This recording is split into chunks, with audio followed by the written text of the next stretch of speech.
The Project Gutenberg ebook of Anne of Green Gables. This ebook is for the use of anyone anywhere in the United States and most other parts of the world at no cost and with almost no restrictions whatsoever. You may copy it, give it away or reuse it under the terms of the Project Gutenberg license included with this ebook or online at www.gutenberg.org. If you are not located in the United States, you will have to check the laws of the country where you are located before using this ebook. Title: Anne of Green Gables. Author: L. M. Montgomery. Release date: June 27, 2008. Ebook number 45. Most recently updated, June 30, 2023. Language: English. Credits: David Widger and Charles Keller. Start of the Project Gutenberg ebook Anne of Green Gables. Anne of Green Gables. By Lucy Maud Montgomery. Contents: Anne of Green Gables. Chapter I. Mrs. Rachel Lynde is surprised. Chapter 2. Matthew Cuthbert is surprised. Chapter 3. Marilla Cuthbert is surprised. Chapter 4. Morning at Green Gables. Chapter V. Anne's history. Chapter 6. Marilla makes up her mind. Chapter 7. Anne says her prayers. Chapter 8. Anne's bringing up is begun. Chapter 9. Mrs. Rachel Lynde is properly horrified. Chapter X. Anne's apology. Chapter 11. Anne's impressions of Sunday school. Chapter 12. A solemn vow and promise. Chapter 13. The delights of anticipation. Chapter 14. Anne's confession. Chapter 15. A tempest in the school teapot. Chapter 16. Diana is invited to tea with tragic results. Chapter 17. A new interest in life. Chapter 18. Anne to the rescue. Chapter 19. A concert, a catastrophe and a confession. Chapter XX. A good imagination gone wrong. Chapter XXI. A new departure in flavorings. Chapter XXII. Anne is invited out to tea. Chapter XXIII. Anne comes to grief in an affair of honor. Chapter XXIV. Miss Stacy and her pupils get up a concert. Chapter XXV. Matthew insists on puffed sleeves. Chapter XXVI. The story club is formed. Chapter XXVII. Vanity and vexation of spirit. Chapter XXVIII. An unfortunate lily maid. Chapter XXIX. An epoch in Anne's life. Chapter XXX. The Queen's class is organized. Chapter XXXI. Where the brook and river meet. Chapter XXXII. The pass list is out. Chapter XXXIII. The hotel concert. Chapter XXXV. A Queen's girl. Chapter XXXV. The winter at Queen's. Chapter 30. The glory and the dream. Chapter XXXVII. The reaper whose name is death. Chapter 38. The bend in the road. Anne of Green Gables. Chapter I. Mrs. Rachel Lynde is surprised. Mrs. Rachel Lynde lived just where the Avonlea main road dipped down into a little hollow, fringed with alders and ladies' eardrops and traversed by a brook that had its source away back in the woods of the old Cuthbert place. It was reputed to be an intricate, headlong brook in its earlier course through those woods, with dark secrets of pool and cascade, but by the time it reached Lynde's Hollow it was a quiet, well-conducted little stream, for not even a brook could run past Mrs. Rachel Lynde's door without due regard for decency and decorum.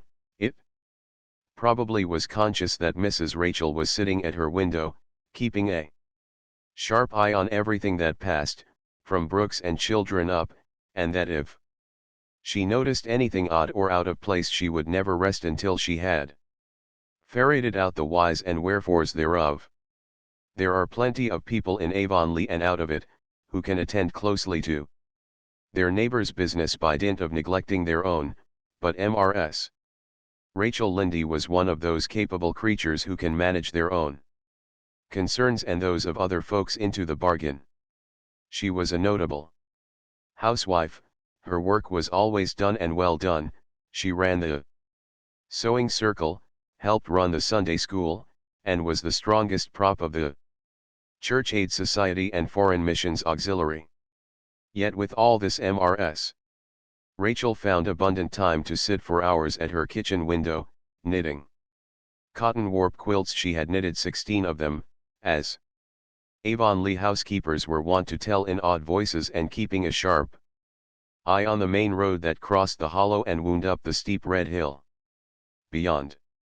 Since Avonlea occupied a little triangular peninsula jutting out into the Gulf of St. Lawrence with water on two sides of it, anybody who went out of it or into it had to pass over that hill road and so run the unseen gauntlet of Mrs. Rachel's all-seeing eye. She was sitting there one afternoon in early June.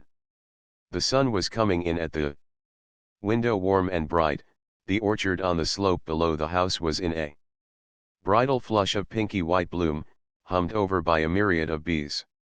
Thomas Lynde, a meek little man whom Avonlea people called Rachel Lynde's husband, was sowing his late turnip seed on the hill field beyond the barn, and Matthew Cuthbert ought to have been sowing his on the big red brook field away over by Green Gables.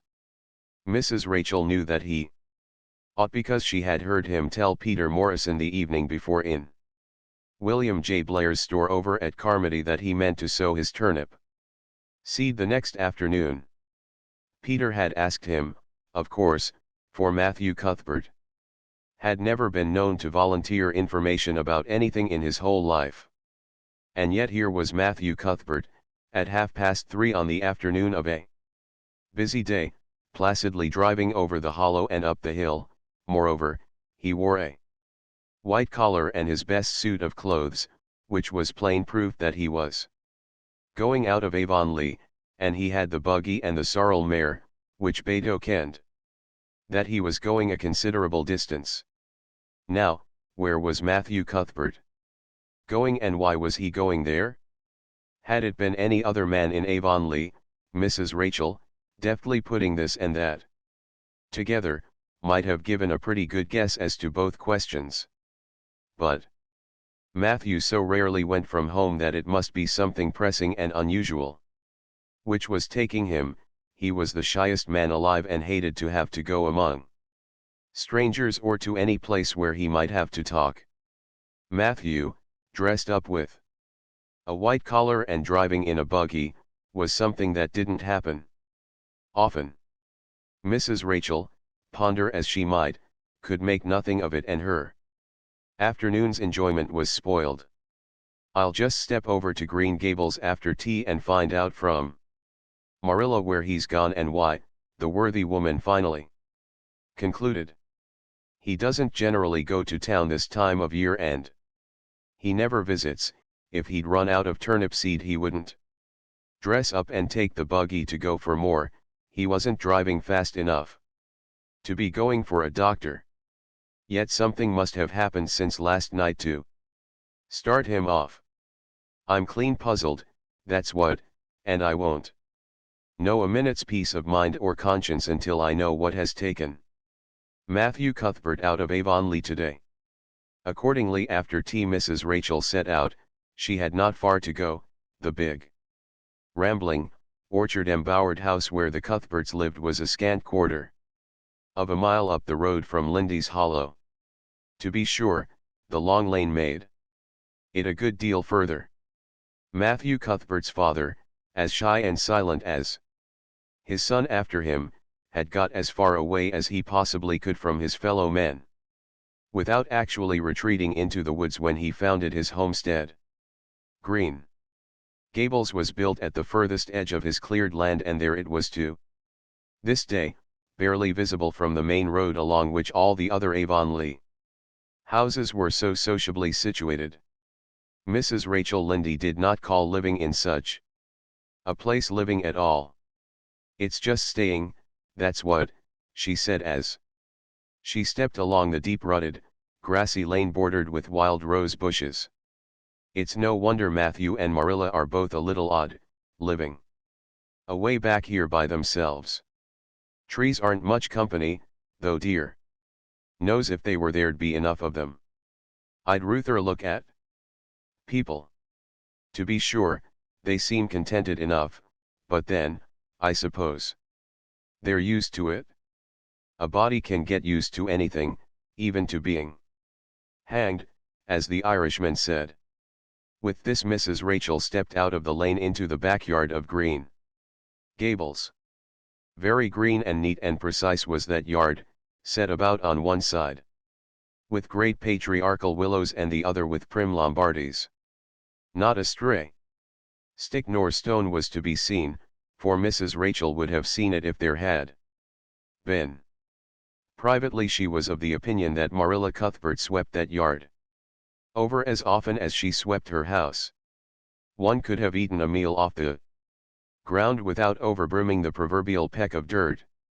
Mrs. Rachel rapped smartly at the kitchen door and stepped in when bidden to do so. The kitchen at Green Gables was a cheerful apartment, or would have been cheerful if it had not been so painfully clean as to give it something of the appearance of an unused parlor. Its windows looked east and west. Through the west one, looking out on the backyard, came a flood of mellow June sunlight, but the east one, whence you got a glimpse of the bloom-white cherry trees in the left orchard and nodding, slender birches down in the hollow by the brook, was greened over by a tangle of vines. Here sat Marilla Cuthbert, when she sat at all, always slightly distrustful of sunshine, which seemed to her too dancing and irresponsible a thing for a world which was meant to be taken seriously, and here she sat now, knitting, and the table behind her was laid for supper. Mrs. Rachel, before she had fairly closed the door, had taken a mental note of everything that was on that table. There were 3 plates laid, so that Marilla must be expecting someone home with Matthew to tea, but the dishes were everyday dishes and there was only crab-apple preserves and one kind of cake, so that the expected company could not be any particular company. Yet, what of Matthew's white collar and the sorrel mare? Mrs. Rachel was getting fairly dizzy with this unusual mystery about quiet, unmysterious Green Gables. "Good evening, Rachel," Marilla said briskly. "This is a real fine evening, isn't it? Won't you sit down? How are all your folks?" Something that for lack of any other name might be called friendship existed, and always had existed between Marilla Cuthbert and Mrs. Rachel, in spite of, or perhaps because of, their dissimilarity. Marilla was a tall, thin woman, with angles and without curves. Her dark hair showed some gray streaks and was always twisted up in a hard little knot behind, with 2 wire hairpins stuck aggressively through it. She looked like a woman of narrow experience and rigid conscience, which she was, but there was a saving something about her mouth which, if it had been ever so slightly developed, might have been considered indicative of a sense of humor. "We're all pretty well," said Mrs. Rachel. "I was kind of afraid you weren't, though, when I saw Matthew starting off today. I thought maybe he was going to the doctor's." Marilla's lips twitched understandingly. She had expected Mrs. Rachel up. She had known that the sight of Matthew jaunting off so unaccountably would be too much for her neighbor's curiosity. "Oh, no, I'm quite well, although I had a bad headache yesterday," she said. "Matthew went to Bright River. We're getting a little boy from an orphan asylum in Nova Scotia and he's coming on the train tonight." If Marilla had said that Matthew had gone to Bright River to meet a kangaroo from Australia, Mrs. Rachel could not have been more astonished. She was actually stricken dumb for 5 seconds. It was unsupposable that Marilla was making fun of her, but Mrs. Rachel was almost forced to suppose it. "Are you in earnest, Marilla?" she demanded when voice returned to her. "Yes, of course," said Marilla, as if getting boys from orphan asylums in Nova Scotia were part of the usual spring work on any well-regulated Avonlea farm instead of being an unheard of innovation. Mrs. Rachel felt that she had received a severe mental jolt. She thought in exclamation points. A boy. Marilla and Matthew Cuthbert of all people adopting a boy from an orphan asylum. Well, the world was certainly turning upside down. She would be surprised at nothing after this. Nothing. "What on earth put such a notion into your head?" she demanded disapprovingly. This had been done without her advice being asked, and must perforce be disapproved. "Well, we've been thinking about it for some time all winter." "In fact," returned Marilla, "Mrs. Alexander Spencer was up here one day before Christmas and she said she was going to get a little girl from the asylum over in Hopeton in the spring. Her cousin lives there and Mrs. Spencer has visited here and knows all about it. So Matthew and I have talked it over off and on ever since. We thought we'd get a boy. Matthew is getting up in years, you know he's 60 and he isn't so spry as he once was. His heart troubles him a good deal. And you know how desperate hard it's got to be to get hired help. There's never anybody to be had but those stupid, half-grown little French boys, and as soon as you do get one broke into your ways and taught something he's up and off to the lobster canneries or the States. At first Matthew suggested getting a homeboy. But I said no flat to that. They may be all right, I'm not saying they're not, but no London Street Arabs for me, I said. Give me a native born at least. There'll be a risk, no matter who we get. But I'll feel easier in my mind and sleep sounder at nights if we get a born Canadian. So in the end we decided to ask Mrs. Spencer to pick us out one when she went over to get her little girl. We heard last week she was going, so we sent her word by Richard Spencer's folks at Carmody to bring us a smart, likely boy of about 10 or 11. We decided that would be the best age, old enough to be of some use in doing chores right off and young enough to be trained up proper. We mean to give him a good home and schooling. We had a telegram from Mrs. Alexander Spencer today. The mailman brought it from the station saying they were coming on the 5:30 train tonight. So Matthew went to Bright River to meet him. Mrs. Spencer will drop him off there. Of course she goes on to White Sands Station herself. Mrs. Rachel prided herself on always speaking her mind. She proceeded to speak it now, having adjusted her mental attitude to this amazing piece of news. "Well, Marilla, I'll just tell you plain that I think you're doing a mighty foolish thing, a risky thing, that's what. You don't know what you're getting. You're bringing a strange child into your house and home and you don't know a single thing about him, nor what his disposition is like, nor what sort of parents he had, nor how he's likely to turn out. Why, it was only last week I read in the paper how a man and his wife up west of the island took a boy out of an orphan asylum. And he set fire to the house at night, set it on purpose, Marilla, and nearly burnt them to a crisp in their beds. And I know another case where an adopted boy used to suck the eggs. They couldn't break him of it. If you had asked my advice in the matter, which you didn't do, Marilla, I'd have said for mercy's sake not to think of such a thing. That's what this job's comforting seemed neither to offend nor to alarm Marilla. She knitted steadily on. "I don't deny there's something in what you say, Rachel. I've had some qualms myself. But Matthew was terrible set on it. I could see that, so I gave in. It's so seldom Matthew sets his mind on anything, that when he does I always feel it's my duty to give in. And as for the risk, there's risks in pretty near everything a body does in this world. There's risks in people's having children of their own if it comes to that they don't always turn out well. And then Nova Scotia is right close to the island. It isn't as if we were getting him from England or the States. He can't be much different from ourselves.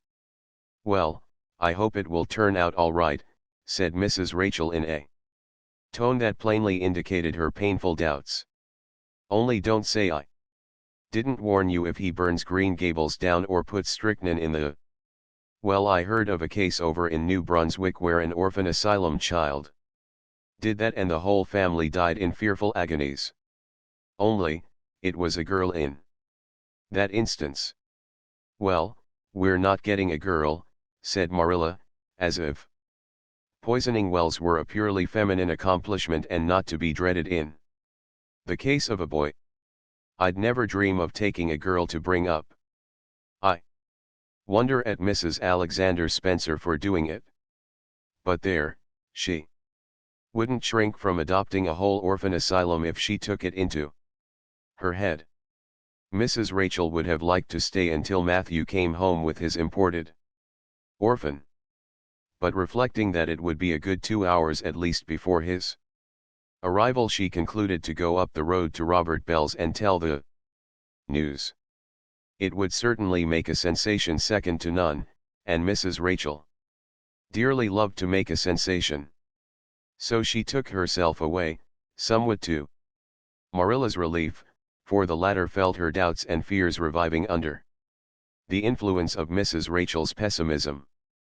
Well, of all things that ever were or will be, ejaculated Mrs. Rachel when she was safely out in the lane.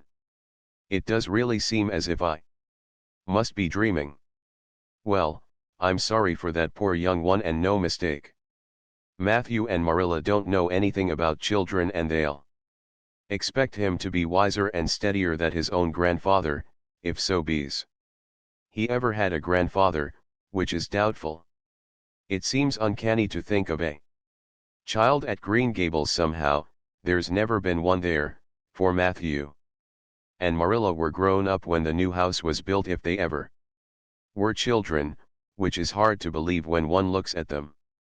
I wouldn't be in that orphan's shoes for anything. My, but I pity him, that's what. So said Mrs. Rachel to the wild rose bushes out of the fullness of her heart. But if she could have seen the child who was waiting patiently at the Bright River station at that very moment, her pity would have been still deeper and more profound.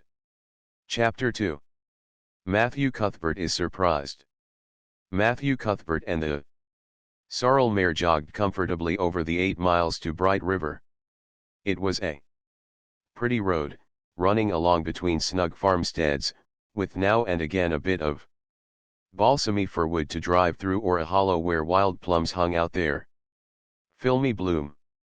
The air was sweet with the breath of many apple orchards and the meadows sloped away in the distance to horizon mists of pearl and purple, while the little birds sang as if it were the one day of summer in all the year. Matthew enjoyed the drive after his own fashion, except during the moments when he met women and had to nod to them, for in Prince Edward Island you are supposed to nod to all and sundry you meet on the road whether you know them or not. Matthew dreaded all women except Marilla and Mrs. Rachel.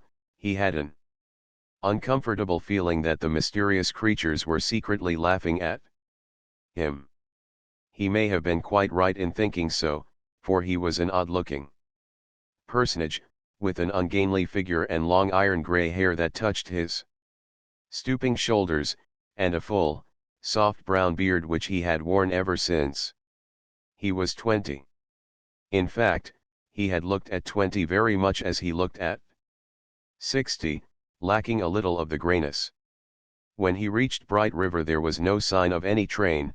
He thought he was too early, so he tied his horse in the yard of the small Bright River Hotel and went over to the station house.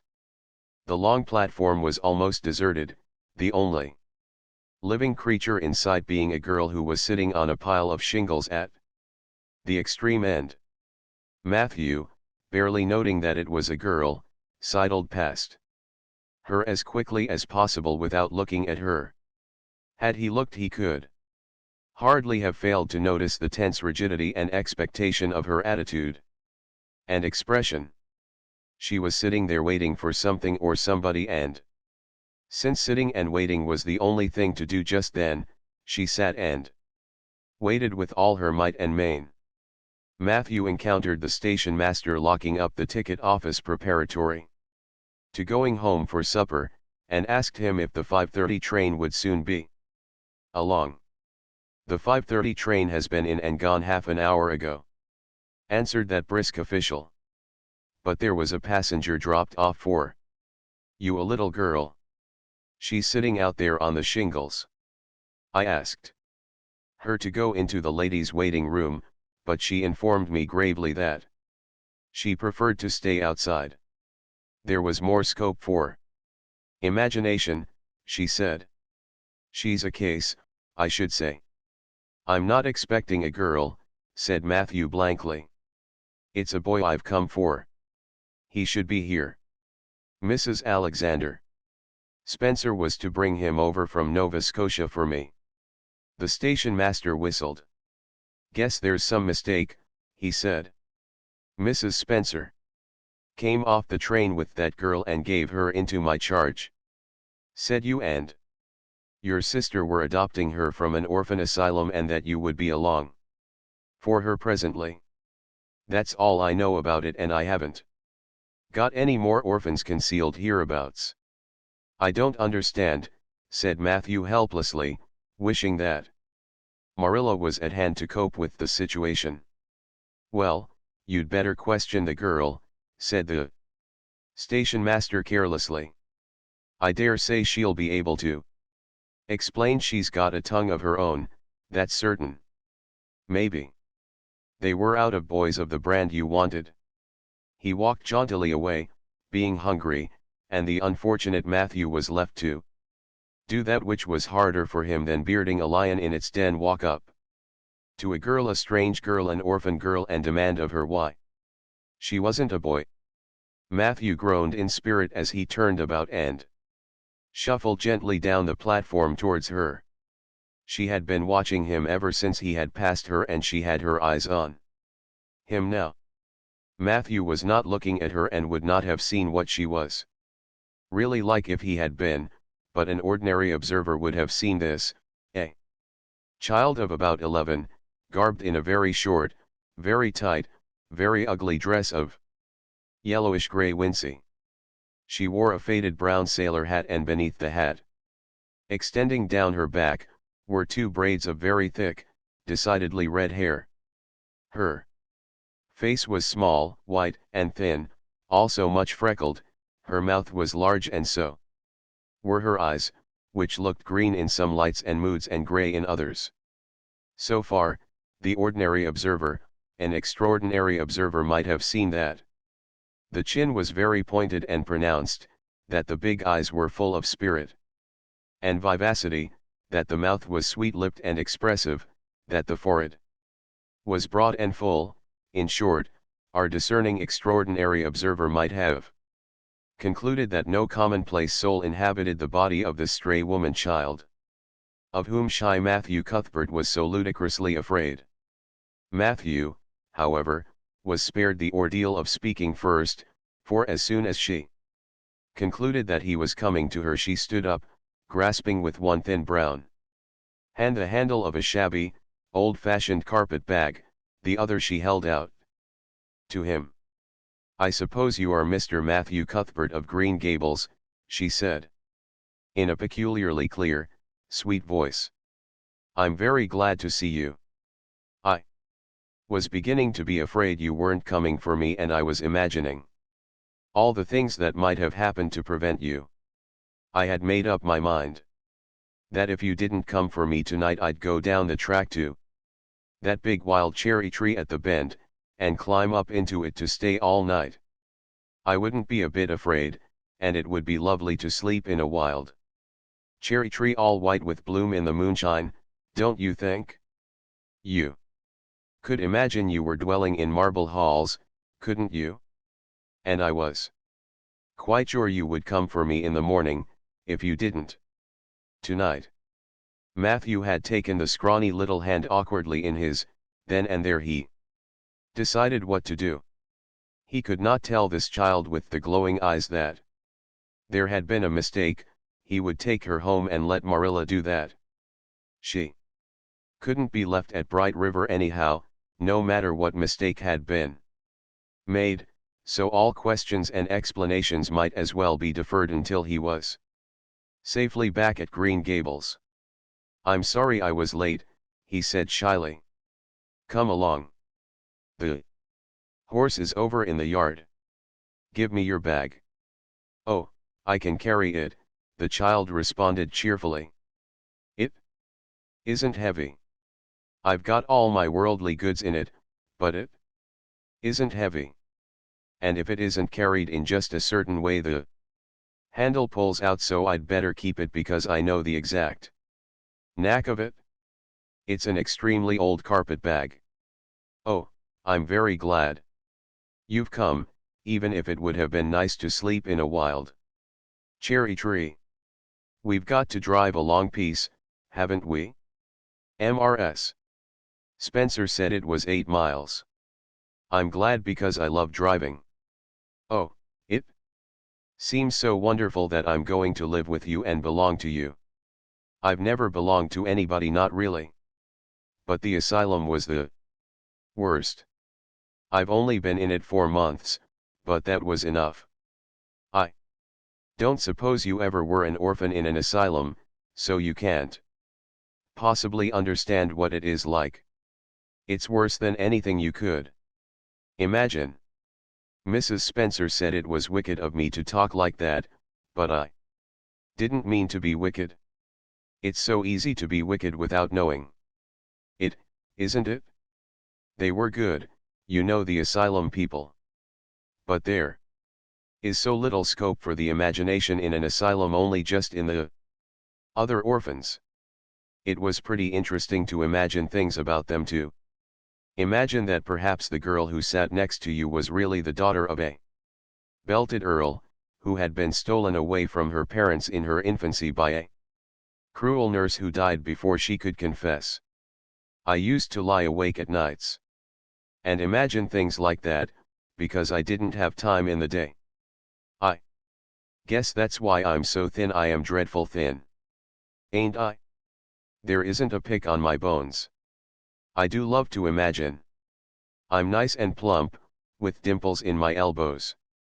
With this, Matthew's companion stopped talking, partly because she was out of breath and partly because they had reached the buggy. Not another word did she say until they had left the village and were driving down a steep little hill, the road part of which had been cut so deeply into the soft soil, that the banks, fringed with blooming wild cherry trees and slim white birches, were several feet above their heads.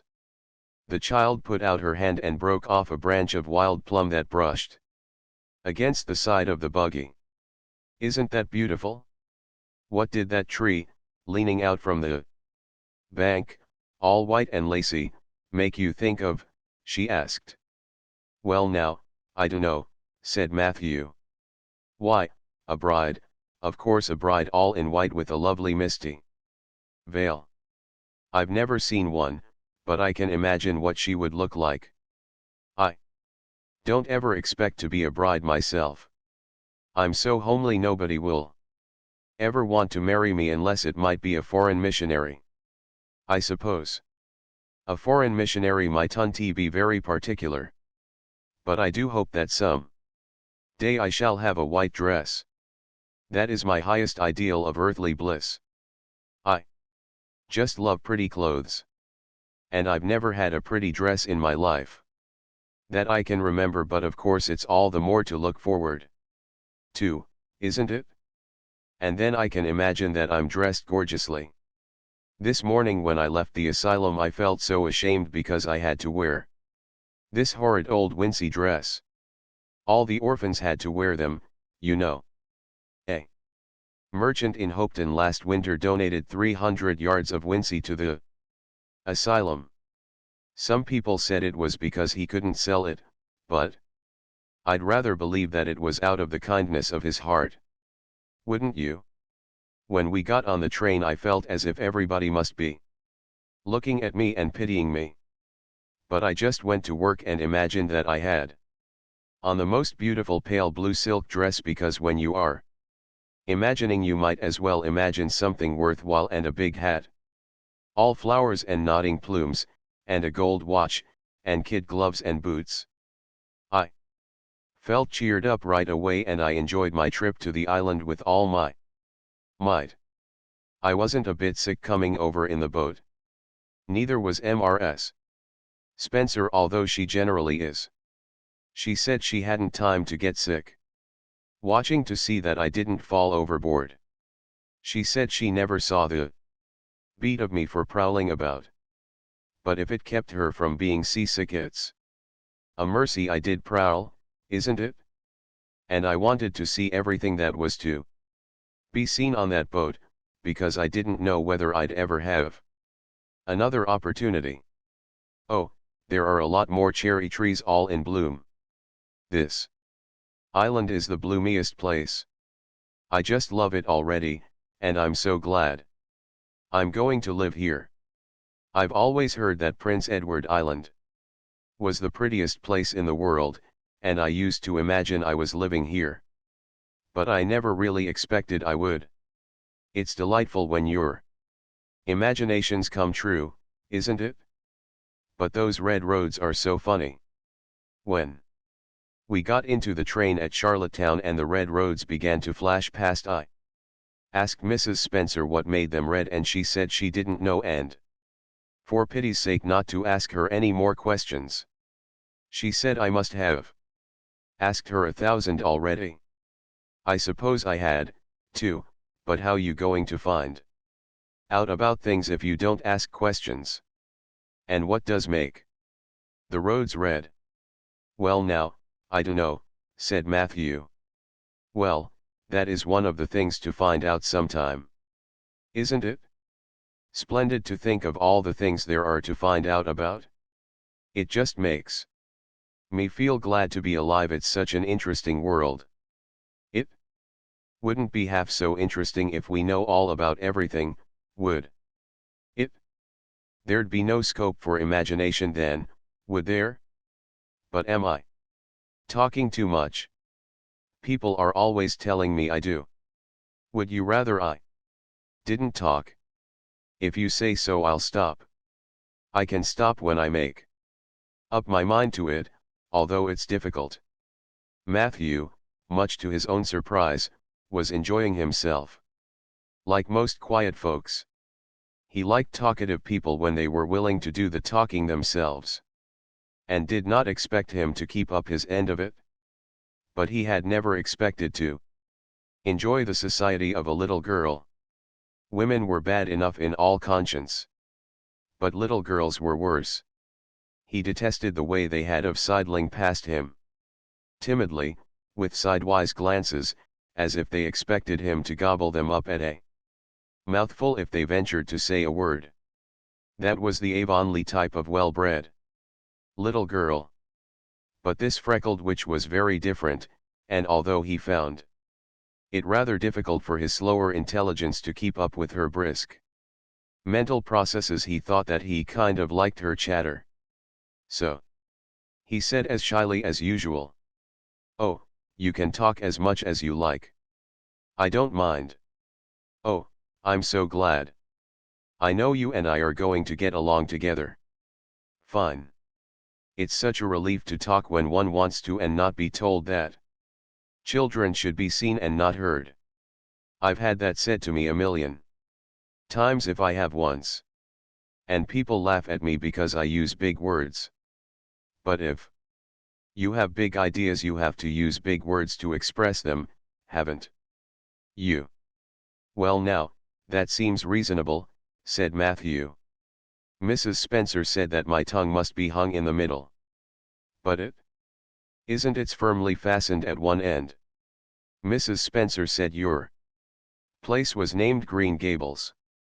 I asked her all about it. And she said there were trees all around it. I was gladder than ever. I just love trees. And there weren't any at all about the asylum, only a few poor weeny teeny things out in front with little whitewashed cagey things about them. They just looked like orphans themselves, those trees did. It used to make me want to cry to look at them. I used to say to them, oh, you poor little things. If you were out in a great big woods with other trees all around you and little mosses and June bells growing over your roots and a brook not far away and birds singing in you branches, you could grow, couldn't you? But you can't where you are. I know just exactly how you feel, little trees. I felt sorry to leave them behind this morning. You do get so attached to things like that, don't you? Is there a brook anywhere near Green Gables? I forgot to ask Mrs. Spencer that. Well now, yes, there's one right below the house. Fancy. It's always been one of my dreams to live near a brook. I never expected I would, though. Dreams don't often come true, do they? Wouldn't it be nice if they did? But just now I feel pretty nearly perfectly happy. I can't feel exactly perfectly happy because, well, what color would you call this? She twitched one of her long glossy braids over her thin shoulder and held it up before Matthew's eyes. Matthew was not used to deciding on the tints of ladies' tresses, but in this case there couldn't be much doubt. It's red, ain't it? He said. The girl let the braid drop back with a sigh that seemed to come from her very toes and to exhale forth all the sorrows of the ages. Yes, it's red, she said resignedly. Now you see why I can't be perfectly happy. Nobody could who has red hair. I don't mind the other things so much, the freckles and the green eyes and my skinniness. I can imagine them away. I can imagine that I have a beautiful rose leaf complexion and lovely starry violet eyes. But I cannot imagine that red hair away. I do my best. I think to myself, now my hair is a glorious black, black as the raven's wing. But all the time I know it is just plain red and it breaks my heart. It will be my lifelong sorrow. I read of a girl once in a novel who had a lifelong sorrow, but it wasn't red hair. Her hair was pure gold rippling back from her alabaster brow. What is an alabaster brow? I never could find out. Can you tell me? Well now, I'm afraid I can't, said Matthew, who was getting a little dizzy. He felt as he had once felt in his rash youth when another boy had enticed him on the merry-go-round at a picnic. Well, whatever it was, it must have been something nice because she was divinely beautiful. Have you ever imagined what it must feel like to be divinely beautiful? Well now, no, I haven't, confessed Matthew ingenuously. I have, often. Which would you rather be if you had the choice, divinely beautiful or dazzlingly clever or angelically good? Well now, I don't know exactly. Neither do I. I can never decide. But it doesn't make much real difference, for it isn't likely I'll ever be either. It's certain I'll never be angelically good. Mrs. Spencer says, oh, Mr. Cuthbert. Oh, Mr. Cuthbert. Oh, Mr. Cuthbert. That was not what Mrs. Spencer had said, neither had the child tumbled out of the buggy, nor had Matthew done anything astonishing. They had simply rounded a curve in the road and found themselves in the avenue. The avenue, so called by the Newbridge people, was a stretch of Road 4 or 500 yards long, completely arched over with huge, wide-spreading apple trees, planted years ago by an eccentric old farmer. Overhead was one long canopy of snowy fragrant bloom. Below the boughs the air was full of a purple twilight, and far ahead a glimpse of painted sunset sky shone like a great rose window at the end of a cathedral aisle. Its beauty seemed to strike the child dumb. She leaned back in the buggy, her thin hands clasped before her, her face lifted rapturously to the white splendor above. Even when they had passed out and were driving down the long slope to Newbridge, she never moved or spoke. Still with rapt face she gazed afar into the sunset west, with eyes that saw visions trooping splendidly across that glowing background.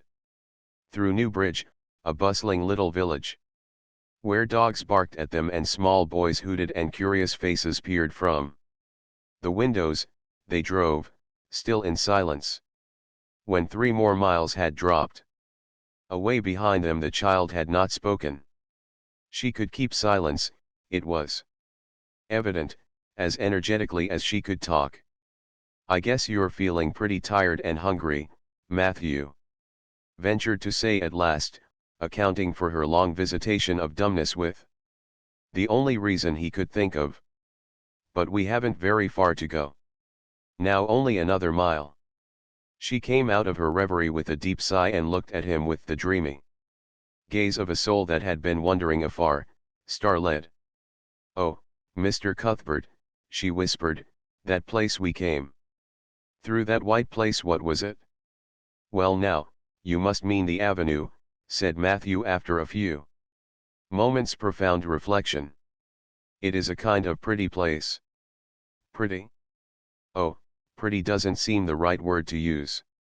Nor beautiful, either. They don't go far enough." "Oh, it was wonderful, wonderful. It's the first thing I ever saw that couldn't be improved upon by imagination. It just satisfies me." Here she put one hand on her breast. It made a queer, funny ache, and yet it was a pleasant ache. "Did you ever have an ache like that, Mr. Cuthbert?" "Well now, I just can't recollect that I ever had. I have it lots of time whenever I see anything royally beautiful. But they shouldn't call that lovely place the Avenue. There is no meaning in a name like that. They should call it Let Me See the White Way of Delight. Isn't that a nice imaginative name? When I don't like the name of a place or a person, I always imagine a new one and always think of them so. There was a girl at the asylum whose name was Hepzibah Jenkins, but I always imagined her as Rosalia de Vere. Other people may call that place the Avenue, but I shall always call it the White Way of Delight." "Have we really only another mile to go before we get home? I'm glad and I'm sorry. I'm sorry because this drive has been so pleasant, and I'm always sorry when pleasant things end. Something still pleasanter may come after, but you can never be sure. And it's so often the case that it isn't pleasanter. That has been my experience anyhow. But I'm glad to think of getting home. You see, I've never had a real home since I can remember. It gives me that pleasant ache again just to think of coming to a really truly home. Oh, isn't that pretty?" They had driven over the crest of a hill. Below them was a pond, looking almost like a river, so long and winding was it. A bridge spanned it midway, and from there to its lower end, where an amber-hued belt of sand hills shut it in from the dark blue gulf beyond, the water was a glory of many shifting hues, the most spiritual shadings of crocus and rose and ethereal green, with other elusive tintings for which no name has ever been found. Above the bridge the pond ran up into fringing groves of fir and maple, and lay all darkly translucent in their wavering shadows. Here and there a wild plum leaned out from the bank like a white-clad girl tiptoeing to her own reflection. From the marsh at the head of the pond came the clear, mournfully sweet chorus of the frogs. There was a little gray house peering around a white apple orchard on a slope beyond, and, although it was not yet quite dark, a light was shining from one of its windows. "That's Barry's Pond," said Matthew. "Oh, I don't like that name, either. I shall call it Let Me See the Lake of Shining Waters." "Yes, that is the right name for it." "I know, because of the thrill. When I hit on a name that suits exactly, it gives me a thrill." "Do things ever give you a thrill?" Matthew ruminated. "Well now, yes. It always kind of gives me a thrill to see them ugly white grubs that spade up in the cucumber beds. I hate the look of them." "Oh, I don't think that can be exactly the same kind of a thrill." "Do you think it can? There doesn't seem to be much connection between grubs and lakes of shining waters, does there? But why do other people call it Barry's Pond?" "I reckon because Mr. Barry lives up there in that house. Orchard. Slope's the name of his place. If it wasn't for that big bush behind it, you could see Green Gables from here. But we have to go over the bridge and round by the road, so it's near half a mile further." "Has Mr. Barry any little girls?" "Well, not so very little. Either about my size. He's got one about 11. Her name is Diana." "Oh," with a long indrawing of breath. "What a perfectly lovely name." "Well now, I dunno. There's something dreadful heathenish about it, seems to me. I'd Ruth or Jane or Mary or some sensible name like that. But when Diana was born, there was a schoolmaster boarding there, and they gave him the naming of her, and he called her Diana. I wish there had been a schoolmaster like that around when I was born. Then. Oh, here we are at the bridge. I'm going to shut my eyes tight. I'm always afraid going over bridges. I can't help imagining that perhaps just as we get to the middle, they'll crumple up like a jackknife and nip us. So I shut my eyes. But I always have to open them for all when I think we're getting near the middle. Because, you see, if the bridge did crumple up, I'd want to see it crumple. What a jolly rumble it makes. I always like the rumble part of it. Isn't it splendid? There are so many things to like in this world. There we're over. Now I'll look back. Good night, dear Lake of Shining Waters. I always say good night to the things I love, just as I would to people. I think they like it. That water looks as if it was smiling at me." When they had driven up the further hill and around a corner, Matthew said, "We're pretty near home now." "That's Green Gables." "Over." "Oh, don't tell me," she interrupted breathlessly, catching at his partially raised arm and shutting her eyes that she might not see his gesture. "Let me guess. I'm sure I'll guess right." She opened her eyes and looked about her. They were on the crest of a hill. The sun had set some time since, but the landscape was still clear in the mellow afterlight. To the west a dark church spire rose up against a marigold sky. Below was a little valley, and beyond a long, gently rising slope with snug farmsteads scattered along it.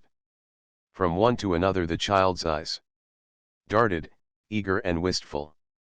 At last they lingered on one away to the left, far back from the road, dimly white with blossoming trees in the twilight of the surrounding woods. Over it, in the stainless southwest sky, a great crystal white star was shining like a lamp of guidance and promise. "That's it, isn't it?" she said, pointing. Matthew slapped the reins on the sorrel's back delightedly. "Well now, you've guessed it. But I reckon Mrs. Spencer described it so's you could tell." "No, she didn't really, she didn't. All she said might just as well have been about most of those other places. I hadn't any Real idea what it looked like. But just as soon as I saw it I felt it was home. Oh, it seems as if I must be in a dream. Do you know, my arm must be black and blue from the elbow up, for I've pinched myself so many times today. Every little while a horrible sickening feeling would come over me and I'd be so afraid it was all a dream. Then I'd pinch myself to see if it was real until suddenly I remembered that even supposing it was only a dream I'd better go on dreaming as long as I could, so I stopped pinching. But it is real and we're nearly home. With a sigh of rapture she relapsed into silence. Matthew stirred uneasily. He felt glad that it would be Marilla and not he who would have to tell this waif of the world that the home she longed for was not to be hers after all.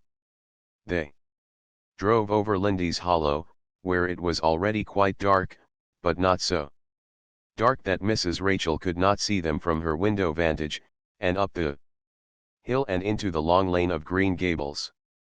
By the time they arrived at the house Matthew was shrinking from the approaching revelation with an energy he did not understand. It was not of Marilla or himself he was thinking or of the trouble this mistake was probably going to make for them, but of the child's disappointment.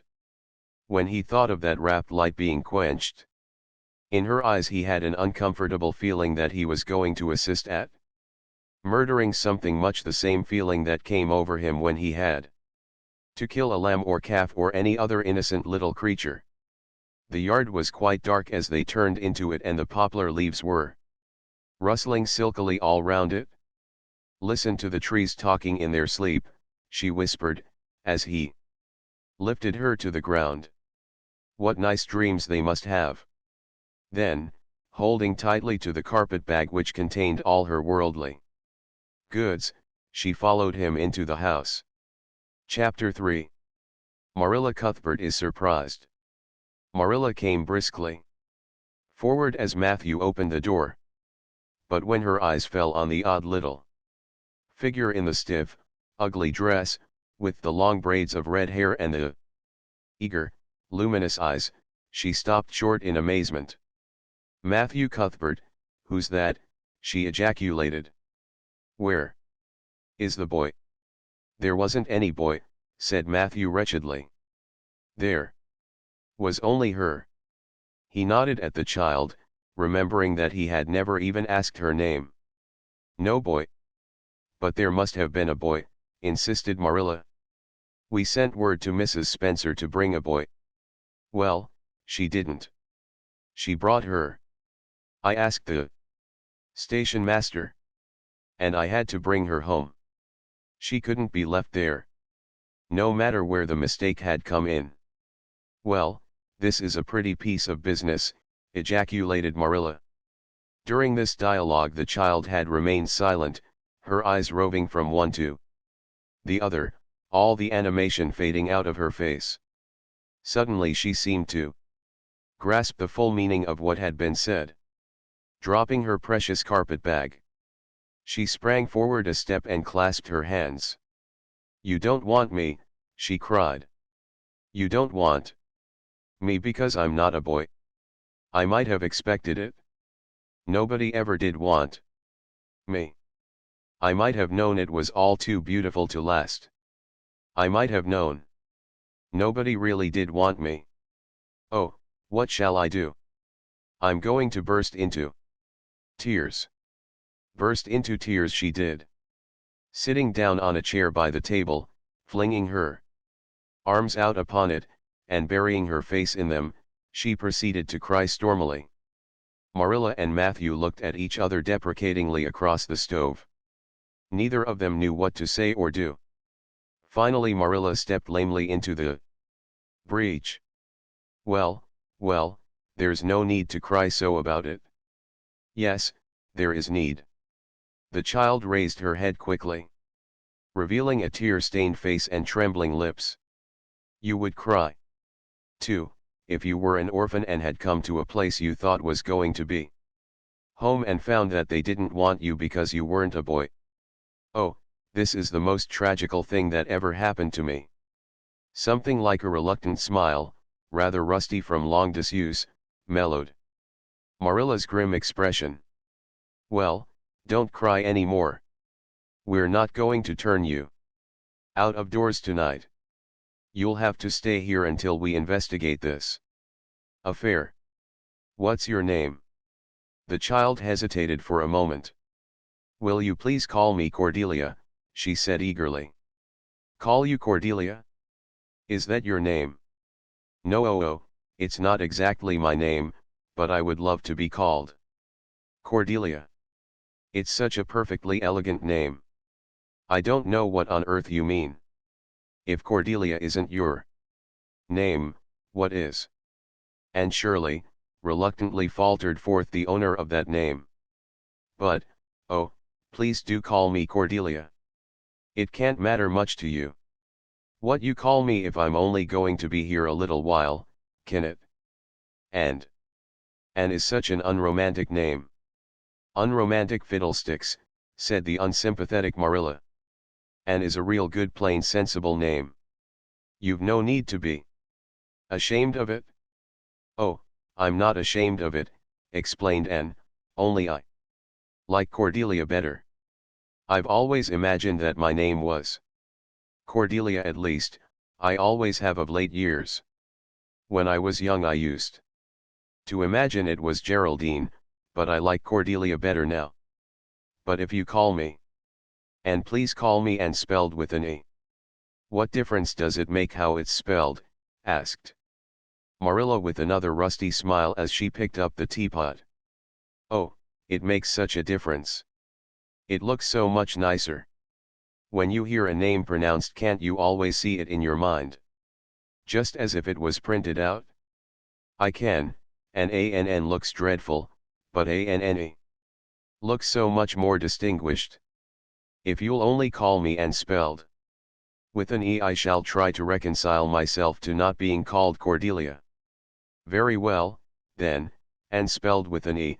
Can you tell us how this mistake came to be made? We sent word to Mrs. Spencer to bring us a boy.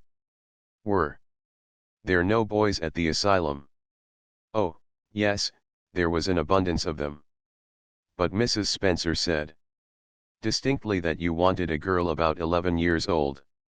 And the matron said she thought I would do. You don't know how delighted I was. I couldn't sleep all last night for joy. Oh, she added reproachfully, turning to Matthew, why didn't you tell me at the station that you didn't want me and leave me there?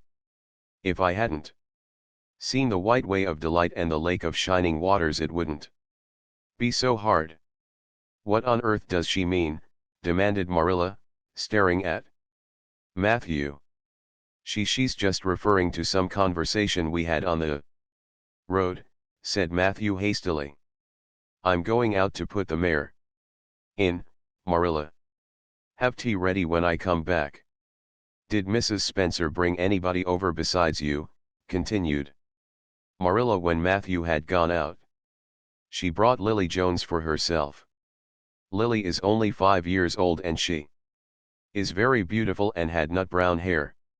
If I was very beautiful and had nut brown hair, would you keep me? No. We want a boy to help Matthew on the farm. A girl would be of no use to us. Take off your hat. I'll lay it and your bag on the hall table. And took off her hat meekly. Matthew came back presently and they sat down to supper. But Anne could not eat. In vain she nibbled at the bread and butter and pecked at the crab apple preserve out of the little scalloped glass dish by her plate. She did not really make any headway at all. You're not eating anything, said Marilla sharply, eyeing her as if it were a serious shortcoming. Anne sighed. I can't. I'm in the depths of despair. Can you eat when you are in the depths of despair? I've never been in the depths of despair, so I can't. Say, responded Marilla. Weren't you? Well, did you ever try to imagine you were in the depths of despair? No, I didn't. then I don't think you can understand what it's like. It's a very uncomfortable feeling indeed. When you try to eat a lump, comes right up in your throat and you can't swallow anything, not even if it was a chocolate caramel. I had one chocolate caramel once 2 years ago and it was simply delicious. I've often dreamed since then that I had a lot of chocolate caramels, but I always wake up just when I'm going to eat them. I do hope you won't be offended because I can't eat. Everything is extremely nice, but still I cannot eat. I guess she's tired, said Matthew, who hadn't spoken since his return from the barn. Best put her to bed, Marilla. Marilla had been wondering where Anne should be put to bed. She had prepared a couch in the kitchen chamber for the desired and expected boy. But, although it was neat and clean, it did not seem quite the thing to put a girl there. Somehow. But the spare room was out of the question for such a stray waif, so there remained only the east gable room.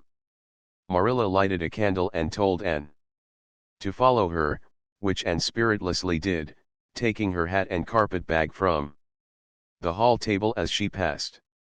The hall was fearsomely clean, the little gable chamber in which she presently found herself seemed still cleaner.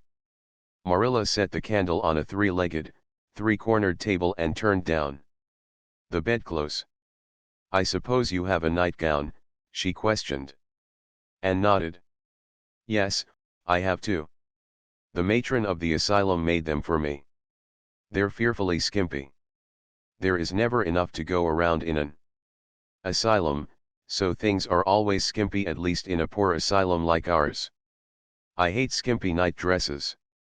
But one can dream just as well in them as in lovely trailing ones, with frills around the neck, that's one consolation. Well, undress as quick as you can and go to bed. I'll come back in a few minutes for the candle. I daren't trust you to put it out yourself. You'd likely set the place on fire. When Marilla had gone and looked around her wistfully, the whitewashed walls were so painfully bare and staring that she thought they must ache over their own bareness. The floor was bare, too, except for a round braided mat in the middle such as Anne had never seen before. In one corner was the bed, a high, old-fashioned one, with four dark, low-turned posts. In the other corner was the aforesaid three-corner table adorned with a fat, red velvet pincushion, hard enough to turn the point of the most adventurous pin. Above it hung a little 6x8 mirror. Midway between table and bed was the window, with an icy white muslin frill over it, and opposite it was the washstand. The whole apartment was of a rigidity not to be described in words, but which sent a shiver to the very marrow of Anne's bones. With a sob she hastily discarded her garments, put on the skimpy nightgown and sprang into bed, where she burrowed face downward into the pillow and pulled the clothes over her head. When Marilla came up for the light, various skimpy articles of raiment scattered most untidily over the floor, and a certain tempestuous appearance of the bed were the only indications of any presence save her own. She deliberately picked up Anne's clothes, placed them neatly on a prim yellow chair, and then, taking up the candle, went over to the bed. "Good night," she said, a little awkwardly, but not unkindly. Anne's white face and big eyes appeared over the bedclothes with a startling suddenness. "How can you call it a good night when you know it must be the very worst night I've ever had," she said reproachfully. Then she dived down into invisibility again. Marilla went slowly down to the kitchen and proceeded to wash the supper dishes. Matthew was smoking, a sure sign of perturbation of mind. He seldom smoked, for Marilla set her face against it as a filthy habit, but at certain times and seasons he felt driven to it, and then Marilla winked at the practice, realizing that a mere man must have some vent for his emotions. "Well, this is a pretty kettle of fish," she said wrathfully. This is what comes of sending word instead of going ourselves. Richard. Spencer's folks have twisted that message somehow. One of us will have to drive over and see Mrs. Spencer tomorrow, that's certain. This girl will have to be sent back to the asylum. Yes, I suppose so, said Matthew reluctantly. You suppose so? Don't you know it? Well now, she's a real nice little thing, Marilla. It's kind of a pity to send her back when she's so set on staying here. Matthew Cuthbert, you don't mean to say you think we ought to keep her? Marilla's astonishment could not have been greater if Matthew had expressed a predilection for standing on his head. Well, now, no, I suppose not exactly, stammered Matthew, uncomfortably driven into a corner for his precise meaning. I suppose we could hardly be expected to keep her. I should say not. What good would she be to us? We might be some good to her, said Matthew suddenly and unexpectedly. Matthew Cuthbert, I believe that child has bewitched you. I can see as plain that you want to keep her. Well now, she's a real interesting little thing, persisted Matthew. You should have heard her talk coming from the station. Oh, she can talk fast enough. I saw that at once. It's nothing in her favor, either. I don't like children who have so much to say. I don't want an orphan girl, and if I did, she isn't the style I'd pick out. There's something I don't understand about her. No, she's got to be dispatched straightway back to where she came from. I could hire a French boy to help me, said Matthew, and she'd be company for you. I'm not suffering for company, said Marilla shortly. And I'm not going to keep her. Well now, it's just as you say, of course, Marilla, said Matthew, rising and putting his pipe away. I'm going to bed. To bed went Matthew. And to bed, when she had put her dishes away, went Marilla, frowning most resolutely. And upstairs, in the east gable, a lonely, heart-hungry, friendless child cried herself to sleep. Chapter 4. Morning at Green Gables. It was broad daylight when Anne awoke and sat up in bed, staring confusedly at the window through which a flood of cheery sunshine was pouring and outside of which something white and feathery waved across glimpses of blue sky. For a moment she could not remember where she was. First came a delightful thrill, as something very pleasant, then a horrible remembrance. This was Green Gables, and they didn't want her because she wasn't a boy. But it was morning, and, yes, it was a cherry tree in full bloom outside of her window. With a bound she was out of bed and across the floor. She pushed up the sash. It went up stiffly and creakily, as if it hadn't been opened for a long time, which was the case, and it stuck so tight that nothing was needed to hold it up. Anne dropped on her knees and gazed out into the June morning, her eyes glistening with delight. Oh, wasn't it beautiful? Wasn't it a lovely place? Suppose she wasn't really going to stay here. She would. Imagine she was. There was scope for imagination here. A huge cherry tree grew outside, so close that its boughs tapped against the house, and it was so thick set with blossoms that hardly a leaf was to be seen. On both sides of the house was a big orchard, one of apple trees and one of cherry trees, also showered over with blossoms, and their grass was all sprinkled with dandelions. In the garden below were lilac trees purple with flowers, and their dizzily sweet fragrance drifted up to the window on the morning wind. Below the garden a green field lush with clover sloped down to the hollow where the brook ran and where scores of white birches grew, upspringing airily out of an undergrowth suggestive of delightful possibilities in ferns and mosses and Woodsy things generally. Beyond it was a hill, green and feathery with spruce and fir. There was a gap in it where the gray gable end of the little house she had seen from the other side of the lake of shining waters was visible. Off to the left were the big barns, and beyond them, away down over green, low sloping fields, was a sparkling blue glimpse of sea. Anne's beauty-loving eyes lingered on it all, taking everything greedily in. She had looked on so many unlovely places in her life, poor child, but this was as lovely as anything she had ever dreamed. She knelt there, lost to everything but the loveliness around her, until she was startled by a hand on her shoulder. Marilla had come in unheard by the small dreamer. "It's time you were dressed," she said curtly. Marilla really did not know how to talk to the child, and her uncomfortable ignorance made her crisp and curt when she did not mean to be. Anne stood up and drew a long breath. "Oh, isn't it wonderful," she said, waving her hand comprehensively at the good world outside. "It's a big tree," said Marilla, "and it blooms great. But the fruit don't amount to much, never small and wormy." "Oh, I don't mean just the tree, of course it's lovely, yes, it's radiantly lovely, it blooms as if it meant it, but I meant everything, the garden and the orchard and the brook and the woods, the whole big dear world.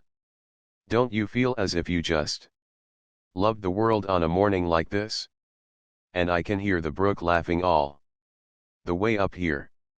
Have you ever noticed what cheerful things brooks are? They're always laughing.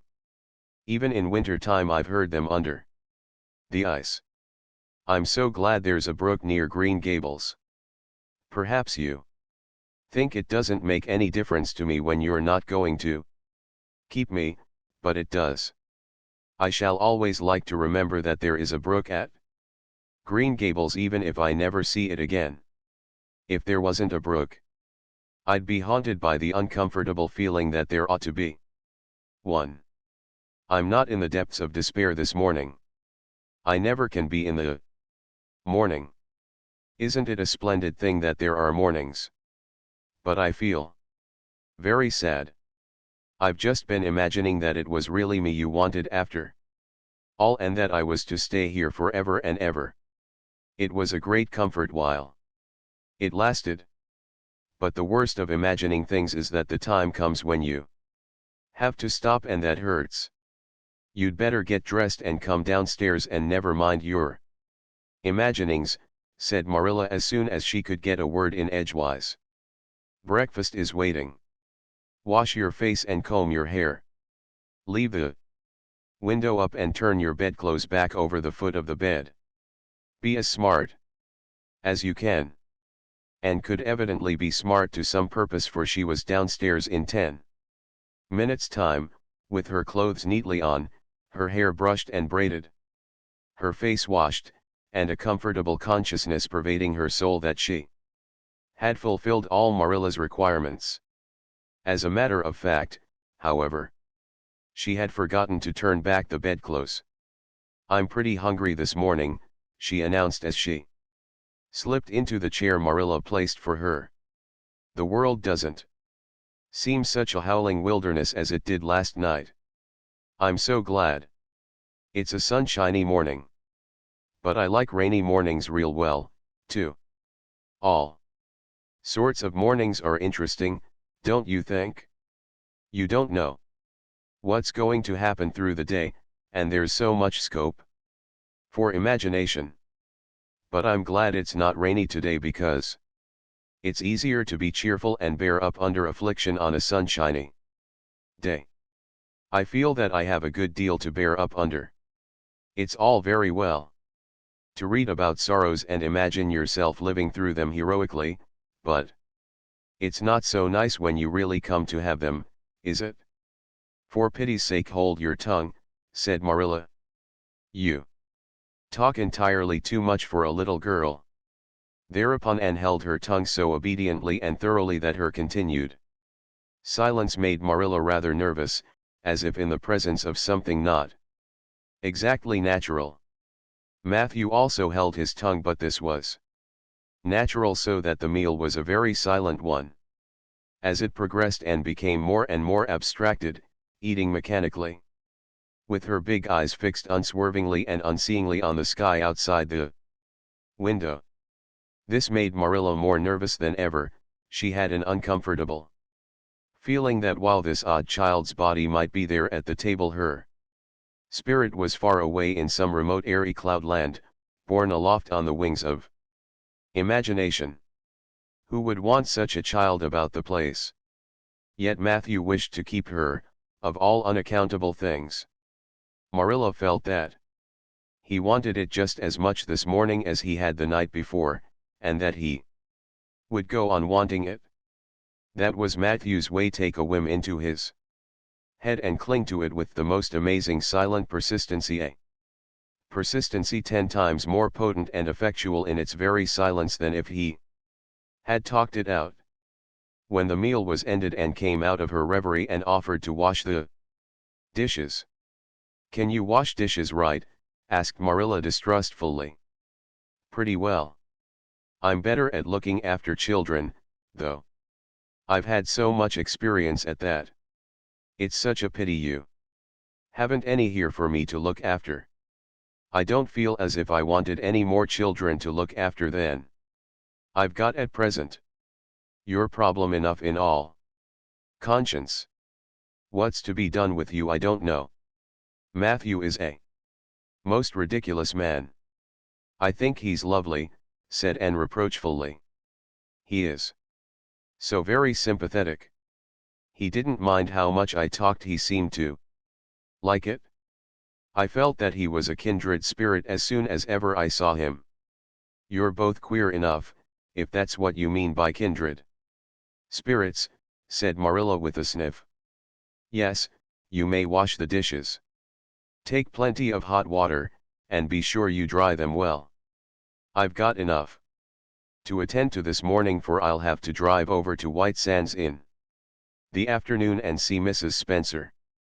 You'll come with me and we'll settle what's to be done with you.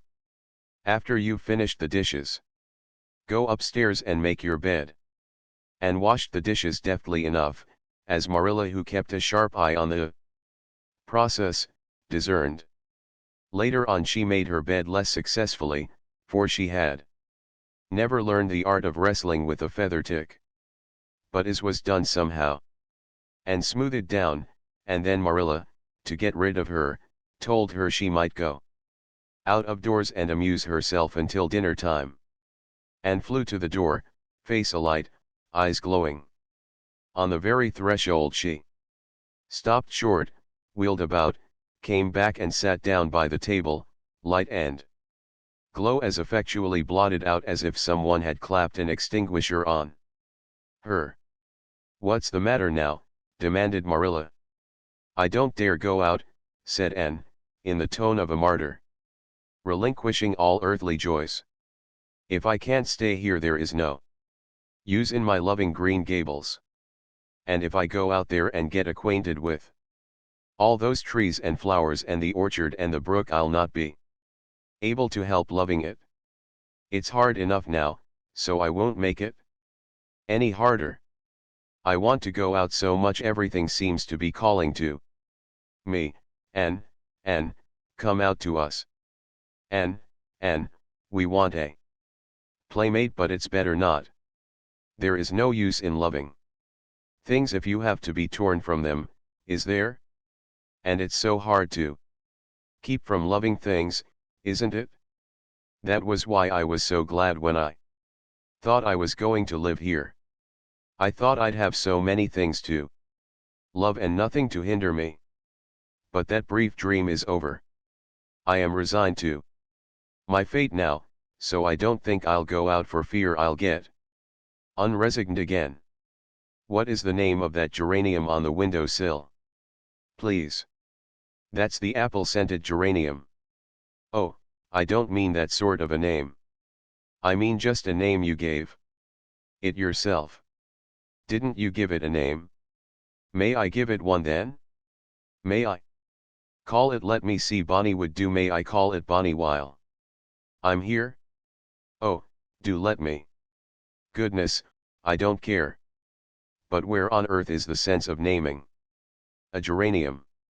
Oh, I like things to have handles even if they are only geraniums. It makes them seem more like people.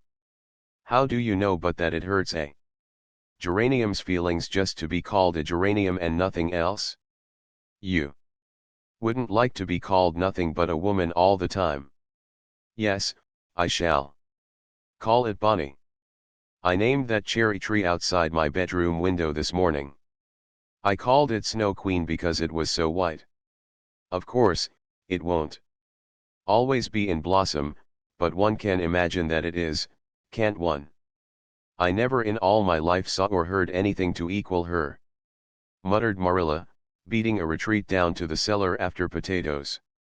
She is kind of interesting as Matthew says. I can feel already that. I'm wondering what on earth she'll say next. She'll be casting a spell over me, too. She's cast it over Matthew. That look he gave me when he went out said everything he said or hinted last night over again. I wish he was like other men and would talk things out. A body could answer back then and argue him into reason. But what's to be done with a man who just looks? Anne had relapsed into reverie, with her chin in her hands and her eyes on the sky, when Marilla returned from her cellar pilgrimage. There Marilla left her until the early dinner was on the table. I suppose I can have the mare and buggy this afternoon, Matthew, said Marilla. Matthew nodded and looked wistfully at Anne. Marilla intercepted the look and said grimly, I'm going to drive over to White Sands and settle this thing. I'll take Anne with me and Mrs. Spencer will probably make arrangements to send her back to Nova Scotia at once. I'll set your tea out for you. And I'll be home in time to milk the cows. Still Matthew said nothing and Marilla had a sense of having wasted words and breath. There is nothing more aggravating than a man who won't talk back unless it is a woman who won't. Matthew hitched the sorrel into the buggy in due time and Marilla and Anne set off. Matthew opened the yard gate for them and as they drove slowly through, he said, to nobody in particular as it seemed, little Jerry Butta from the creek was here this morning, and I told him I guessed I'd hire him for the summer. Marilla made no reply, but she hit the unlucky sorrel such a vicious clip with the whip that the fat mare, unused to such treatment, whizzed indignantly down the lane at an alarming pace. Marilla looked back once as the buggy bounced along and saw that aggravating Matthew leaning over the gate, looking wistfully after them. Chapter V. Anne's history. Do you know, said Anne confidentially, I've made up my mind to enjoy this drive. It's been my experience that you can nearly always enjoy things if you make up your mind firmly that you will. Of course, you must make it up firmly. I am not going to think about going back to the asylum while we're having our drive. I'm just going to think about the drive. Oh, look, there's one little early wild rose out. Isn't it lovely? Don't you think it must be glad to be a rose? Wouldn't it be nice if roses could talk? I'm sure they could tell us such lovely things. And isn't pink the most bewitching color in the world? I love it, but I can't wear it. Red-headed people can't wear pink, not even in imagination. Did you ever know of anybody whose hair was red when she was young, but got to be another color when she grew up? No, I don't know as I ever did, said Marilla mercilessly. And I shouldn't think it likely to happen in your case either. Anne sighed. Well, that is another hope gone. My life is a perfect graveyard of buried hopes. That's a sentence I read in a book once, and I say it over to comfort myself whenever I'm disappointed in anything. I don't see where the comforting comes in myself, said Marilla. Why? Because it sounds so nice and romantic, just as if I were a heroine. In a book, you know. I am so fond of romantic things, and a graveyard full of buried hopes is about as romantic a thing as one can imagine, isn't it? I'm rather glad I have one. Are we going across the Lake of Shining Waters today?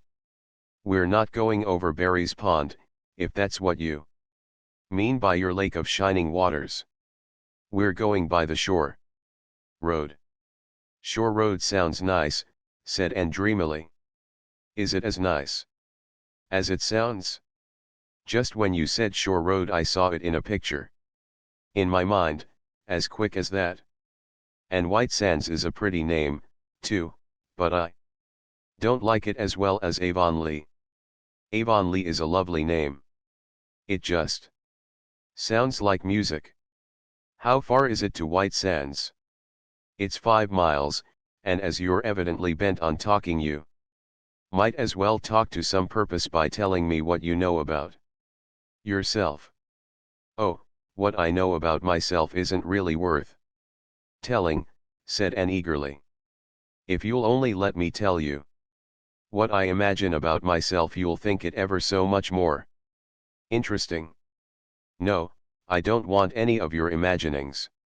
Just you stick to bald facts. Begin at the beginning. Where were you born and how old are you? I was 11 last March, said Anne, resigning herself to bald facts with a little sigh.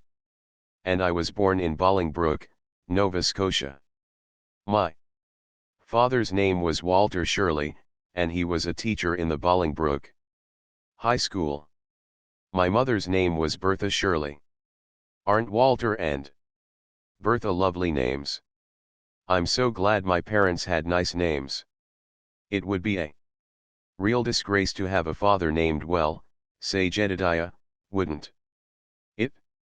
I guess it doesn't matter what a person's name is as long as he behaves himself, said Marilla, feeling herself called upon to inculcate a good and useful moral. Well, I don't know. Anne looked thoughtful. I read in a book once that a rose by any other name would smell as sweet, but I've never been able to believe it. I don't believe a rose would be as nice if it was called a thistle or a skunk cabbage. I suppose my father could have been a good man even if he had been called Jedediah, but I'm sure it would have been a cross. Well, my mother was a teacher in the high school, too, but when she married father she gave up teaching, of course. A husband was enough responsibility. Mrs. Thomas said that they were a pair of babies and as poor as church mice. They went to live in a weeny teeny little yellow house in Bolingbroke. I've never seen that house, but I've imagined it thousands of times. I think it must have had honeysuckle over the parlor window and lilacs in the front yard and lilies of the valley just inside the gate. Yes, and muslin curtains in all the windows. Muslin curtains give a house such an air. I was born in that house. Mrs. Thomas said I was the homeliest baby she ever saw. I was so scrawny and tiny and nothing but eyes, but that mother thought I was perfectly beautiful. I should think a mother would be a better judge than a poor woman who came in to scrub. Wouldn't you? I'm glad she was satisfied with me anyhow. I would feel so sad if I thought I was a disappointment to her, because she didn't live very long after that, you see. She died of fever when I was just 3 months old. I do wish she'd lived long enough for me to remember calling her mother. I think it would be so sweet to say mother, don't you? And father died 4 days afterwards. From fever too. That left me an orphan and folks were at their wits' end. So Mrs. Thomas said, what to do with me? You see, nobody wanted me even then. It seems to be my fate. Father and mother had both come from places far away. And it was well known they hadn't any relatives living. Finally Mrs. Thomas said she'd take me, though she was poor and had a drunken husband. She brought me up by hand. Do you know if there is anything in being brought up by hand that ought to make people who are brought up that way better than other people? Because whenever I was naughty, Mrs. Thomas would ask me how I could be such a bad girl when she had brought me up by hand, reproachful like. Mr. and Mrs. Thomas moved away from Bolingbroke to Marysville, and I lived with them until I was 8 years old. I helped look after the Thomas children. There were 4 of them younger than me, and I can tell you, they took a lot of looking after. Then Mr. Thomas was killed falling under a train, and his mother offered to take Mrs. Thomas and the children, but she didn't want me. Mrs. Thomas was at her wit's end, so she said, what to do with me. Then Mrs. Hammond from up the river came down and said she'd take me, seeing I was handy with children, and I went up the river to live with her in a little clearing among the stumps. It was a very lonesome place. I'm sure I could never have lived there if I hadn't had an imagination. Mr. Hammond worked a little sawmill up there, and Mrs. Hammond had 8 children. She had twins 3 times. I like babies in moderation, but twins 3 times in succession is too much.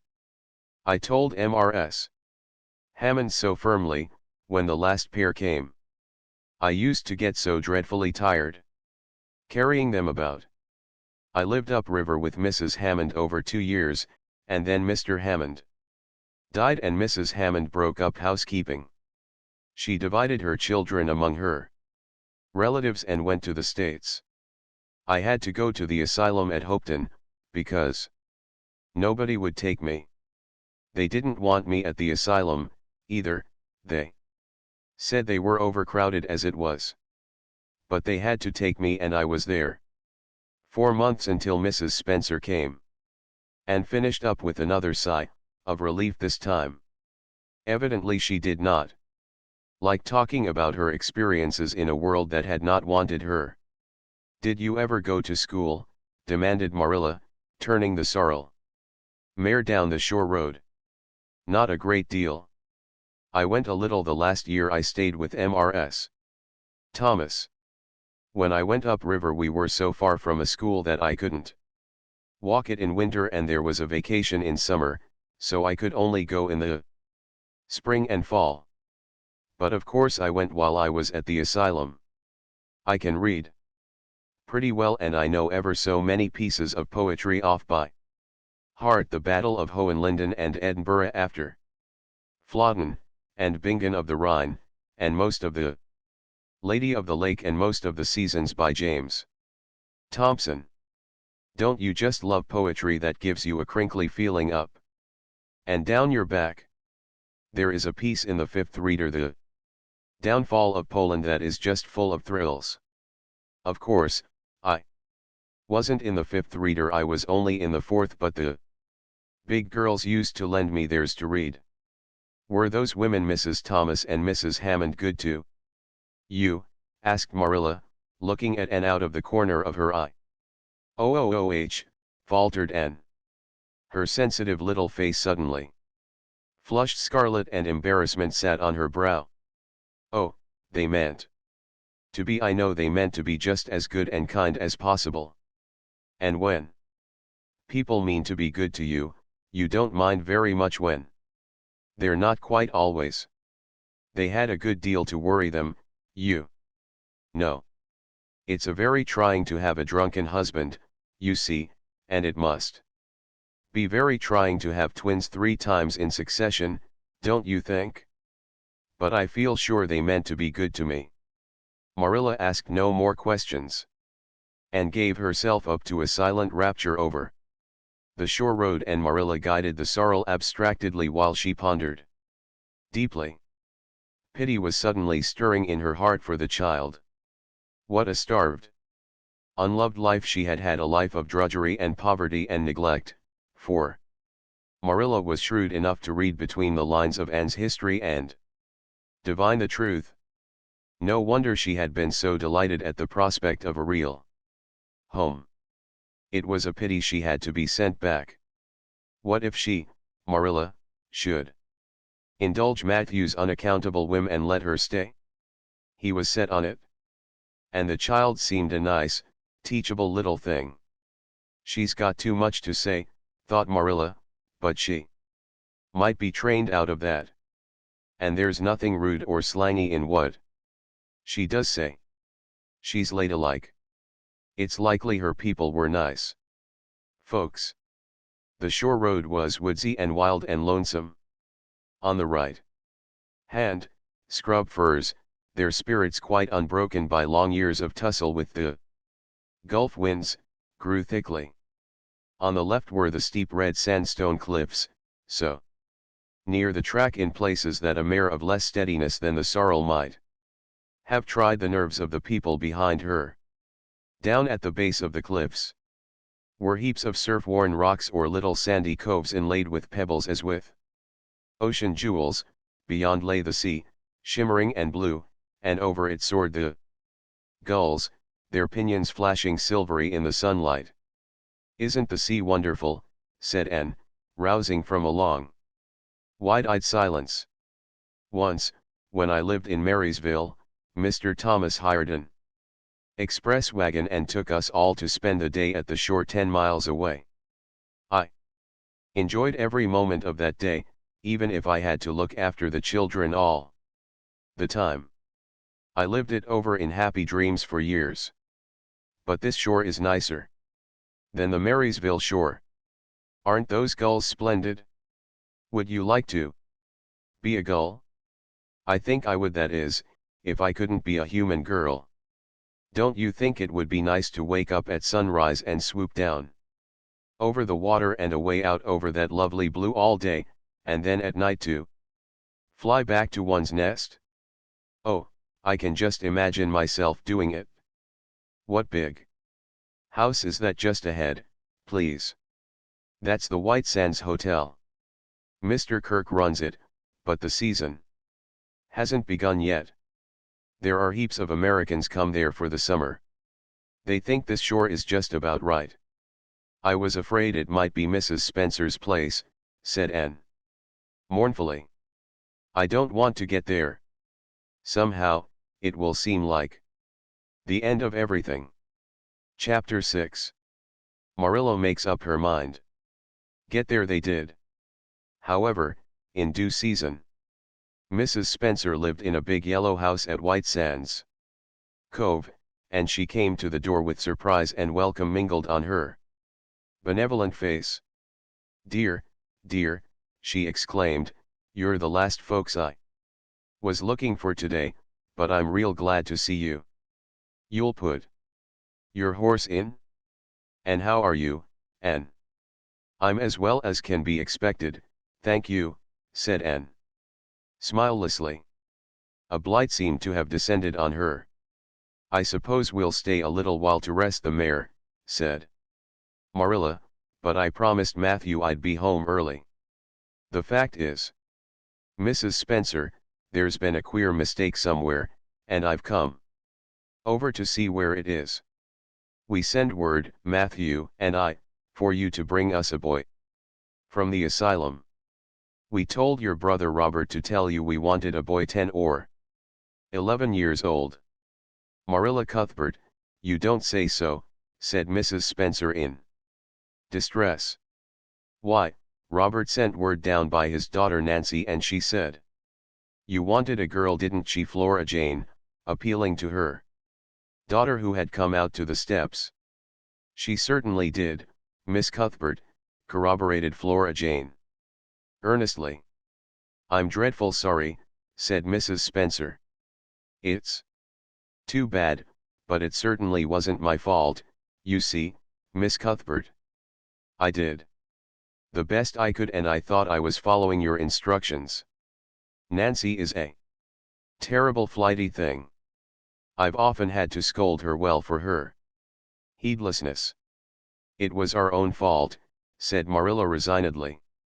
"We should have come to you ourselves and not left an important message to be passed along by word of mouth in that fashion. Anyhow, the mistake has been made and the only thing to do is to set it right. Can we send the child back to the asylum? I suppose they'll take her back, won't they? I suppose so, said Mrs. Spencer thoughtfully, but I don't think it will be necessary to send her back. Mrs. Peter Blewett was up here yesterday, and she was saying to me how much she wished she'd sent by me for a little girl to help her.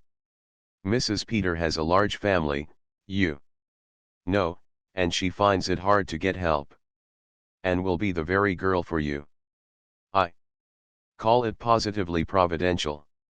Marilla did not look as if she thought Providence had much to do with the matter.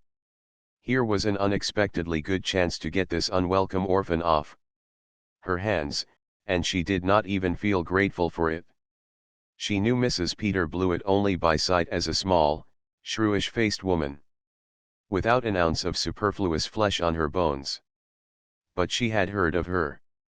A terrible worker and driver, Mrs. Peter was said to be, and discharged servant girls told fearsome tales of her temper and stinginess, and her family of pert, quarrelsome children. Marilla felt a qualm of conscience at the thought of handing Anne over to her tender mercies. Well, I'll go in and we'll talk the matter over, she said. And if there isn't Mrs. Peter coming up the lane this blessed minute, exclaimed Mrs. Spencer, bustling her guests through the hall into the parlor, where a deadly chill struck on them as if the air had been strained so long through dark green, closely drawn blinds that it had lost every particle of warmth it had ever possessed. That is real lucky, for we can settle the matter right away. Take the armchair, Miss Cuthbert. And you sit here on the ottoman and don't wiggle. Let me take your hats. Flora Jane, go out and put the kettle on. Good afternoon, Mrs. Blewett. We were just saying how fortunate it was you happened along. Let me introduce you to ladies. Mrs. Blewett, Miss Cuthbert.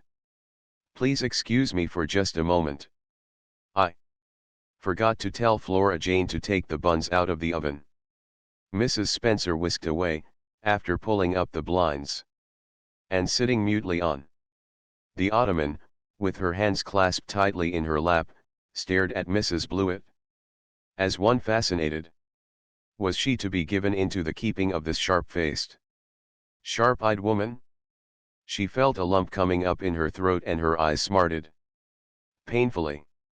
She was beginning to be afraid she couldn't keep the tears back when Mrs. Spencer returned, flushed and beaming, quite capable of taking any and every difficulty, physical, mental or spiritual, into consideration and settling it out of hand. It seems there's been a mistake about this little girl, Mrs. Blewett, she said. I was under the impression that Mr. and Miss Cuthbert wanted a little girl to adopt. I was certainly told so. But it seems it was a boy they wanted. So if you're still of the same mind you were yesterday, I think she'll be just the thing for you. Mrs. Blewett darted her eyes over and from head to foot. How old are you and what's your name? She demanded.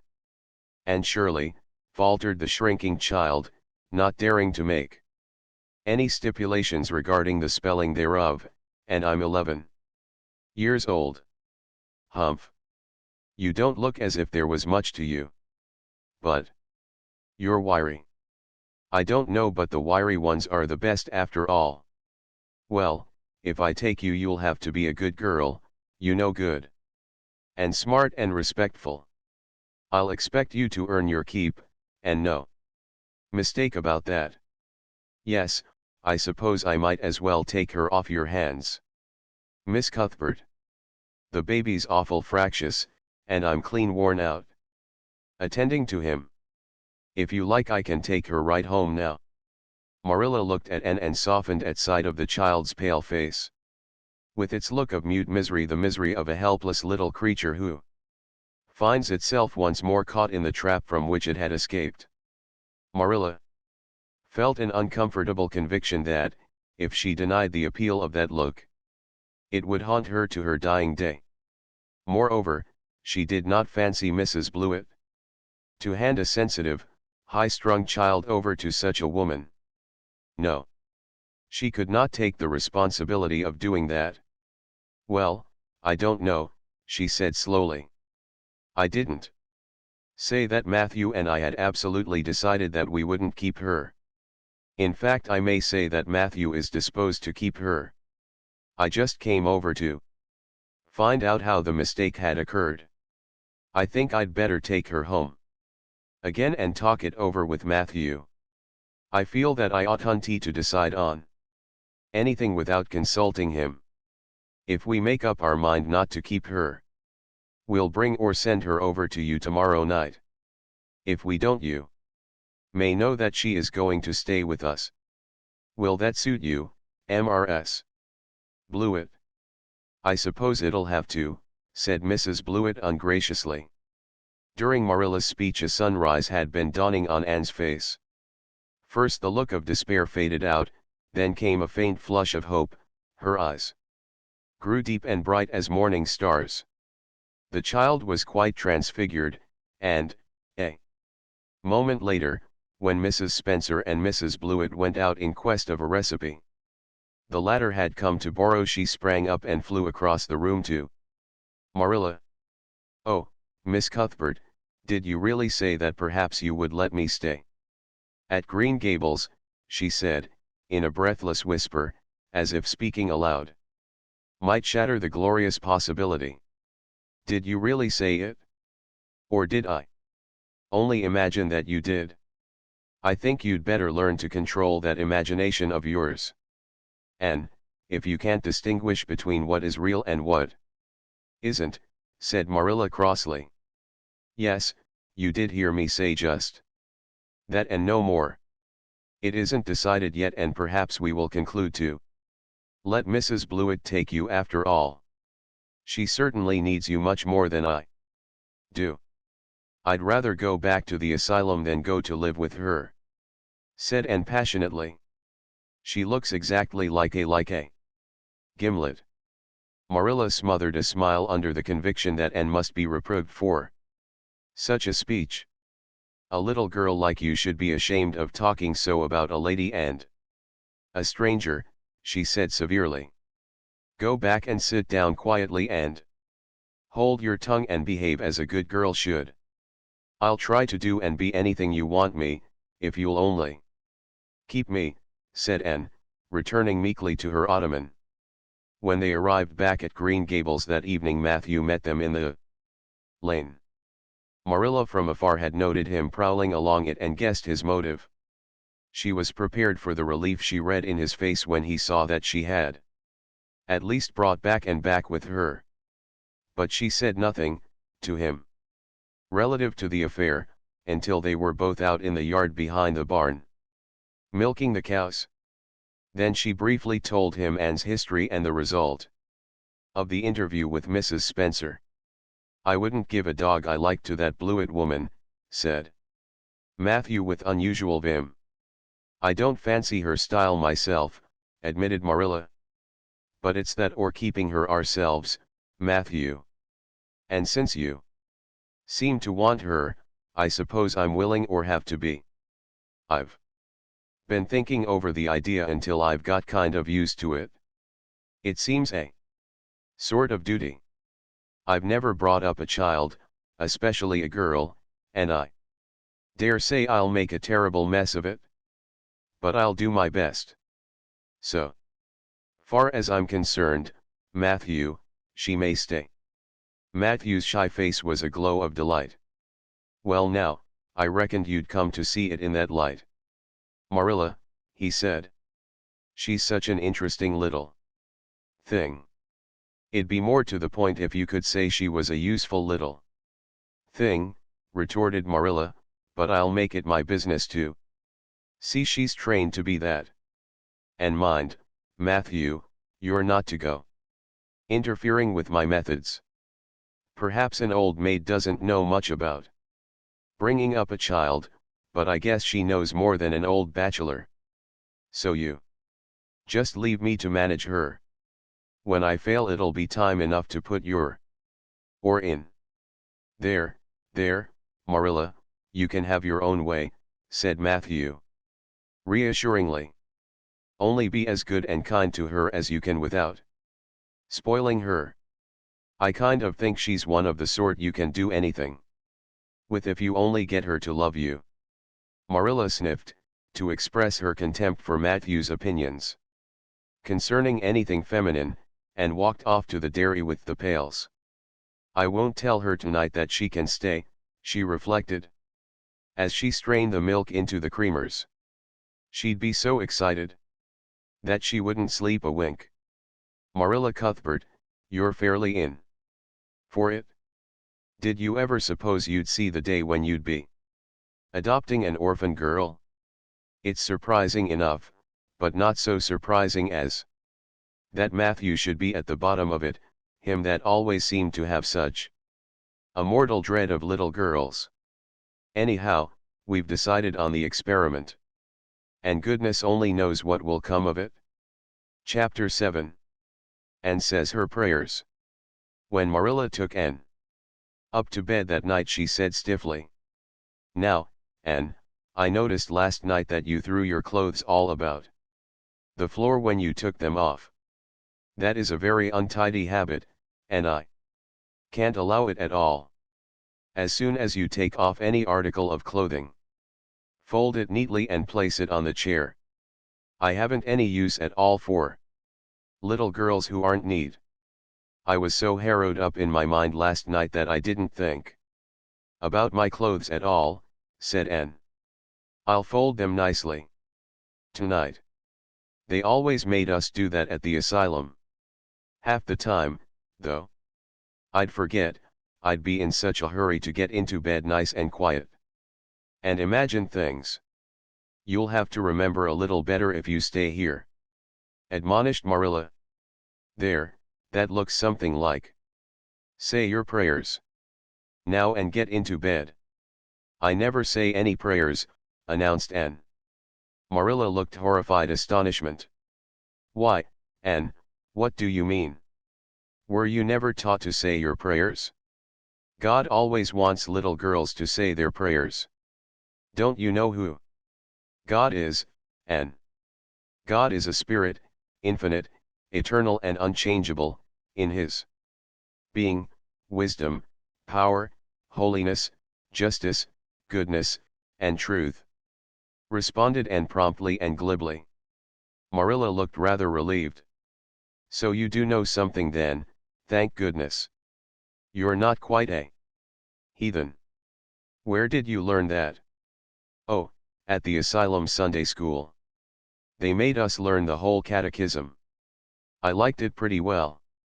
There's something splendid about some of the words. Infinite, eternal, and unchangeable. Isn't that grand? It has such a roll to it, just like a big organ playing. You couldn't quite call it poetry, I suppose, but it sounds a lot like it. Doesn't it? We're not talking about poetry, and we are talking about saying your prayers. Don't you know it's a terrible wicked thing not to say your prayers every night? I'm afraid you are a very bad little girl. You'd find it easier to be bad than good if you had red hair," said Anne reproachfully. "People who haven't red hair don't know what trouble is. Mrs. Thomas told me that God made my hair red on purpose, and I've never cared about him since.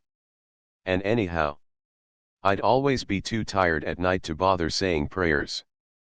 People who have to look after twins can't be expected to say their prayers. Now, do you honestly think they can?"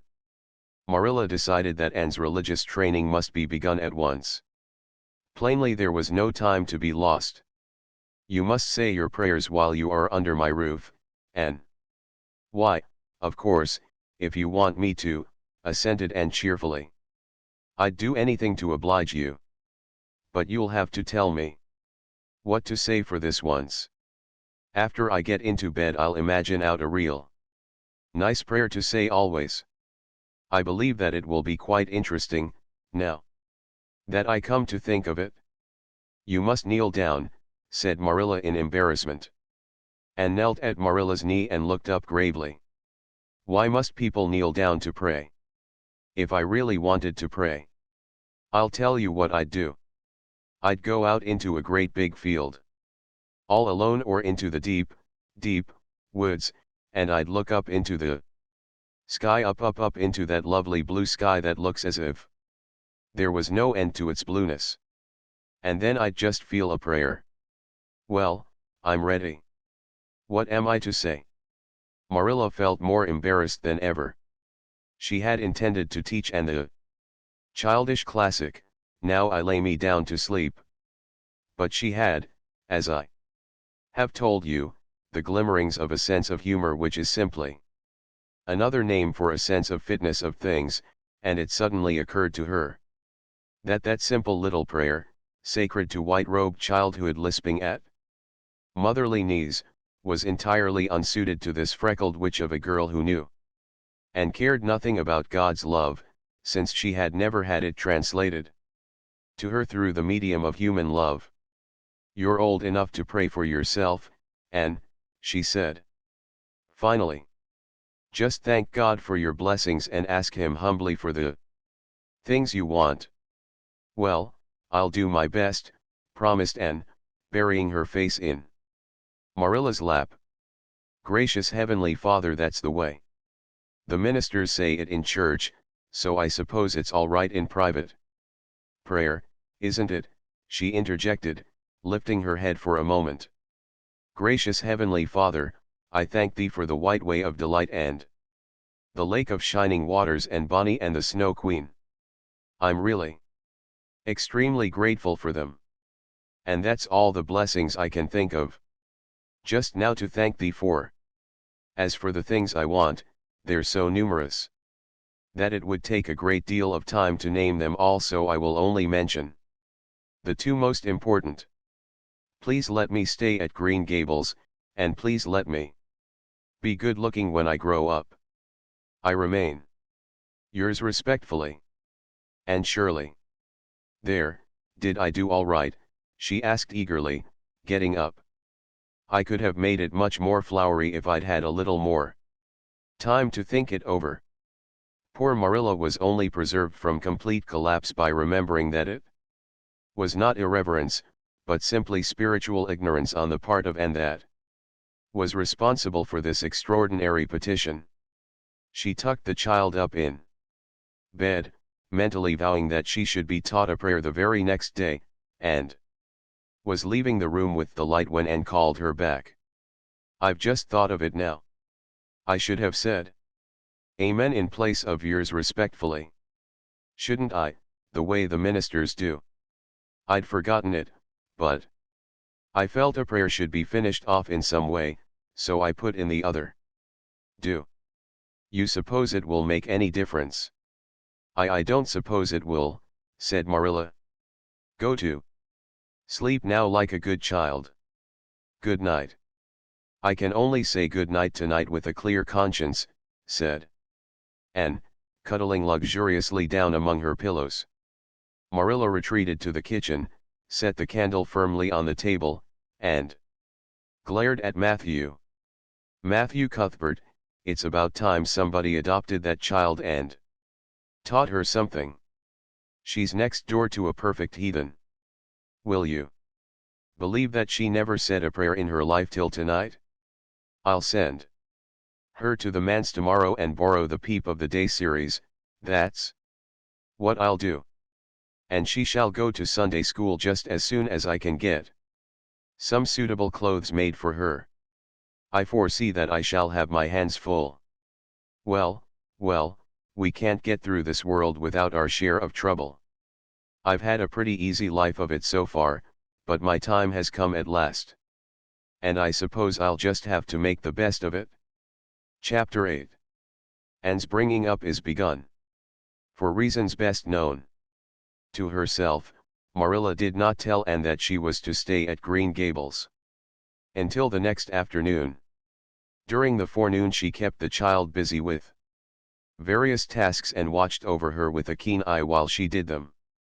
By noon, she had concluded that Anne was smart and obedient, willing to work and quick to learn. Her most serious shortcoming seemed to be a tendency to fall into daydreams in the middle of a task and forget all about it until such time as she was sharply recalled to earth by a reprimand or a catastrophe. When Anne had finished washing the dinner dishes she suddenly confronted Marilla with the air and expression of one desperately determined to learn the worst. Her thin little body trembled from head to foot, her face flushed and her eyes dilated until they were almost black. She clasped her hands tightly and said in an imploring voice, "Oh, please, Miss Cuthbert, won't you tell me if you are going to send me away or not? I've tried to be patient all the morning, but I really feel that I cannot bear not knowing any longer. It's a dreadful feeling. Please tell me. You haven't scalded the dishcloth in clean hot water as I told you to do," said Marilla immovably. "Just go and do it before you ask any more questions." Anne went and attended to the dishcloth. Then she returned to Marilla and fastened imploring eyes of the latter's face. "Well," said Marilla, unable to find any excuse for deferring her explanation longer, "I suppose I might as well tell you. Matthew and I have decided to keep you, that is, if you will try to be a good little girl and show yourself grateful." "Why, child, whatever is the matter?" "I'm crying," said Anne in a tone of bewilderment. "I can't think why. I'm glad as glad can be." "Oh, glad doesn't seem the right word at all. I was glad about the white way and the cherry blossoms, but this, oh, it's something more than glad. I'm so happy. I'll try to be so good. It will be uphill work, I expect, for Mrs. Thomas often told me I was desperately wicked. However, I'll do my very best. But can you tell me why I'm crying? I suppose it's because you're all excited and worked up," said Marilla disapprovingly. "Sit down on that chair and try to calm yourself. I'm afraid you both cry and laugh far too easily. Yes. You can stay here and we will try to do right by you. You must go to school. But it's only a fortnight till vacation, so it isn't worthwhile for you to start before it opens again in September." "What am I to call you?" asked Anne. "Shall I always say Miss Cuthbert? Can I call you Aunt Marilla?" "No, you'll call me just plain Marilla. I'm not used to being called Miss Cuthbert and it would make me nervous." "It sounds awfully disrespectful to just say Marilla," protested Anne. "I guess there'll be nothing disrespectful in it if you're careful to speak respectfully. Everybody, young and old, in Avonlea calls me Marilla except the minister. He says Miss Cuthbert when he thinks of it." "I'd love to call you Aunt Marilla," said Anne wistfully. "I've never had an aunt or any relation at all, not even a grandmother. It would make me feel as if I really belonged to you." "Can't I call you Aunt Marilla?" "No. I'm not your aunt and I don't believe in calling people names that don't belong to them. But we could imagine you were my aunt." "I couldn't," said Marilla grimly. "Do you never imagine things different from what they really are?" asked Anne wide-eyed. "No." "Oh." Anne drew a long breath. "Oh, Miss Marilla, how much you miss." "I don't believe in imagining things different from what they really are," retorted Marilla.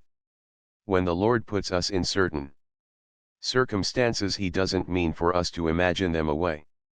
And that reminds me. Go into the sitting room, and be sure your feet are clean. And don't let any flies in, and bring me out the illustrated card that's on the mantelpiece. The Lord's Prayer is on it and you'll devote your spare time this afternoon to learning it off by heart. There's to be no more of such praying as I heard last night. I suppose I was very awkward, said Anne apologetically. But then, you see, I'd never had any practice. You couldn't really expect a person to pray very well the first time she tried, could you? I thought out a splendid prayer after I went to bed, just as I promised you I would. It was nearly as long as a minister's and so poetical. But would you believe it? I couldn't remember one word when I woke up this morning. And I'm afraid I'll never be able to think out another one as good. Somehow, things never are so good when they're thought out a second time. Have you ever noticed that? Here is something for you to notice, Anne. When I tell you to do a thing, I want you to obey me at once and not stand stock still and discourse about it. Just you go and do as I bid you. Anne promptly departed for the sitting room across the hall. She failed to return. After waiting 10 minutes, Marilla laid down her knitting and marched after her with a grim expression. She found Anne standing motionless before a picture hanging on the wall between the two windows, with her eyes a-star with dreams. The white and green light strained through apple trees and clustering vines outside fell over the wrapped little figure with a half-unearthly radiance. "Anne, whatever are you thinking of?" demanded Marilla sharply. Anne came back to earth with a start. "That," she said, pointing to the picture, a rather vivid chromo entitled, "Christ Blessing Little Children," and I was just imagining I was one of them, that I was the little girl in the blue dress, standing off by herself in the corner as if she didn't belong to anybody, like me. She looks lonely and sad, don't you think? I guess she hadn't any father or mother of her own. But she wanted to be blessed too, so she just crept shyly up on the outside of the crowd, hoping nobody would notice her except him. I'm sure I know just how she felt. Her heart must have beat and her hands must have got cold, like mine did when I asked you if I could stay. She was afraid he mightn't notice her. But it's likely he did, don't you think? I've been trying to imagine it all out, her edging a little nearer all the time until she was quite close to him, and then he would look at her and put his hand on her hair. And oh, such a thrill of joy as would run over her. But I wish the artist hadn't painted him so sorrowful looking. All his pictures are like that, if you've noticed. But I don't believe he could really have looked so sad, or the children would have been afraid of him. Anne, said Marilla, wondering why she had not broken into this speech long before, you shouldn't talk that way. It's irreverent, positively irreverent. Anne's eyes marveled. Why, I felt just as reverent as could be. I'm sure I didn't mean to be irreverent. Well, I don't suppose you did, but it doesn't sound right to talk so familiarly about such things. And another thing, Anne, when I send you after something, you're to bring it at once and not fall into mooning and imagining before pictures. Remember that. Take that card and come right to the kitchen. Now, sit down in the corner and learn that prayer off by heart. And set the card up against the jugful of apple blossoms she had brought in to decorate the dinner table. Marilla had eyed that decoration askance, but had said nothing, propped her chin on her hands, and fell to studying it intently for several silent minutes. I like this, she announced at length. It's beautiful. I've heard it before. I heard the superintendent of the Asylum Sunday School say it over once. But I didn't like it then. He had such a cracked voice and he prayed it so mournfully. I really felt sure he thought praying was a disagreeable duty. This isn't poetry, but it makes me feel just the same way poetry does. Our Father who art in heaven, Hallowed be thy name. That is just like a line of music. Oh, I'm so glad you thought of making me learn this, Miss Marilla. Well, learn it and hold your tongue, said Marilla shortly. And tipped the vase of apple blossoms near enough to bestow a soft kiss on a pink-cupped bud, and then studied diligently for some moments longer. Marilla, she demanded presently, do you think that I shall ever have a bosom friend in Avonlea? What kind of friend?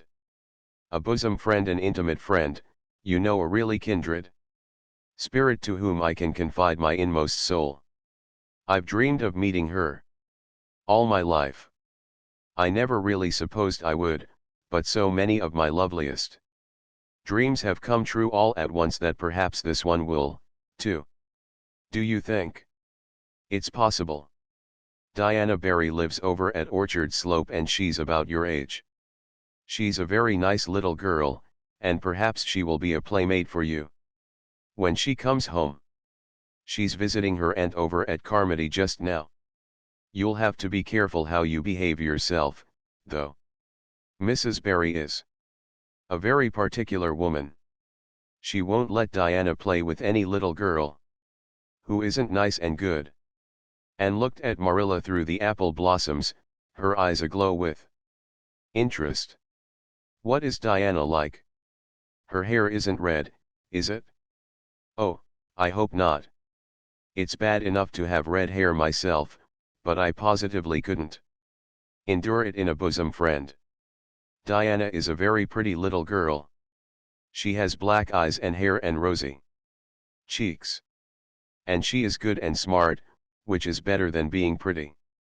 Marilla was as fond of morals as the Duchess in Wonderland, and was firmly convinced that one should be tacked on to every remark made to a child who was being brought up. But Anne waved the moral inconsequently aside and seized only on the delightful possibilities before it. Oh, I'm so glad she's pretty. Next to being beautiful oneself, and that's impossible in my case, it would be best to have a beautiful bosom friend. When I lived with Mrs. Thomas, she had a bookcase in her sitting room with glass doors. There weren't any books in it, Mrs. Thomas kept her best china and her preserves there when she had any preserves to keep. One of the doors was broken. Mr. Thomas smashed it one night when he was slightly intoxicated. But the other was whole, and I used to pretend that my reflection in it was another little girl who lived in it. I called her Katie Maurice, and we were very intimate. I used to talk to her by the hour, especially on Sunday, and tell her everything. Katie was the comfort and consolation of my life. We used to pretend that the bookcase was enchanted, and that if I only knew the spell I could open the door and step right into the room where Katie Maurice lived, instead of into Mrs. Thomas's shelves of preserves and china. And then Katie Maurice would have taken me by the hand and led me out into a wonderful place, all flowers and sunshine and fairies, and we would have lived there happy forever after. When I went to live with Mrs. Hammond, it just broke my heart to leave Katie Maurice. She felt it dreadfully too, I know she did, for she was crying when she kissed me goodbye through the bookcase door. There was no bookcase at Mrs. Hammond's. But just up the river a little way from the house there was a long green little valley, and the loveliest echo lived there.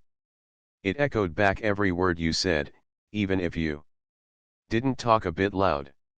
So I imagined that it was a little girl called Violetta, and we were great friends, and I loved her almost as well as I loved Katie Maurice. Not quite, but almost, you know. The night before I went to the asylum I said goodbye to Violetta, and oh, her goodbye came back to me in such sad, sad tones. I had become so attached to her that I hadn't the heart to imagine a bosom friend at the asylum, even if there had been any scope for imagination there. I think it's just as well there wasn't, said Marilla dryly. I don't approve of such goings on. You seem to half believe your own imaginations. It will be well for you to have a real live friend to put such nonsense out of your head. But don't let Mrs. Barry hear you talking about your Katie Maurices and your Violettas, or she'll think you tell stories. Oh, I won't.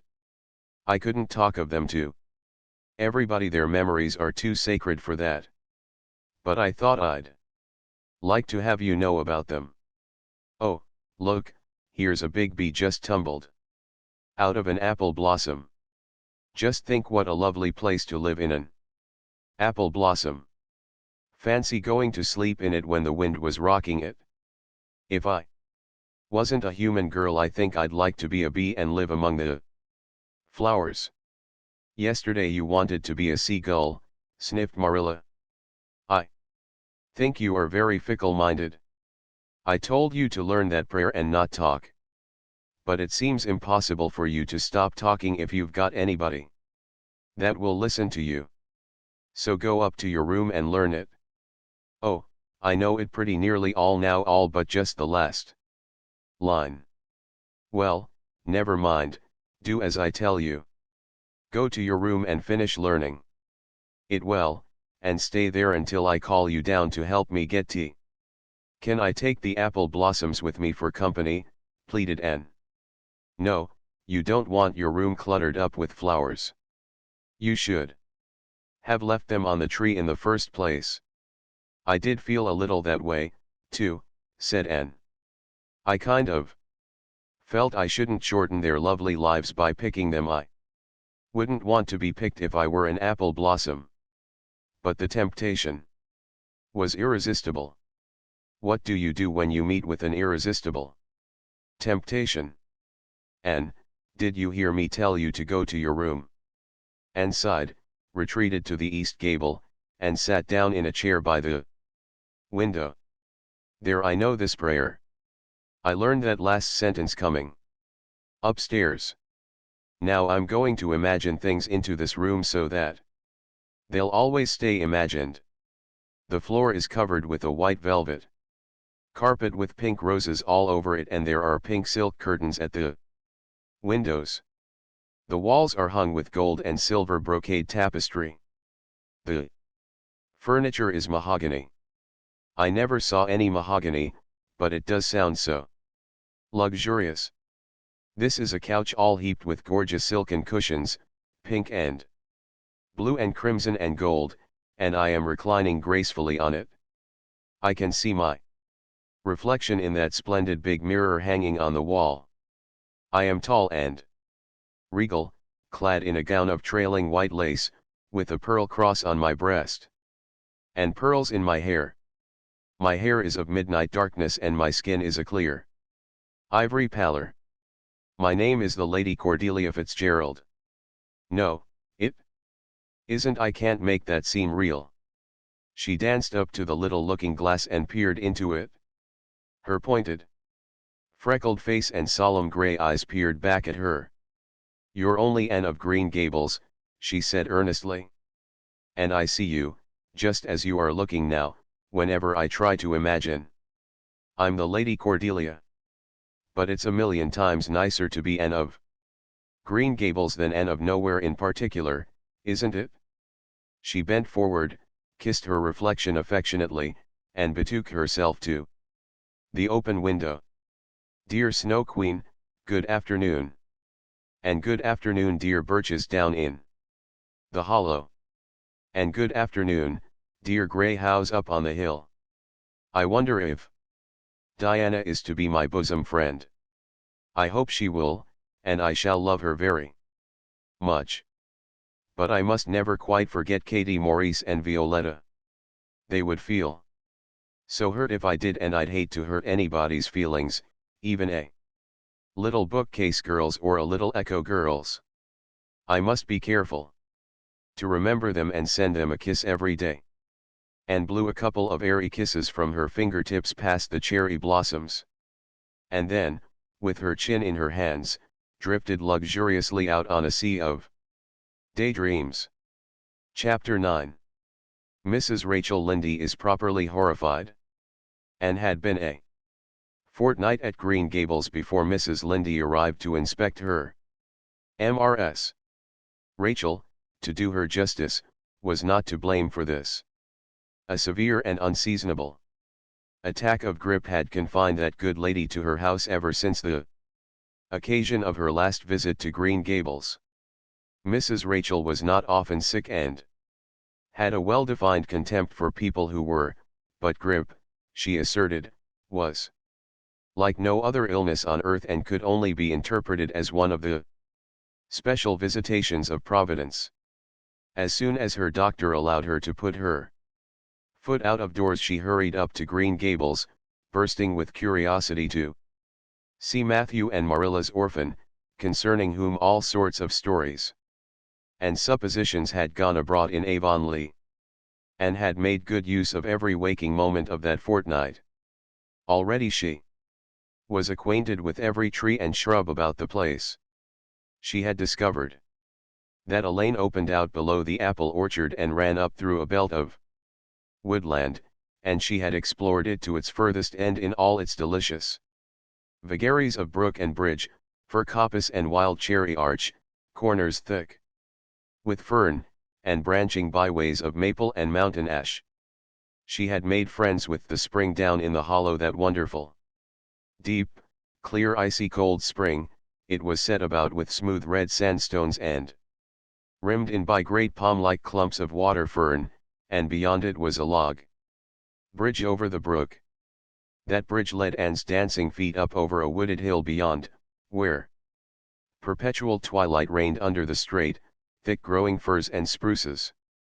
The only flowers there were myriads of delicate June bells, those shyest and sweetest of woodland blooms, and a few pale, aerial star-flowers, like the spirits of last year's blossoms. Gossamers glimmered like threads of silver among the trees, and the fir boughs and tassels seemed to utter friendly speech. All these raptured voyages of exploration were made in the odd half-hours which she was allowed for play, and Anne talked Matthew and Marilla half-deaf over her discoveries. Not that Matthew complained, to be sure, he listened to it all with a wordless smile of enjoyment on his face. Marilla permitted the chatter until she found herself becoming too interested in it, whereupon she always promptly quenched Anne by a curt command to hold her tongue. Anne was out in the orchard when Mrs. Rachel came, wandering at her own sweet will through the lush, tremulous grasses splashed with ruddy evening sunshine. So that good lady had an excellent chance to talk her illness fully over, describing every ache and pulse beat with such evident enjoyment that Marilla thought even grippe must bring its compensations. When details were exhausted, Mrs. Rachel introduced the real reason of her call. "I've been hearing some surprising things about you and Matthew. I don't suppose you are any more surprised than I am." "Myself," said Marilla. "I'm getting over my surprise now." "It was too bad there was such a mistake," said Mrs. Rachel sympathetically. "Couldn't you have sent her back?" "I suppose we could, but we decided not to. Matthew took a fancy to her. And I must say I like her myself, although I admit she has her faults. The house seems a different place already. She's a real bright little thing." Marilla said more than she had intended to say when she began, for she read disapproval in Mrs. Rachel's expression. "It's a great responsibility you've taken on yourself," said that lady gloomily, "especially when you've never had any experience with children. You don't know much about her or her real disposition, I suppose, and there's no guessing how a child like that will turn out. But I don't want to discourage you, I'm sure." "Marilla." "I'm not feeling discouraged," was Marilla's dry response. "When I make up my mind to do a thing, it stays made up. I suppose you'd like to see Anne. I'll call her in." Anne came running in presently, her face sparkling with the delight of her orchard rovings, but, abashed at finding the delight herself in the unexpected presence of a stranger, she halted confusedly inside the door. She certainly was an odd-looking little creature in the short tight wincey dress she had worn from the asylum, below which her thin legs seemed ungracefully long. Her freckles were more numerous and obtrusive than ever, the wind had ruffled her hatless hair into over-brilliant disorder, it had never looked redder than at that moment. "Well, they didn't pick you for your looks, that's sure and certain," was Mrs. Rachel Lindy's emphatic comment. Mrs. Rachel was one of those delightful and popular people who pride themselves on speaking their mind without fear or favor. "She's terrible skinny and homely, Marilla. Come here, child, and let me have a look at you. Lawful heart. Did anyone ever see such freckles? And hair as red as carrots? Come here, child, I say." And came there, but not exactly as Mrs. Rachel expected. With one bound she crossed the kitchen floor and stood before Mrs. Rachel, her face scarlet with anger, her lips quivering, and her whole slender form trembling from head to foot. "I hate you," she cried in a choked voice, stamping her foot on the floor. "I hate you, I hate you, I hate you, eh?" Louder stamp with each assertion of hatred. "How dare you call me skinny and ugly? How dare you say I'm freckled and red-headed? You are a rude, impolite, unfeeling woman." "Anne," exclaimed Marilla in consternation. But Anne continued to face Mrs. Rachel undauntedly, head up, eyes blazing, hands clenched, passionate indignation exhaling from her like an atmosphere. "How dare you say such things about me," she repeated vehemently. "How would you like to have such things said about you?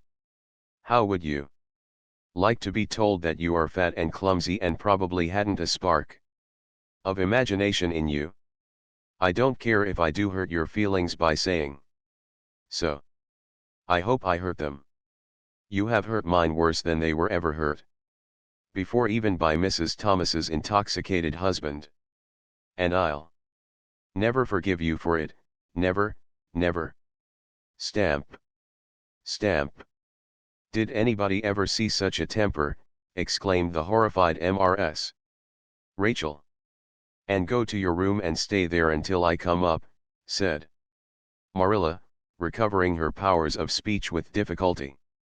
And, bursting into tears, rushed to the hall door, slammed it until the tins on the porch wall outside rattled in sympathy, and fled through the hall and up the stairs like a whirlwind. A subdued slam above told that the door of the east gable had been shut with equal vehemence. "Well, I don't envy you your job bringing that up, Marilla," said Mrs. Rachel with unspeakable solemnity. Marilla opened her lips to say she knew not what of apology or deprecation. What she did say was a surprise to herself then and ever afterwards. "You shouldn't have twigged her about her looks, Rachel. Marilla Cuthbert, you don't mean to say that you are upholding her in such a terrible display of temper as we've just seen?" demanded Mrs. Rachel indignantly. "No," said Marilla slowly, "I'm not trying to excuse her. She's been very naughty and I'll have to give her a talking to about it. But we must make allowances for her. She's never been taught what is right. And you were too hard on her, Rachel." Marilla could not help tacking on that last sentence, although she was again surprised at herself for doing it. Mrs. Rachel got up with an air of offended dignity. "Well, I see that I'll have to be very careful what I say after this, Marilla, since the fine feelings of orphans, brought from goodness knows where, have to be considered before anything else." "Oh, no, I'm not vexed, don't worry yourself. I'm too sorry for you to leave any room for anger in my mind. You'll have your own troubles with that, child.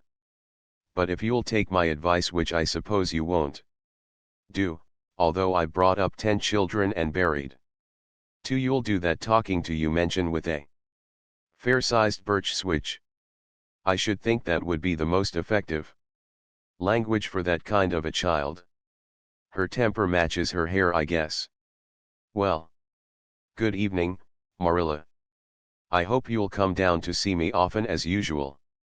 But you can't expect me to visit here again in a hurry, if I'm liable to be flown at and insulted in such a fashion. It's something new, in my experience. Whereat Mrs. Rachel swept out and away. If a fat woman who always waddled could be said to sweep away, and Marilla, with a very solemn face, betook herself to the east gable. On the way upstairs she pondered uneasily as to what she ought to do. She felt no little dismay over the scene that had just been enacted. How unfortunate that Anne should have displayed such temper before Mrs. Rachel Lynde, of all people. Then Marilla suddenly became aware of an uncomfortable and rebuking consciousness that she felt more humiliation over this than sorrow over the discovery of such a serious defect in Anne's disposition. And how was she to punish her?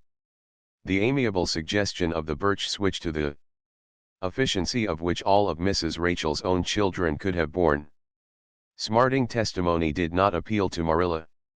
She did not believe she could whip a child. No, some other method of punishment must be found to bring Anne to a proper realization of the enormity of her offense.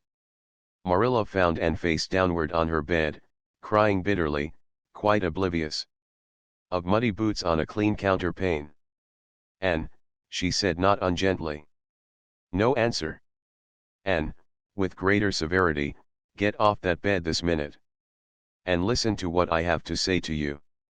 Anne squirmed off the bed and sat rigidly on a chair beside it, her face swollen and tear-stained and her eyes fixed stubbornly on the floor. "This is a nice way for you to behave, Anne. Aren't you ashamed of yourself?" "She hadn't any right to call me ugly and red-headed," retorted Anne, evasive and defiant. "You hadn't any right to fly into such a fury and talk the way you did to her, Anne. I was ashamed of you, thoroughly ashamed of you. I wanted you to behave nicely to Mrs. Lynde, and instead of that you have disgraced me. I'm sure I don't know why you should lose your temper like that just because Mrs. Lynde said you were red-haired and homely. You say it yourself often enough."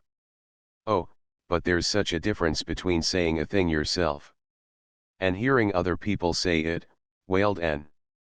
"You may know a thing is so, but you can't help hoping other people don't quite think it is. I suppose you think I have an awful temper, but I couldn't help it." When she said those things something just rose right up in me and choked me. I had to fly out at her. "Well, you made a fine exhibition of yourself, I must say. Mrs. Lynde will have a nice story to tell about you everywhere, and she'll tell it too. It was a dreadful thing for you to lose your temper like that, Anne. Just imagine how you would feel if somebody told you to your face that you were skinny and ugly," pleaded Anne tearfully. An old remembrance suddenly rose up before Marilla. She had been a very small child when she had heard one aunt say of her to another, "What a pity she is such a dark, homely little thing." Marilla was every day of 50 before the sting had gone out of that memory. "I don't say that I think Mrs. Lynde was exactly right in saying what she did to you, Anne," she admitted in a softer tone. "Rachel is too outspoken. But that is no excuse for such behavior on your part. She was a stranger and an elderly person and my visitor, all three very good reasons why you should have been respectful to her. You were rude and saucy."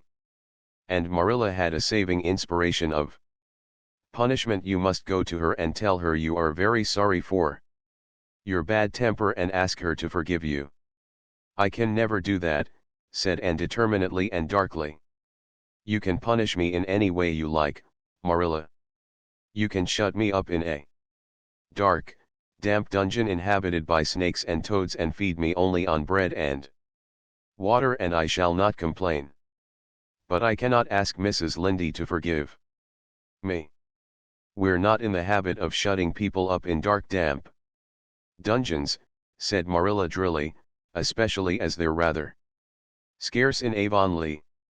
But apologize to Mrs. Lynde you must and shall, and you'll stay here in your room until you can tell me you're willing to do it. I shall have to stay here forever then, said Anne mournfully. Because I can't tell Mrs. Lynde I'm sorry I said those things to her. How can I? I'm not sorry. I'm sorry I vexed you, but I'm glad I told her just what I did.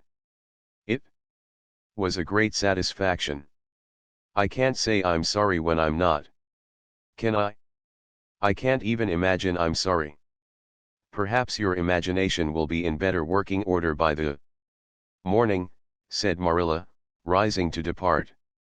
You'll have the night to think over your conduct in and come to a better frame of mind. You said you would try to be a very good girl if we kept you at Green Gables, but I must say it hasn't seemed very much like it this evening. Leaving this Parthian shaft to rankle in Anne's stormy bosom, Marilla descended to the kitchen, grievously troubled in mind and vexed in soul. She was as angry with herself as with Anne, because, whenever she recalled Mrs. Rachel's dumbfounded countenance her lips twitched with amusement and she felt a most reprehensible desire to laugh. Chapter X. Anne's apology. Marilla said nothing to Matthew about the affair that evening, but when Anne proved still refractory, the next morning an explanation had to be made to account for her absence from the breakfast table. Marilla told Matthew the whole story, taking pains to impress him with a due sense of the enormity of Anne's behavior. It's a good thing Rachel Lynde got a calling down, she's a meddlesome old gossip, was Matthew's consolatory rejoinder. Matthew Cuthbert, I'm astonished at you. You know that Anne's behavior was dreadful, and yet you take her part. I suppose you'll be saying next thing that she oughtn't to be punished at all.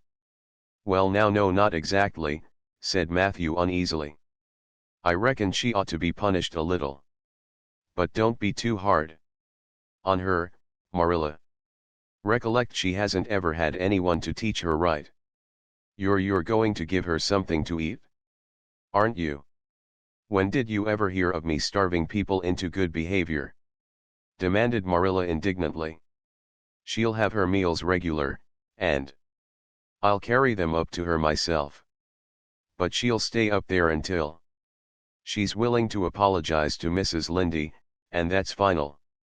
Matthew. Breakfast, dinner, and supper were very silent meals for Anne still remained obdurate. After each meal Marilla carried a well-filled tray to the east gable and brought it down later on not noticeably depleted. Matthew eyed its last descent with a troubled eye. Had Anne eaten anything at all? When Marilla went out that evening to bring the cows from the back pasture, Matthew, who had been hanging about the barns and watching, slipped into the house with the air of a burglar and crept upstairs. As a general thing Matthew gravitated between the kitchen and the little bedroom off the hall where he slept. Once in a while he ventured uncomfortably into the parlor or sitting room when the minister came to tea. But he had never been upstairs in his own house since the spring he helped Marilla paper the spare bedroom, and that was 4 years ago. He tiptoed along the hall and stood for several minutes outside the door of the east gable before he summoned courage to tap on it with his fingers and then opened the door to peep in. Anne was sitting on the yellow chair by the window gazing mournfully out into the garden. Very small and unhappy she looked, and Matthew's heart smote him. He softly closed the door and tiptoed over to her. "Anne," he whispered, as if afraid of being overheard, "how are you making it, Anne?" Anne smiled wanly. Pretty well. I imagine a good deal, and that helps to pass the time. Of course, it's rather lonesome. But then, I may as well get used to that. And smiled again, bravely facing the long years of solitary imprisonment. Before her, Matthew recollected that he must say what he had come to say without loss of time, lest Marilla return prematurely. Well now, Anne, don't you think you'd better do it and have it over with, he whispered. It'll have to be done sooner or later, you know, for Marilla's a dreadful determined woman, dreadful determined, and do it right off, I say, and have it over. Do you mean apologize to Mrs. Lynde? Yes, apologize, that's the very word, said Matthew eagerly. Just smooth it over, so to speak. That's what I was trying to get at. I suppose I could do it to oblige you, said Anne thoughtfully. It would be true enough to say I am sorry, because I am sorry. Now, I wasn't a bit sorry last night. I was mad clear through, and I stayed mad all night. I know I did, because I woke up 3 times and I was just furious every time. But this morning it was over. I wasn't in a temper any more, and it left a dreadful sort of goneness, too. I felt so ashamed of myself. But I just couldn't think of going and telling Mrs. Lynde so. It would be so humiliating. I made up my mind I'd stay shut up here forever rather than do that. But still, I'd do anything for you if you really want me to. Well now, of course I do. It's terrible lonesome downstairs without you. Just go and smooth things over, that's a good girl. Very well, said Anne resignedly. I'll tell Marilla as soon as she comes in I've repented. That's right, Anne. But don't tell Marilla I said anything about it. She might think I was putting my oar in, and I promised not to do that. Wild horses won't drag the secret from me, promised Anne solemnly. How would wild horses drag a secret from a person? Anyhow. But Matthew was gone, scared at his own success. He fled hastily to the remotest corner of the horse pasture lest Marilla should suspect what he had been up to. Marilla herself, upon her return to the house, was agreeably surprised to hear a plaintive voice calling Marilla over the banisters. Well, she said, going into the hall. I'm sorry I lost my temper and said rude things, and I'm willing to go and tell Mrs. Lynde so. Very well. Marilla's crispness gave no sign of her relief. She had been wondering what under the canopy she should do if Anne did not give in. I'll take you down after milking. Accordingly, after milking, behold Marilla and Anne walking down the lane, the former erect and triumphant, the latter drooping and dejected. But halfway down, Anne's dejection vanished as if by enchantment. She lifted her head and stepped lightly along, her eyes fixed on the sunset sky and an air of subdued exhilaration about her. Marilla beheld the change disapprovingly. This was no meek penitence such as it behooved her to take into the presence of the offended. Mrs. Lynde. What are you thinking of, Anne? She asked sharply. I'm imagining out what I must say to Mrs. Lynde, answered Anne dreamily. This was satisfactory, or should have been so. But Marilla could not rid herself of the notion that something in her scheme of punishment was going askew. Anne had no business to look so rapt and radiant. Rapt and radiant Anne continued until they were in the very presence of Mrs. Lynde, who was sitting knitting by her kitchen window. Then the radiance vanished. Mournful penitence appeared on every feature. Before a word was spoken, Anne suddenly went down on her knees before the astonished Mrs. Rachel, and held out her hands beseechingly. Oh, Mrs. Lynde, I am so extremely sorry, she said with a quiver in her voice. I could never express all my sorrow, no, not if I used up a whole dictionary. You must just imagine it. I behaved terribly too. You and I've disgraced the dear friends, Matthew and Marilla, who have let me stay at Green Gables although I'm not a boy. I'm a dreadfully wicked and ungrateful girl, and I deserve to be punished and cast out by respectable people forever. It was very wicked of me to fly into a temper because you told me the truth. It was the truth, every word you said was true. My hair is red and I'm freckled and skinny and ugly. What I said to you was true, too, but I shouldn't have said it. Oh, Mrs. Lindy, please, please, forgive me. If you refuse it will be a lifelong sorrow. On a poor little orphan girl, would you, even if she had a dreadful temper? Oh, I am sure you wouldn't. Please say you forgive me, Mrs. Lindy. Anne clasped her hands together, bowed her head, and waited for the word of judgment. There was no mistaking her sincerity, it breathed in every tone of her voice. Both Marilla and Mrs. Lindy recognized its unmistakable ring. But the former understood in dismay that Anne was actually enjoying her valley of humiliation, was reveling in the thoroughness of her abasement. Where was the wholesome punishment upon which she, Marilla, had plumed herself? And had turned it into a species of positive pleasure. Good Mrs. Lindy, not being overburdened with perception, did not see this. She only perceived that Anne had made a very thorough apology, and all resentment vanished from her kindly, if somewhat officious, heart. There, get up, child, she said heartily. Of course I forgive you. I guess I was a little too hard on you, anyway. But I'm such an outspoken person.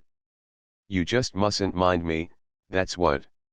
It can't be denied your hair is terrible red, but I knew a girl once went to school with her, in fact whose hair was every mite as red as yours when she was young, but when she grew up it darkened to a real handsome auburn.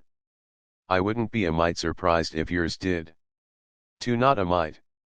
Oh, Mrs. Lindy. Anne drew a long breath as she rose to her feet. You have given me a hope. I shall always feel that you are a benefactor. Oh, I could endure anything if I only thought my hair would be a handsome auburn when I grew up. It would be so much easier to be good if one's hair was a handsome auburn, don't you think? And now may I go out into your garden and sit on that bench under the apple trees while you and Marilla are talking? There is so much more scope for imagination out there. Laws, yes, run along, child. And you can pick a bouquet of them white June lilies over in the corner if you like. As the door closed behind Anne, Mrs. Lindy got briskly up to light a lamp. She's a real odd little thing. Take this chair, Marilla. It's easier than the one you've got, I just keep that for the hired boy to sit on. Yes, she certainly is an odd child, but there is something kind of taking about her after all. I don't feel so surprised at you and Matthew keeping her as I did, nor so sorry for you, either. She may turn out all right. Of course, she has a queer way of expressing herself, a little too well, too kind of forcible, you know, but she'll likely get over that now that she's come to live among civilized folks.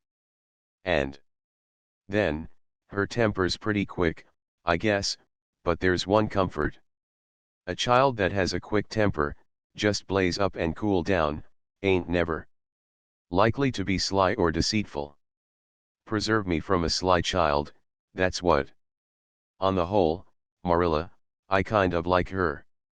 When Marilla went home and came out of the fragrant twilight of the orchard with a sheaf of white narcissi in her hands, I apologized pretty well, Didn't I?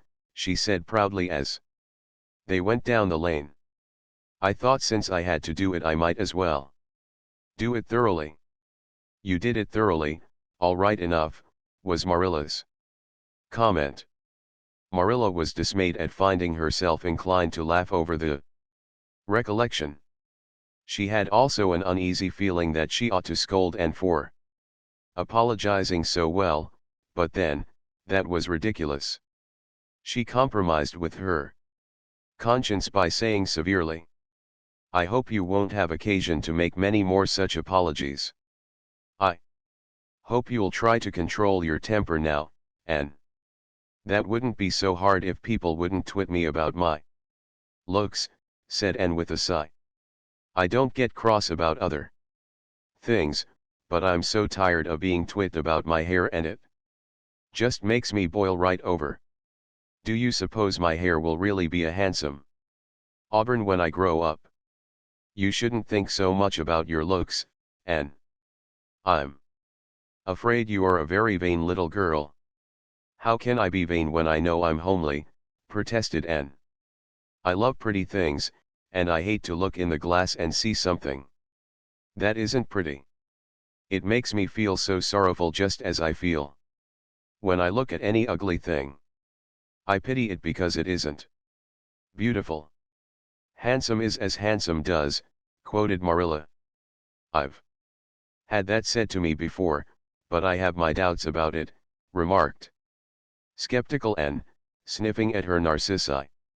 Oh, aren't these flowers sweet? It was lovely of Mrs. Lynde to give them to me. I have no hard feelings against Mrs. Lynde now. It gives you a lovely, comfortable feeling to apologize and be forgiven, doesn't it? Aren't the stars bright tonight? If you could live in a star, which one would you pick? I'd like that lovely, clear big one away over there above that dark hill. Anne, do hold your tongue, said Marilla, thoroughly worn out, trying to follow the gyrations of Anne's thoughts.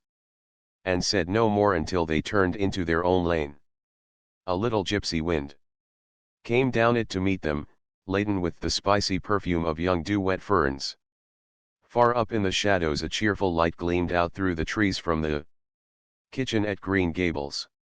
Anne suddenly came close to Marilla and slipped her hand into the older woman's hard palm. It's lovely to be going home and know it's home, she said. I love Green Gables already, and I never loved any place before. No place ever seemed like home. Oh, Marilla, I'm so happy. I could pray right now and not find it a bit hard. Something warm and pleasant welled up in Marilla's heart at touch of that thin little hand in her own, a throb of the maternity she had missed. Perhaps its very unaccustomedness and sweetness disturbed her. She hastened to restore her sensations to their normal calm by inculcating a moral. If you'll be a good girl you'll always be happy, Anne. And you should never find it hard to say your prayers. Saying one's prayers isn't exactly the same thing as praying, said Anne meditatively. But I'm going to imagine that I'm the wind that is blowing up there in those treetops. When I get tired of the trees I'll imagine I'm gently waving down here in the ferns, and then I'll fly over to Mrs. Lynde's garden and set the flowers dancing, and then I'll go with one great swoop over the clover field, and then I'll blow over the lake of shining waters and ripple it all up into little sparkling waves.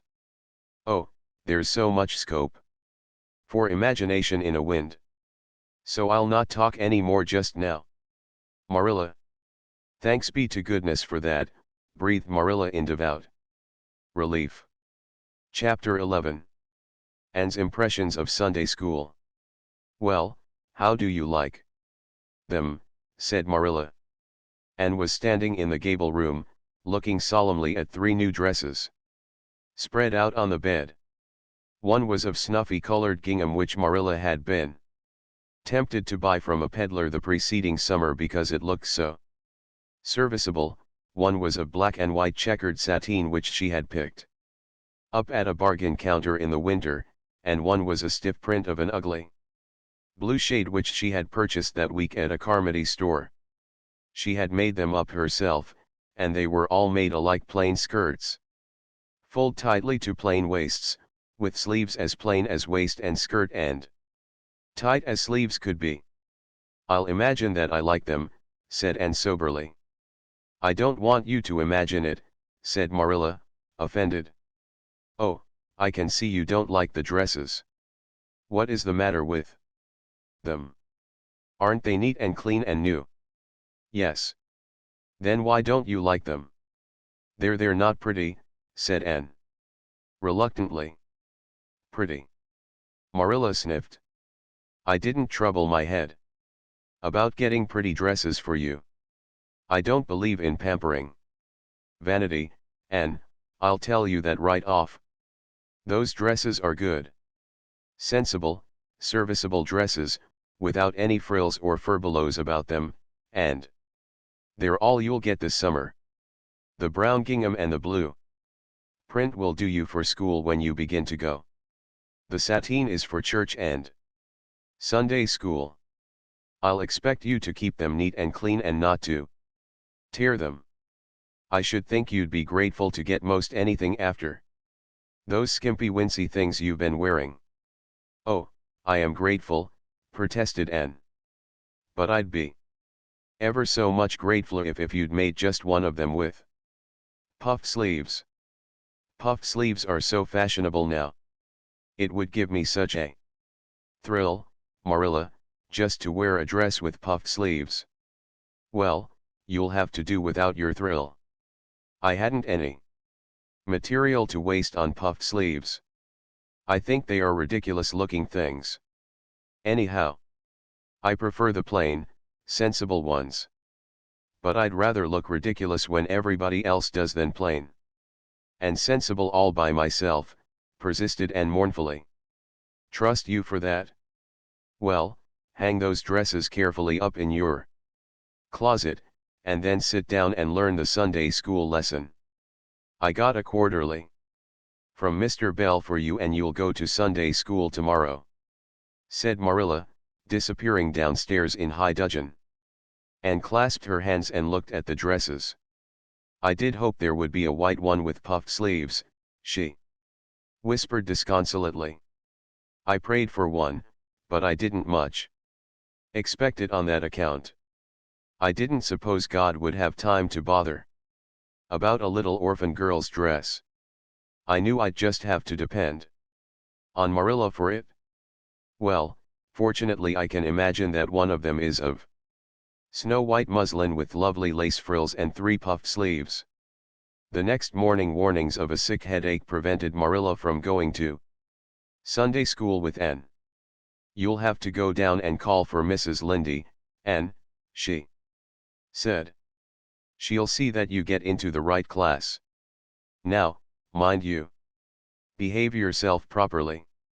Stay to preaching afterwards and ask Mrs. Lynde to show you our pew. Here's a cent for collection. Don't stare at people and don't fidget. I shall expect you to tell me the text when you come home."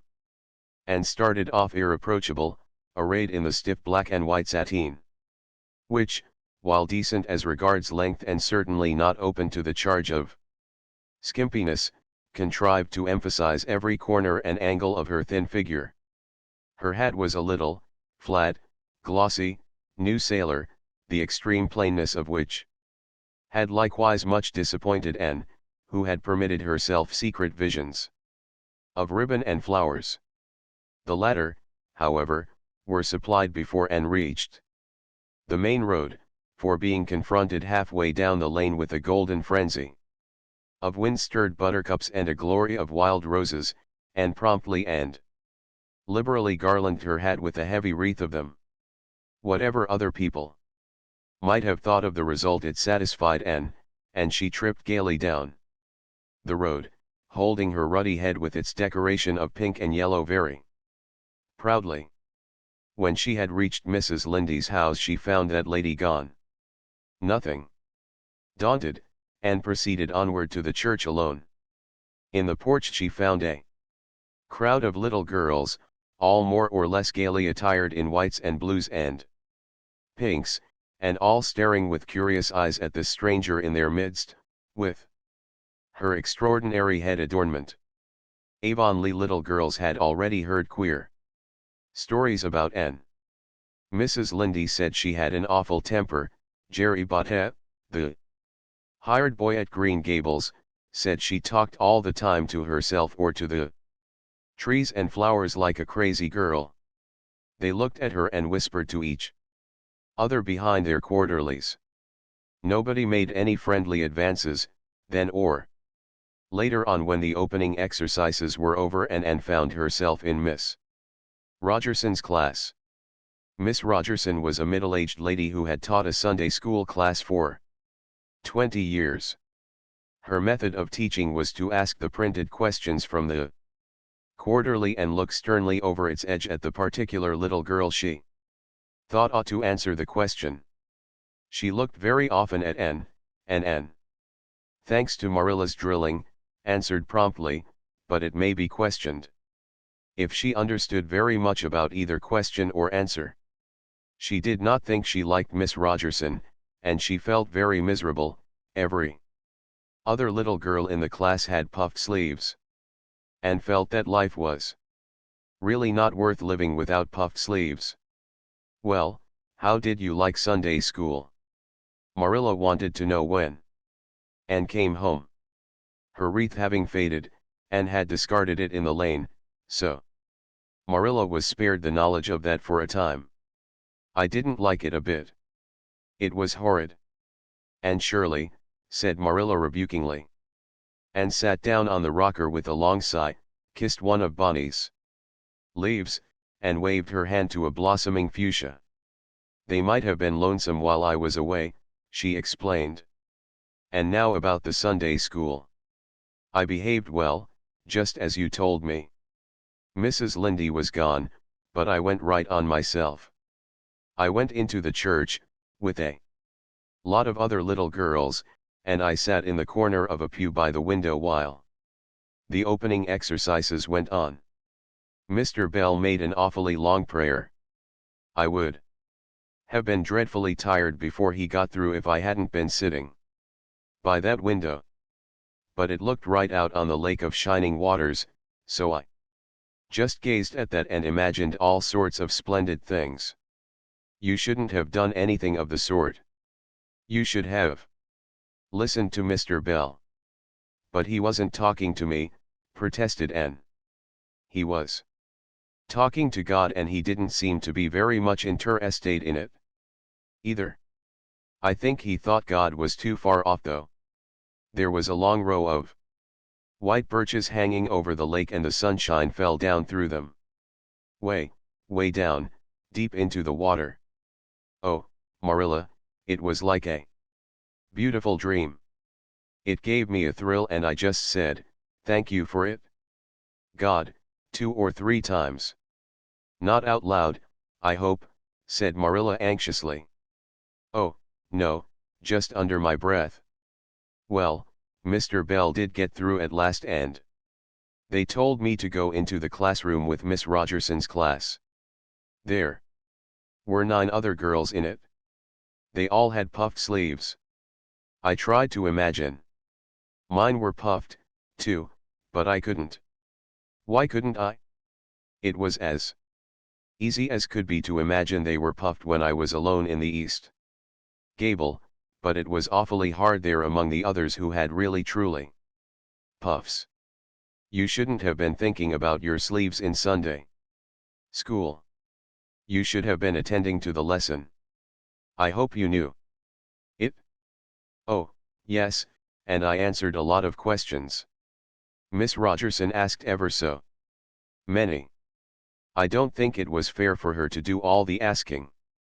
There were lots I wanted to ask her, but I didn't like to because I didn't think she was a kindred spirit. Then all the other little girls recited a paraphrase. She asked me if I knew any.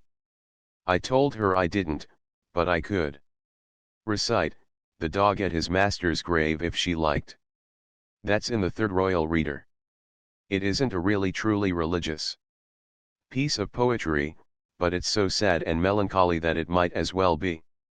She said it wouldn't do and she told me to learn the 19th paraphrase for next Sunday. I read it over in church afterwards and it's splendid. There are two lines in particular that just thrill me. Quick as the slaughtered squadrons fell in Midian's evil day.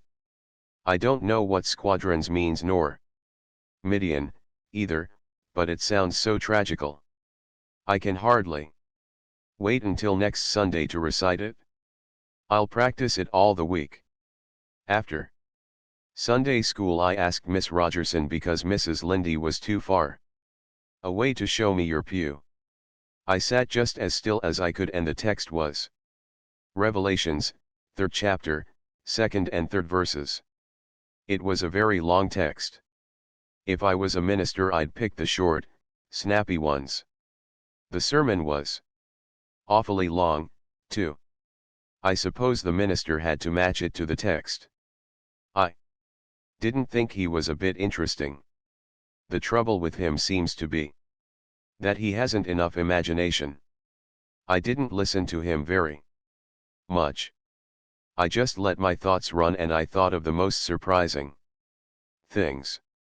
Marilla felt helplessly that all this should be sternly reproved, but she was hampered by the undeniable fact that some of the things Anne had said, especially about the minister's sermons and Mr. Bell's prayers, were what she herself had really thought deep down in her heart for years, but had never given expression to.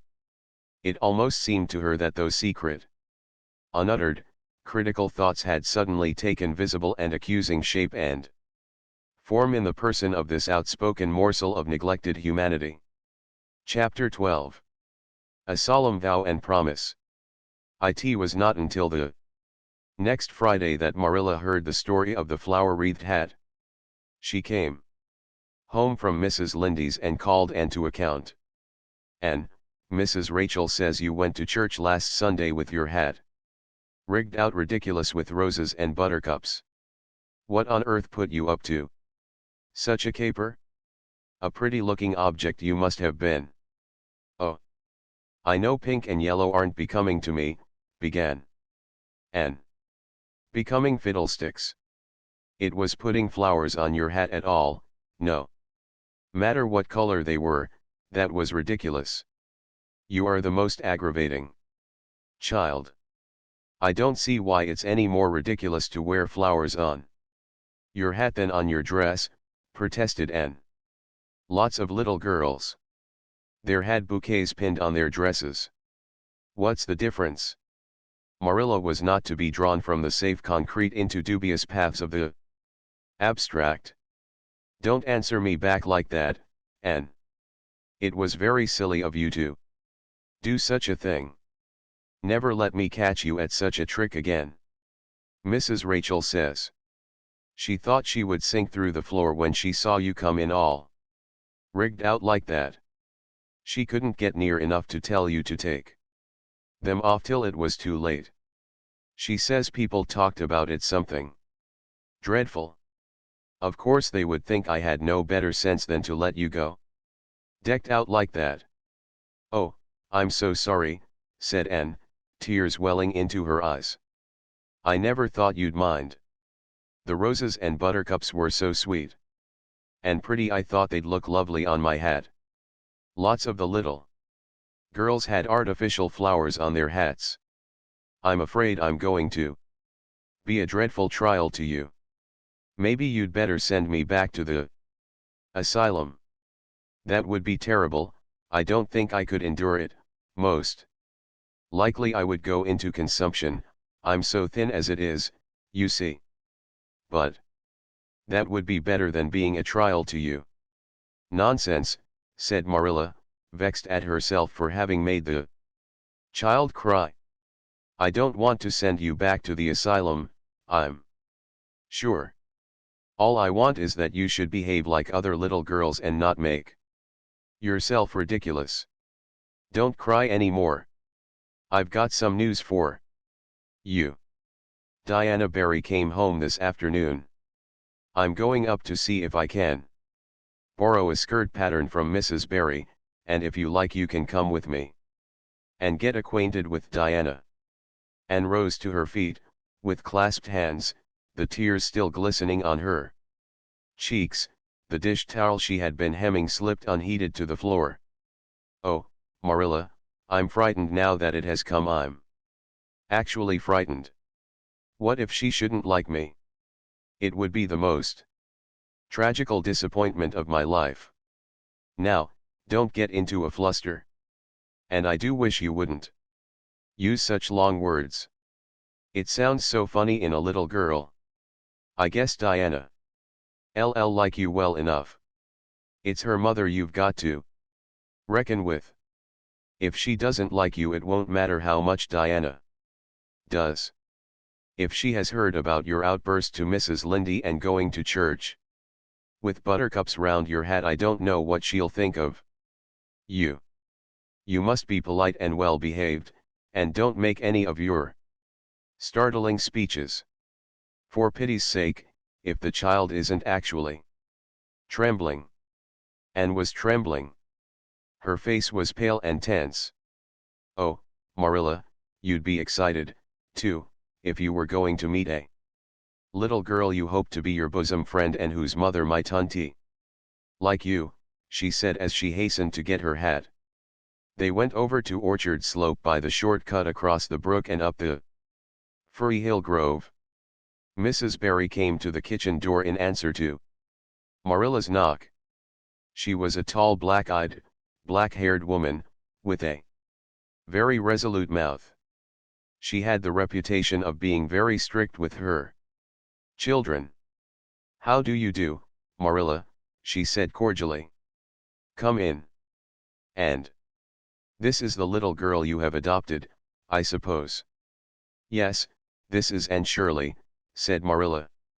Spelled with an E, gasped Anne, who, tremulous and excited as she was determined there should be no misunderstanding on that important point. Mrs. Barry, not hearing or not comprehending, merely shook hands and said kindly, how are you? I am well in body although considerable rumpled up in spirit, thank you. Ma'am, said Anne gravely. Then aside to Marilla in an audible whisper, there wasn't anything startling in that, was there? Marilla. Diana was sitting on the sofa, reading a book which she dropped when the callers entered. She was a very pretty little girl, with her mother's black eyes and hair, and rosy cheeks, and the merry expression which was her inheritance from her father. This is my little girl Diana, said Mrs. Barry. Diana, you might take Anne out into the garden and show her your flowers. It will be better for you than straining your eyes over that book. She reads entirely too much. This to Marilla as the little girls went out, and I can't prevent her, for her father aids and abets her. She's always poring over a book. I'm glad she has the prospect of a playmate. Perhaps it will take her more out of doors. Outside in the garden, which was full of mellow sunset light streaming through the dark old firs to the west of it, stood Anne and Diana, gazing bashfully at each other over a clump of gorgeous tiger lilies. The Barry garden was a bowery wilderness of flowers which would have delighted Anne's heart at any time less fraught with destiny. It was encircled by huge old willows and tall firs, beneath which flourished flowers that loved the shade. Prim, right-angled paths neatly bordered with clamshells, intersected it like moist red ribbons, and in the beds between old-fashioned flowers ran riot. There were rosy bleeding hearts and great splendid crimson peonies, white, fragrant narcissi and thorny, sweet Scotch roses, pink and blue and white, columbines and lilac-tinted bouncing bets, clumps of southernwood and ribbon grass and mint, purple Adam and Eve, daffodils, and masses of sweet clover. White with its delicate, fragrant, feathery sprays, scarlet lightning that shot Its fiery lances over prim white musk flowers, a garden it was where sunshine lingered and bees hummed, and winds, beguiled into loitering, purred and rustled. "Oh, Diana," said Anne at last, clasping her hands and speaking almost in a whisper, "oh, do you think you can like me little enough to be my bosom friend?" Diana laughed. Diana always laughed before she spoke. "Why, I guess so," she said frankly. "I'm awfully glad you've come to live at Green Gables. It will be jolly to have somebody to play with. There isn't any other girl who lives near enough to play with.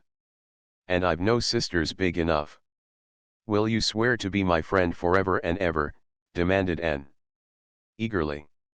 Diana looked shocked. "Why, it's dreadfully wicked to swear," she said rebukingly. "Oh no, not my kind of swearing. There are two kinds, you know." "I never heard of but one kind," said Diana doubtfully. "There really is another." "Oh, it isn't wicked at all. It just means vowing and promising solemnly." "Well, I don't mind doing that," agreed Diana, relieved. "How do you do it?" "We must join hands so," said Anne gravely. "It ought to be over running water. We'll just imagine this path is running water. I'll repeat the oath first. I solemnly swear to be faithful to my bosom friend, Diana Barry, as long as the sun and moon shall endure.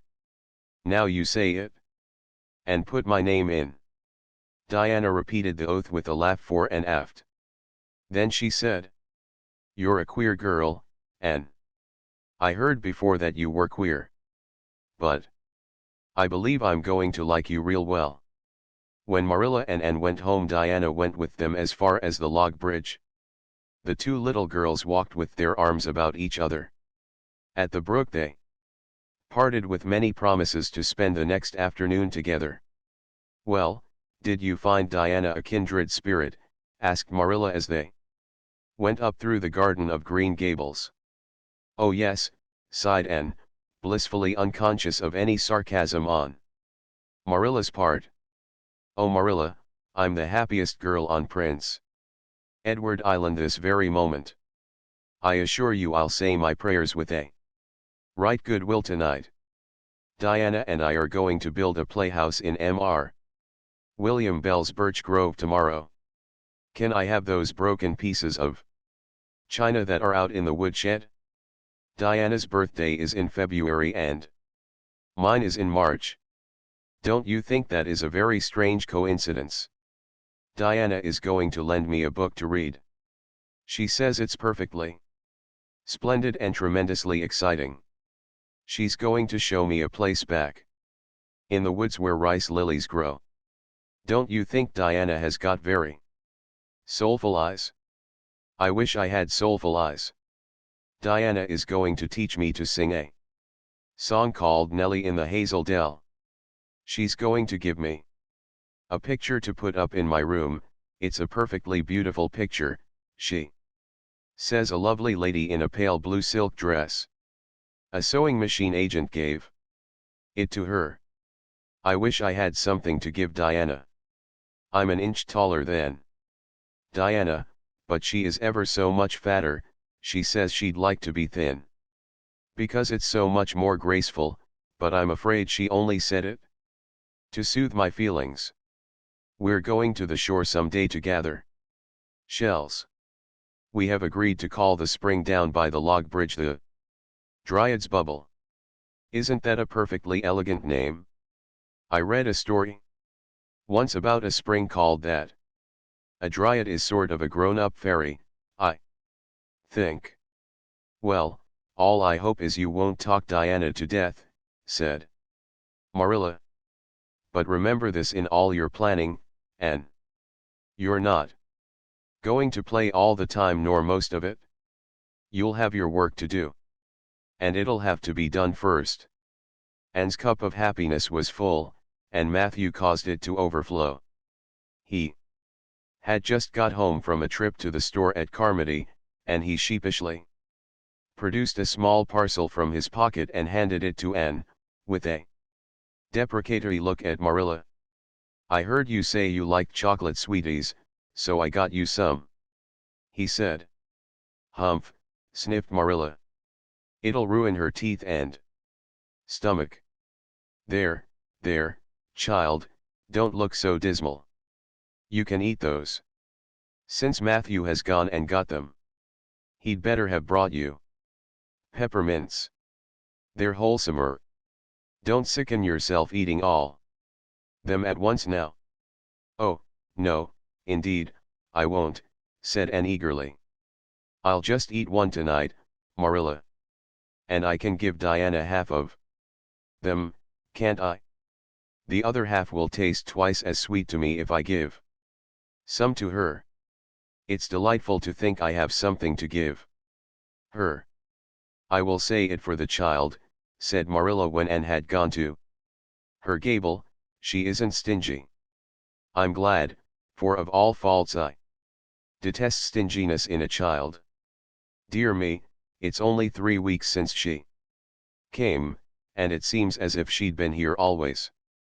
I can't imagine the place without her.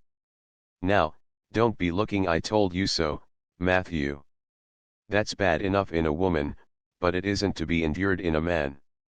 I'm perfectly willing to own up that I'm glad I consented to keep the child and that I'm getting fond of her, but don't you rub it in, Matthew Cuthbert." Chapter 13. The Delights of Anticipation. "It's time Anne was in to do her sewing," said Marilla, glancing at the clock and then out into the yellow August afternoon where everything drowsed in the heat. "She stayed playing with Diana more than half an hour more and I gave her leave to, and now she's perched out there on the woodpile talking to Matthew, 19 to the dozen, when she knows perfectly well she ought to be at her work. And of course he's listening to her like a perfect ninny. I never saw such an infatuated man. The more she talks and the odder the things she says, the more he's delighted evidently. And Shirley, you come right in here this minute, do you hear me?" A series of staccato taps on the west window brought Anne flying in from the yard, eyes shining, cheeks faintly flushed with pink, unbraided hair streaming behind her in a torrent of brightness. "Oh, Marilla," she exclaimed breathlessly, "there's going to be a Sunday school picnic next week in Mr. Harmon Andrews's field, right near the Lake of Shining Waters. And Mrs. Superintendent Bell and Mrs. Rachel Lynde are going to make ice cream. Think of it, Marilla, ice cream. And, oh, Marilla, can I go to it? Just look at the clock, if you please, and what time did I tell you to come in? 2 o'clock. But isn't it splendid about the picnic? Marilla, please, can I go? Oh, I've never been to a picnic. I've dreamed of picnics, but I've never. Yes, I told you to come at 2 o'clock. And it's 2:45. I'd like to know why you didn't obey me, and why, I meant to, Marilla, as much as could be. But you have no idea how fascinating Idlewild is. And then, of course, I had to tell Matthew about the picnic. Matthew is such a sympathetic listener. Please, can I go? You'll have to learn to resist the fascination of idle, whatever you call it. When I tell you to come in at a certain time, I mean that time and not half an hour later. And you needn't stop to discourse with sympathetic listeners on your way, either. As for the picnic, of course, you can go. You're a Sunday school scholar, and it's not likely I'd refuse to let you go when all the other little girls are going.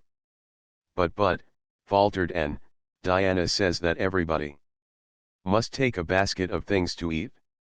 I can't cook, as you know, Marilla.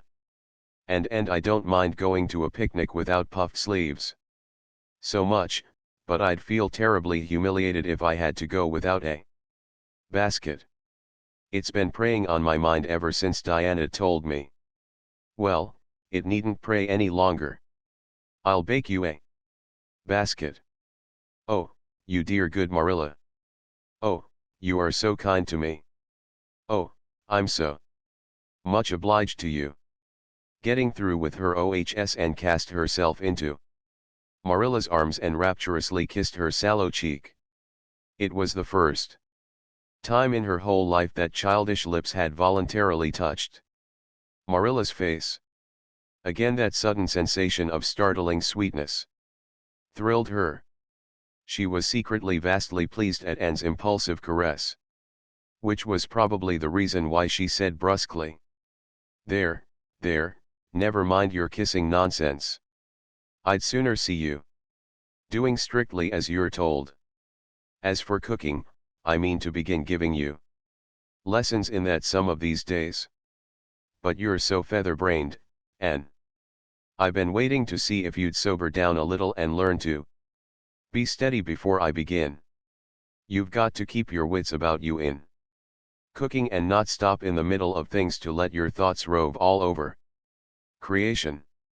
Now, get out your patchwork and have your square done before tea time."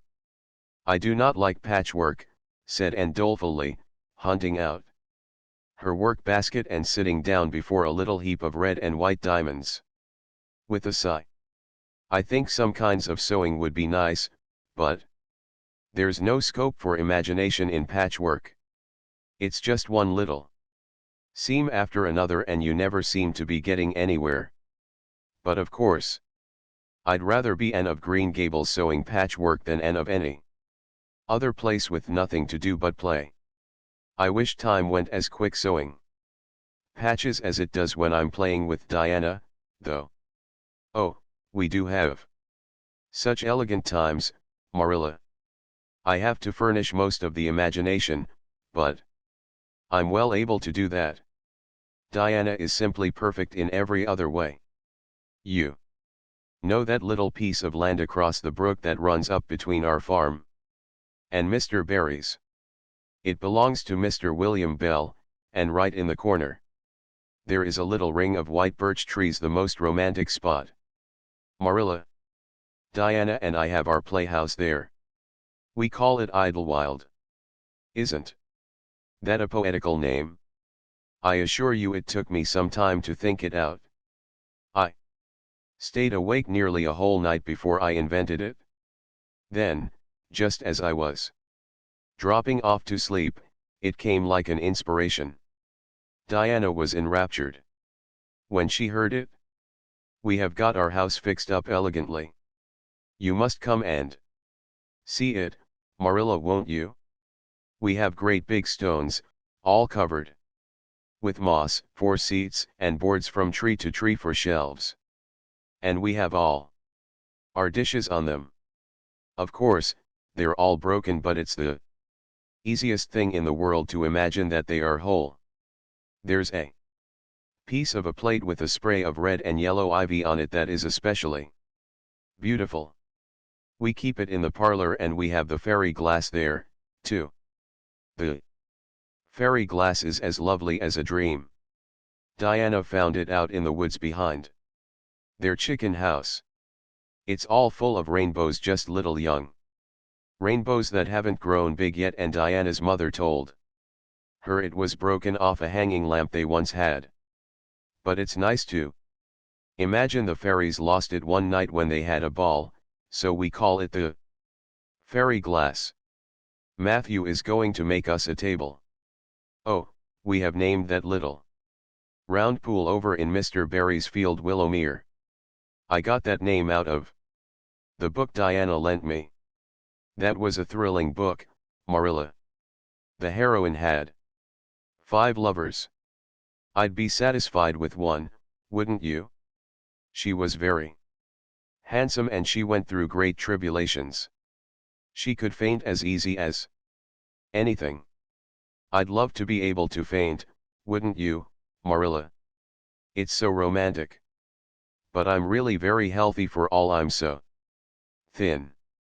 I believe I'm getting fatter, though. Don't you think I am? I look at my elbows every morning when I get up to see if any dimples are coming. Diana is having a new dress made with elbow sleeves. She is going to wear it to the picnic. Oh, I do hope it will be fine next Wednesday.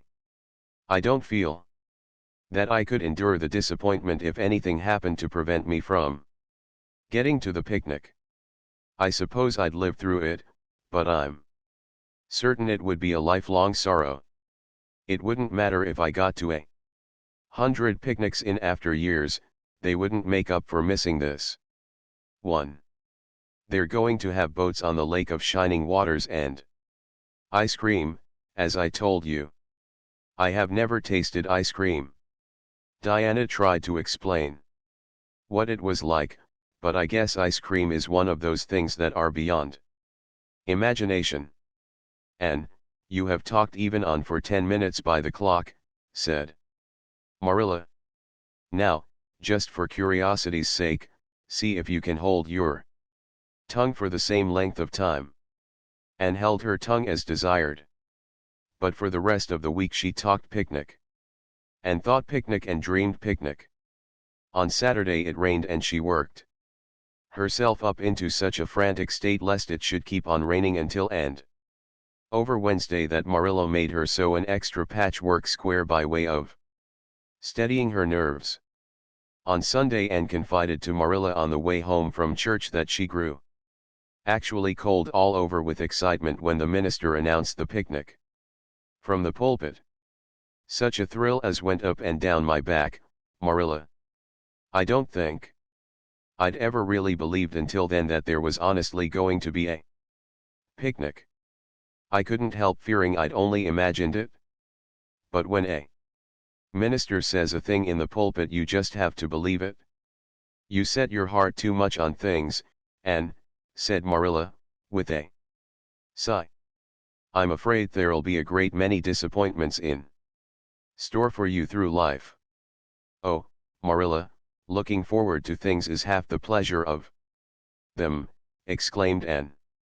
You mayn't get the things themselves, but nothing can prevent you from having the fun of looking forward to them. Mrs. Lynde says, blessed are they who expect nothing, for they shall not be disappointed. But I think it would be worse to expect nothing than to be disappointed. Marilla wore her amethyst brooch to church that day as usual. Marilla always wore her amethyst brooch to church.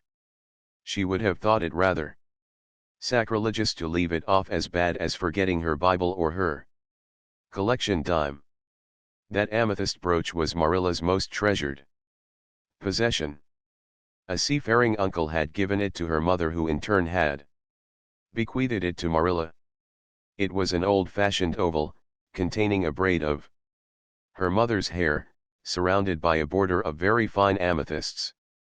Marilla knew too little about precious stones to realize how fine the amethysts actually were, but she thought them very beautiful and was always pleasantly conscious of their violet shimmer at her throat, above her good brown satin dress, even although she could not see it.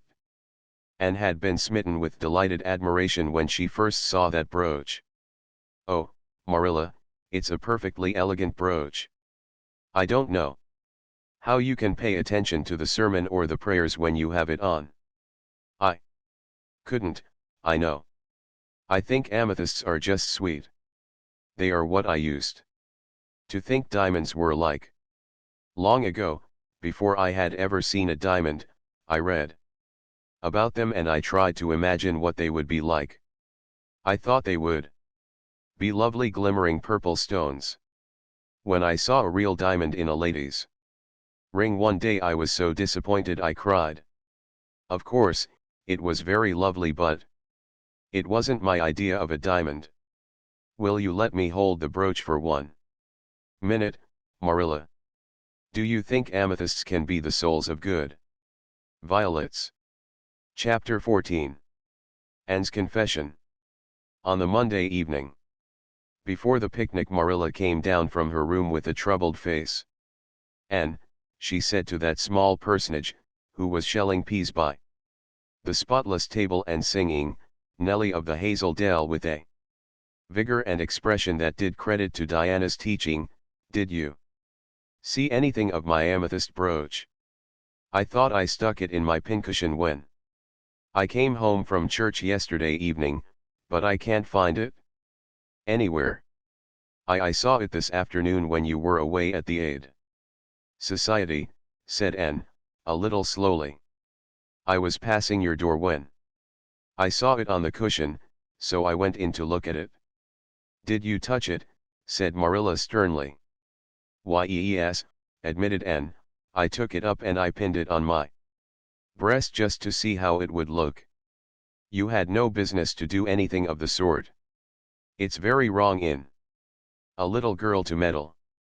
You shouldn't have gone into my room in the first place, and you shouldn't have touched a brooch that didn't belong to you in the second. Where did you put it? Oh, I put it back on the bureau. I hadn't it on a minute. Truly, I didn't mean to meddle, Marilla. I didn't think about its being wrong to go in and try on the brooch, but I see now that it was, and I'll never do it again. That's one good thing about me. I never do the same naughty thing twice. You didn't put it back, said Marilla.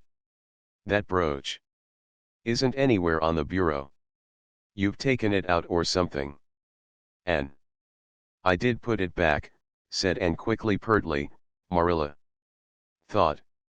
I don't just remember whether I stuck it on the pincushion or laid it in the china tray. But I'm perfectly certain I put it back.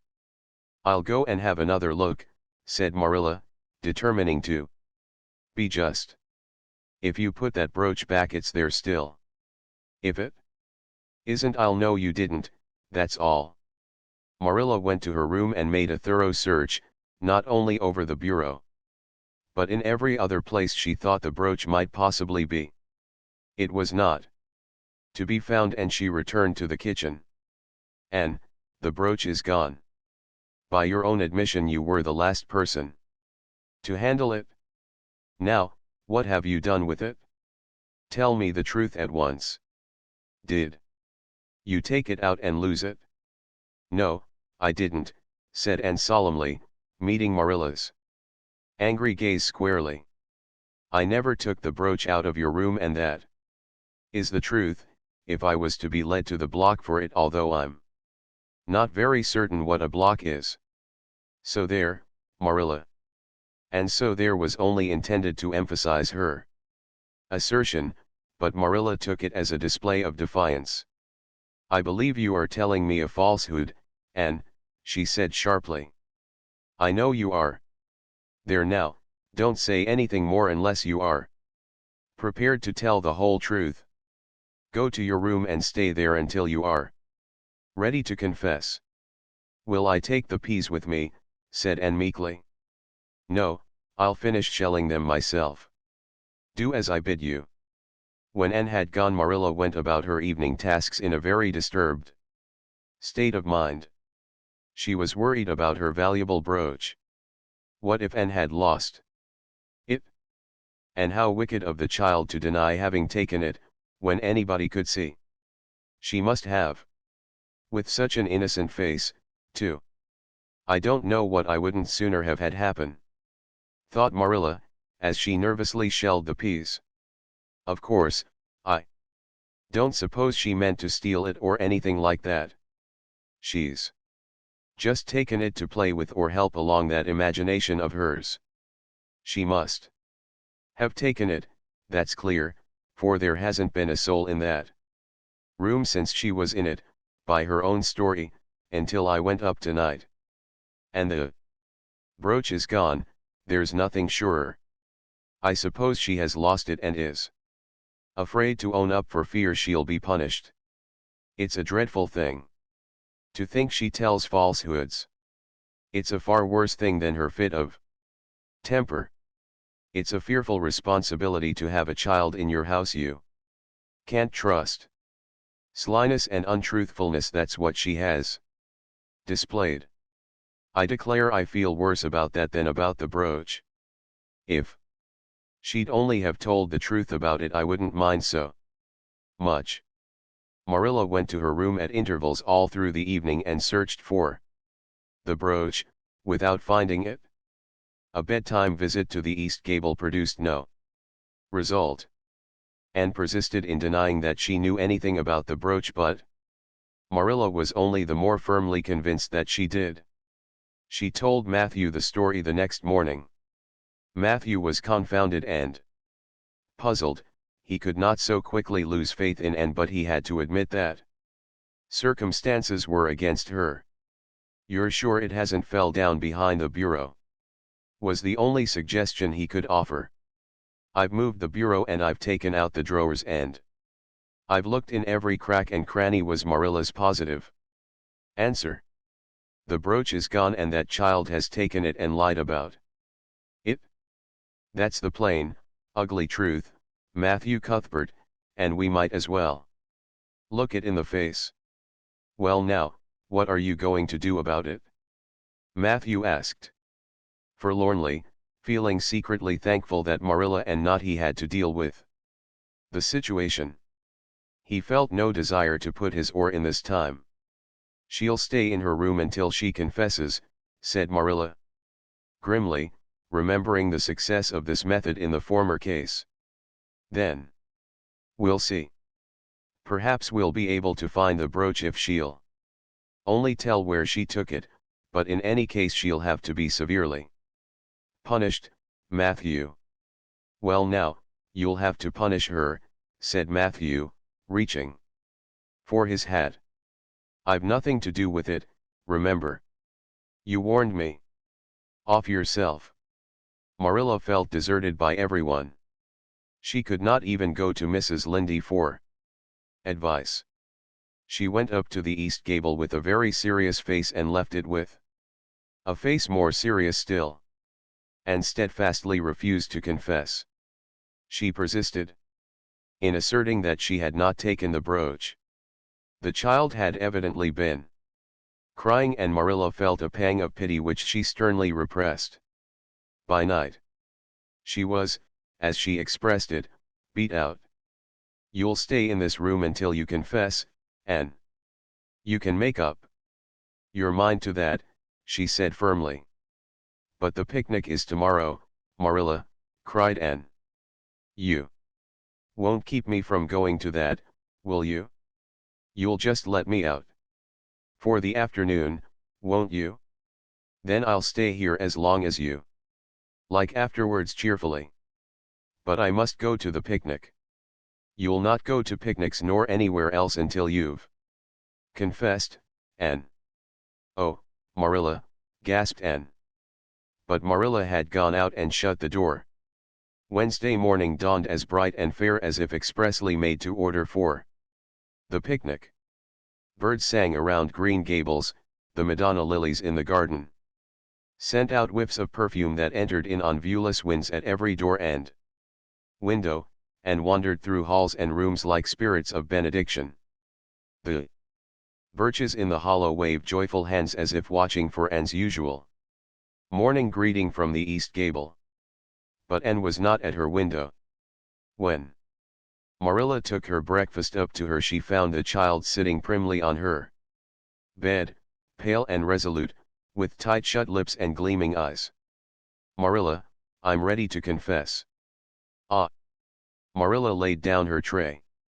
Once again her method had succeeded, but her success was very bitter to her.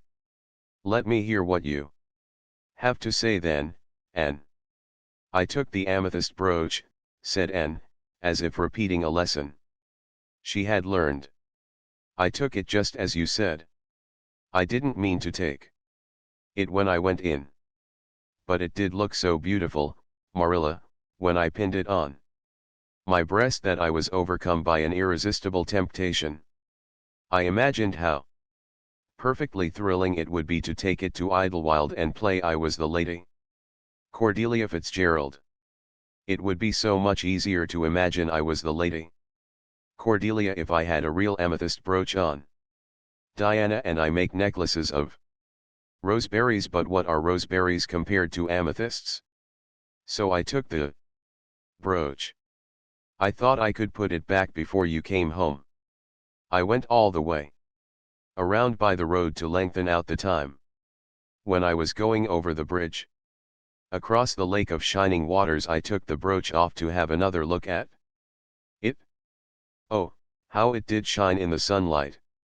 And then, when I was leaning over the bridge, it just slipped through my fingers so and went down, down, down, all purple sparkling, and sank forevermore beneath the lake of shining waters.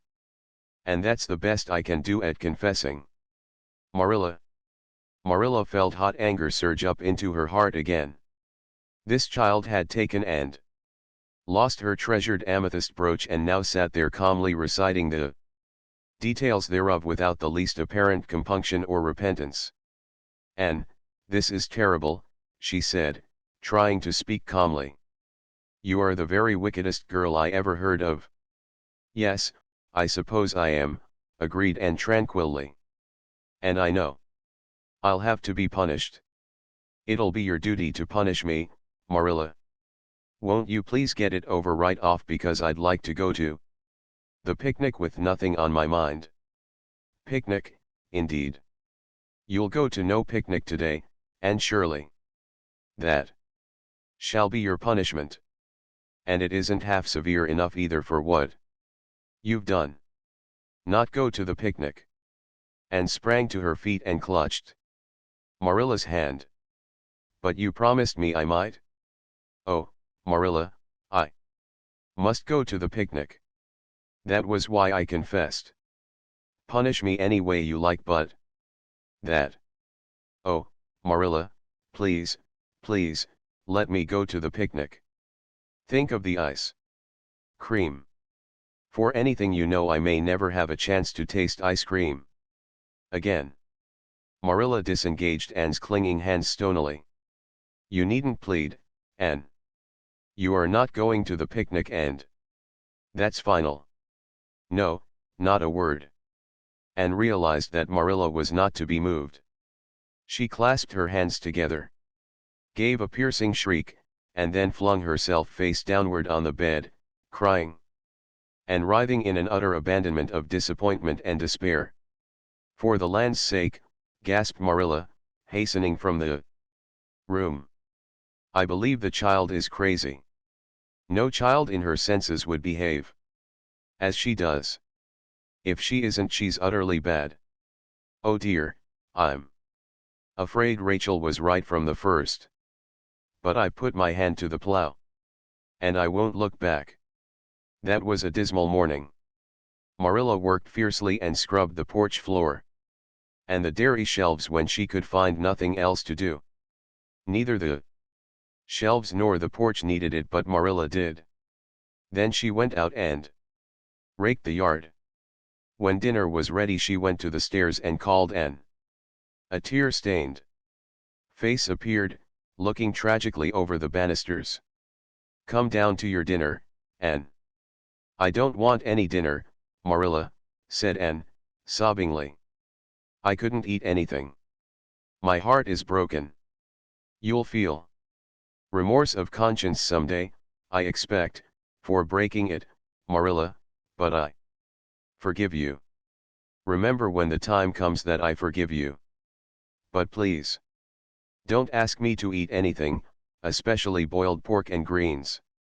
"Boiled pork and greens are so unromantic when one is in affliction." Exasperated, Marilla returned to the kitchen and poured out her tale of woe to Matthew, who, between his sense of justice and his unlawful sympathy with Anne, was a miserable man. Well now, she shouldn't have taken the brooch, Marilla, or told stories about it, he admitted, mournfully surveying his plateful of unromantic pork and greens as if he, like Anne, thought it a food unsuited to crises of feeling. "But she's such a little thing, such an interesting little thing. Don't you think it's pretty rough not to let her go to the picnic when she's so set on it?" "Matthew Cuthbert, I'm amazed at you. I think I've let her off entirely too easy. And she doesn't appear to realize how wicked she's been at all. That's what worries me most. If she'd really felt sorry, it wouldn't be so bad. And you don't seem to realize it, neither. You're making excuses for her all the time to yourself. I can see that. Well now, she's such a little thing, feebly reiterated Matthew. And there should be allowances made, Marilla. You know, she's never had any bringing up. Well, she's having it now, retorted Marilla. The retort silenced Matthew if it did not convince him. That dinner was a very dismal meal. The only cheerful thing about it was Jerry Butthead, the hired boy.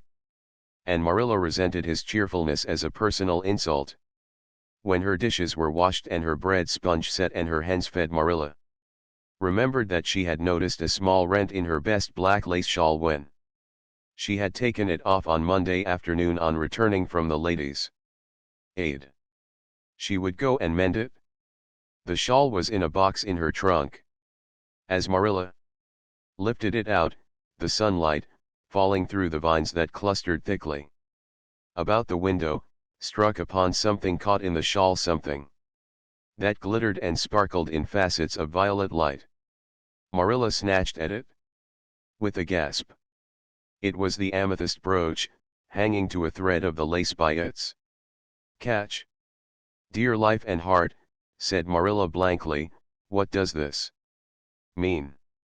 Here's my brooch safe and sound that I thought was at the bottom of Barry's pond.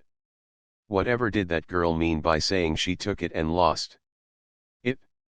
I declare I believe Green Gables is bewitched. I remember now that when I took off my shawl Monday afternoon, I laid it on the bureau for a minute. I suppose the brooch got caught in it somehow. Well, Marilla betook herself to the east gable, brooch in hand, and had cried herself out and was sitting dejectedly by the window. And surely, said Marilla solemnly, I've just found my brooch hanging to my black lace shawl. Now I want to know what that rigmarole you told me this morning meant. Why, you said you'd keep me here until I confessed, returned Anne wearily, and so I decided to confess because I was bound to get to the picnic. I thought out a confession last night after I went to bed, and made it as interesting as I could. And I said it over and over so that I wouldn't forget it. But you wouldn't let me go to the picnic after all, so all my trouble was wasted. Marilla had to laugh in spite of herself. But her conscience pricked her. And, you do beat all. But I was wrong, I see that now. I shouldn't have doubted your word when I'd never known you to tell a story.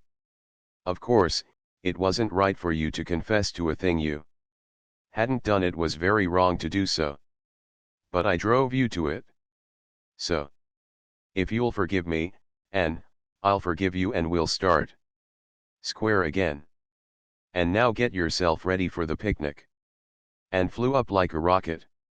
Oh, Marilla, isn't it too late? No, it's only 2 o'clock.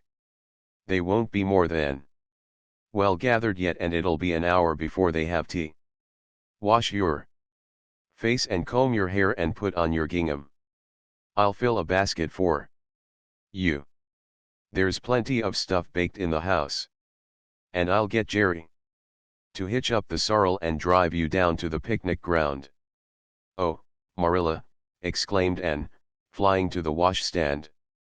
5 minutes ago I was so miserable I was wishing I'd never been born, and now I wouldn't change places with an angel. That night, a thoroughly happy, completely tired out Anne returned to Green Gables in a state of beatification impossible to describe.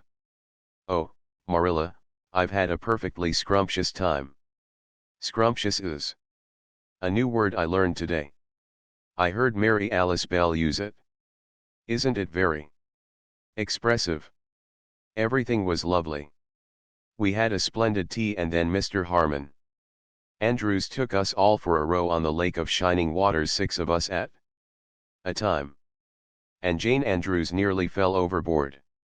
She was leaning out to pick water lilies, and if Mr. Andrews hadn't caught her by her sash just in the nick of time, she'd fallen in and probably been drowned. I wish it had been me. It would have been such a romantic experience to have been nearly drowned. It would be such a thrilling tale to tell. And we had the ice cream. Words fail me to describe that ice cream. Marilla, I assure you it was sublime. That evening Marilla told the whole story to Matthew over her stocking basket. I'm willing to own up that I made a mistake, she concluded candidly, but I've learned a lesson. I have to laugh when I think of Anne's confession, although I suppose I shouldn't. For it really was a falsehood. But it doesn't seem as bad as the other would have been, somehow, and anyhow I'm responsible for it. That child is hard to understand in some respects. But I believe she'll turn out all right yet. And there's one thing certain, no house will ever be dull that she's in. Chapter 15. A Tempest in the School Teapot. What a splendid day, said Anne, drawing a long breath. Isn't it good just to be alive on a day like this? I pity the people who aren't born yet for missing it. They may have good days, of course, but they can never have this one. And it's splendider still to have such a lovely way to go to school by, isn't it?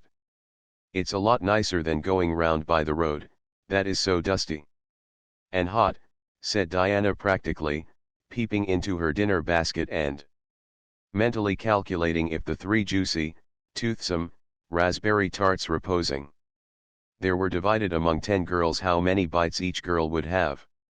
The little girls of Avonlea School always pooled their lunches, and to eat 3 raspberry tarts all alone, or even to share them only with one's best chum, would have forever and ever branded as awful mean the girl who did it. And yet, when the tarts were divided among 10 girls, you just got enough to tantalize you. The way Anne and Diana went to school was a pretty one. Anne thought those walks to and from school with Diana couldn't be improved upon even by imagination. Going around by the main road would have been so unromantic. But to go by Lover's Lane and Willowmere and Violet Vale and the Birch Path was romantic, if ever anything was. Lover's Lane opened out below the orchard at Green Gables and stretched far up into the woods to the end of the Cuthbert farm. It was the way by which the cows were taken to the back pasture and the wood hauled home in winter. Anne had named it Lover's Lane before she had been a month at Green Gables. Not that lovers ever really walk there, she explained to Marilla. But Diana and I are reading a perfectly magnificent book and there's a Lover's Lane in it. So we want to have one, too. And it's a very pretty name, don't you think? So romantic. We can't imagine the lovers into it, you know. I like that lane because you can think out loud there without people calling you crazy. And, starting out alone in the morning, went down Lover's Lane as far as the brook. Here Diana met her, and the 2 little girls went on up the lane. Under the leafy arch of maples. Maples are such sociable trees, said Anne, they're always rustling and whispering to you until they came to a rustic bridge. Then they left the lane and walked through Mr. Barry's back field and past Willowmere. Beyond Willowmere came Violet Vale, a little green dimple in the shadow of Mr. Andrew Bell's big woods. Of course there are no violets there now, Anne told Marilla, but Diana says there are millions of them in spring. Oh, Marilla, can't you just imagine you see them? It actually takes away my breath. I named it Violet Vale. Diana says she never saw the beat of me for hitting on fancy names for places. It's nice to be clever at something, isn't it? But Diana named the Birch Path She wanted to, so I let her, but I'm sure I could have found something more poetical than plain birch path. Anybody can think of a name like that. But the birch path is one of the prettiest places in the world, Marilla. It was. Other people besides Anne thought so when they stumbled on it. It was a little narrow, twisting path, winding down over a long hill straight through Mr. Bell's woods, where the light came down sifted through so many emerald screens that it was as flawless as the heart of a diamond. It was fringed in all its length with slim young birches, white-stemmed and lissom boughed, ferns and starflowers and wild lilies of the valley and scarlet tufts of pigeonberries grew thickly along it, and always there was a delightful spiciness in the air and music of bird calls and the murmur and laugh of wood winds in the trees overhead. Now and then you might see a rabbit skipping across the road if you were quiet, which, with Anne and Diana, happened about once in a blue moon. Down in the valley the path came out to the main road, and then it was just up the spruce hill to the school.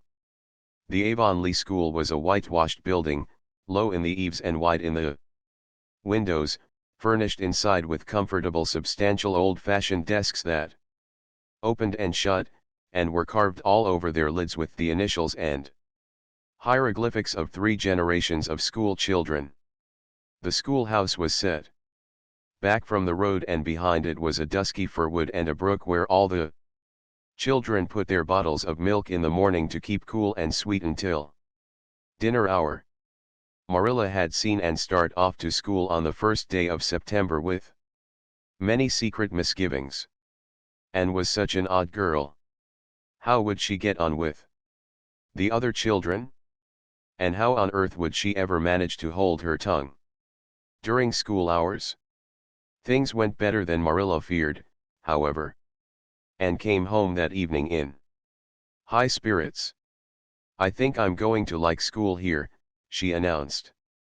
"I don't think much of the master, though. He's all the time curling his mustache and making eyes at Prissy Andrews. Prissy is grown up, you know. She's 16 and she's studying for the entrance examination into Queen's Academy at Charlottetown next year. Tilly Boulter says the master is dead gone on her. She's got a beautiful complexion and curly brown hair, and she does it up so elegantly. She sits in the long seat at the back, and he sits there, too, most of the time to explain her lessons. He says. But Ruby Gillis says she saw him writing something on her slate, and when Prissy read it she blushed as red as a beet and giggled, and Ruby Gillis says she doesn't believe it had anything to do with the lesson. And Shirley, don't let me hear you talking about your teacher in that way again, said Marilla sharply. You don't go to school to criticize the master. I guess he can teach you something, and it's your business to learn. And I want you to understand right off that you are not to come home telling tales about him. That is something I won't encourage. I hope you were a good girl." "Indeed I was," said Anne comfortably. "It wasn't so hard as you might imagine, either. I sit with Diana. Our seat is right by the window and we can look down to the lake of shining waters. There are a lot of nice girls in school and we had scrumptious fun playing at dinner time. It's so nice to have a lot of little girls to play with. But of course I like Diana best and always will. I adore Diana. I'm dreadfully far behind the others. They're all in the 5th book and I'm only in the 4th. I feel that it's kind of a disgrace. But there's not one of them has such an imagination as I have, and I soon found that out. We had reading and geography and Canadian history and dictation today. Mr. Phillips said my spelling was disgraceful, and he held up my slate so that everybody could see it, all marked over. I felt so mortified, Marilla. He might have been Politer to a stranger, I think. Ruby Gillis gave me an apple and Sophia Sloane lent me a lovely pink card with "May I see you home" on it. I'm to give it back to her tomorrow. And Tilly Boulter let me wear her bead ring all the afternoon. Can I have some of those pearl beads off the old pincushion in the garret to make myself a ring? And oh, Marilla, Jane Andrews told me that Minnie Macpherson told her that she heard Prissy Andrews tell Sarah Gillis that I had a very pretty nose. Marilla, that is the first compliment I have ever had in my life, and you can't imagine what a strange feeling it gave me. Marilla, have I really a pretty nose? I know you'll tell me the truth. Your nose is well enough, said Marilla shortly. Secretly she thought Anne's nose was a remarkable pretty one, but she had no intention of telling her so. That was 3 weeks ago and all had gone smoothly so far. And now, this crisp September morning, Anne and Diana were tripping blithely down the birch path. Two of the happiest little girls in Avonlea. I guess Gilbert Blythe will be in school today, said Diana. He's been visiting his cousins over in New Brunswick all summer. And he only came home Saturday night. He's awfully handsome. And he teases the girls something terrible. He just torments our lives. Out. Diana's voice indicated that she rather liked having her life tormented. Out than not. Gilbert Blythe, said Anne. Isn't his name? That's written up on the porch wall with Julia bells and a big take notice over them. Yes, said Diana, tossing her head, but I'm sure he doesn't like Julia Bell so very much. I've heard him say he studied the multiplication table by her freckles. Oh, don't speak about freckles to me, implored Anne. It isn't delicate when I've got so many. But I do think that writing take notices up on the wall about the boys and girls is the silliest ever. I should just like to see anybody dare to write my name up with a boys. Not, of course, she hastened to add, that anybody would. Anne sighed. She didn't want her name written up. But it was a little humiliating to know that there was no danger of it. Nonsense, said Diana, whose black eyes and glossy tresses had played such havoc with the hearts of Avonlea schoolboys that her name figured on the porch walls in half a dozen take notices. It's only meant as a joke. And don't you be too sure your name won't ever be written up. Charlie Sloane is dead gone on you. He told his mother, mind you, that you were the smartest girl in school. That's better than being good looking. No, it isn't, said Anne, feminine to the core. I'd rather be pretty than clever. And I hate Charlie Sloane. I can't bear a boy with goggle eyes. If anyone wrote my name up with his, I'd never get over it, Diana Barry. But it is nice to keep head of your class. You'll have Gilbert in your class after this, said Diana. And he's used to being head of his class, I can tell you. He's only in the 4th book, although he's nearly 14. 4 years ago his father was sick and had to go out to Alberta for his health, and Gilbert went with him.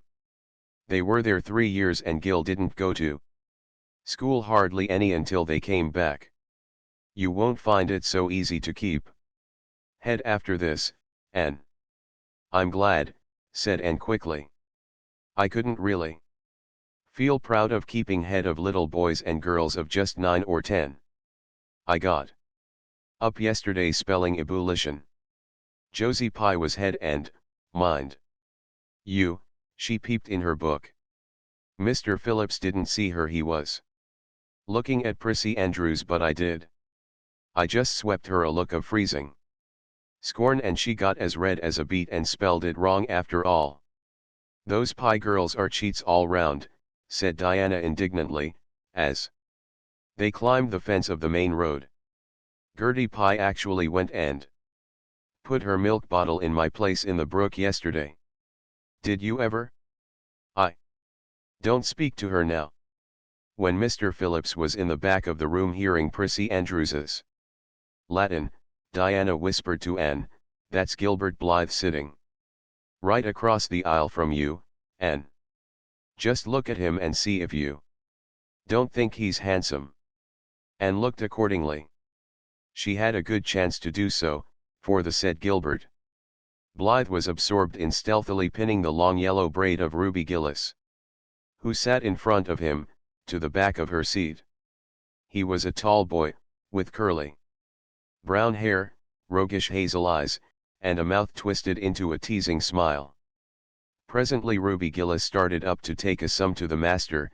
She fell back into her seat with a little shriek, believing that her hair was pulled out by the roots. Everybody looked at her and Mr. Phillips glared so sternly that Ruby began to cry. Gilbert had whisked the pin out of sight and was studying his history with the soberest face in the world, but when the commotion subsided he looked at Anne and winked with inexpressible drollery. "I think your Gilbert Blythe is handsome," confided Anne to Diana, "but I think he's very bold. It isn't good manners to wink at a strange girl." But it was not until the afternoon that things really began to happen. Mr. Phillips was back in the corner explaining a problem in algebra to Prissy Andrews, and the rest of the scholars were doing pretty much as they pleased. Eating green apples, whispering, drawing pictures on their slates, and driving crickets harnessed to strings, up and down aisle. Gilbert Blythe was trying to make Anne Shirley look at him and failing utterly, because Anne was at that moment totally oblivious not only to the very existence of Gilbert Blythe, but of every other scholar in Avonlea School itself. With her chin propped on her hands and her eyes fixed on the blue glimpse of the lake of shining waters that the west window afforded, she was far away in a gorgeous dreamland, hearing and seeing nothing save her own wonderful visions. Gilbert Blythe wasn't used to putting himself out to make a girl look at him and meeting with failure. She should look at him, that red-haired Shirley girl with the little pointed chin and the big eyes that weren't like the eyes of any other girl in Avonlea School. Gilbert reached across the aisle, picked up the end of Anne's long red braid, held it out at arm's length and said in a piercing whisper, "Carrots. Carrots." Then Anne looked at him with a vengeance. She did more than look. She sprang to her feet, her bright fancies fallen into cureless ruin. She flashed one indignant glance at Gilbert from eyes whose angry sparkle was swiftly quenched in equally angry tears. "You mean, hateful boy," she exclaimed passionately. "How dare you?" And then thwack! Anne had brought her slate down on Gilbert's head and cracked its slate knot head clear across. Avonlea School always enjoyed a scene. This was an especially enjoyable one. Everybody said "oh" in horrified delight. Diana gasped. Ruby Gillis, who was inclined to be hysterical, began to cry. Tommy Sloane let his team of crickets escape him altogether while he stared open-mouthed at the tableau. Mr. Phillips stalked down the aisle and laid his hand heavily on Anne's shoulder. "Anne Shirley, what does this mean?" he said angrily. Anne returned no answer. It was asking too much of flesh and blood to expect her to tell before the whole school that she had been called carrots. Gilbert it was who spoke up stoutly.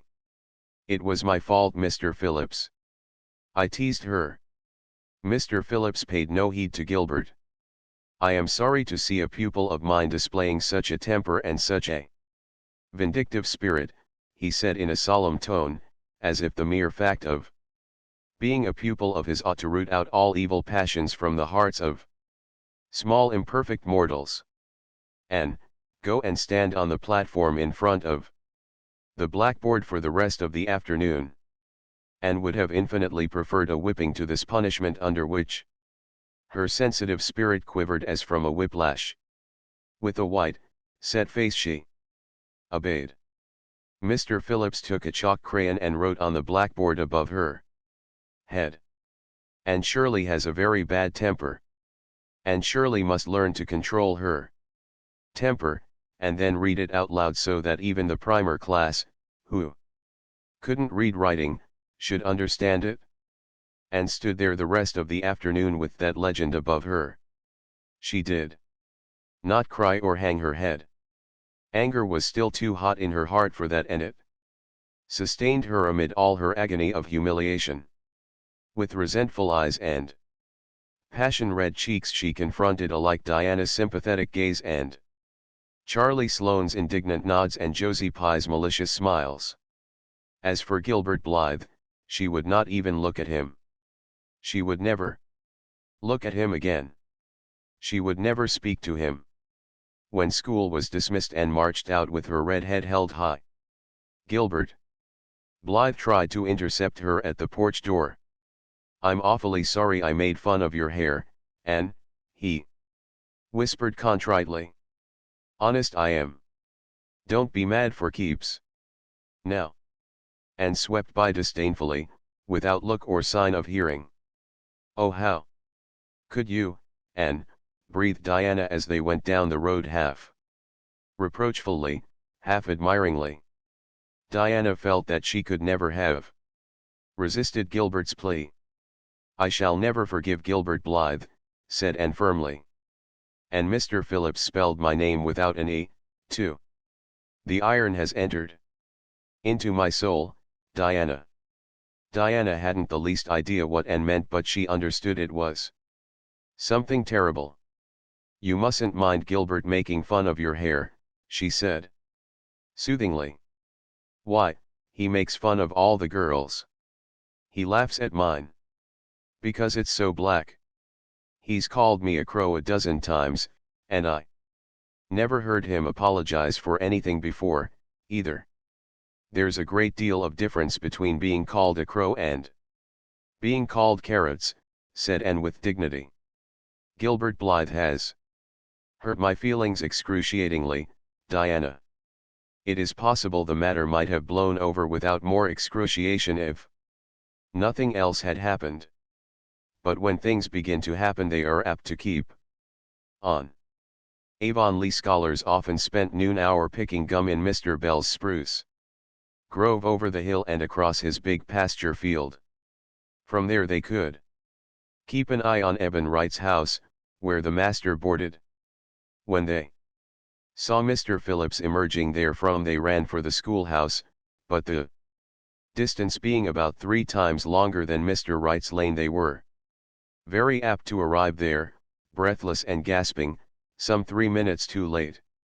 On the following day Mr. Phillips was seized with one of his spasmodic fits of reform and announced before going home to dinner, that he should expect to find all the scholars in their seats when he returned. Anyone who came in late would be punished. All the boys and some of the girls went to Mr. Bell's spruce grove as usual, fully intending to stay only long enough to pick a chew. But spruce groves are seductive and yellow nuts of gum beguiling. They picked and loitered and strayed, and as usual the first thing that recalled them to a sense of the flight of time was Jimmy Glover shouting from the top of a patriarchal old spruce, "Master's coming." The girls who were on the ground started first and managed to reach the schoolhouse in time, but without a second to spare. The boys, who had to wriggle hastily down from the trees, were later, and Anne, who had not been picking gum at all but was wandering happily in the far end of the grove, waist deep among the bracken, singing softly to herself, with a wreath of rice lilies on her hair as if she were some wild divinity of the shadowy places, was latest of all. And could run like a deer, however, run she did with the impish result that she overtook the boys at the door and was swept into the schoolhouse among them just as Mr. Phillips was in the act of hanging up his hat. Mr. Phillips's brief reforming energy was over. He didn't want the bother of punishing a dozen pupils, but it was necessary to do something to save his word, so he looked about for a scapegoat and found it in Anne, who had dropped into her seat, gasping for breath, with a forgotten lily wreath hanging askew over one ear and giving her a particularly rakish and dishevelled appearance. "And surely, since you seem to be so fond of the boys' company, we shall indulge your taste for it this afternoon," he said sarcastically. "Take those flowers out of your hair and sit with Gilbert Blythe." The other boys snickered. Diana, turning pale with pity, plucked the wreath from Anne's hair and squeezed her hand, and stared at the master as if turned to stone. "Did you hear what I said, Anne?" queried Mr. Phillips sternly. "Yes, sir," said Anne slowly, "but I didn't suppose you really meant it." "I assure you I did," still with the sarcastic inflection, which all the children, and Anne especially, hated. It flicked on the raw. "Obey me at once." For a moment Anne looked as if she meant to disobey. Then, realizing that there was no help for it, she rose haughtily, stepped across the aisle, sat down beside Gilbert Blythe, and buried her face in her arms on the desk. Ruby Gillis, who got a glimpse of it as it went down, told the others going home from school that she'd actually never seen anything like it. It was so white, with awful little red spots in it. To Anne, this was as the end of all things. It was bad enough to be singled out for punishment from among a dozen equally guilty ones, it was worse still to be sent to sit with a boy, but that boy should be Gilbert Blythe was heaping insult on injury to a degree utterly unbearable. Anne felt that she could not bear it, and it would be of no use to try. Her whole being seethed with shame and anger and humiliation. At first the other scholars looked and whispered and giggled and nudged. But as Anne never lifted her head, and as Gilbert worked fractions as if his whole soul was absorbed in them and them only, they soon returned to their own tasks, and Anne was forgotten. When Mr. Phillips called the history class out, Anne should have gone, but Anne did not move, and Mr. Phillips, who had been writing some verses to Priscilla before he called the class, was thinking about an obstinate rhyme still, and never missed her. Once, when nobody was looking, Gilbert took from his desk a little pink candy heart with a gold motto on it, "You are sweet," and slipped it under the curve of Anne's arm. Whereupon Anne arose, took the pink heart gingerly between the tips of her fingers, dropped it on the floor, ground it to powder beneath her heel, and resumed her position without deigning to bestow a glance on Gilbert. When school went out and marched to her desk, ostentatiously took out everything therein, books and writing tablet, pen and ink, testament and arithmetic, and piled them neatly on her cracked slate. "What are you taking all those things home for, Anne?" Diana wanted to know, as soon as they were out on the road. She had not dared to ask the question before. "I am not coming back to school any more," said Anne. Diana gasped and stared at Anne to see if she meant it. "Will Marilla let you stay home?" she asked. "She'll have to," said Anne. "I'll never go to school to that man again." "Oh, Anne." Diana looked as if she were ready to cry. "I do think you're mean." "What shall I do?" "Mr. Phillips will make me sit with that horrid Gertie Pye. I know he will, because she is sitting alone." "Do come back, Anne." "I'd do almost anything in the world for you," Diana said. And sadly, "I'd let myself be torn limb from limb if it would do you any good. But I can't do this, so please don't ask it. You harrow up my very soul. Just think of all the fun you will miss," mourned Diana. "We are going to build the loveliest new house down by the brook, and we'll Be playing ball next week and you've never played ball, and it's tremendously exciting. And we're going to learn a new song, Jane. Andrews is practicing it up now, and Alice Andrews is going to bring a new Pansy book next week and we're all going to read it out loud, chapter about, Down by the Brook. And you know you are so fond of reading out loud. And nothing moved Anne in the least. Her mind was made up. She would not go to school to Mr. Phillips again, she told Marilla so when she got home. Nonsense, said Marilla. It isn't nonsense at all, said Anne, gazing at Marilla with solemn, reproachful eyes. Don't you understand, Marilla? I been insulted. Insulted fiddlesticks. You'll go to school tomorrow as usual. Oh, no. Anne shook her head gently. I'm not going back, Marilla. I'll learn my lessons at home and I'll be as good as I can be and hold my tongue all the time if it's possible at all. But I will not go back to school, I assure you. Marilla saw something remarkably like unyielding stubbornness looking out of Anne's small face. She understood that she would have trouble in overcoming it, but she resolved wisely to say nothing more just then. I'll run down and see Rachel about it this evening, she thought. There's no use reasoning with Anne now. She's too worked up and I've an idea she can be awful stubborn if she takes the notion. Far as I can make out from her story, Mr. Phillips has been carrying matters with a rather high hand. But it would never do to say so to her. I'll just talk it over with Rachel. She sent 10 children to school and she ought to know something about it. She'll have heard the whole story, too, by this time. Marilla found Mrs. Lynde knitting quilts as industriously and cheerfully as usual. I suppose you know what I've come about, she said, a little shamefacedly. Mrs. Rachel nodded. About Anne's fuss in school, I reckon, she said. Tilly Boulter was in on her way home from school and told me about it. I don't know what to do with her, said Marilla. She declares she won't go back to school. I never saw a child so worked up. I been expecting trouble ever since she started to school. I knew things were going too smooth to last. She's so high-strung.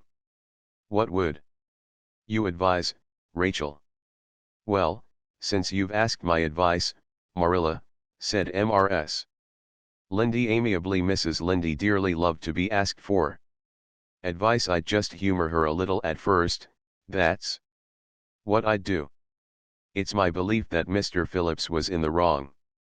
Of course, it doesn't do to say so to the children, you know. And of course, he did right to punish her yesterday for giving way to temper. But today it was different. The others who were late should have been punished as well as Anne. That's what. And I don't believe in making the girls sit with the boys for punishment. It isn't modest. Tilly Boulter was real indignant. She took Anne's part right through and said all the scholars did too. Anne seems real popular among them, somehow. I never thought she'd take with them so well. Then you really think I'd better let her stay home, said Marilla in amazement. Yes. That is, I wouldn't say school to her again until she said it herself. Depend upon it, Marilla, she'll cool off in a week or so and be ready enough to go back of her own accord, that's what, while, if you were to make her go back right off, dear knows what freak or tantrum she'd take next and make more trouble than ever. The less fuss made the better, in my opinion. She won't miss much by not going to school, as far as that goes. Mr. Phillips isn't any good at all as a teacher. The order he keeps is scandalous, that's what, and he neglects the young fry. and puts all his time on those big scholars he's getting ready for Queens. He'd never have got the school for another year if his uncle hadn't been a trustee. The trustee, for he just leads the other two around by the nose, that's what. I declare, I don't know what education in this island is coming to.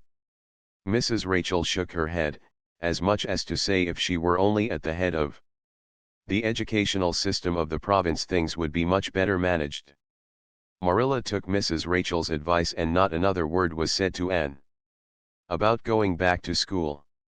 She learned her lessons at home, did her chores, and played with Diana in the chilly purple autumn twilights, but when she met Gilbert Blythe on the road or encountered him in Sunday school she passed him by with an icy contempt that was no whit thawed by his evident desire to appease her.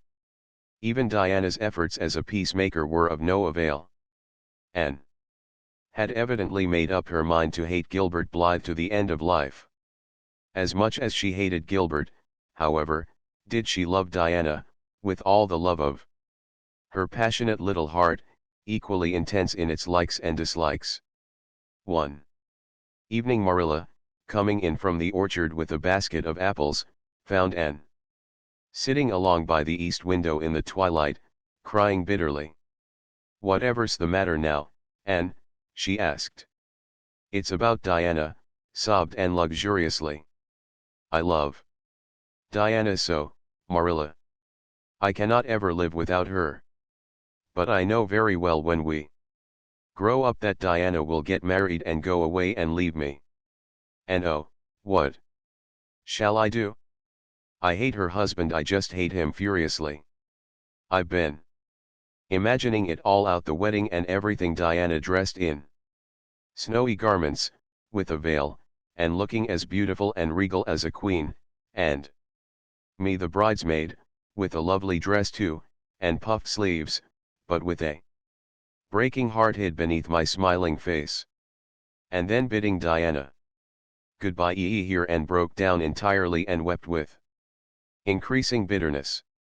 Marilla turned quickly away to hide her twitching face, but it was no use, she collapsed on the nearest chair and burst into such a hearty and unusual peal of laughter that Matthew, crossing the yard outside, halted in amazement. When had he heard Marilla laugh like that before? "Well, Anne Shirley," said Marilla as soon as she could speak, "if you must borrow trouble, for pity's sake borrow it handier. Home. I should think you had an imagination, sure enough."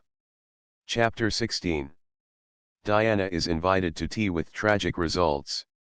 October was a beautiful month at Green Gables, when the birches in the hollow turned as golden as sunshine and the maples behind the orchard were royal crimson and the wild cherry trees along the lane put on the loveliest shades of dark red and bronzy green, while the fields sunned themselves in aftermaths and reveled in the world of color about her.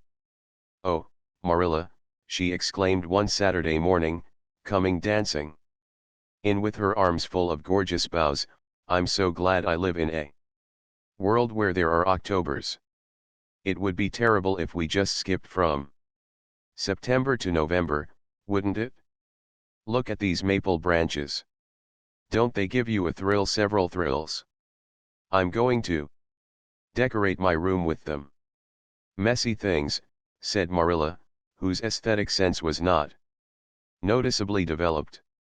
"You clutter up your room entirely too much with out-of-doors stuff, and bedrooms were made to sleep in. Oh, and dream in too, Marilla. And you know one can dream so much better in a room where there are pretty things. I'm going to put these boughs in the old blue jug and set them on my table. Mind you don't drop leaves all over the stairs then. I'm going on a meeting of the Aid Society at Carmody this afternoon, and I won't likely be home before dark. You'll have to get Matthew and Jerry their supper, so mind you don't forget to put the tea to draw until you sit down at the table as you did last time. It was dreadful of me to forget, said Anne apologetically. But that was the afternoon I was trying to think of a name for Violet Vale, and it crowded other things out. Matthew was so good. He never scolded a bit. He put the tea down himself and said we could wait a while as well as not. And I told him a lovely fairy story while we were waiting, so he didn't find the time long at all. It was a beautiful fairy story, Marilla. I forgot the end of it, so I made up an end for it myself, and Matthew said he couldn't tell where the join came in. Matthew would think it all right, and, if you took a notion to get up and have dinner in the middle of the night. But you keep your wits about you this time. And I don't really know if I'm doing right. It may make you more addlepate than ever, but you can ask Diana to come over and spend the afternoon with you and have tea here. Oh, Marilla. Anne clasped her hands. How perfectly lovely. You are able to imagine things after all, or else you'd never have understood how I've longed for that very thing. It will seem so nice and grown-uppish. No fear of my forgetting to put the tea to draw when I have company. Oh, Marilla, can I use the rosebud spray tea set? No, indeed. The rosebud tea set. Well, what next? You know I never use that except for the minister or the aides. You'll put down the old brown tea set. But you can open the little yellow crock of cherry preserves. It's time it was being used anyhow. I believe it's beginning to work. And you can cut some fruitcake and have some of the cookies and snaps. I can just imagine myself sitting down at the head of the table and pouring out the tea, said Anne, shutting her eyes ecstatically. And asking Diana if she takes sugar. I know she doesn't, but of course I'll ask her, just as if I didn't know. And then pressing her to take another piece of fruitcake and another helping of preserves. Oh, Marilla, it's a wonderful sensation just to think of it. Can I take her into the spare room to lay off her hat when she comes? And then into the parlor to sit? No. The sitting room will do for you and your company. But there's a bottle half full of raspberry cordial that was left over from the church social the other night. It's on the second shelf of the sitting room closet, and you and Diana can have it if you like, and a cookie to eat with it. Along in the afternoon, for I dare say Matthew'll be late coming into tea since he's hauling potatoes to the vessel. And flew down to the hollow, past the Dryad's Bubble and up the spruce path to Orchard Slope, to ask Diana to tea. As a result, just after Marilla had driven off to Carmody, Diana came over, dressed in her second best dress, and looking exactly as it is proper to look when asked out to tea. At other times she was wont to run into the kitchen without knocking, but now she knocked primly at the front door. And when Anne, dressed in her second best, as primly opened it, both little girls shook hands as gravely as if they had never met before. This unnatural solemnity lasted until after Diana had been taken to the east gable to lay off her hat, and then had sat for 10 minutes in the sitting room, toes in position. "How is your mother?" inquired Anne politely, just as if she had not seen Mrs. Barry picking apples that morning. "In excellent health and spirits. She is very well, thank you. I suppose Mr. Cuthbert is hauling potatoes to the lily sands this afternoon, is he?" said Diana, who had ridden down to Mr. Harmon Andrews's that morning in Matthew's cart. "Yes. Our potato crop is very good this year. I hope your father's crop is good too." "It is fairly good, thank you. Have you picked many of your apples yet?" "Oh, ever so many," said Anne, forgetting to be dignified and jumping up quickly. "Let's go out to the orchard and get some of the red sweetings, Diana. Marilla says we can have all that are left on the Tree. Marilla is a very generous woman. She said we could have fruitcake and cherry preserves for tea. But it isn't good manners to tell your company what you are going to give them to eat, so I won't tell you what she said. We could have to drink. Only it begins with an R and a C and it's bright red color. I love bright red drinks, don't you? They taste twice as good as any other color. The orchard, with its great sweeping boughs that bent to the ground with fruit, proved so delightful that the little girls spent most of the afternoon in it, sitting in a grassy corner where the frost had spared the green and the mellow autumn sunshine lingered warmly, eating apples and talking as hard as they could. Diana had much to tell Anne of what went on in school. She had to sit with Gertie Pye and she hated it. Gertie squeaked her pencil all the time and it just made her Diana's blood run cold. Ruby Gillis had charmed all her warts away, true's you live, with a magic pebble that old Mary Jo from the creek gave her. You had to rub the warts with the pebble and then throw it away over your left shoulder at the time of the new moon and the warts would all go. Charlie Sloane's name was written up with M. White's on the porch wall and M. White was awful mad about it. Sam Bolter had sassied Mr. Phillips in class and Mr. Phillips whipped him and Sam's father came down to the school and dared Mr. Phillips to lay a hand on one of his children again, and Mattie Andrews had a new red hood and a blue crossover with tassels on it and the airs she put on about it were perfectly sickening, and Lizzie Wright didn't speak to Mamie Wilson because Mamie Wilson's grown-up sister had cut out Lizzie Wright's grown-up sister with her beau, and everybody missed Anne so and wished she's come to school again, and Gilbert Blythe. But Anne didn't want to hear about Gilbert Blythe. She jumped up hurriedly and said suppose they go in and have some raspberry cordial. Anne looked on the second shelf of the room pantry but there was no bottle of raspberry cordial there. Search revealed it away back on the top shelf. Anne put it on a tray and set it on the table with a tumbler. Now, please help yourself, Diana, she said politely. I don't believe I'll have any just now. I don't feel as if I wanted any after all those apples. Diana poured herself out a tumblerful, looked at its bright red hue admiringly, and then sipped it daintily. That's awfully nice raspberry cordial, Anne, she said. I didn't know raspberry cordial was so nice. I'm real glad you like it. Take as much as you want. I'm going to run out and stir the fire up. There are so many responsibilities on a person's mind when they're keeping house, isn't there? When Anne came back from the kitchen, Diana was drinking her second glassful of cordial, and, being entreated thereto by Anne, she offered no particular objection to the drinking of a third. The tumblerfuls were generous ones and the raspberry cordial was certainly very nice. The nicest I ever drank, said Diana. It's ever so much nicer than Mrs. Lindy's, although she brags of hers so much.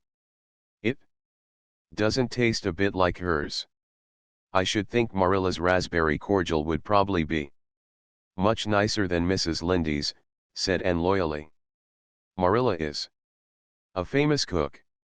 She is trying to teach me to cook, but I assure you, Diana, it is uphill work. There's so little scope for imagination in cookery. You just have to go by rules. The last time I made a cake I forgot to put the flour in. I was thinking the loveliest story about you and me, Diana. I thought you were desperately ill with smallpox and everybody deserted you, but I went boldly to your bedside and nursed you back to life, and then I took the smallpox and died. And I was buried under those poplar trees in the graveyard, and you planted a rosebush by my grave and watered it with your tears, and you never forgot the friend of your youth who sacrificed her life for you. Oh, it was such a pathetic tale, Diana. The tears just rained down over my cheeks while I mixed the cake. But I forgot the flour and the cake was a dismal failure. Flour is so essential to cakes, you know. Marilla was very cross and I don't wonder. I'm a great trial to her. She was terribly mortified about the pudding sauce last week. We had a plum pudding for dinner on Tuesday and there was half the pudding and a pitcherful of sauce left over. Marilla said there was enough for another dinner and told me to set it on the pantry shelf and cover it. I meant to cover it just as much as could be, Diana, but when I carried it in I was imagining I was a nun. Of course I'm a Protestant, but I imagined I was a Catholic taking the veil to bury a broken heart in cloistered seclusion, and I forgot all about covering the pudding sauce.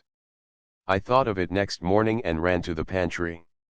Diana, fancy if you can my extreme horror at finding a mouse drowned in that pudding sauce. I lifted the mouse out with a spoon and threw it out in the yard, and then I washed the spoon in 3 waters. Marilla was out milking and I fully intended to ask her when she came in if I'd give the sauce to the pigs, but when she did come in I was imagining that I was a frost fairy going through the woods turning the trees red and yellow, whichever they wanted to be, so I never thought about the pudding sauce again, and Marilla sent me out to pick apples. Well, Mr. and Mrs. Chester Ross from Spencervale came here that morning. You know they are very stylish people, especially Mrs. Chester Ross.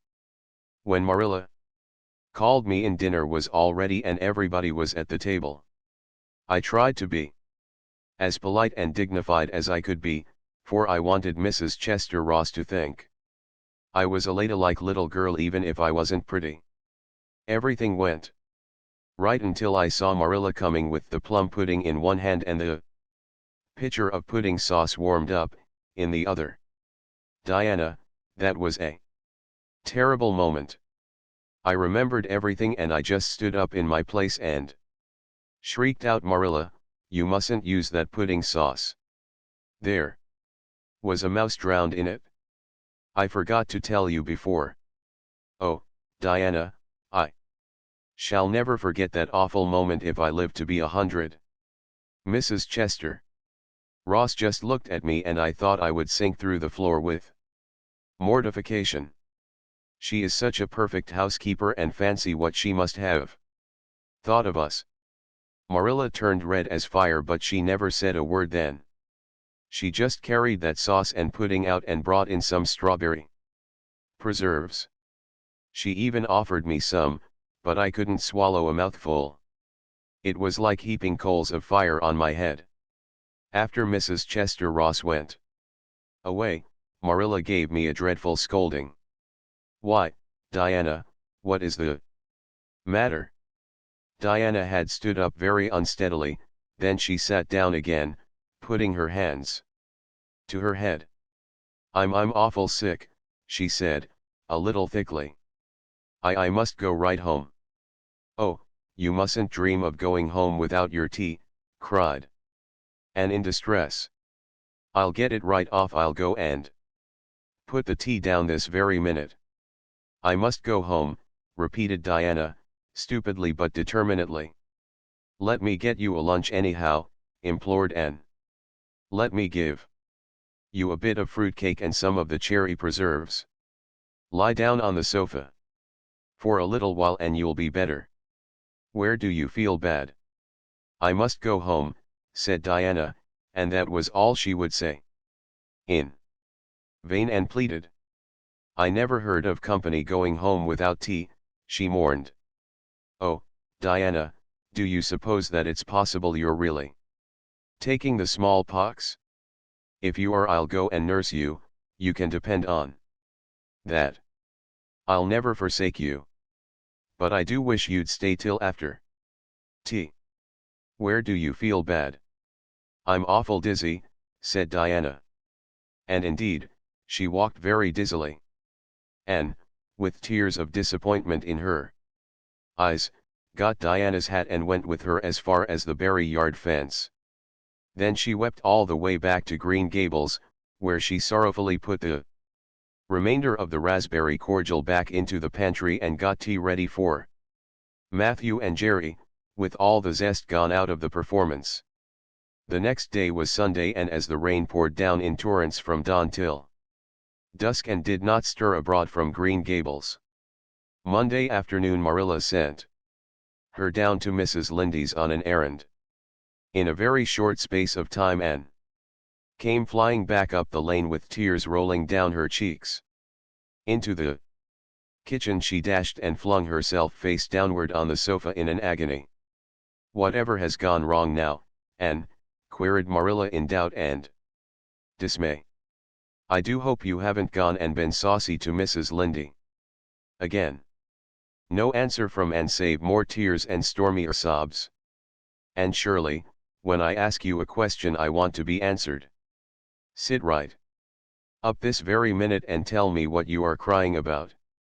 Anne sat up, tragedy personified. "Mrs. Lindy was up to see Mrs. Barry today and Mrs. Barry was in an awful state," she wailed.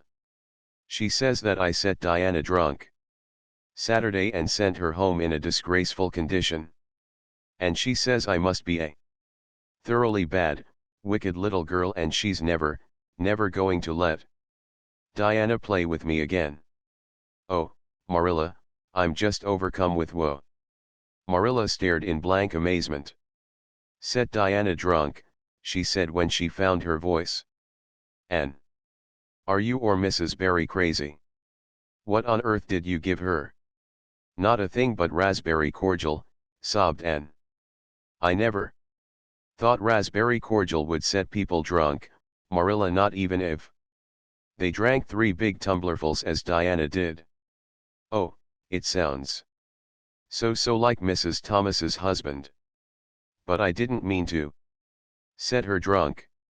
"Drunk fiddlesticks," said Marilla, marching to the sitting room pantry. There on the shelf was a bottle which she at once recognized as one containing some of her 3-year-old homemade currant wine for which she was celebrated in Avonlea, although certain of the stricter sort, Mrs. Barry among them, disapproved strongly of it. And at the same time Marilla recollected that she had put the bottle of raspberry cordial down in the cellar instead of in the pantry as she had told Anne. She went back to the kitchen with the wine bottle in her hand. Her face was twitching in spite of herself. "Anne, you certainly have a genius for getting into trouble. You went and gave Diana currant wine instead of raspberry cordial. Didn't you know the difference yourself?" "I never tasted it," said Anne. "I thought it was the cordial. I meant to be so hospitable. Diana got awfully sick and had to go home.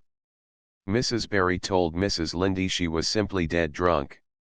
She just laughed silly like when her mother asked her what was the matter and went to sleep and slept for hours.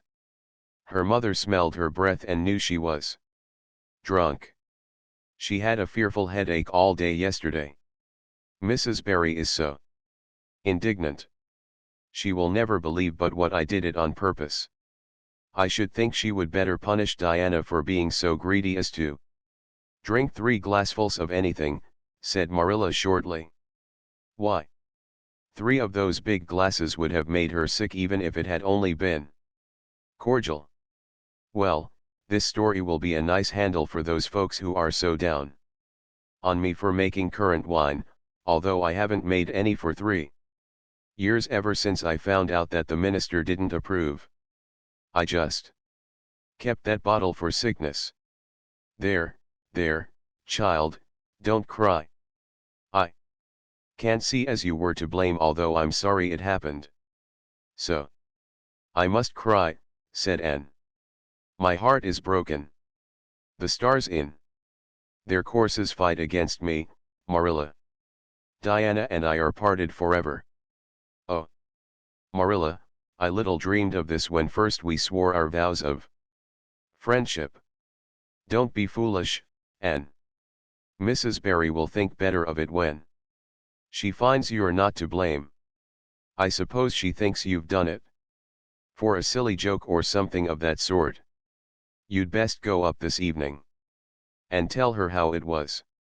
My courage fails me at the thought of facing Diana's injured mother, sighed Anne. I wish you'd go, Marilla. You're so much more dignified than I am. Likely she'd listen to you quicker than to me. Well, I will, said Marilla, reflecting that it would probably be the wiser course. Don't cry any more, Anne. It will be all right. Marilla had changed her mind about it being all right by the time she got back from Orchard Slope. Anne was watching for her coming and flew to the porch door to meet her. Oh, Marilla, I know by your face that it's been no use, she said sorrowfully. Mrs. Barry won't forgive me. Mrs. Barry indeed, snapped Marilla. Of all the unreasonable women I ever saw, she's the worst. I told her it was all a mistake and you weren't to blame, but she just simply didn't believe me. And she rubbed it well in about my currant wine and how I'd always said it couldn't have the least effect on anybody. I just told her plainly that currant wine wasn't meant to be drunk 3 tumblerfuls at a time, and that if a child I had to do with was so greedy I'd sober her up with the right good spanking. Marilla whisked into the kitchen, grievously disturbed, leaving a very much distracted little soul in the porch behind her. Presently Anne stepped out, bareheaded into the chill autumn dusk. Very determinedly and steadily she took her way down through the sere clover field, over the log bridge and up through the spruce grove, lighted by a pale little moon hanging low over the western woods. Mrs. Barry, coming to the door in answer to a timid knock, found a white-lipped, eager-eyed suppliant on the doorstep. Her face hardened. Mrs. Barry was a woman of strong prejudices and dislikes, and her anger was of the cold, sullen sort which is always hardest to overcome. To do her justice, she really believed Anne had made Diana drunk out of sheer malice prepense, and she was honestly anxious to preserve her little daughter from the contamination of further intimacy with such a child. What do you want? She said stiffly. Anne clasped her hands. Oh, Mrs. Barry, please forgive me. I did not mean to intoxicate Diana. How could I? Just imagine if you were a poor little orphan girl that kind people had adopted and you had just one bosom friend in all the world. Do you think you would intoxicate her on purpose? I thought it was only raspberry cordial. I was firmly convinced it was raspberry cordial. Oh, please don't say that you won't let Diana play with me any more. If you do, you will cover my life with a dark cloud of woe. This speech, which would have softened good Mrs. Lindy's heart in a twinkling, had no effect on Mrs. Barry except to irritate her still more. She was suspicious of Anne's big words and dramatic gestures and imagined that the child was making fun of her. So she said, coldly and cruelly, I don't think you are a fit little girl for Diana to associate with. You'd better go home and behave yourself. Anne's lips quivered. Won't you let me see Diana just once to say farewell? She implored. Diana has gone over to Carmody with her father, said Mrs. Barry, going in and shutting the door. Anne went back to Green Gables calm with despair. My last hope is gone, she told Marilla. I went up and saw Mrs. Barry myself and she treated me very insultingly. Marilla, I do not think she is a well-bred woman. There is nothing more to do except to pray, and I haven't much hope that that'll do much good because, Marilla, I do not believe that God himself can do very much with such an obstinate person as Mrs. Barry. Anne, you shouldn't say such things, rebuked Marilla, striving to overcome that unholy tendency to laughter which she was dismayed to find growing upon her. And indeed, when she told the whole story to Matthew. That night, she did laugh heartily over Anne's tribulations. But when she slipped into the east gable before going to bed and found that Anne had cried herself to sleep, an unaccustomed softness crept into her face. "Poor little soul," she murmured, lifting a loose curl of hair from the child's tear-stained face. Then she bent down and kissed the flushed cheek on the pillow. Chapter 17. A new interest in life. The next afternoon Anne, bending over her patchwork at the kitchen window, happened to glance out and beheld Diana down by the Dryad's bubble beckoning mysteriously. In a trice Anne was out of the house and flying down to the hollow, astonishment and hope struggling in her expressive eyes. But the hope faded when she saw Diana's dejected countenance. "Your mother hasn't relented," she gasped. Diana shook her head mournfully. "No, and oh, Anne, she says I'm never to play with you again. I've cried and I told her it wasn't your fault, but it wasn't any use. I had ever such a time coaxing her to let me come down and say goodbye to you. She said I was only to stay 10 minutes and she's timing me by the clock. 10 minutes isn't very long to say an eternal farewell in," said Anne tearfully. "Oh, Diana, will you promise faithfully never to forget me, the friend of your youth, no matter what dearer friends may caress?" "Indeed I will," sobbed Diana, "and I'll never have another bosom friend. I don't want to have. I couldn't love anybody as I love you." "Oh, Diana," cried Anne, clasping her hands, "do you love me?" "Why, of course I do. Didn't you know that?" "No," Anne drew a long breath. "I thought you liked me." "Of course, but I never hoped you loved me." "Why, Diana, I didn't think anybody could love me. Nobody ever has loved me since I can remember." "Oh, this is wonderful. It's a ray of light which will forever shine on the darkness of a path severed from thee, Diana. Oh, just say it once again."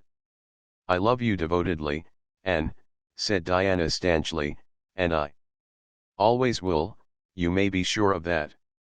"And I will always love thee, Diana," said Anne, solemnly extending her hand. "In the years to come thy memory will shine like a star over my lonely life, as that last story we read together says. Diana, wilt thou give me a lock of thy jet-black tresses in parting to treasure forevermore?" "Have you got anything to cut it with?" queried Diana, wiping away the tears which Anne's affecting accents had caused to flow afresh, and returning to practicalities. "Yes. I've got my patchwork scissors in my apron pocket." "Fortunately," said Anne. She solemnly clipped one of Diana's curls. "Fare thee well, my beloved friend. Henceforth we must be as strangers, though living side by side.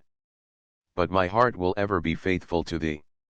Anne stood and watched Diana out of sight, mournfully waving her hand to the latter whenever she turned to look back. Then she returned to the house, not a little consoled for the time being by this romantic parting. "It is all over," she informed Marilla. "I shall never have another friend. I'm really worse off than ever before, for I haven't Katie Maurice and Violetta now. And even if I had it, wouldn't be the same.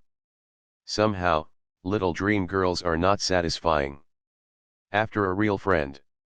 Diana and I had such an affecting farewell down by the spring. It will be sacred in my memory forever. I used the most pathetic language I could think of and said thou and thee. Thou and thee seem so much more romantic than you. Diana gave me a lock of her hair and I'm going to sew it up in a little bag and wear it around my neck all my life. Please see that. It is buried with me, for I don't believe I'll live very long. Perhaps when she sees me lying cold and dead before her Mrs. Barry may feel remorse for what she has done, and will let Diana come to my funeral. I don't think there is much fear of your dying of grief as long as you can talk, Anne, said Marilla unsympathetically. The following Monday Anne surprised Marilla by coming down from her room with her basket of books on her arm and hip and her lips primed up into a line of determination. I'm going back to school, she announced. That is all there is left in life for me, now that my friend has been ruthlessly torn from me.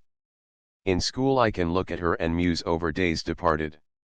You'd better muse over your lessons and sums, said Marilla, concealing her delight at this development of the situation. If you're going back to school, I hope we'll hear no more of breaking slates over people's heads and such carryings on. Behave yourself and do just what your teacher tells you. I'll try to be a model pupil, agreed Anne dolefully. There won't be much fun in it, I expect, Mr. Phillips said Minnie. Andrews was a model pupil and there isn't a spark of imagination or life in her. She is just dull and poky and never seems to have a good time. But I feel so depressed that perhaps it will come easy to me now. I'm going round by the road. I couldn't bear to go by the birch path all alone. I should weep bitter tears if I did. Anne was welcomed back to school with open arms. Her imagination had been sorely missed in games, her voice in the singing and her dramatic ability in the perusal aloud of books at dinner hour. Ruby Gillis smuggled 3 blue plums over to her during Testament reading. Ella Mae Macpherson gave her an enormous yellow pansy cut from the covers of a floral catalog, a species of desk decoration much prized in Avonlea School. Sophia Sloane offered to teach her a perfectly elegant new pattern of knit lace, so nice for trimming aprons. Katie Bolter gave her a perfume bottle to keep slate water in, and Julia Bell copied carefully on a piece of pale pink paper scalloped on the edges the following effusion. To Anne. When twilight drops her curtain down and pins it with a star, remember that you have a friend, though she may wander far. It's so nice to be appreciated, sighed Anne rapturously to Marilla that night. The girls were not the only scholars who appreciated her. When Anne went to her seat after dinner hour, she had been told by Mr. Phillips to sit with the model Minnie Andrews. She found on her desk a big luscious strawberry apple, and caught it up all ready to take a bite when she remembered that the only place in Avonlea where strawberry apples grew was in the old Blythe orchard on the other side of the Lake of Shining Waters. Anne dropped the apple as if it were a red-hot coal and ostentatiously wiped her fingers on her handkerchief. The apple lay untouched on her desk until the next morning, when little Timothy Andrews, who swept the school and kindled the fire, annexed it as one of his perquisites.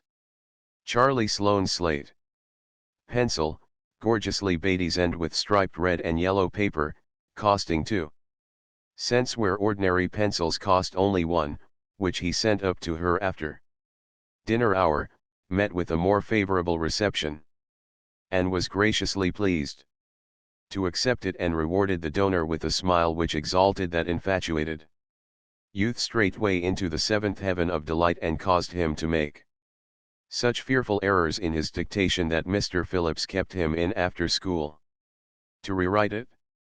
But as the Caesar's pageant shorn of Brutus' bust did but of Rome's best son remind her more, so the marked absence of any tribute or recognition from Diana Barry, who was sitting with Gertie Pye, embittered Anne's little triumph.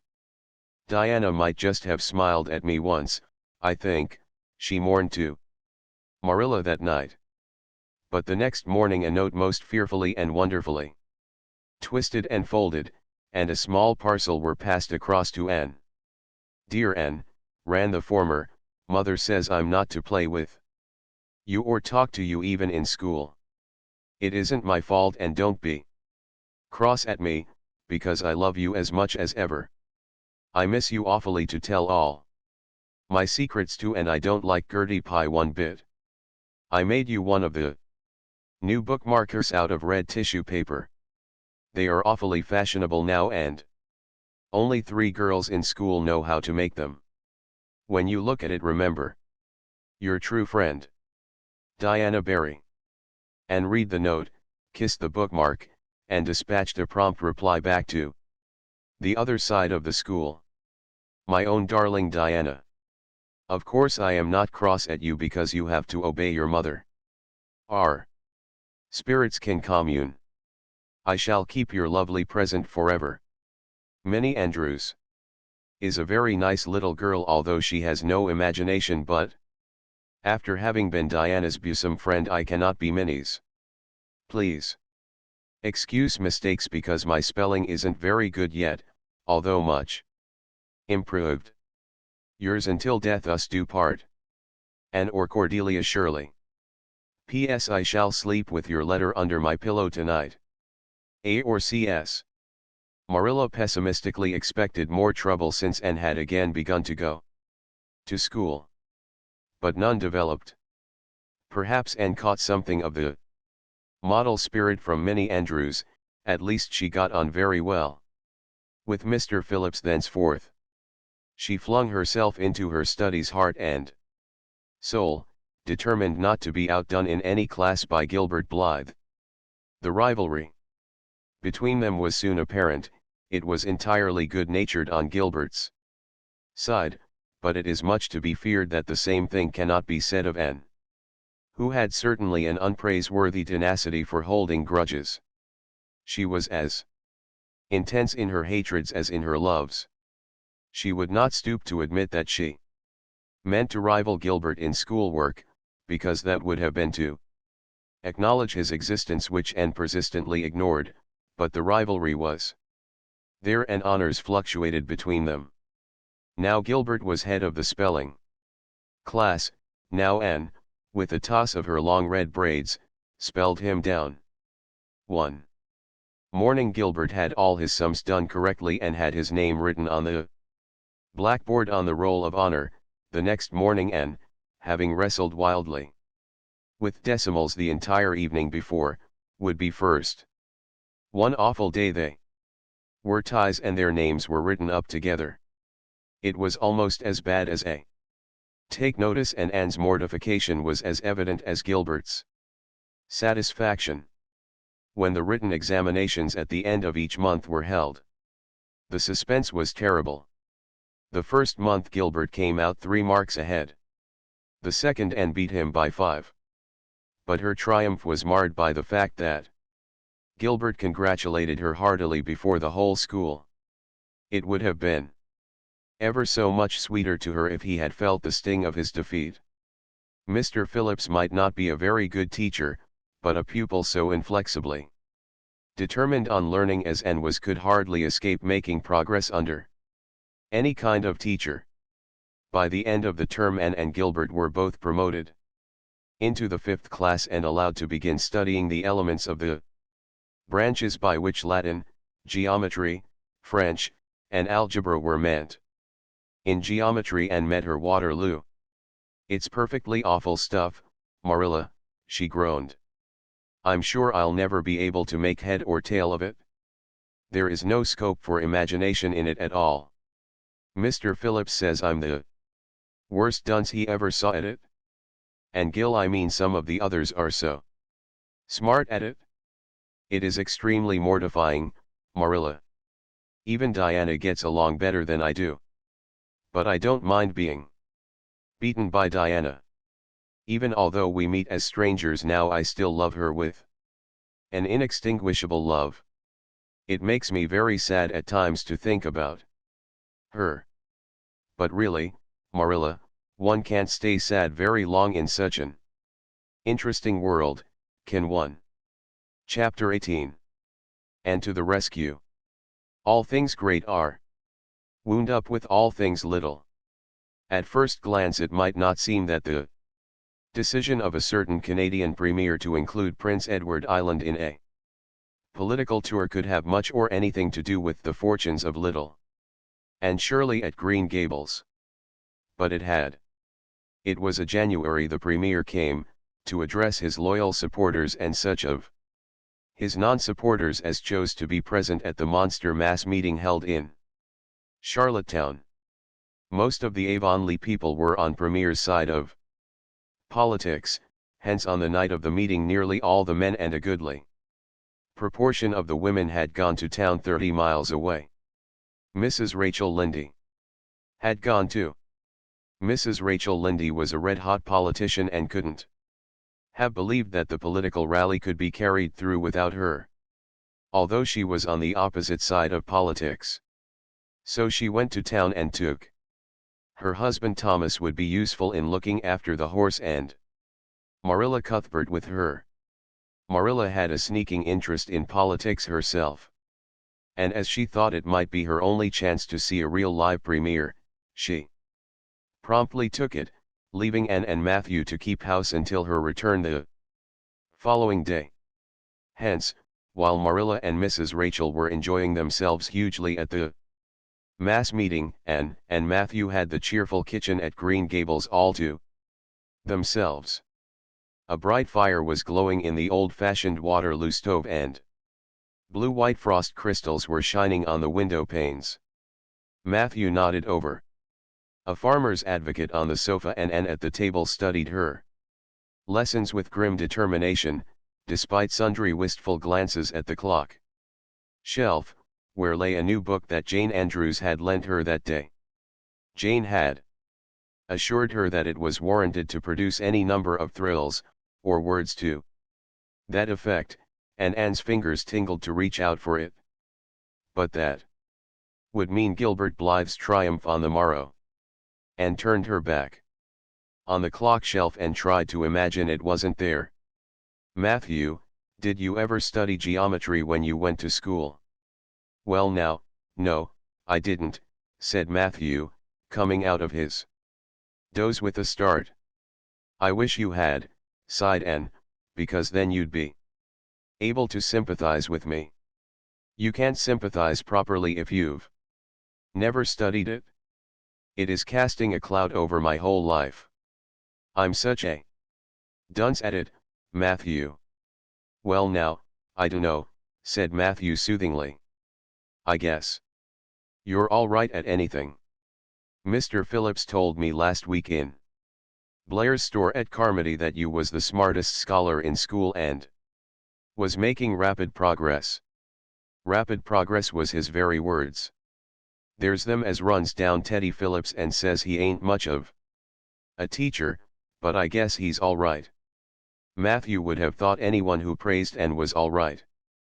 I'm sure I'd get on better with geometry if only he wouldn't change the letters, complained Anne. I learn the proposition off by heart and then he draws it on the blackboard and puts different letters from what are in the book and I get all mixed up. I don't think a teacher should take such a mean advantage, do you? We're studying agriculture now and I've found out at last what makes the roads red. It's a great comfort. I wonder how Marilla and Mrs.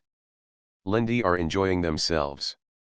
Mrs. Lynde says Canada is going to the dogs the way things are being run at Ottawa and that it's an awful warning to the electors. She says if women were allowed to vote we would soon see a blessed change. What way do you vote, Matthew?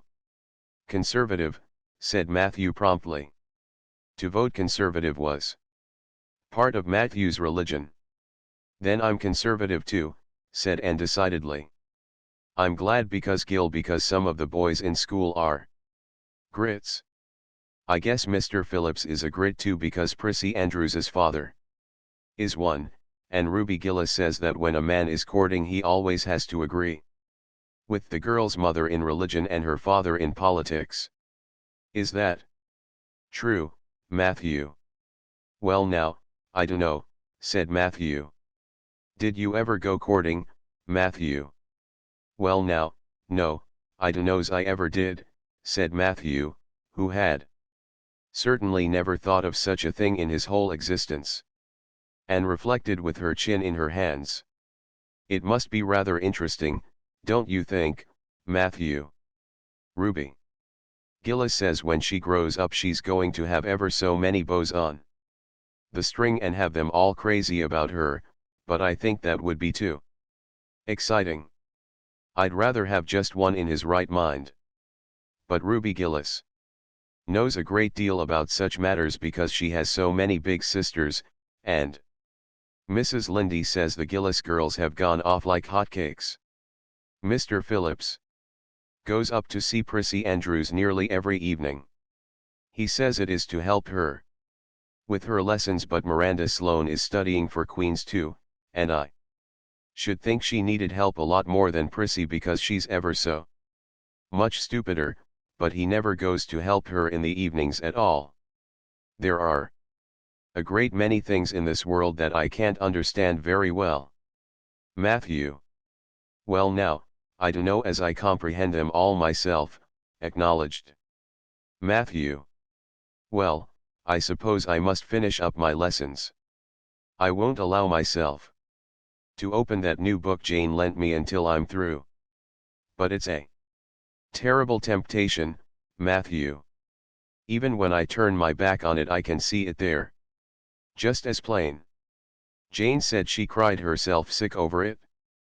I love a book that makes me cry.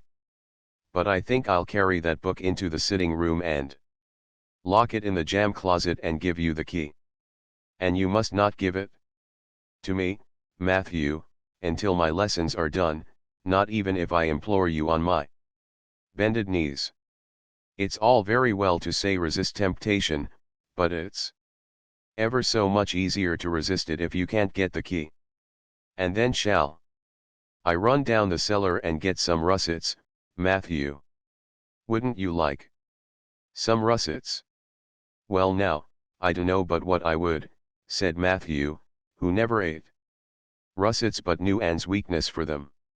Just as Anne emerged triumphantly from the cellar with her plate full of russets, came the sound of flying footsteps on the icy boardwalk outside, and the next moment the kitchen door was flung open and in rushed Diana Barry, white-faced and breathless, with a shawl wrapped hastily around her head. Anne promptly let go of her candle and plate in her surprise, and plate, candle, and apples crashed together down the cellar ladder and were found at the bottom embedded in melted grease, the next day, by Marilla, who gathered them up and thanked mercy the house hadn't been set on fire. Whatever is the matter, Diana? Cried Anne. Has your mother relented at last? Oh, Anne, do come quick, implored Diana nervously. Minnie. May is awful sick, she's got croup. Young Mary Jo says, and father and mother are away to town and there's nobody to go for the doctor. Minnie May is awful bad and young Mary Jo doesn't know what to do, and oh, Anne, I'm so scared. Matthew, without a word, reached out for cap and coat, slipped past Diana and away into the darkness of the yard. He's gone to harness the sorrel mare to go to Carmody for the doctor, said Anne, who was hurrying on hood and jacket. I know it. As well as if he'd said so. Matthew and I are such kindred spirits I can read his thoughts without words at all. I don't believe he'll find the doctor at Carmody, sobbed Diana. I know that Dr. Blair went to town and I guess Dr. Spencer would go too. Young Mary Jo never saw anybody with croup and Mrs. Lindy is away. Oh, Anne. Don't cry, dear, said Anne cheerily. I know exactly what to do for croup. You forget that Mrs. Hammond had twins 3 times. When you look after 3 pairs of twins you naturally get a lot of experience. They all had croup regularly. Just wait till I get the ipecac bottle you. Mayn't have any at your house? Come on now. The 2 little girls hastened out hand in hand and hurried through Lover's Lane and across the crusted field beyond, for the snow was too deep to go by the shorter wood way. And, although sincerely sorry for Minnie May, was far from being insensible to the romance of the situation and to the sweetness of once more sharing that romance with a kindred spirit. The night was clear and frosty, all ebony of shadow and silver of snowy slope. Big stars were shining over the silent fields, here and there the dark-pointed firs stood up with snow powdering their branches and the wind whistling through them. And thought it was truly delightful to go skimming through all this mystery and loveliness with your bosom friend who had been so long estranged. Minnie May, aged 3, was really very sick. She lay on the kitchen sofa, feverish and restless, while her hoarse breathing could be heard all over the house. Young Mary Jo, a buxom, broad-faced French girl from the creek, whom Mrs. Barry had engaged to stay with the children during her absence, was helpless and bewildered, quite incapable of thinking what to do, or doing it if she thought of it, and went to work with skill and promptness. Minnie May has croup all right, she's pretty bad, but I've seen them worse. First we must have lots of hot water. I declare, Diana, there isn't more than a cupful in the kettle. There, I've filled it up. And, Mary Jo, you may put some wood in the stove.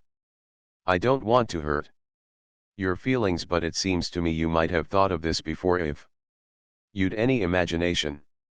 Now, I'll undress Minnie May and put her to bed, and you try to find some soft flannel cloths, Diana. I'm going to give her a dose of ipecac first of all. Minnie May did not take kindly to the ipecac, but and had not brought up 3 pairs of twins for nothing. Down that ipecac went, not only once, but many times during the long, anxious night when the 2 little girls worked patiently over the suffering Minnie May, and young Mary Jo, honestly anxious to do all she could, kept up a roaring fire and heated more water than would have been needed for a hospital of croupy babies. It was 3 o'clock when Matthew came with a doctor, for he had been obliged to go all the way to Spencervale for one. But the pressing need for assistance was past. Minnie May was much better and was sleeping soundly. I was awfully near giving up in despair, explained Anne. She got worse and worse until she was sicker than ever. The Hammond twins were, even the last pair. I actually thought she was going to choke to death.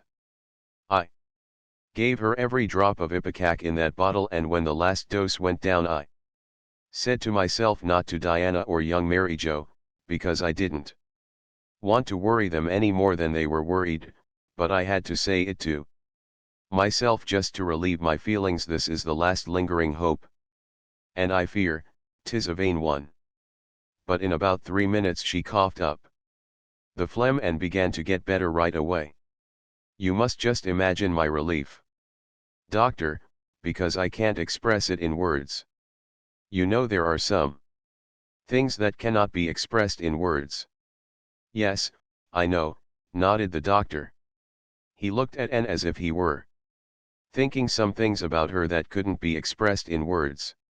Later on, however, he expressed them to Mr. and Mrs. Barry. That little red-headed girl they have over at Cuthbert's is as smart as they make 'em. I tell you, she saved that baby's life, for it would have been too late by the time I got there. She seems to have a skill and presence of mind perfectly wonderful in a child of her age. I never saw anything like the eyes of her when she was explaining the case to me.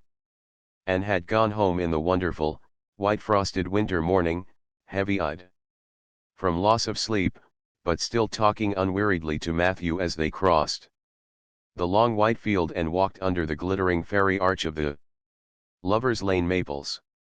Oh, Matthew, isn't it a wonderful morning? The world looks like something God had just imagined for his own pleasure, doesn't it? Those trees look as if I could blow them away with a breath. Poof. I'm so glad I live in a world where there are white frosts, aren't you? And I'm so glad Mrs. Hammond had 3 pairs of twins after all. If she hadn't, I mightn't have known what to do for Minnie May. I'm real sorry I was ever cross with Mrs. Hammond for having twins.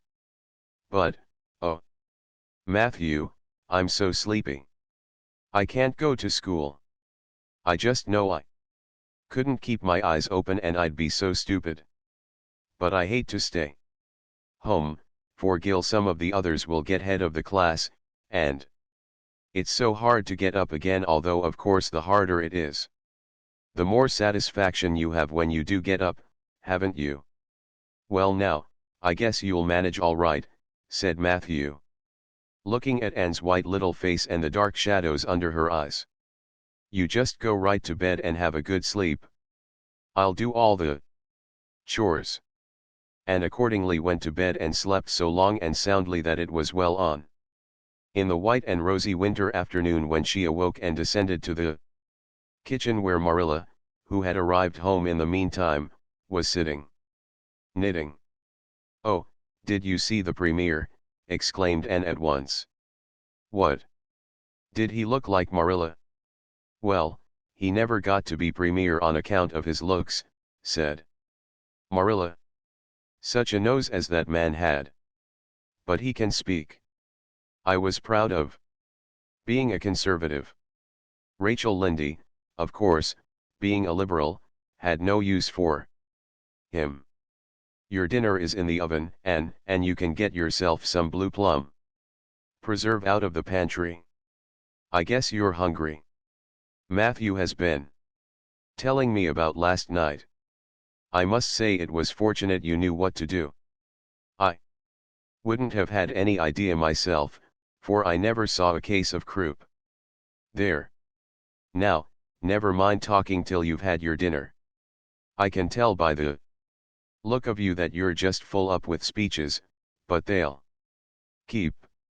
Marilla had something to tell Anne, but she did not tell it just then, for she knew if she did Anne's consequent excitement would lift her clear out of the region of such material matters as appetite or dinner.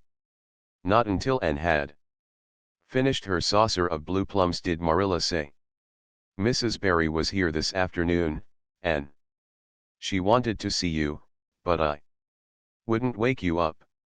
She says you saved Minnie May's life, and she is very sorry she acted as she did in that affair of the currant wine. She says she knows now you didn't mean to set Diana drunk, and she hopes you'll forgive her and be good friends with Diana again.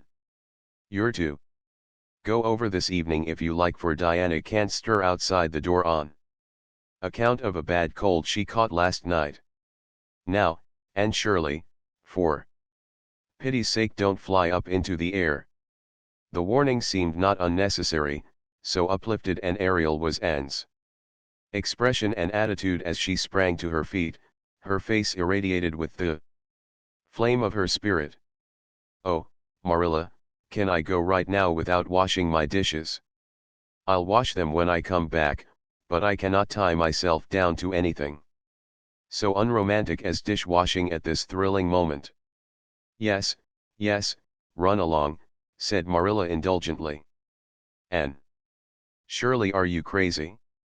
Come back this instant and put something on you. I might as well call to the wind. She's gone without a cap or wrap. Look at her tearing through the orchard with her hair streaming. It'll be a mercy if she doesn't catch her death of cold. Anne came dancing home in the purple winter twilight across the snowy places. Afar in the southwest was the great shimmering, pearl-like sparkle of an evening star in a sky that was pale golden and ethereal rose over gleaming white spaces and dark glens of spruce. The tinkles of sleigh bells among the snowy hills came like elfin chimes through the frosty air, but their music was not sweeter than the song in Anne's heart and on her lips. You see before you a perfectly happy person, Marilla, she announced. I'm perfectly happy, yes, in spite of my red hair. Just at present I have a soul above red hair. Mrs. Barry kissed me and cried, and said she was so sorry and she could never repay me. I felt fearfully Embarrassed, Marilla, but I just said as politely as I could, I have no hard feelings for you, Mrs. Barry. I assure you once for all that I did not mean to intoxicate Diana, and henceforth I shall cover the past with the mantle of oblivion. That was a pretty dignified way of speaking, wasn't it, Marilla? I felt that I was heaping coals of fire on Mrs. Barry's head. And Diana and I had a lovely afternoon. Diana showed me a new fancy crochet stitch her aunt over at Carmody taught her. Not a soul in Avonlea knows it but us, and we pledged a solemn vow never to reveal it to anyone else. Diana gave me a beautiful card with a wreath of roses on it and a verse of poetry. If you love me as I love you, nothing but death can part us two. And that is true, Marilla. We're going to ask Mr. Phillips to let us sit together in school again, and Gertie Pye can go with Minnie Andrews. We had an elegant tea. Mrs. Barry had the very best china set out, Marilla, just as if I was real company. I can't tell you what a thrill it gave me. Nobody ever used their very best china on my account before. And we had fruit cake and pound cake and donuts and 2 kinds of preserves, Marilla. And Mrs. Barry asked me if I took tea and said, Pa, why don't you pass the biscuits to Anne? It must be lovely to be grown up, Marilla, when just being treated as if you were is so nice. I don't know about that, said Marilla, with a brief sigh. Well, anyway, when I am grown up, said Anne decidedly, I'm always going to talk to little girls as if they were too, and I'll never laugh when they use big words. I know from sorrowful experience how that hurts one's feelings. After tea, Diana and I made taffy. The taffy wasn't very good, I suppose because neither Diana nor I had ever made any before. Diana left me to stir it while she buttered the plates, and I forgot and let it burn, and then when we set it out on the platform to cool, the cat walked over one plate and that had to be thrown away. But the making of it was splendid fun. Then when I came home, Mrs. Barry asked me to come over as often as I could, and Diana stood at the window and threw kisses to me all the way down to Lover's Lane. I assure you, Marilla, that I feel like praying tonight, and I'm going to think out a special brand new prayer in honor of the occasion. Chapter 19. A concert, a catastrophe, and a confession. Marilla, can I go over to see Diana just for a minute? Asked Anne, running breathlessly down from the East Gable one February evening. I don't see what you want to be traipsing about after dark. For, said Marilla shortly, you and Diana walked home from school together and then stood down there in the snow for half an hour more, your tongues going the whole blessed time, clickety-clack. So I don't think you're very badly off to see her again. But she wants to see me, pleaded Anne. She has something very important to tell me. How do you know she has? Because she just signaled to me from her window. We have arranged a way to signal with our candles and cardboard. We set the candle on the windowsill and make flashes by passing the cardboard back and forth. So many flashes mean a certain thing. It was my idea, Marilla. I'll warrant you it was, said Marilla emphatically. And the next thing you'll be setting fire to the curtains with your signaling nonsense. Oh, we're very careful, Marilla. And it's so interesting. 2 flashes mean, are you there? 3 mean yes, and 4 no, 5 mean, come over as soon as possible, because I have something important to reveal. Diana has just signaled 5 flashes, and I'm really suffering to know what it is. Well, you needn't suffer any longer, said Marilla sarcastically. You can go, but you're to be back here in just 10 minutes, remember that. and did remember it and was back in the stipulated time, although probably no mortal will ever know just what it cost her to confine the discussion of Diana's important communication within the limits of 10 minutes. But at least she had made good use of them. Oh, Marilla, what do you think? You know tomorrow is Diana's birthday. Well, her mother told her she could ask me to go home with her from school and stay all night with her. And her cousins are coming over from Newbridge in a big punk sleigh to go to the debating club concert at the hall tomorrow night. And they are going to take Diana and me to the concert if you'll let me go, that is. You will, won't you, Marilla? Oh, I feel so excited. You can calm down then, because you're not going. You're better at home in your own bed, and as for that club concert, it's all nonsense, and little girls should not be allowed to go out to such places at all. I'm sure the debating club is a most respectable affair, pleaded Anne. I'm not saying it isn't. But you're not going to begin gadding about to concerts and staying out all hours of the night. Pretty doings for children. I'm surprised at Mrs. Barry's letting Diana go. But it's such a very special occasion, mourned Anne, on the verge of tears. Diana has only one birthday in a year. It isn't as if birthdays were common things, Marilla. Prissy Andrews is going to recite. Curfew must not ring tonight. That is such a good moral piece. Marilla, I'm sure it would do me lots of good to hear it. And the choir are going to sing 4 lovely pathetic songs that are pretty near as good as hymns.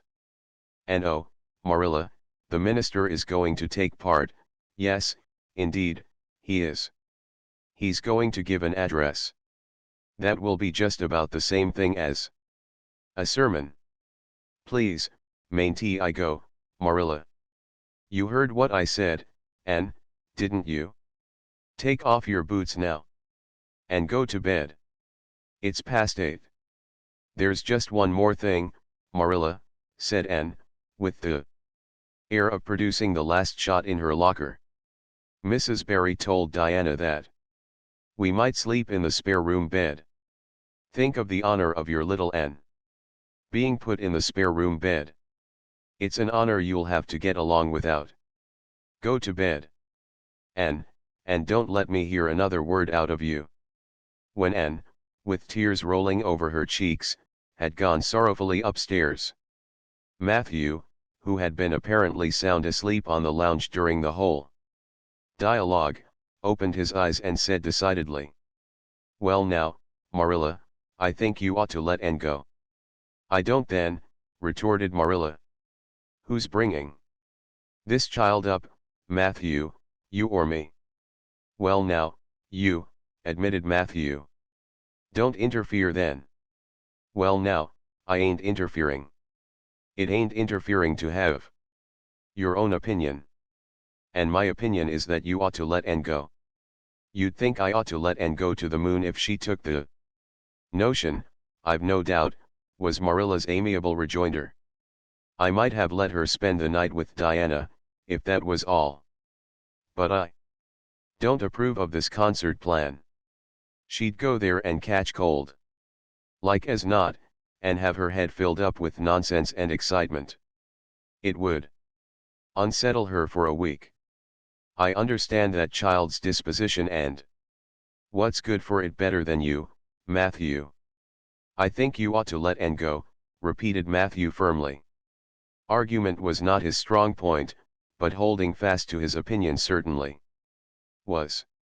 Marilla gave a gasp of helplessness and took refuge in silence. The next morning, when Anne was washing the breakfast dishes in the pantry, Matthew paused on his way out to the barn to say to Marilla again, "I think you ought to let Anne go, Marilla." For a moment Marilla looked things not lawful to be uttered. Then she yielded to the inevitable and said tartly, "Very well, she can go, since nothing else ll please you. And flew out of the pantry, dripping dishcloth in hand. Oh, Marilla, Marilla, say those blessed words again. I guess once is enough to say them. This is Matthew's doings and I wash my hands of it. If you catch pneumonia sleeping in a strange bed or coming out of that hot hall in the middle of the night, don't blame me, blame Matthew. And surely, you're dripping greasy water all over the floor. I never saw such a careless child. Oh, I know I'm a great trial to you, Marilla, said Anne repentantly. I make so many mistakes. But then just think of all the mistakes I don't make, although I might. I'll get some sand and scrub up the spots before I go to school. Oh, Marilla, my heart was just set on going to that concert. I never was to a concert in my life, and when the other girls talk about them in school I feel so out of it. You didn't know just how I felt about it, but you see Matthew did. Matthew understands me, and it's so nice to be understood, Marilla. Anne was too excited to do herself justice as to lessons that morning in school. Gilbert Blythe spelled her down in class and left her clear out of sight in mental arithmetic. Anne's consequent humiliation was less than it might have been, however, in view of the concert and the spare room bed. She and Diana talked so constantly about it all day that with a stricter teacher than Mr. Phillips' dire disgrace must inevitably have been their portion. Anne felt that she could not have borne it if she had not been going to the concert, for nothing else was discussed that day in school. The Avonlea Debating Club, which met fortnightly all winter, had had several smaller free entertainments, but this was to be a big affair, admission 10 cents, in aid of the library. The Avonlea young people had been practicing for weeks, and all the scholars were especially interested in it by reason of older brothers and sisters who were going to take part. Everybody in school over 9 years of age expected to go, except Carrie Sloane, whose father shared Marilla's opinions about small girls going out to night concerts. Carrie Sloane cried into her grammar all the afternoon and felt that life was not worth living. For Anne the real excitement began with the dismissal of school and increased therefrom in crescendo until it reached to a crash of positive ecstasy in the concert itself. They had a perfectly elegant tea, and then came the delicious occupation of dressing in Diana's little room upstairs. Diana did Anne's front hair in the new pompadour style and Anne tied Diana's bows with the especial knack she possessed, and they experimented with at least half a dozen different ways of arranging their back hair. At last they were ready, cheeks scarlet and eyes glowing with excitement. True, Anne could not help a little pang when she contrasted her plain black tam and shapeless, tight-sleeved, homemade grey cloth coat with Diana's jaunty fur cap and smart little jacket. But she remembered in time that she had an imagination and could use it. Then Diana's cousins, the Mays from Newbridge, came. They all crowded into the big pung sleigh among straw and furry robes, and reveled in the drive to the hall, slipping along over the satin-smooth roads with the snow crisping under the runners. There was a magnificent sunset, and the snowy hills and deep blue water of the St. Lawrence Gulf seemed to rim in the splendor like a huge bowl of pearl and sapphire brimmed with wine and fire. Tinkles of sleigh bells and distant laughter, that seemed like the mirth of wood elves, came from every quarter. Oh, Diana, breathed Anne, squeezing Diana's mid-end hand. Under the fur robe, isn't it all like a beautiful dream? Do I really look the same as usual? I feel so different that it seems to me it must show in my looks.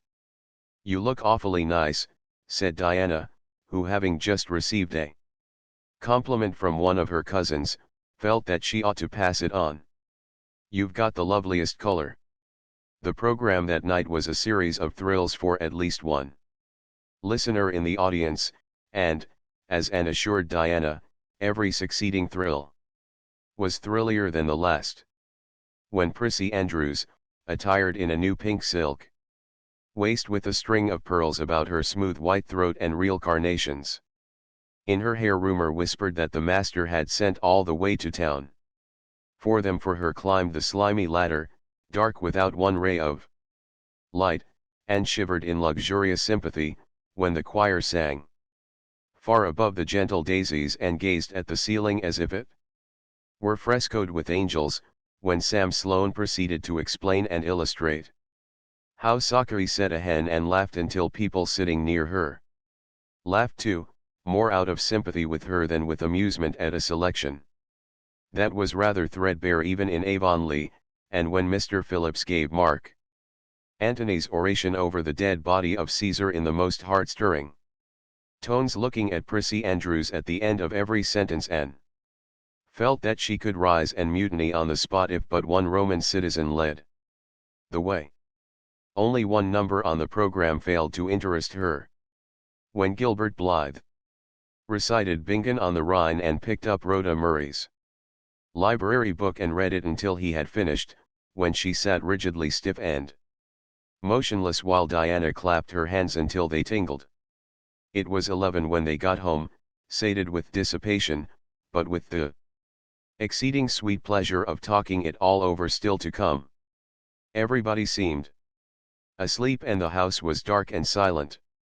Anne and Diana tiptoed into the parlor, a long narrow room out of which the spare room opened. It was pleasantly warm and dimly lighted by the embers of a fire in the grate. "Let's undress here," said Diana. "It's so nice. And warm. Hasn't it been a delightful time?" sighed Anne rapturously. "It must be splendid to get up and recite there. Do you suppose we will ever be asked to do it, Diana?" "Yes, of course, someday. They're always wanting the big scholars to recite. Gilbert Blythe does often, and he's only 2 years older than us." "Oh, Anne, how could you pretend not to listen to him? When he came to the line, 'There's another, not a sister,' he looked right down at you." "Diana," said Anne with dignity, "you are my bosom friend. But I cannot allow even you to speak to me of that person. Are you ready for bed? Let's run a race and see who'll get to the bed first." The suggestion appealed to Diana. The two little white-clad figures flew down the long room, through the spare room door, and bounded on the bed at the same moment. And then something moved beneath them, there was a gasp and a cry, and somebody said in muffled accents, "Merciful goodness!" Anne and Diana were never able to tell just how they got off that bed and out of the room. They only knew that after one frantic rush they found themselves tiptoeing shiveringly upstairs. "Oh, who was it? What was it?" whispered Anne, her teeth chattering with cold and fright. "It was Aunt Josephine," said Diana, gasping with laughter. "Oh, Anne, it was Aunt Josephine, however she came to be there." "Oh, and I know she will be furious. It's dreadful, it's really dreadful, but did you ever know anything so funny, Anne?" "Who is your Aunt Josephine?" "She's father's aunt and she lives in Charlottetown.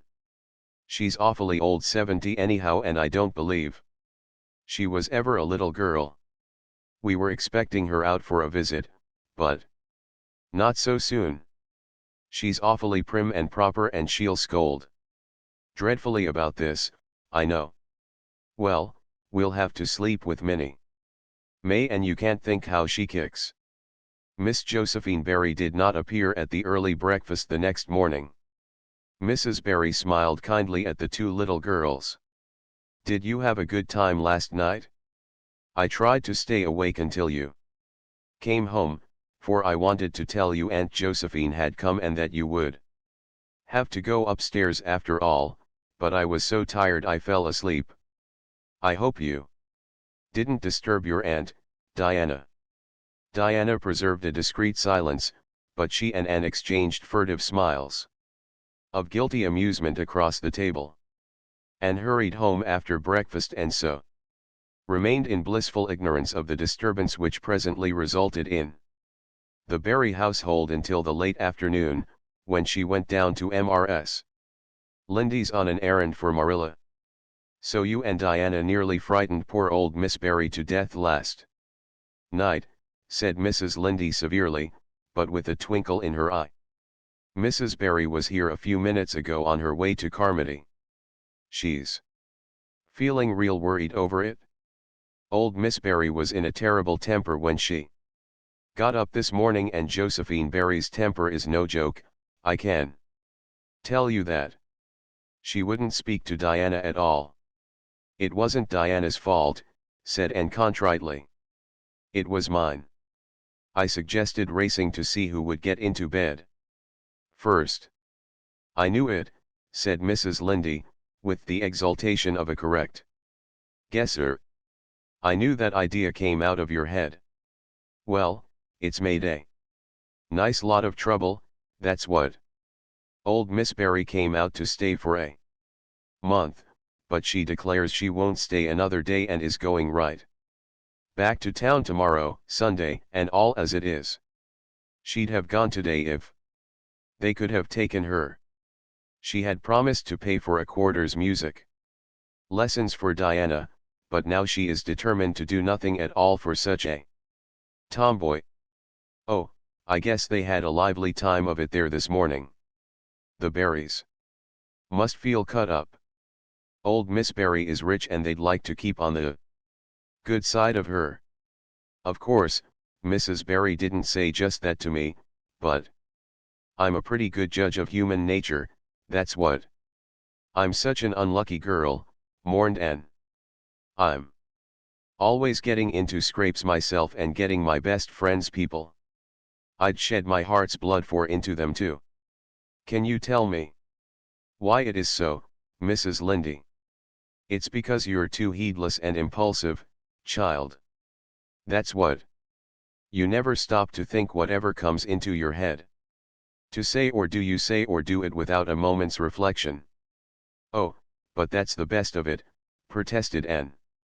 Something just flashes into your mind, so exciting, and you must out with it. If you stop to think it over, you spoil it all. Haven't you never felt that yourself, Mrs. Lindy? No, Mrs. Lindy had not. She shook her head sagely. You must learn to think a little, and that's what the proverb you need to go by is look before you leap, especially into spare room beds. Mrs. Lindy laughed comfortably over her mild joke, but Anne remained pensive. She saw nothing to laugh at in the situation, which to her eyes appeared very serious. When she left Mrs. Lindy's, she took her way across the crusted fields to Orchard Slope. Diana met her at the kitchen door. Your Aunt Josephine was very cross about it, wasn't she? Whispered Anne. Yes, answered Diana, stifling a giggle with an apprehensive glance over her shoulder at the closed sitting room door. She was fairly dancing with rage, and oh, how she scolded. She said I was the worst behaved girl she ever saw, and that my parents ought to be ashamed of the way they had brought me up. She says she won't stay, and I'm sure I don't care. But father and mother do. Why didn't you tell them it was my fault? Demanded Anne. It's likely I'd do such a thing, isn't it? Said Diana with just scorn. I'm no telltale, Anne Shirley, and anyhow I was just as much to blame as you. Well, I'm going in to tell her myself, said Anne resolutely. Diana stared. Anne Shirley, you'd never, why she'll eat you alive. Don't frighten me any more than I am frightened, implored Anne. I'd rather walk up to a cannon's mouth. But I've got to do it, Diana. It was my fault and I've got to confess. I've had practice in confessing, fortunately. Well, she's in the room, said Diana. You can go in. If you want to. I wouldn't dare. And I don't believe you'll do a bit of good. With this encouragement Anne bearded the lion in its den, that is to say, walked resolutely up to the sitting room door and knocked faintly. A sharp "Come in" followed. Miss Josephine Barry, thin, prim, and rigid, was knitting fiercely by the fire, her wrath quite unappeased and her eyes snapping through her gold-rimmed glasses. She wheeled around in her chair, expecting to see Diana, and beheld a white-faced girl whose great eyes were brimmed up with a mixture of desperate courage and shrinking terror. "Who are you?" demanded Miss Josephine Barry, without ceremony. "I'm Anne of Green Gables," said the small visitor, tremulously, clasping her hands with her characteristic gesture, "and I've come to confess, if you please." "Confess what?"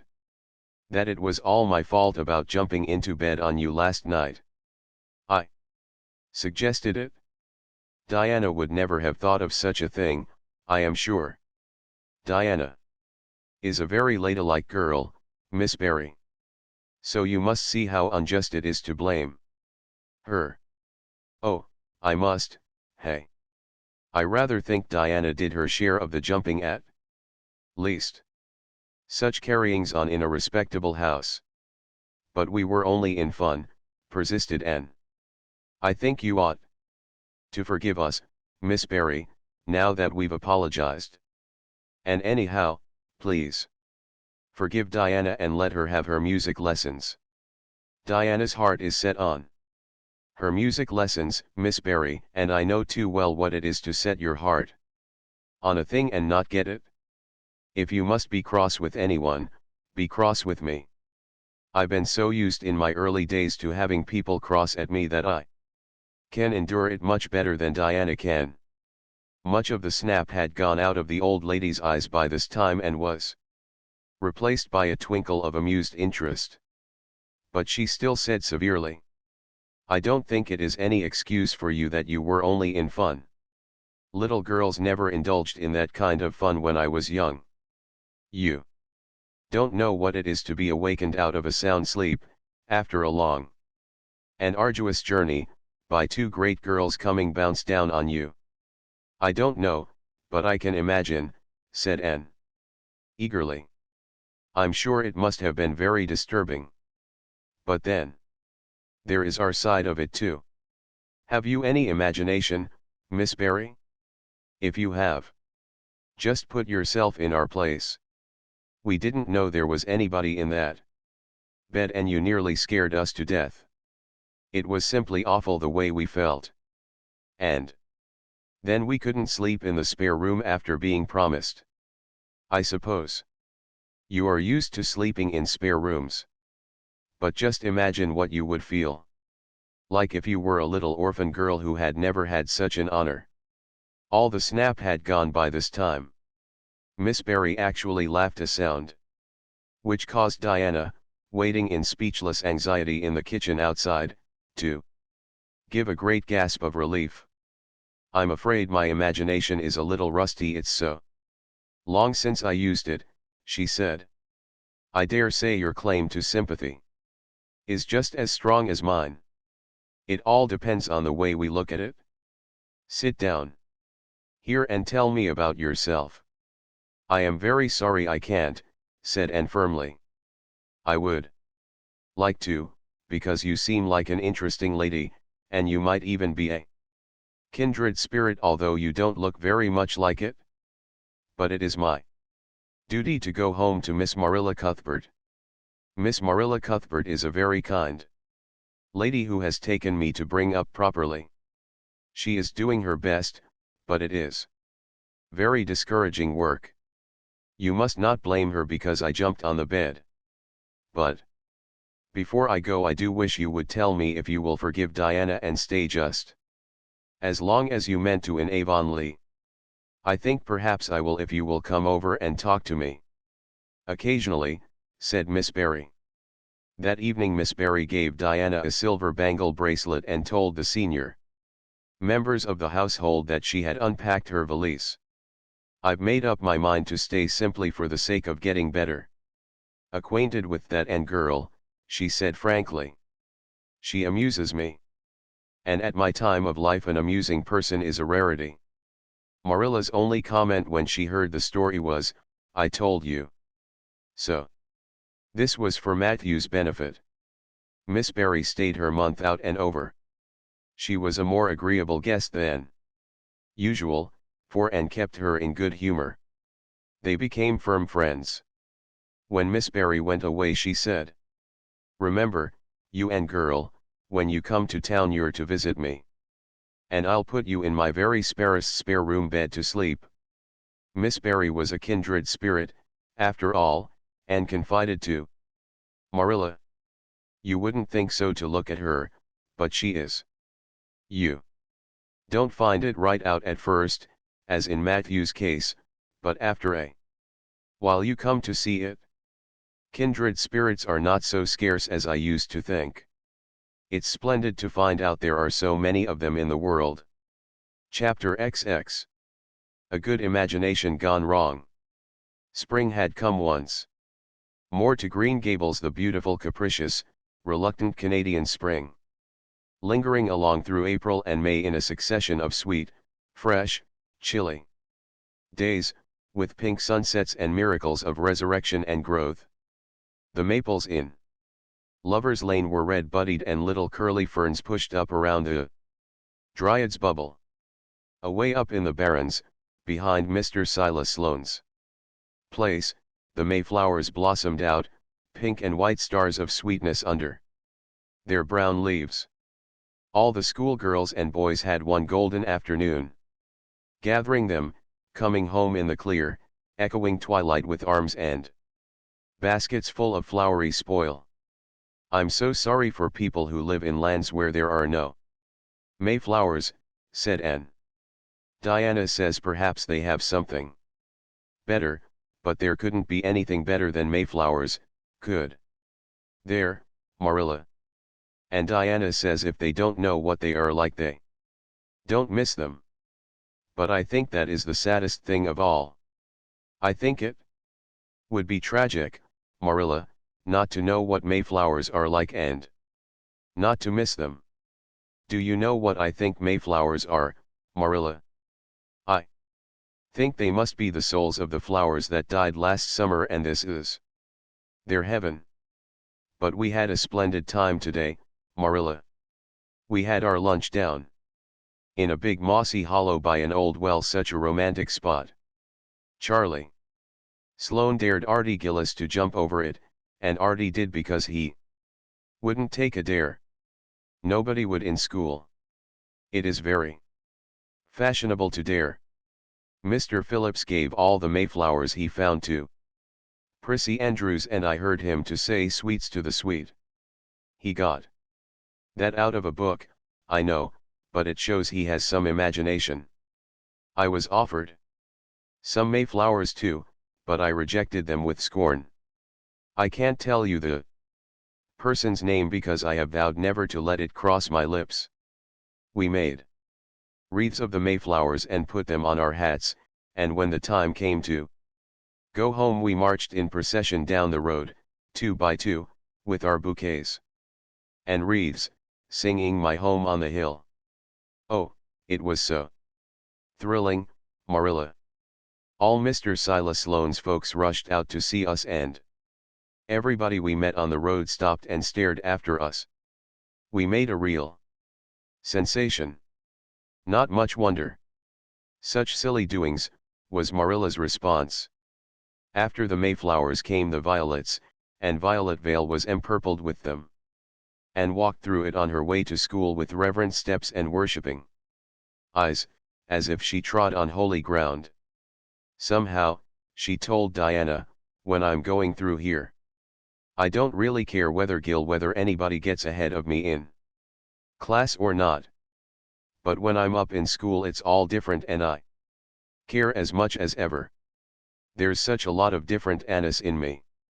I sometimes think that is why I'm such a troublesome person. If I was just the one, and it would be ever so much more comfortable, but then it wouldn't be half so interesting. One June evening, when the orchards were pink blossomed again, when the frogs were singing silverly sweet in the marshes about the head of the lake of shining waters, and the air was full of the savor of clover fields and balsamic fir woods, Anne was sitting by her gable window.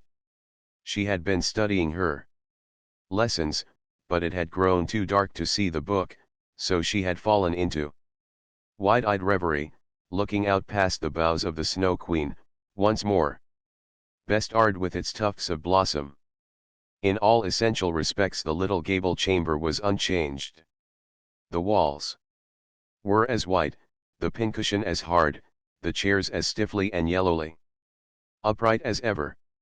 Yet the whole character of the room was altered.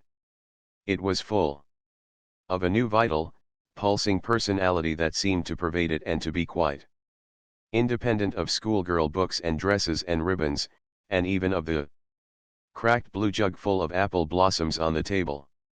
It was as if all the dreams, sleeping and waking, of its vivid occupant had taken a visible although unmaterial form and had tapestried the bare room with splendid filmy tissues of rainbow and moonshine.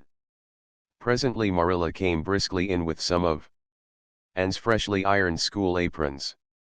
She hung them over a chair and sat down with a short sigh. She had had one of her headaches that afternoon, and although the pain had gone she felt weak and tuckered out, as she expressed it. Anne looked at her with eyes limpid with sympathy. "I do truly wish I could have had the headache in your place, Marilla. I would have endured it joyfully for your sake. I guess you did your part in attending to the work and letting me rest," said Marilla. "You seem to have got on fairly well and made fewer mistakes than usual.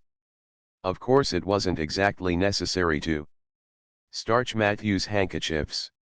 And most people when they put a pie in the oven to warm up for dinner take it out and eat it when it gets hot instead of leaving it to be burned to a crisp. But that doesn't seem to be your way evidently." Headaches always left Marilla somewhat sarcastic. "Oh, I'm so sorry," said Anne penitently. "I never thought about that pie from the moment I put it in the oven till now, although I felt instinctively that there was something missing on the dinner table. I was firmly resolved, when you left me in charge this morning, not to imagine anything, but keep my thoughts on facts. I did pretty well until I put the pie in, and then an irresistible temptation came to me to imagine I was an enchanted princess shut up in a lonely tower with a handsome knight riding to my rescue on a coal black steed. So that is how I came to forget the pie. I didn't know I starched the handkerchiefs. All the time I was ironing I was trying to think of a name for a new island Diana and I have discovered up the brook. It's the most ravishing spot, Marilla. There are 2 maple trees on it and the brook flows right around it.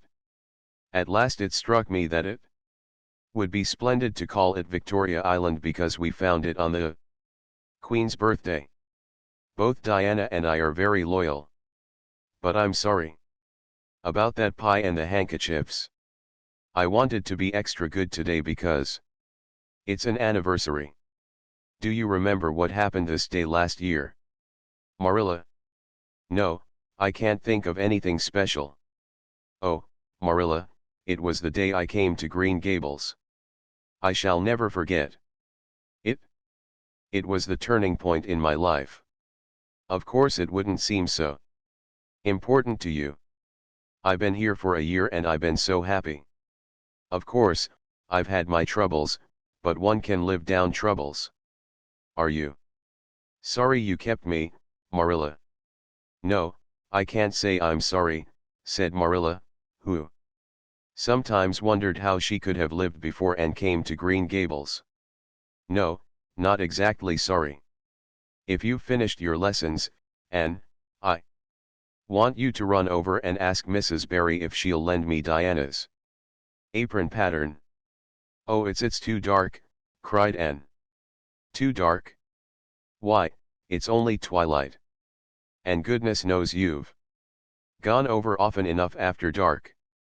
I'll go over early in the morning, said Anne eagerly. I'll get up at sunrise and go over, Marilla. What has got into your head now, Anne Shirley? I want that pattern too. Cut out your new apron this evening. Go at once and be smart too. I'll have to go around by the road, then, said Anne, taking up her hat reluctantly. Go by the road and waste half an hour. I'd like to catch you. I can't go through the haunted wood, Marilla, cried Anne desperately. Marilla stared. The haunted wood? Are you crazy? What under the canopy is the haunted wood? The spruce wood over the brook, said Anne in a whisper. Fiddlesticks. There is no such thing as a haunted wood anywhere. Who has been telling you such stuff? Nobody, confessed Anne. Diana and I just imagined the wood was haunted. All the places around here are so commonplace. We just got this up for our own amusement. We began it in April. A haunted wood is so very romantic, Marilla. We chose the spruce grove because it's so gloomy. Oh, we have imagined the most harrowing things. There's a white lady walks along the brook just about this time of the night and wrings her hands and utters wailing cries. She appears when there is to be a death in the family. And the ghost of a little murdered child haunts the corner up by Idlewild. It creeps up behind you and lays its cold fingers on your hand so. Oh, Marilla, it gives me a shudder to think of it. And there's a headless man stalks up and down the path and skeletons glower at you between the boughs. Oh, Marilla, I wouldn't go through the haunted wood after dark now for anything. I'd be sure that white things would reach out from behind the trees and grab me. Did ever anyone hear the like? Ejaculated Marilla, who had listened in dumb amazement. And Shirley, do you mean to tell me you believe all that wicked nonsense of your own imagination? Not believe exactly, faltered Anne. At least, I don't believe it in daylight. But after dark, Marilla, it's different. That is when ghosts walk. There are no such things as ghosts, Anne. Oh, but there are, Marilla, cried Anne eagerly. I know people who have seen them. And they are respectable people. Charlie Sloane says that his grandmother saw his grandfather driving home the cows one night after he'd been buried for a year. You know Charlie Sloane's grandmother wouldn't tell a story for anything. She's a very religious woman. And Mrs. Thomas's father was pursued home one night by a lamb of fire, with its head cut off hanging by a strip of skin. He said he knew it was the spirit of his brother and that it was a warning he would die within 9 days. He didn't, but he died 2 years after, so you see it was really true. And Ruby Gillis says. And Shirley, interrupted Marilla firmly, I never want to hear you talking in this fashion again. I've had my doubts about that imagination of yours right along, and if this is going to be the outcome of it, I won't countenance any such doings. You'll go right over to Barry's, and you'll go through that spruce grove, just for a lesson. And a warning to you. And never let me hear a word out of your head about haunted woods again. Anne might plead and cry as she liked and did, for her terror was very real. Her imagination had run away with her and she held the spruce grove in mortal dread after nightfall. But Marilla was inexorable. She marched the shrinking ghost seer down to the spring and ordered her to proceed straight away over the bridge and into the dusky retreats of wailing ladies and headless Spectres beyond. Oh, Marilla, how can you be so cruel, sobbed Anne. What would you feel like if a white thing did snatch me up and carry me off? I'll risk it, said Marilla unfeelingly. You know I always mean what I say. I'll cure you of imagining ghosts into places. March, now. Anne marched. That is, she stumbled over the bridge and went shuddering up the horrible dim path beyond.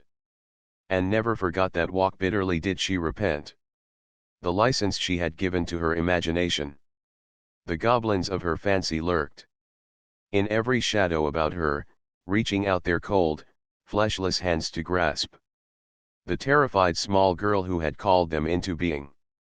A white strip of birch bark blowing up from the hollow over the brown floor of the grove made her heart stand still.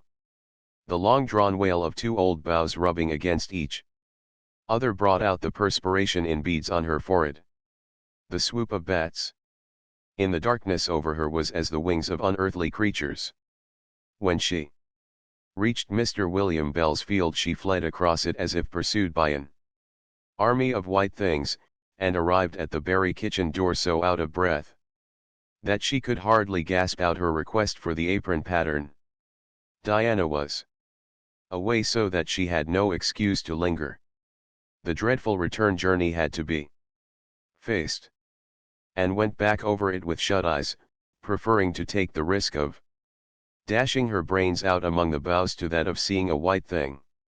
When she finally stumbled over the log bridge, she drew one long shivering breath of relief.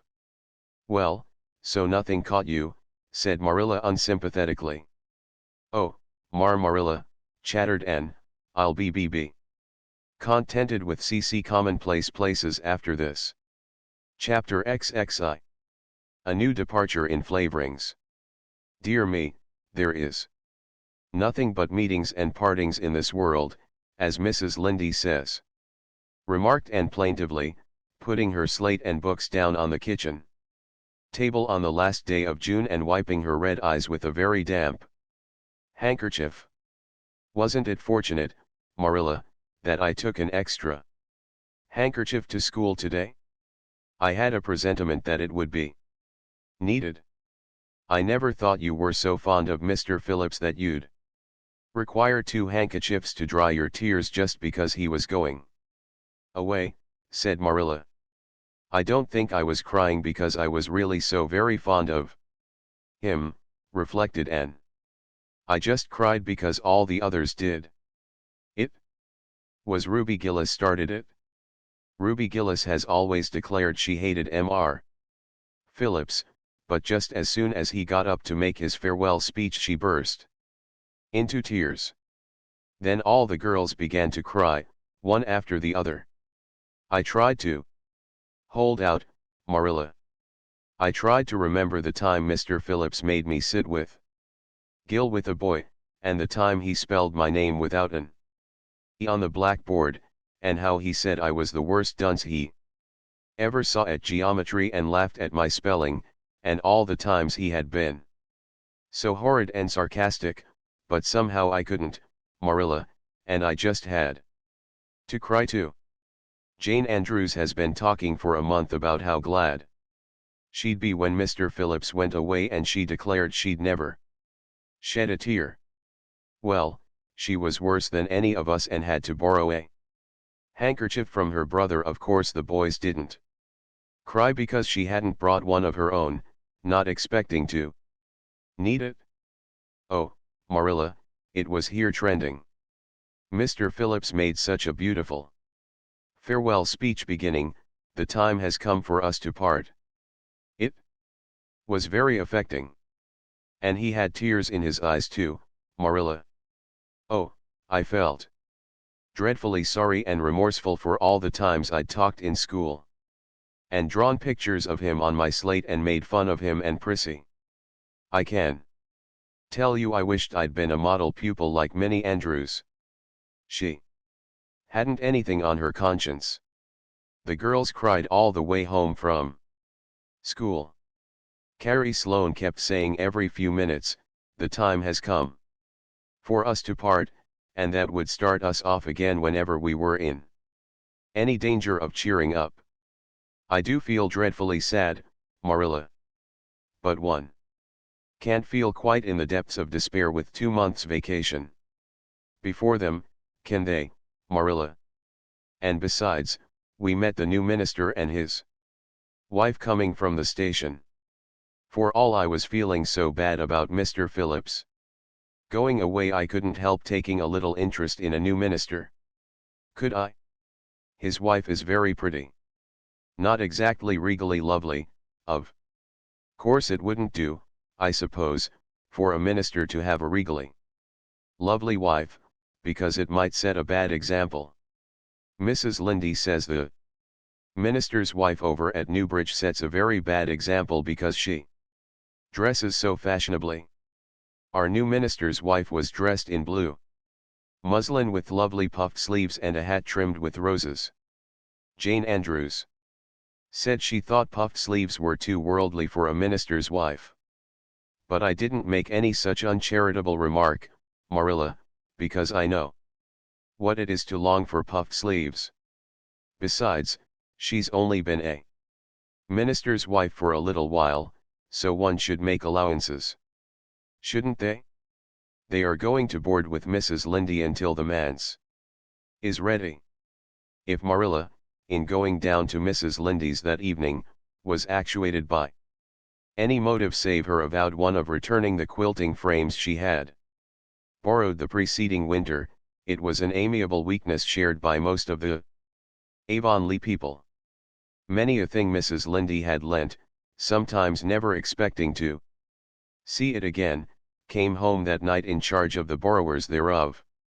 A new minister, and moreover a minister with a wife, was a lawful object of curiosity. In a quiet little country settlement where sensations were few and far between, old Mr. Bentley, the minister whom Anne had found lacking in imagination, had been pastor of Avonlea for 18 years.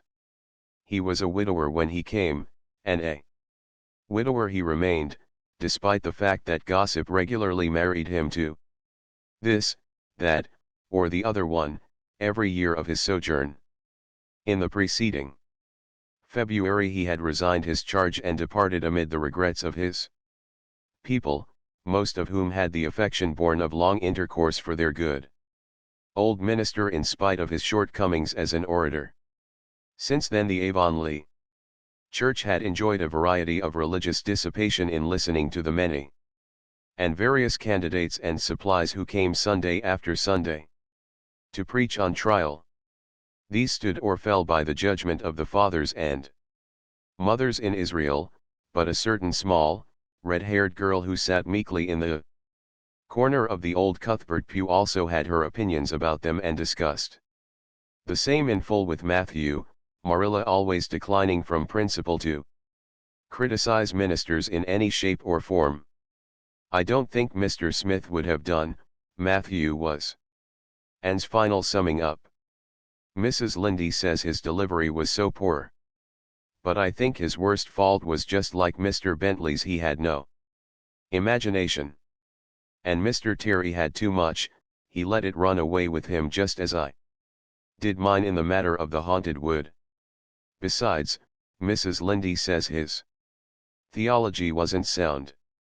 Mr. Gresham was a very good man and a very religious man, but he told too many funny stories and made the people laugh in church. He was undignified, and you must have some dignity about a minister. Mustn't you, Matthew? I thought Mr. Marshall was decidedly attractive. But Mrs. Lindy says he isn't married, or even engaged, because she made special inquiries about him, and she says it would never do to have a young unmarried minister in Avonlea, because he might marry in the congregation and that would make trouble.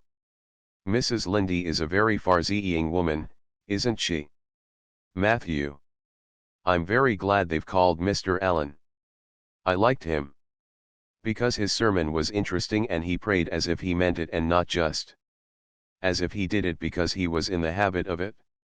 Mrs. Lindy says he isn't perfect, but she says she supposes we couldn't expect a perfect minister for $750 a year, and anyhow his theology is sound because she questioned him thoroughly on all the points of doctrine.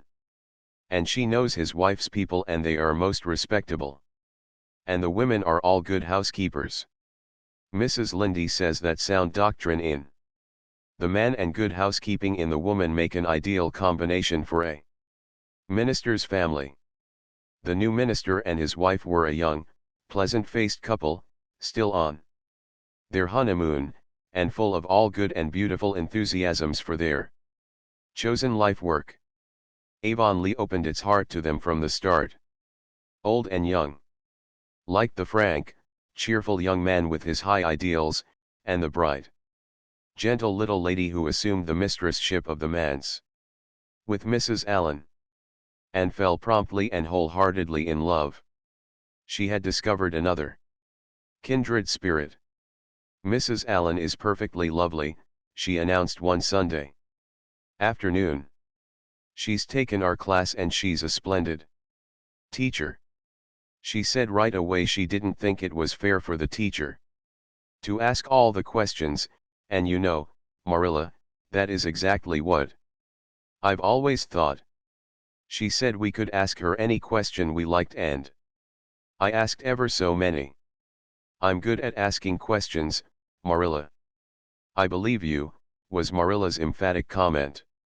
Nobody else asked any except Ruby Gillis, and she asked if there was to be a Sunday school picnic this summer. I didn't think that was a very proper question to ask because it hadn't any connection with the lesson. The lesson was about Daniel in the lion's den, but Mrs. Allen just smiled and said she thought there would be.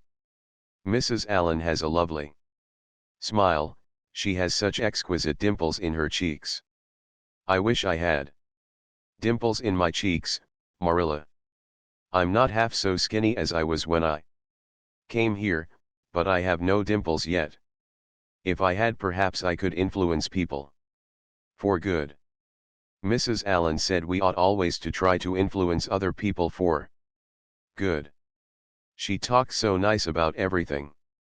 I never knew before that religion was such a cheerful thing. I always thought it was kind of melancholy, but Mrs. Allen's isn't, and I'd like to be a Christian if I could be one like her. I wouldn't want to be one like Mr. Superintendent Bell. It's very naughty of you to speak so about Mr. Bell, said Marilla severely. Mr. Bell is a real good man. Oh, of course he's good, agreed Anne, but he doesn't seem to get any comfort out of it. If I could be good, I'd dance and sing all day because I was glad of it. I suppose Mrs. Allen is too old to dance and sing, and of course it wouldn't be dignified in a minister's wife. But I can just feel she's glad she's a Christian and that she'd be one even if she could get to heaven without it. I suppose we must have Mr. and Mrs. Allen up to tea someday soon, said Marilla reflectively. They've been most everywhere but here. Let me see. Next Wednesday would be a good time to have them. But don't say a word to Matthew about it, for if he knew they were coming he'd find some excuse to be away that day. He'd got so used to Mr. Bentley he didn't mind him, but he's going to find it hard to get acquainted with a new minister, and a new minister's wife will frighten him to death. I'll be as secret as the dead, assured Anne. But oh, Marilla, will you let me make a cake for the occasion?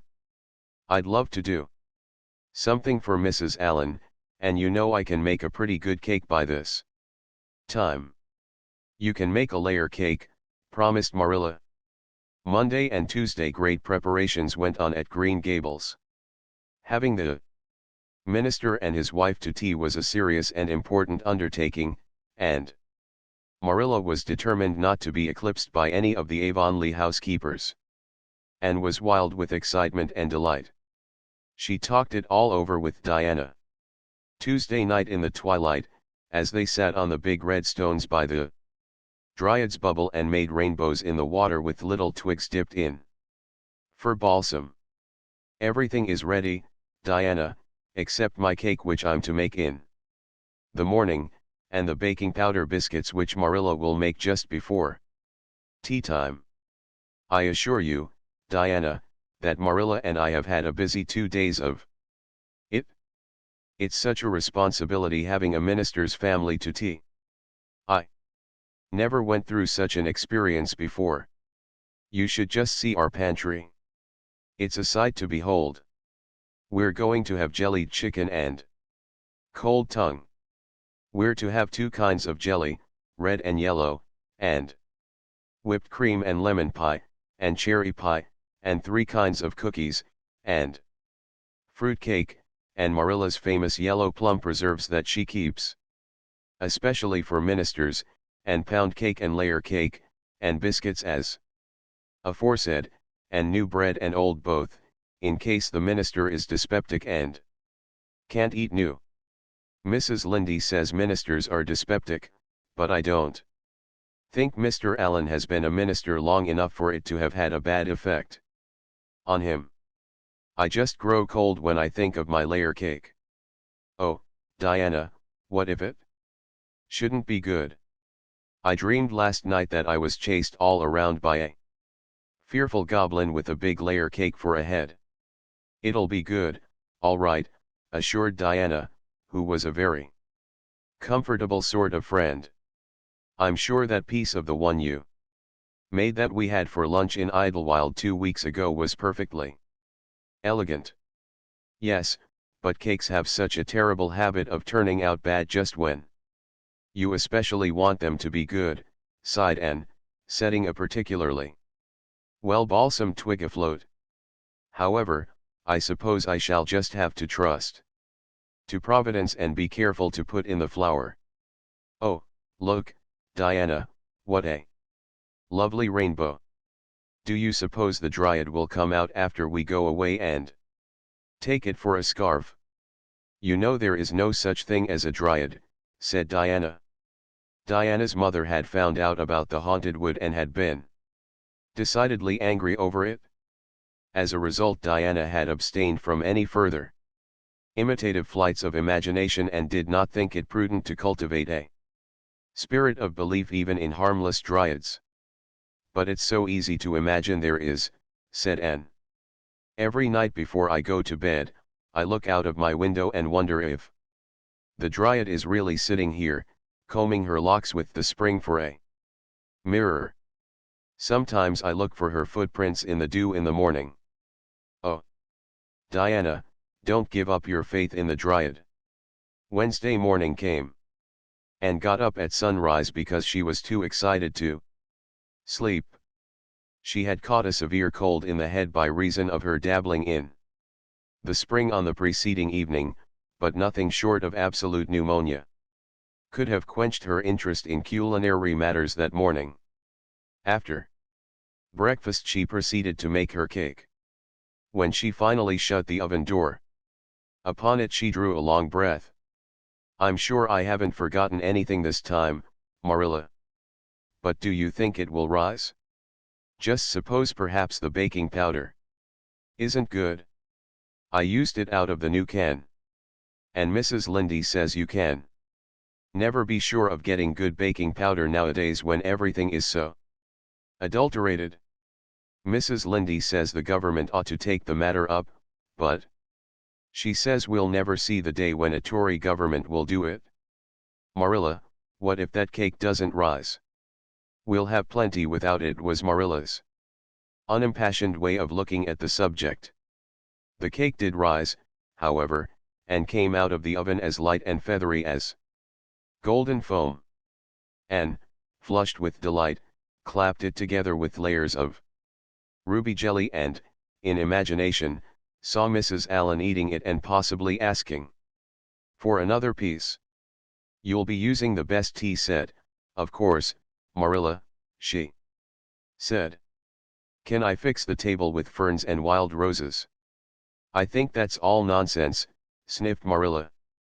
In my opinion it's the eatables that matter and not flummery. Decorations. Mrs. Barry had her table decorated, said Anne, who was not entirely guiltless of the wisdom of the serpent, and the minister paid her an elegant compliment. He said it was a feast for the eye as well as the palate. Well, do as you like, said Marilla, who was quite determined not to be surpassed by Mrs. Barry or anybody else. Only mind you leave enough room for the dishes and the food. And laid herself out to decorate in a manner and after a fashion that should leave Mrs. Barry's nowhere. Having abundance of roses and ferns and a very artistic taste of her own, she made that tea table such a thing of beauty that when the minister and his wife sat down to it they exclaimed in chorus over its loveliness. It's Anne's doings, said Marilla, grimly just, and felt that Mrs. Allen's approving smile was almost too much happiness for this world. Matthew was there, having been inveigled into the party only goodness and Anne knew how. He had been in such a state of shyness and nervousness that Marilla had given him up in despair, but Anne took him in hand so successfully that he now sat at the table in his best clothes and white collar and talked to the minister not uninterestingly. He never said a word to Mrs. Allen, but that perhaps was not to be expected. All went merry as a marriage bell until Anne's layer cake was passed. Mrs. Allen, having already been helped to a bewildering variety, declined it. But Marilla, seeing the disappointment on Anne's face, said smilingly, "Oh, you must take a piece of this, Mrs. Allen. Anne made it on purpose for you." "In that case I must sample it," laughed Mrs. Allen, helping herself to a plump triangle, as did also the minister and Marilla. Mrs. Allen took a mouthful of hers and a most peculiar expression crossed her face. Not a word did she say, however, but steadily ate away at it. Marilla saw the expression and hastened to taste the cake. "And Shirley," she exclaimed, "what on earth did you put into that cake?" "Nothing but what the recipe said, Marilla," cried Anne with a look of anguish. "Oh, isn't it all right?" "All right? It's simply horrible. Mr. Allen, don't try to eat it. Anne, taste it yourself. What flavoring did you use?" "Vanilla," said Anne, her face scarlet with mortification after tasting the cake. "Only vanilla? Oh, Marilla, it must have been the baking powder. I had my suspicions of that Bach. Baking powder fiddlesticks. Go and bring me the bottle of vanilla you used." Anne fled to the pantry and returned with a small bottle partially filled with a brown liquid and labeled yellowly, "Best vanilla." Marilla took it, uncorked it, smelled it. "Mercy on us, Anne, you flavored that cake with anodyne liniment. I broke the liniment bottle last week and poured what was left into an old empty vanilla bottle. I suppose it's partly my fault. I should have warned you, but for pity's sake why couldn't you have smelled it?" And dissolved into tears under this double disgrace. "I couldn't, I had such a cold," and with this she fairly fled to the gable chamber, where she cast herself on the bed and wept as one who refuses to be comforted. Presently a light step sounded on the stairs and somebody entered the room. "Oh, Marilla," sobbed Anne, without looking up, "I'm disgraced forever. I shall never be able to live this down. It will get out. Things always do get out in Avonlea. Diana will ask me how my cake turned out and I shall have to tell her the truth. I shall always be pointed at as the girl who flavored a cake with anodyne liniment. Gil, the boys in school will never get over laughing at it. Oh, Marilla, if you have a spark of Christian pity, don't tell me that I must go down and wash the dishes. After this, I'll wash them when the minister and his wife are gone, but I cannot ever look Mrs. Allen in the face again. Perhaps she'll think I Tried to poison her. Mrs. Lindy says she knows an orphan girl who tried to poison her benefactor. But the liniment isn't poisonous. It's meant to be taken internally, although not in cakes. Won't you tell Mrs.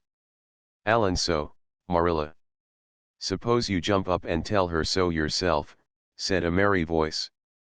And flew up, to find Mrs. Allen standing by her bed, surveying her with laughing eyes. My dear little girl, you mustn't cry like this, she said, genuinely disturbed by Anne's tragic face. Why, it's all just a funny mistake that anybody might make.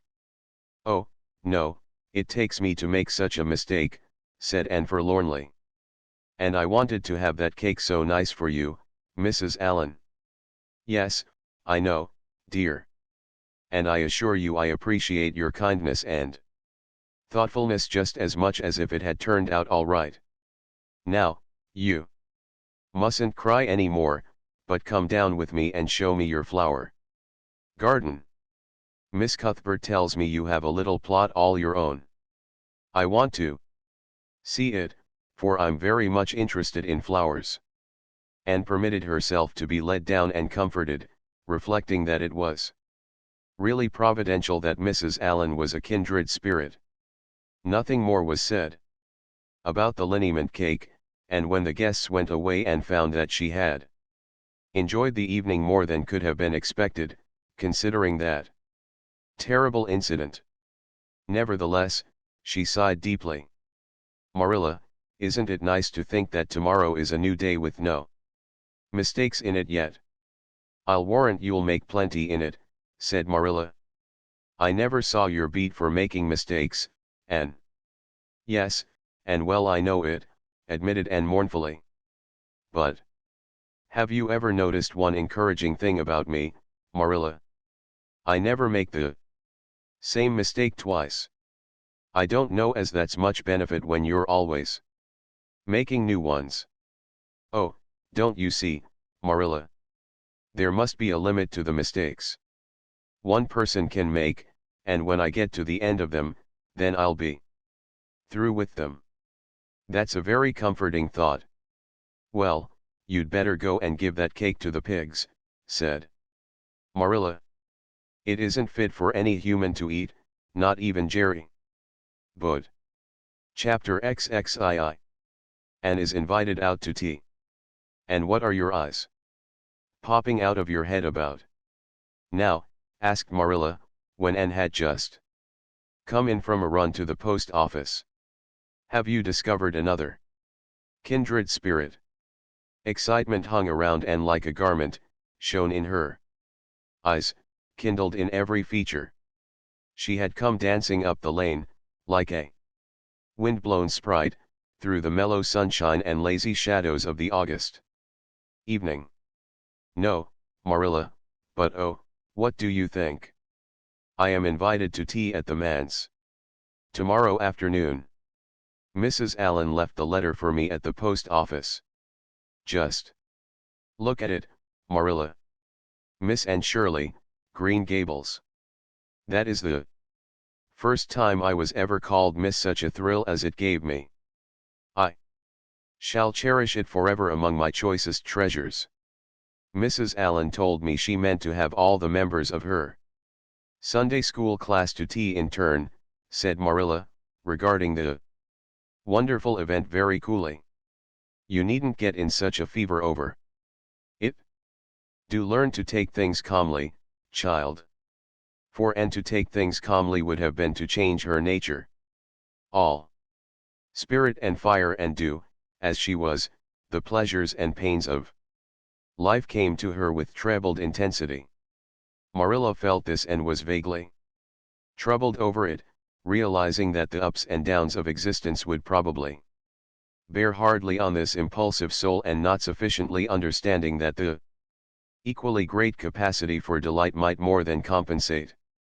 Therefore, Marilla conceived it to be her duty to drill Anne into a tranquil uniformity of disposition as impossible and alien to her as to a dancing sunbeam in one of the brook shallows. She did not make much headway, as she sorrowfully admitted to herself. The downfall of some dear hope or plan plunged Anne into deeps of affliction. The fulfillment thereof exalted her to dizzy realms of delight. Marilla had almost begun to despair of ever fashioning this waif of the world into her model little girl of demure manners and prim deportment. Neither would she have believed that she really liked Anne much better as she was. Anne went to bed that night speechless with misery because Matthew had said the wind was round northeast and he feared it would be a rainy day tomorrow. The rustle of the poplar leaves about the house worried her, it sounded so like pattering raindrops, and the full, faraway roar of the Gulf, to which she listened delightedly at other times, loving its strange, sonorous, haunting rhythm, now seemed like a prophecy of storm and disaster to a small maiden who particularly wanted a fine day, and thought that the morning would never come. But all things have an end, even nights before the day on which you are invited to take tea at the manse. The morning, in spite of Matthew's predictions, was fine and Anne's spirits soared to their highest. "Oh, Marilla. There is something in me today that makes me just love everybody I see," she exclaimed as she washed the breakfast dishes. "You don't know how good I feel. Wouldn't it be nice if it could last? I believe I could be a model child if I were just invited out to tea every day. But oh, Marilla. It's a solemn occasion too. I feel so anxious. What if I shouldn't behave properly?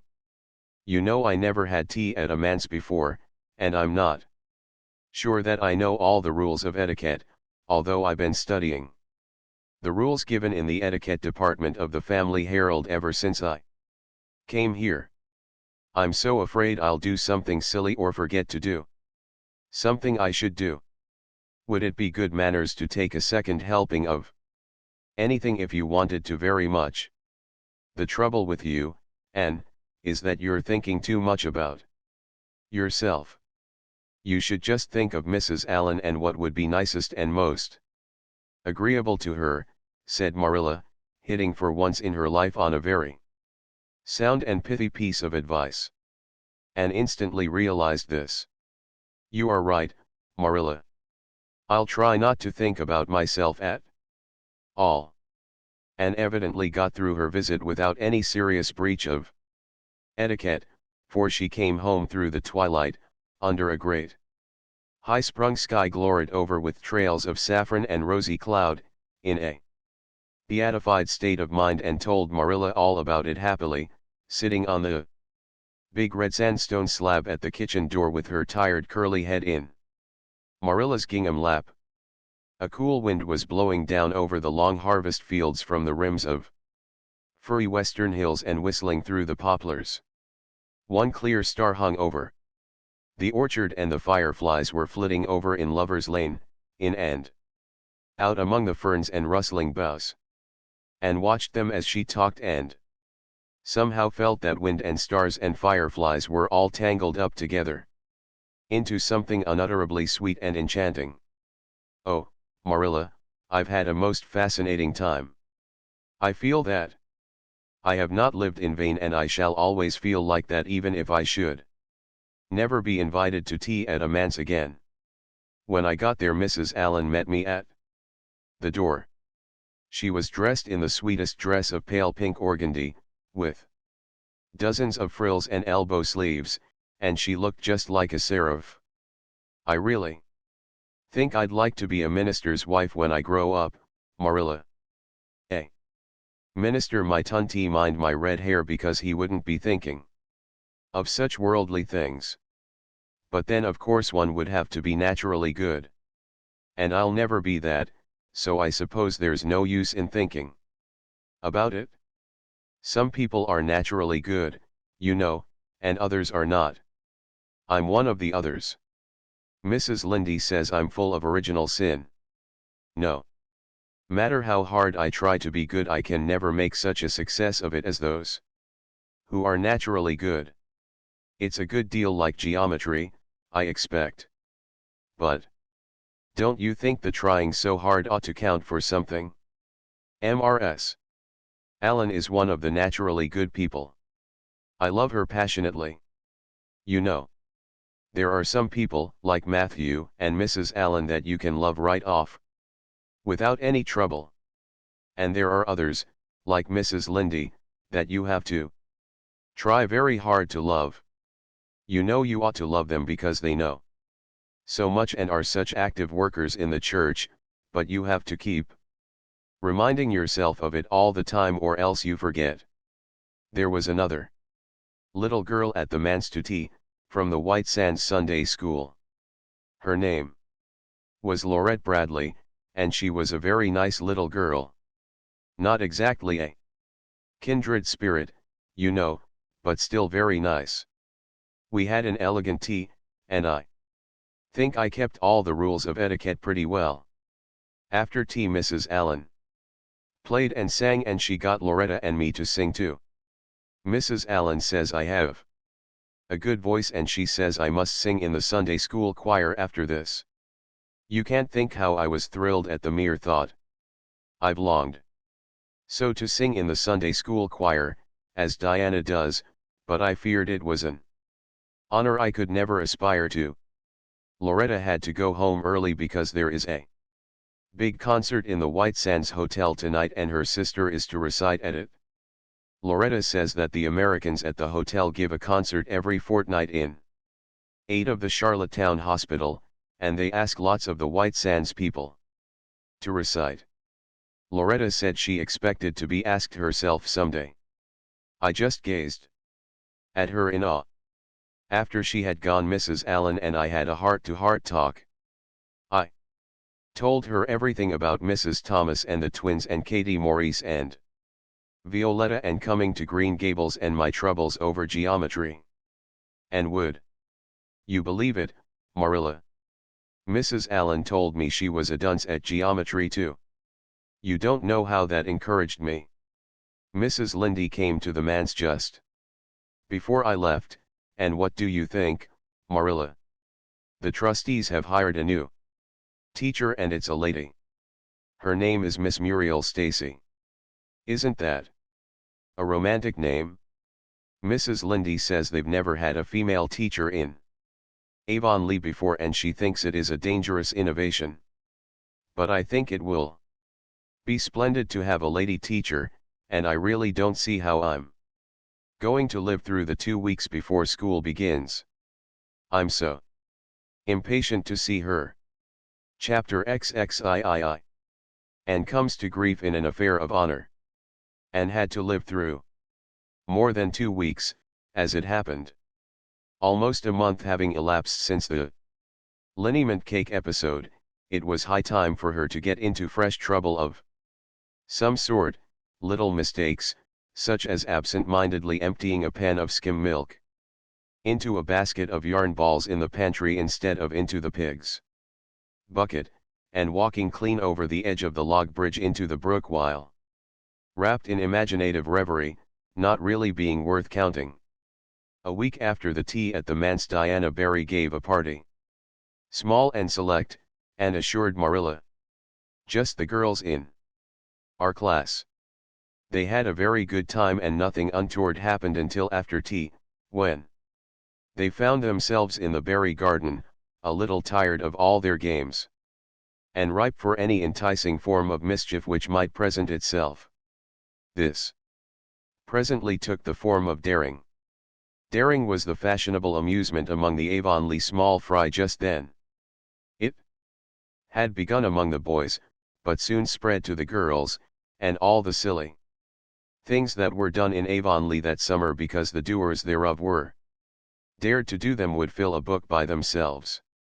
First of all, Carrie Sloane dared Ruby Gillis to climb to a certain point in the huge old willow tree before the front door, which Ruby Gillis, albeit in mortal dread of the fat green caterpillars with which said tree was infested, and with the fear of her mother before her eyes if she should tear her new muslin dress, nimbly did, to the discomfiture of the aforesaid Carrie Sloane. Then Josie Pye Dare Jane Andrews to hop on her left leg around the garden without stopping once or putting her right foot to the ground, which Jane Andrews gamely tried to do, but gave out at the third corner and had to confess herself defeated. Josie's triumph being rather more pronounced than good taste permitted. And Shirley dared her to walk along the top of the board fence which bounded the garden to the east. Now, to walk board fences requires more skill and steadiness of head and heel than one might suppose who has never tried it.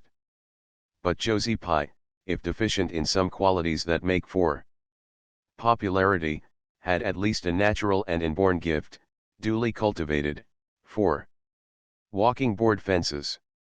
Josie walked the Barry fence with an airy unconcern which seemed to imply that a little thing like that wasn't worth a dare. Reluctant admiration greeted her exploit, for most of the other girls could appreciate it, having suffered many things themselves in their efforts to walk fences. Josie descended from her perch, flushed with victory, and darted a defiant glance at Anne. Anne tossed her red braids. "I don't think it's such a very wonderful thing to walk a little, low, board fence," she said. "I knew a girl in Marysville who could walk the ridgepole of a roof." "I don't believe it," said Josie flatly. "I don't believe anybody could walk a ridgepole." "You couldn't." "Anyhow." "Couldn't I?" cried Anne rashly. "Then I dare you to do it," said Josie defiantly. "I dare you to climb up there and walk the ridgepole of Mr. Barry's kitchen roof." Anne turned pale, but there was clearly only one thing to be done. She walked toward the house, where a ladder was leaning against the kitchen roof. All the fifth-class girls said, "Oh," partly in excitement, partly in dismay. "Don't you do it, Anne," entreated Diana. "You'll fall off and be killed." "Never mind, Josie Pye. It isn't fair to dare anybody to do anything so dangerous." "I must do it. My honor is at stake," said Anne solemnly. "I shall walk that ridgepole, Diana, or perish in the attempt. If I am killed, you are to have my pearl bead ring." Anne climbed the ladder amid breathless silence, gained the ridgepole, balanced herself uprightly on that precarious footing, and started to walk along it, dizzily conscious that she was uncomfortably high up in the world and that walking ridgepoles was not a thing in which your imagination helped you out much. Nevertheless, she managed to take several steps before the catastrophe came. Then she swayed, lost her balance, stumbled, staggered, and fell, sliding down over the sun-baked roof and crashing off it through the tangle of Virginia creeper beneath all before the dismayed circle below could give a simultaneous, terrified shriek. If Anne had tumbled off the roof on the side up which she had ascended, Diana would probably have fallen heir to the pearl bead ring then and there. Fortunately she fell on the other side, where the roof extended down over the porch so nearly to the ground that a fall therefrom was a much less serious thing. Nevertheless, when Diana and the other girls had rushed frantically around the house except Ruby Gillis, who remained as if rooted to the ground and went into hysterics, they found Anne lying all white and limp among the wreck and ruin of the Virginia creeper. "Anne, are you killed?" shrieked Diana, throwing herself on her knees beside her friend. "Oh, Anne, dear Anne, speak just one word to me. And tell me if you're killed." To the immense relief of all the girls, and especially of Josie Pye, who, in spite of lack of imagination, had been seized with horrible visions of a future branded as the girl who was the cause of Anne Shirley's early and tragic death, Anne sat dizzily up and answered uncertainly, "No, Diana, I am not killed, but I think I am rendered unconscious." "Where?" sobbed Carrie Sloane. "Oh, where, Anne?" Before Anne could answer, Mrs. Barry appeared on the scene. At sight of her, Anne tried to scramble to her feet, but sank back again with a sharp little cry of pain. "What's the matter? Where have you hurt yourself?" demanded Mrs. Barry. "My ankle," gasped Anne. "Oh, Diana, please find your father.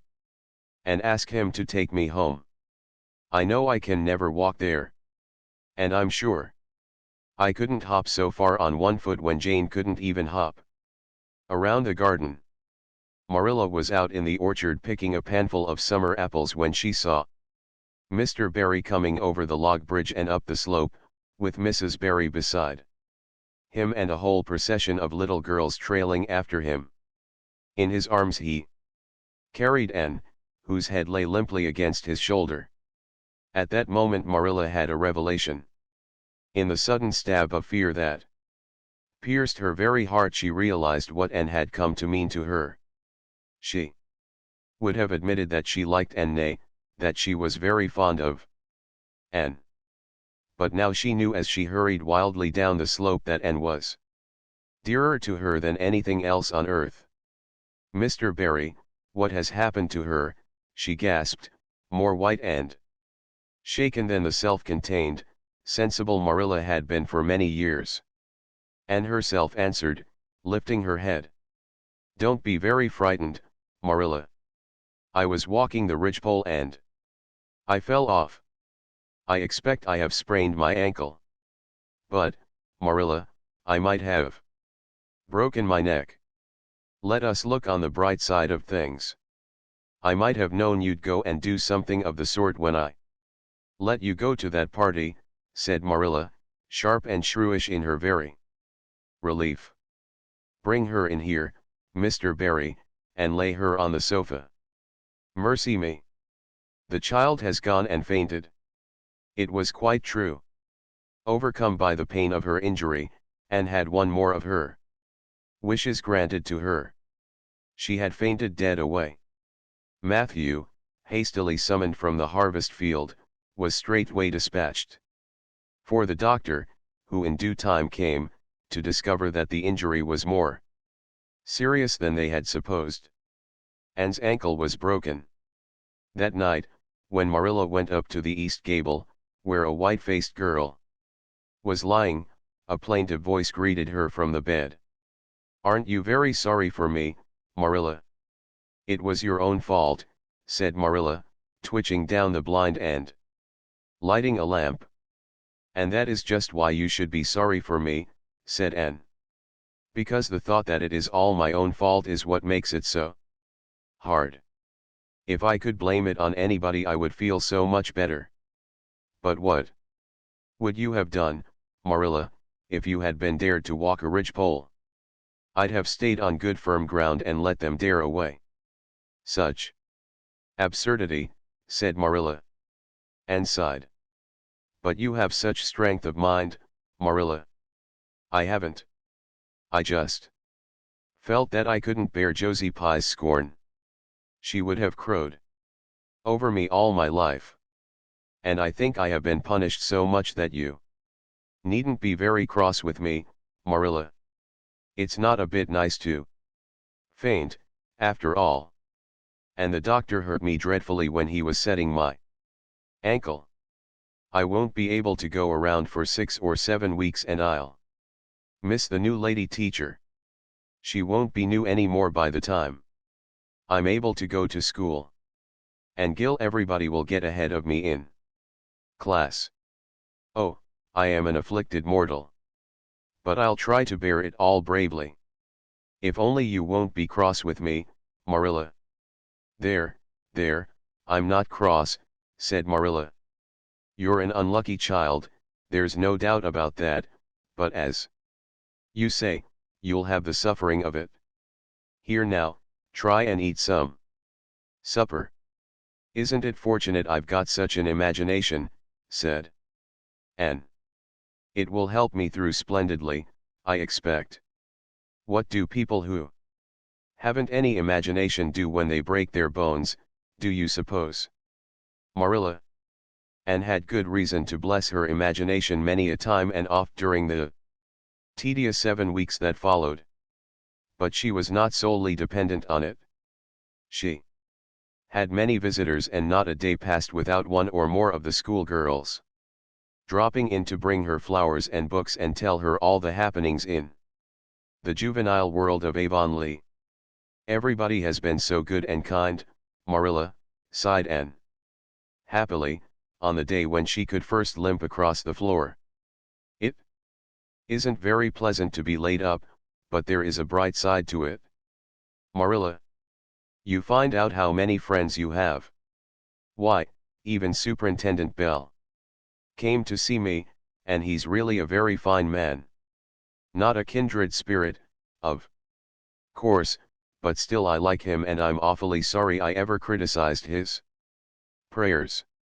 I believe now he really does mean them, only he has got into the habit of saying them as if he didn't. He could get over that if he'd take a little trouble. I gave him a good broad hint. I told him how hard I tried to make my own little private prayers interesting. He told me all about the time he broke his ankle when he was a boy. It does seem so strange to think of Superintendent Bell ever being a boy. Even my imagination has its limits, for I can't imagine that.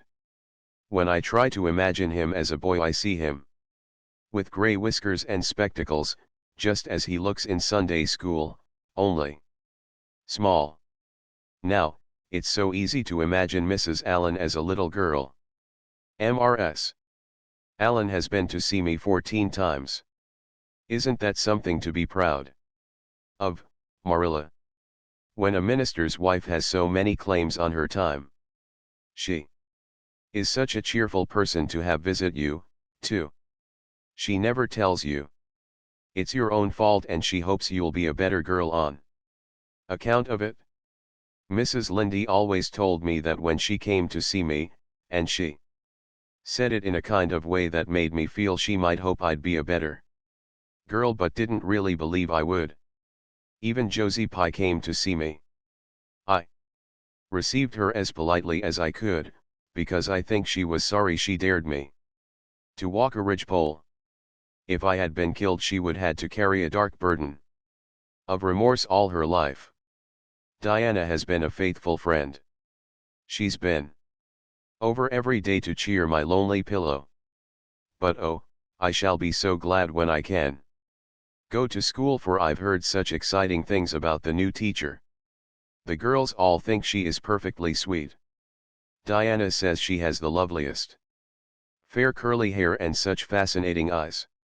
She dresses beautifully, and her sleeve puffs are bigger than anybody else's in Avonlea. Every other Friday afternoon she has recitations and everybody has to say a piece or take part in a dialogue.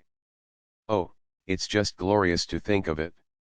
Josie Pye says she hates it, but that is just because Josie has so little imagination. Diana and Ruby Gillis and Jane Andrews are preparing a dialogue, called A Morning Visit, for next Friday.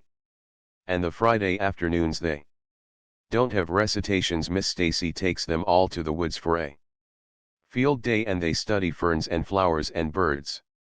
And they have physical culture exercises every morning and evening.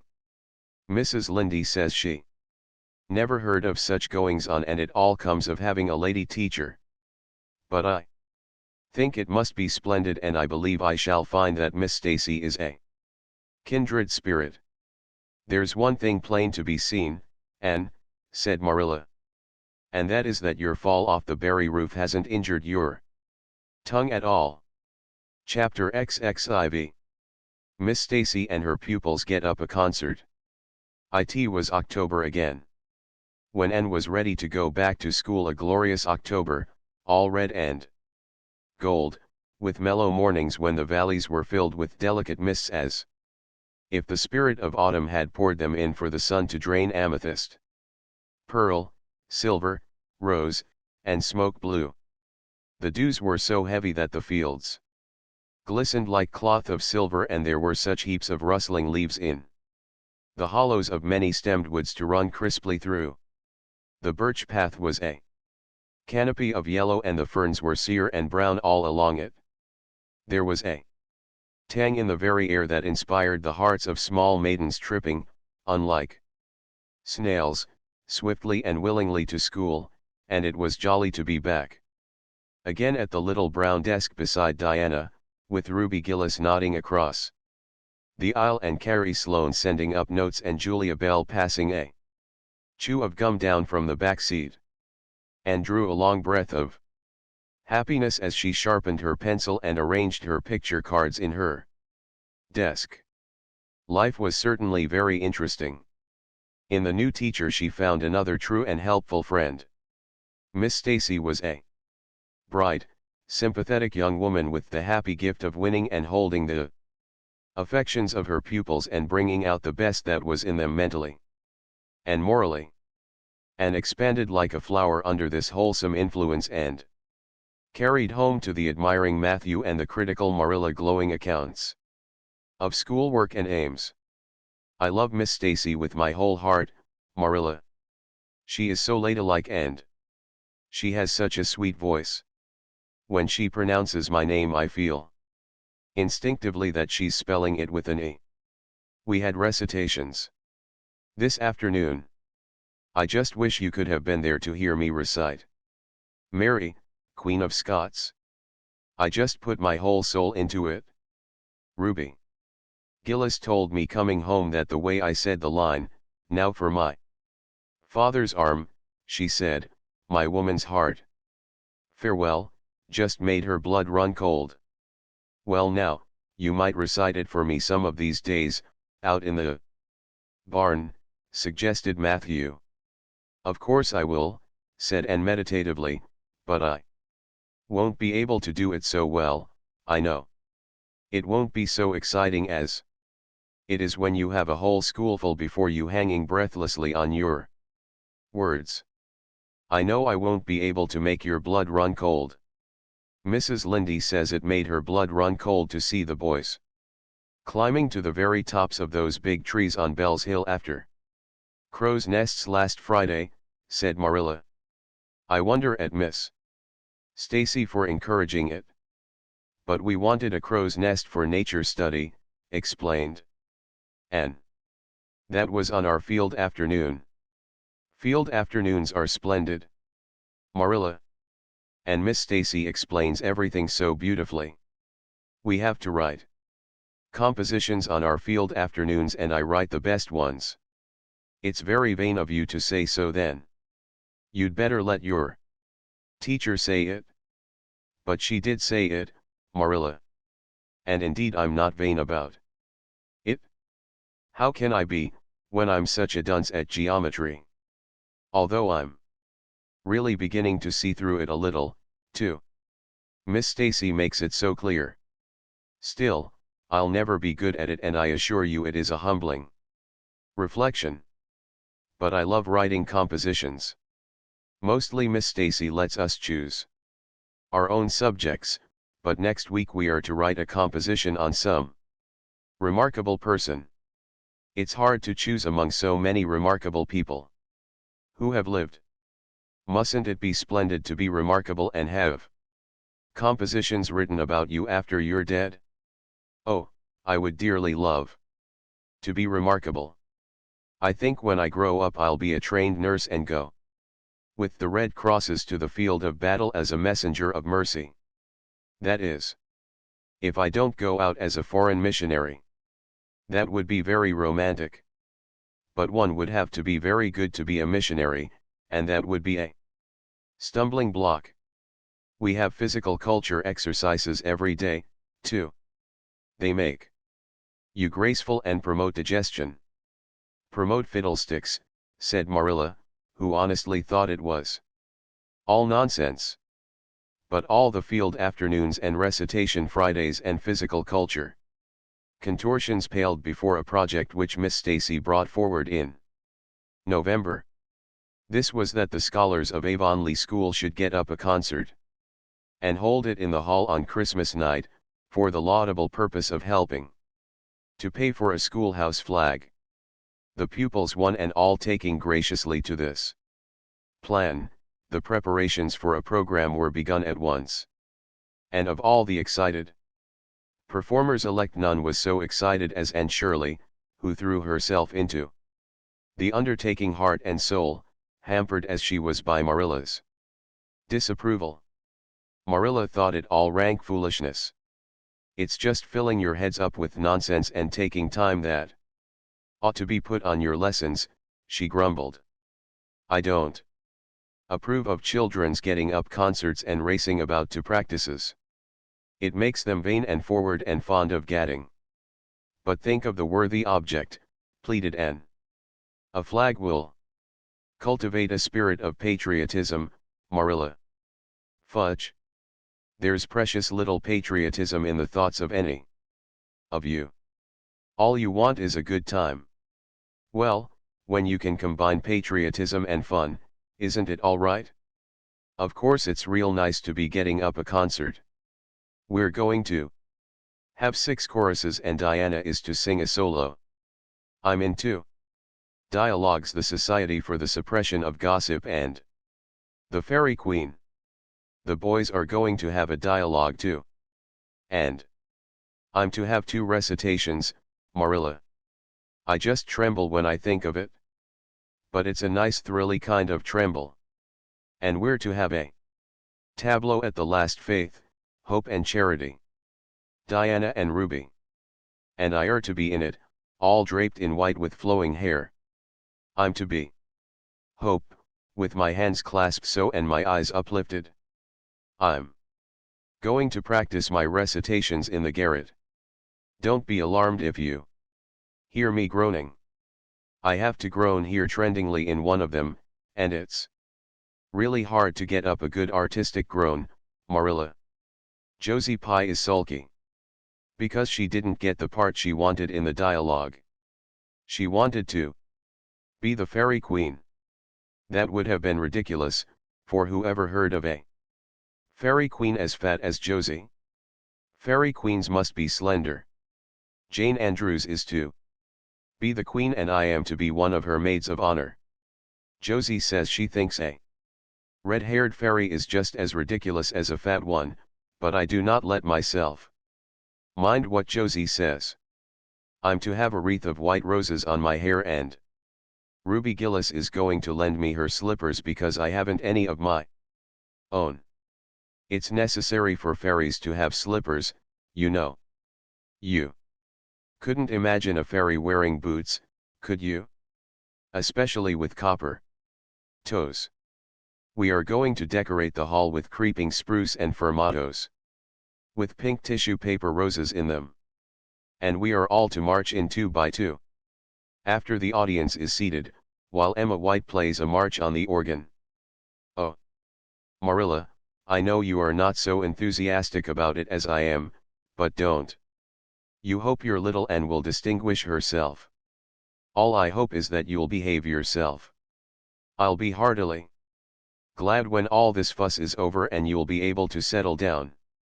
You are simply good for nothing just now with your head stuffed full of dialogues and groans and tableaus.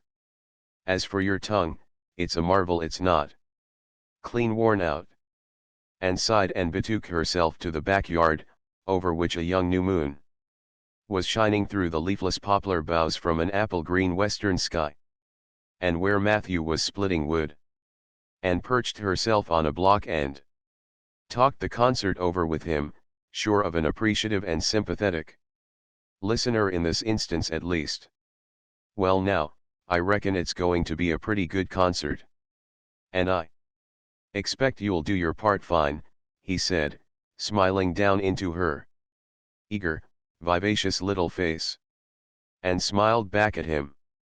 Those 2 were the best of friends, and Matthew thanked his stars many a time and oft that he had nothing to do with bringing her up. That was Marilla's exclusive duty. If it had been his, he would have been worried over frequent conflicts between inclination and said duty. As it was, he was free to spoil and Marilla's phrasing as much as he liked. But it was not such a bad arrangement after all, a little appreciation sometimes does quite as much good as all the conscientious bringing up in the world. Chapter XXV. Matthew insists on puffed sleeves. Matthew was having a bad 10 minutes of it. He had come into the kitchen, in the twilight of a cold, gray December evening, and had sat down in the woodbox corner to take off his heavy boots, unconscious of the fact that Anne and a bevy of her schoolmates were having a practice of the Fairy Queen in the sitting room. Presently they came trooping through the hall and out into the kitchen, laughing and chattering gaily. They did not see Matthew, who shrank bashfully back into the shadows beyond the woodbox with a boot in one hand and a bootjack in the other, and he watched them shyly for the aforesaid 10 minutes as they put on caps and jackets and talked about the dialogue and the concert. Anne stood among them, bright-eyed and animated as they, but Matthew suddenly became conscious that there was something about her different from her mates. And what worried Matthew was that the difference impressed him as being something that should not exist. Anne had a brighter face, and bigger, starrier eyes, and more delicate features than the other.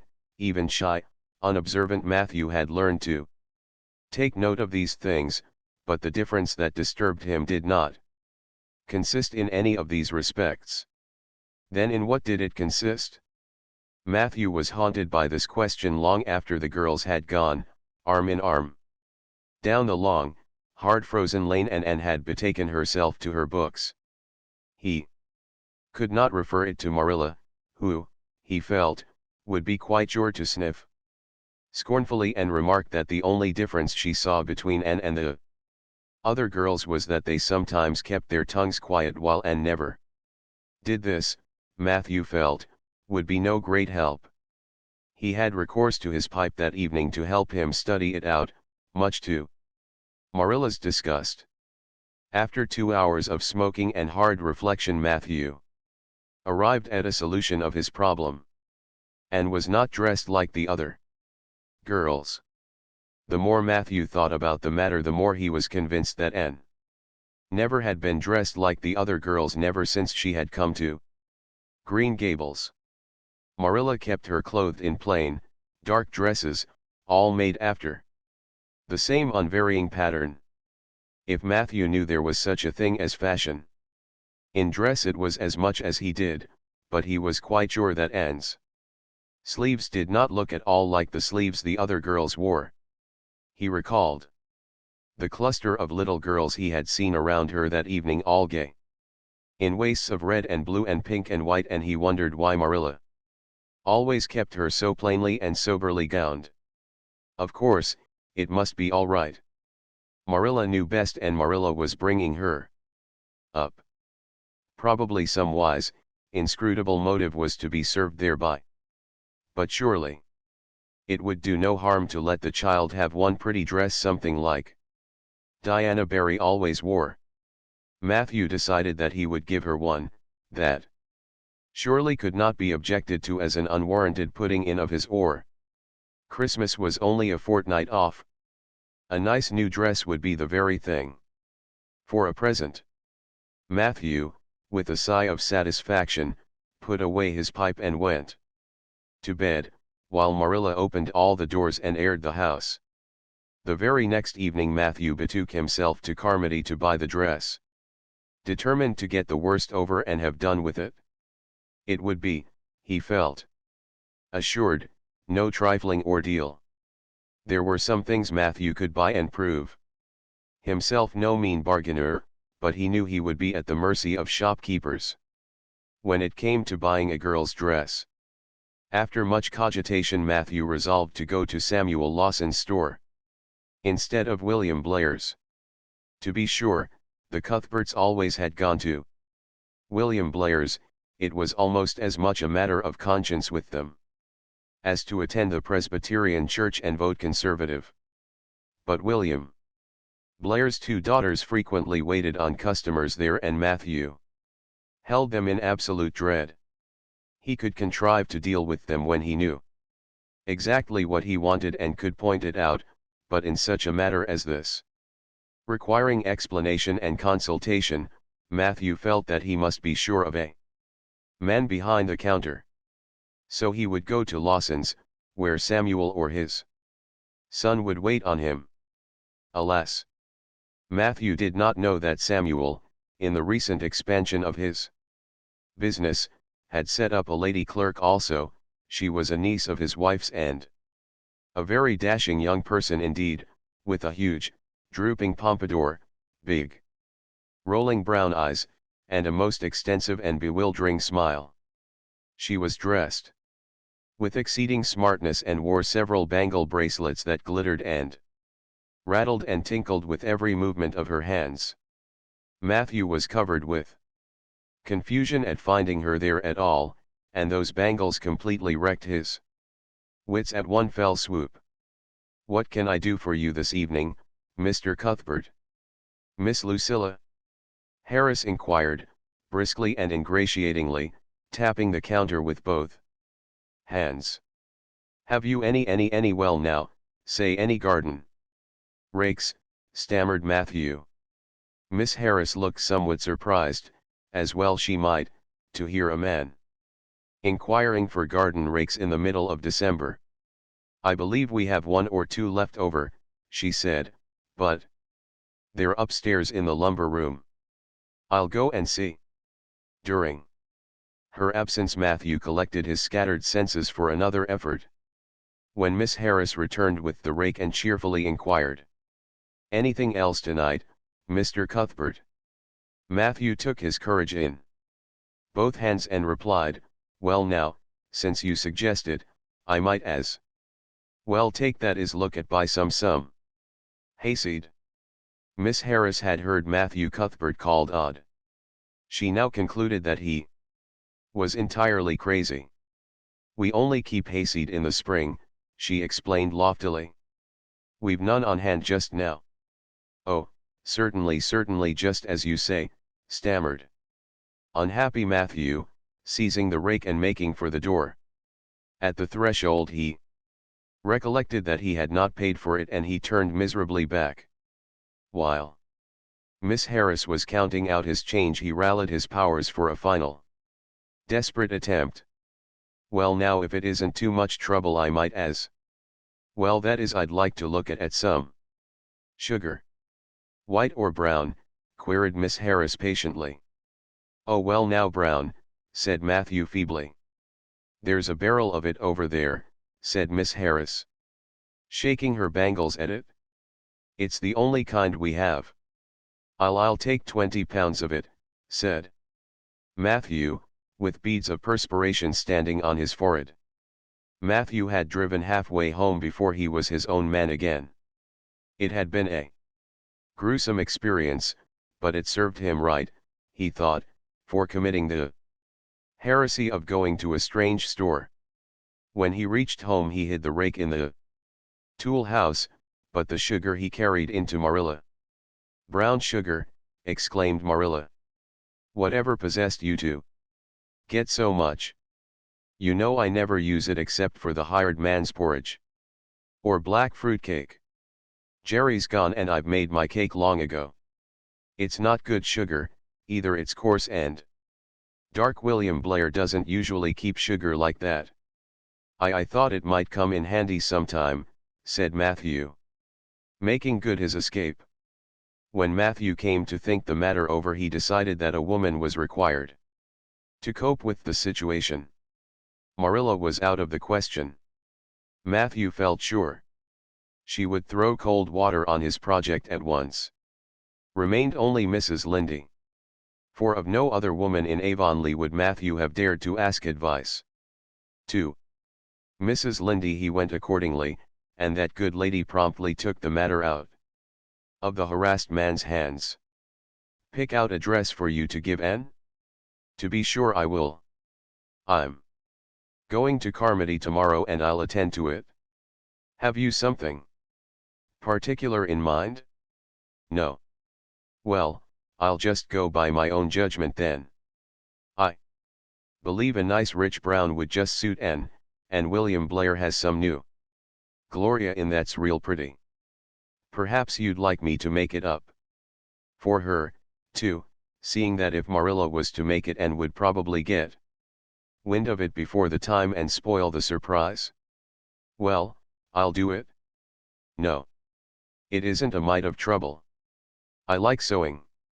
I'll make it to fit my niece, Jenny Gillis, for she and Ann are as like as two peas as far as figure goes. Well now, I'm much obliged, said Matthew. And I dunno but I think they make the sleeves different nowadays to what they used to be. If it wouldn't be asking too much I'd like them made in the new way. Puffs? Of course. You needn't worry a speck more about it. Matthew. I'll make it up in the very latest fashion, said Mrs. Lindy. To herself she added when Matthew had gone. It'll be a real satisfaction to see that poor child wearing something decent for once. The way Marilla dresses her is positively ridiculous, that's what, and I've ached to tell her so plainly a dozen times. I've held my tongue though, for I can see Marilla doesn't want advice and she thinks she knows more about bringing children up than I do for all she's an old maid. But that's always the way. Folks that has brought up children know that there's no hard and fast method in the world that'll suit every child. But them as never have think it's all as plain and easy as rule of 3, just set your 3 terms down so fashion, and the sum LL work out correct. But flesh and blood don't come under the head of arithmetic, and that's where Marilla Cuthbert makes her mistake. I suppose she's trying to cultivate a spirit of humility in and by dressing her as she does, but it's more likely to cultivate envy and discontent. I'm sure the child must feel the difference between her clothes and the other girls. But to think of Matthew taking notice of it. That man is waking up after being asleep for over 60 years. Marilla knew all the following fortnight that Matthew had something on his mind, but what it was she could not guess, until Christmas Eve, when Mrs. Lindy brought up the new dress. Marilla behaved pretty well on the whole, although it is very likely she distrusted Mrs. Lindy's diplomatic explanation that she had made the dress because Matthew was afraid and would find out about it too soon if Marilla made it. So this is what Matthew has been looking so mysterious over and grinning about to himself for 2 weeks, is it? She said a little stiffly but tolerantly. I knew he was up to some foolishness. Well, I must say I don't think Anne needed any more dresses. I made her 3 good, warm, serviceable ones this fall, and anything more is sheer extravagance. There's enough material in those sleeves alone to make a waist, I declare. There is. You'll just pamper Anne's vanity, Matthew, and she's as vain as a peacock now. Well, I hope she'll be satisfied at last, for I know she's been hankering after those silly sleeves ever since they came in, although she never said a word after the first. The puffs have been getting bigger and more ridiculous right along, they're as big as balloons now. Next year anybody who wears them will have to go through a door sideways. Christmas morning broke on a beautiful white world. It had been a very mild December and people had looked forward to a green Christmas, but just enough snow fell softly in the night to transfigure Avonlea. Anne peeped out from her frosted gable window with delighted eyes. The firs in the haunted wood were all feathery and wonderful, the birches and wild cherry trees were outlined in pearl, the plowed fields were stretches of snowy dimples, and there was a crisp tang in the air that was glorious. Anne ran downstairs singing until her voice re-echoed through Green Gables. Merry Christmas, Marilla. Merry Christmas, Matthew. Isn't it a lovely Christmas? I'm so glad it's white. Any other kind of Christmas doesn't seem real, does it? I don't like green Christmases. They're not green, they're just nasty faded browns and grays. What makes people call them green? Why Matthew, is that for me? Oh, Matthew. Matthew had sheepishly unfolded the dress from its paper swathings and held it out with a deprecatory glance at Marilla, who feigned to be contemptuously filling the teapot, but nevertheless watched the scene out of the corner of her eye with a rather interested air, and took the dress and looked at it in reverent silence. Oh, how pretty it was! A lovely soft brown gloria with all the gloss of silk, a skirt with dainty frills and shirrings, a waist elaborately pin-tucked in the most fashionable way, with a little ruffle of filmy lace at the neck. But the sleeves, they were the crowning glory. Long elbow cuffs, and above them, two beautiful puffs divided by rows of shirring and bows of brown silk ribbon.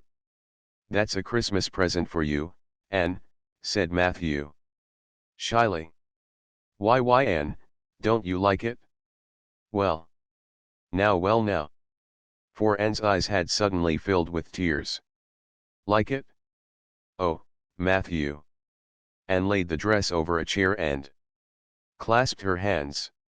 Matthew, it's perfectly exquisite. Oh, I can never thank you enough. Look at those sleeves. Oh, it seems to me this must be a happy dream. Well, let us have breakfast, interrupted Marilla. I must say, Anne, I don't think you needed the dress, but since Matthew has got it for you, see that you take good care of it. There's a hair ribbon Mrs. Lynde left for you. It's brown, to match the dress. Come now, sit in. I don't see how I'm going to eat breakfast, said Anne rapturously. Breakfast seems so commonplace at such an exciting moment. I'd rather feast my eyes on that dress. I'm so glad that puffed sleeves are still fashionable. It did seem to me that I'd never get over it if they went out before I had a dress with them. I'd never have felt quite satisfied, you see. It was lovely of Mrs. Lynde to give me the ribbon, too. I feel that I ought to be a very good girl indeed. It's at times like this I'm sorry I'm not a model little girl, and I always resolve that I will be in future. But somehow it's hard to carry out your resolutions when irresistible temptations come. Still, I really will make an extra effort after this. When the commonplace breakfast was over, Diana appeared, crossing the white log bridge in the hollow, a gay little figure in her crimson ulster, and flew down the slope to meet her. Merry Christmas, Diana. And oh, it's a wonderful Christmas. I've something splendid to show you. Matthew has given me the loveliest dress, with such sleeves. I couldn't even imagine any nicer. I've got something more for you, said Diana breathlessly. Here, this box. Aunt Josephine sent us out a big box with ever so many things in it, and this is for you. I'd have brought it over last night, but it didn't come until after dark, and I never feel very comfortable coming through the haunted wood in the dark now. Anne opened the box and peeped in.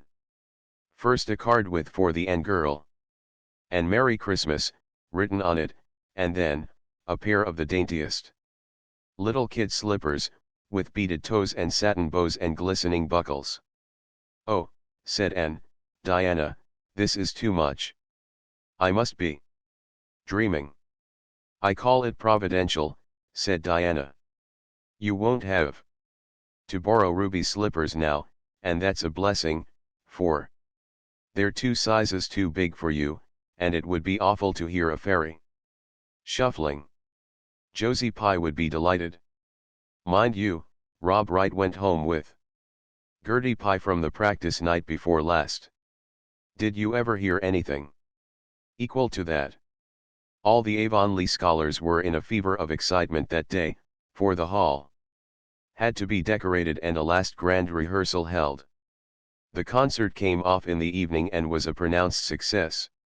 The little hall was crowded, all the performers did excellently well, but Anne was the bright particular star of the occasion, as even envy, in the shape of Josie Pye, dared not deny. "Oh, hasn't it been a brilliant evening," sighed Anne, when it was all over and she and Diana were walking home together under a dark, starry sky. "Everything went off very well," said Diana practically. "I guess we must have made as much as $10. Mind you, Mr. Allen is going to send an account of it to the Charlottetown papers." "Oh, Diana, will we really see our names in print? It makes me thrill to think of it." "Your solo was perfectly elegant, Diana. I felt prouder than you did when it was encored. I just said to myself, it is my dear bosom friend who is so honored." "Well, your recitations just brought down the house, and that sad one was simply splendid." "Oh, I was so nervous, Diana. When Mr. Allen called out my name I really cannot tell how I ever got up on that platform. I felt as if a million eyes were looking at me and through me, and for one dreadful moment I was sure I couldn't begin at all. Then I thought of my lovely puffed sleeves and took courage. I knew that I must live up to those sleeves, Diana. So I started in, and my voice seemed to be coming from ever so far away. I just felt like a parrot. It's providential that I practiced those recitations so often up in the garret, or I'd never have been able to get through." "Did I groan?" "All right." "Yes, indeed, you groaned lovely," assured Diana. "I saw old Mrs. Sloane wiping away tears when I sat down. It was splendid. To think I had touched somebody's heart. It's so romantic to take part in a concert, isn't it?" "Oh, it's been a very memorable occasion indeed." "Wasn't the boys' dialogue fine?" said Diana. "Gilbert Blythe was just splendid. And I do think it's awful mean, the way you treat Gil. Wait till I tell you. When you ran off the platform after the fairy dialogue, one of your roses fell out of your hair. I saw Gil pick it up and put it in his breast pocket. There now. You're so romantic that I'm sure you ought to be pleased at that." "It's nothing to me what that person does," said Anne loftily. "I simply never waste a thought on him, Diana." That night Marilla and Matthew, who had been out to a concert for the first time in 20 years, sat for a while by the kitchen fire after Anne had gone to bed. "Well now, I guess our Anne did as well as any of them," said Matthew proudly. "Yes, she did," admitted Marilla. "She's a bright child, Matthew. And she looked real nice too. I've been kind of opposed to this concert scheme, but I suppose there's no real harm in it after all. Anyhow, I was proud of Anne tonight, although I'm not going to tell her so." "Well now, I was proud of her and I did tell her so 'fore she went upstairs," said Matthew. "We must see what we can do for her some of these days, Marilla. I guess she'll need something more than Avonlea school by and by." "There's time enough to think of that," said Marilla. "She's only 13 in March. Though tonight it struck me she was growing quite a big girl. Mrs. Lynde made that dress a mite too long, and it makes Anne look so tall. She's quick to learn, and I guess the best thing we can do for her will be to send her to Queen's after a spell. But nothing need be said about that for a year or two yet." "Well now, it'll do no harm to be thinking it over off and on," said Matthew. "Things like that are all the better for lots of thinking over." Chapter XXVI. The Story Club is formed. Junior Avonlea found it Hard to settle down to humdrum existence again. To N in particular things seemed fearfully flat, stale, and unprofitable after the goblet of excitement she had been sipping for weeks. Could she go back to the former quiet pleasures of those faraway days before the concert? At first, as she told Diana, she did not really think she could. I'm positively certain, Diana, that life can never be quite the same again as it was in those olden days, she said mournfully, as if referring to a period of at least 50 years back. Perhaps after a while I'll get used to it, but I'm afraid concerts spoil people for everyday life. I suppose that is why Marilla disapproves of them. Marilla is such a sensible woman. It must be a great deal better to be sensible, but still, I don't believe I'd really want to be a sensible person. Because they are so unromantic. Mrs. Lynde says there is no danger of my ever being one, but you can never tell. I feel just now that I may grow up to be sensible yet. But perhaps that is only because I'm tired. I simply couldn't sleep last night for ever so long. I just lay awake and imagined the concert over and over again. That's one splendid thing about such affairs, it's so lovely to look back to them. Eventually, however, Avonlea School slipped back into its old groove and took up its old interests. To be sure, the concert left traces Ruby Gillis and Emma White, who had quarreled over a point of precedence in their platform seats, no longer sat at the same desk, and a promising friendship of 3 years was broken up.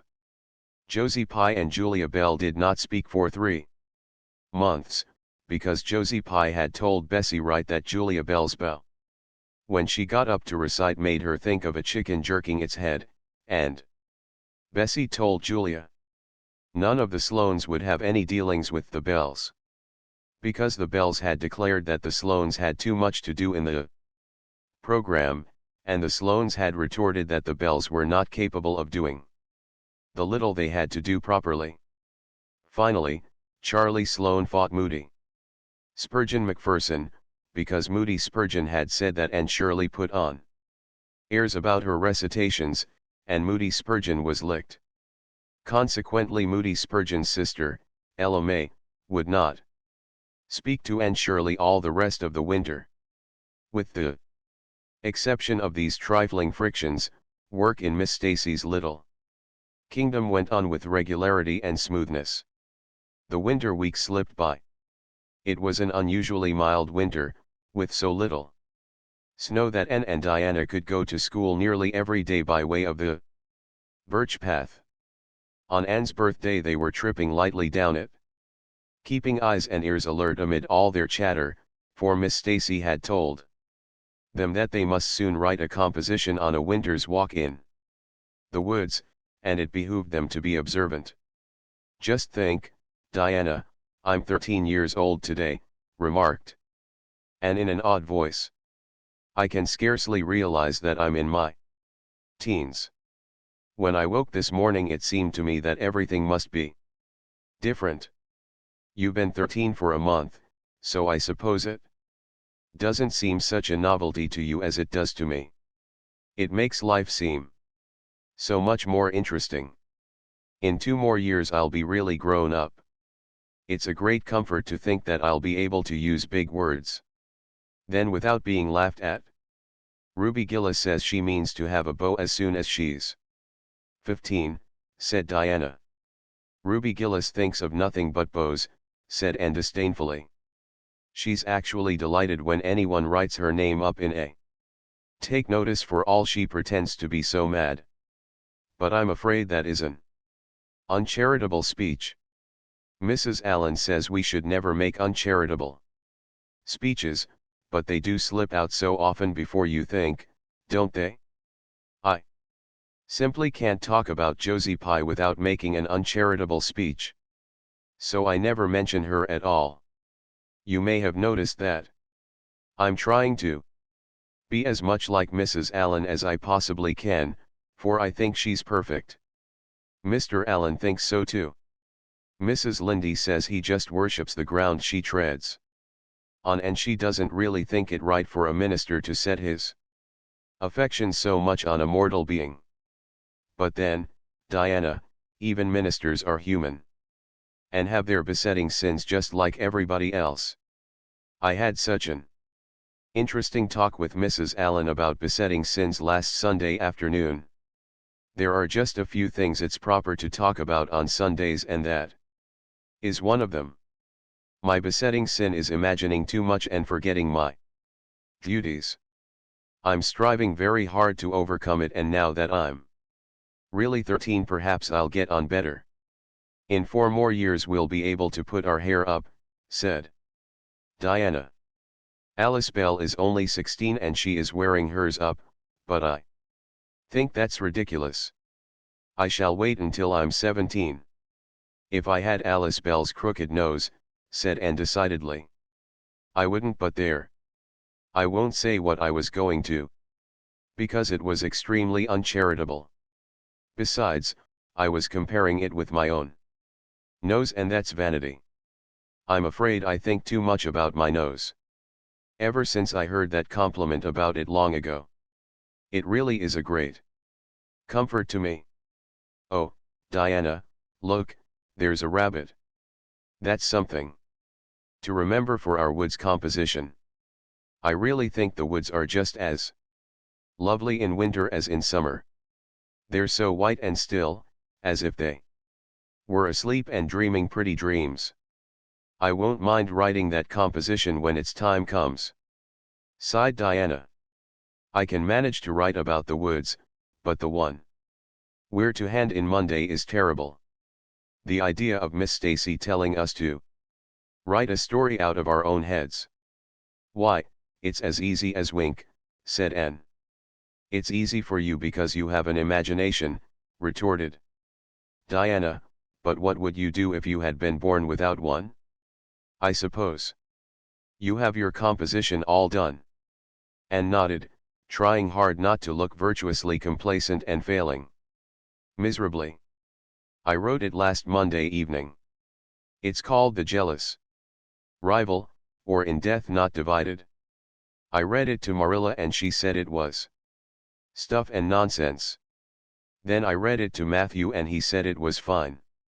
That is the kind of critic I like. It's a sad, sweet story. I just cried like a child while I was writing it. It's about 2 beautiful maidens called Cordelia Montmorency and Geraldine Seymour, who lived in the same village and were devotedly attached to each other. Cordelia was a regal brunette with a coronet of midnight hair and duskly flashing eyes. Geraldine was a queenly blonde with hair like spun gold and velvety purple eyes. I never saw anybody with purple eyes, said Diana dubiously. Neither did I. I just imagined them. I wanted something out of the common. Geraldine had an alabaster brow too. I've found out what an alabaster brow is. That is one of the advantages of being 13. You know so much more than you did when you were only 12. Well, what became of Cordelia and Geraldine? Asked Diana, who was beginning to feel rather interested in their fate. They grew in beauty side by side until they were 16. Then Bertram Devereux came to their native village and fell in love with the fair Geraldine. He saved her life when her horse ran away with her in a carriage, and she fainted in his arms, and he carried her home 3 miles, because, you understand, the carriage was all smashed up. I found it rather hard to imagine the proposal because I had no experience to go by. I asked Ruby Gillis if she knew anything about how men proposed, because I thought she'd likely be an authority on the subject, having so many sisters married. Ruby told me she was hid in the hall pantry when Malcolm Andres proposed to her sister Susan. She said Malcolm told Susan that his dad had given him the farm in his own name, and then said, What do you say, darling pet, if we get hitched this fall? And Susan said, yes, no, I don't. No, let me see, and there they were, engaged as quick as that. But I didn't think that sort of a proposal was a very romantic one. So in the end I had to imagine it out as well as I could. I made it very flowery and poetical, and Bertram went on his knees, although Ruby Gillis says it isn't done nowadays. Geraldine accepted him in a speech a page long. I can tell you I took a lot of trouble with that speech. I rewrote it 5 times. And I look upon it as my masterpiece. Bertram gave her a diamond ring and a ruby necklace and told her they would go to Europe for a wedding tour, for he was immensely wealthy. But then, alas, shadows began to darken over their path. Cordelia was secretly in love with Bertram herself, and when Geraldine told her about the engagement she was simply furious, especially when she saw the necklace and the diamond ring. All her affection for Geraldine turned to bitter hate, and she vowed that she should never marry Bertram. But she pretended to be Geraldine's friend the same as ever. One evening they were standing on the bridge over a rushing turbulent stream, and Cordelia, thinking they were alone, pushed Geraldine over the brink with a wild, mocking, ha, ha, ha. But Bertram saw it all, and he at once plunged into the current, exclaiming, I will save thee, my peerless Geraldine. But alas, he had forgotten he couldn't swim, and they were both drowned, clasped in each other's arms. Their bodies were washed ashore soon afterwards. They were buried in the one grave, and their funeral was most imposing. Diana. It's so much more romantic to end a story up with a funeral than a wedding. As for Cordelia, she went insane with remorse and was shut up in a lunatic asylum. I thought that was a poetical retribution for her crime. How perfectly lovely, sighed Diana, who belonged to Matthew's school of critics. I don't see how you can make up such thrilling things out of your own head, Anne. I wish my imagination was as good as yours. It would be if you'd only cultivate it, said Anne cheeringly. I've just thought of a plan, Diana. Let you and me have a story club all our own and write stories for practice. I'll help you along until you can do them by yourself. You ought to cultivate your imagination, you know. Miss Stacy says so. Only we must take the right way. I told her about the haunted wood, but she said we went the wrong way about it in that. This was how the story club came into existence. It was limited to Diana and Anne at first, but soon it was extended to include Jane Andrews and Ruby Gillis, and 1 or 2 others who felt that their imaginations needed cultivating. No boys were allowed in it, although Ruby Gillis opined that their admission would make it more exciting, and each member had to produce 1 story a week.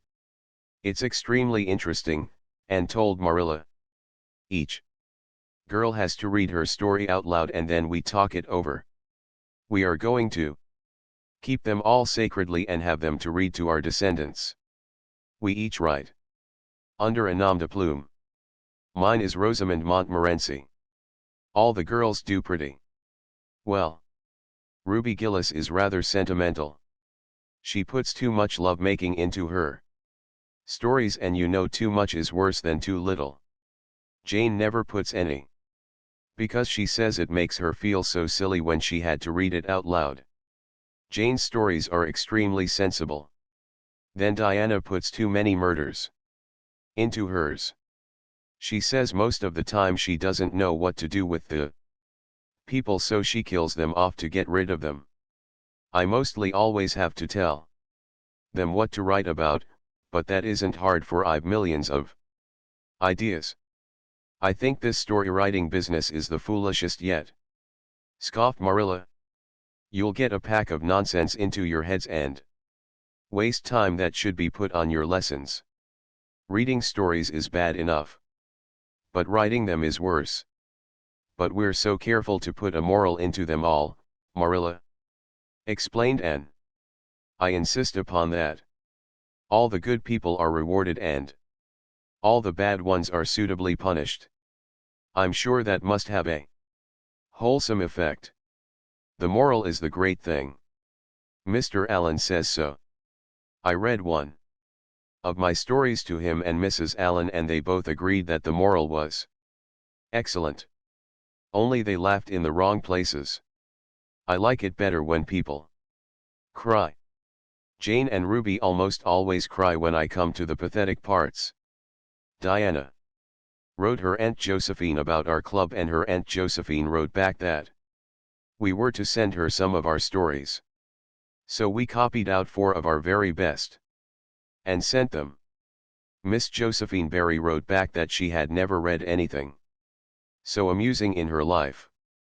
That kind of puzzled us because the stories were all very pathetic and almost everybody died. But I'm glad Miss Barry liked them. It shows our club is doing some good in the world. Mrs. Allen says that ought to be our object in everything. I do really try to make it my object, but I forget so often when I'm having fun.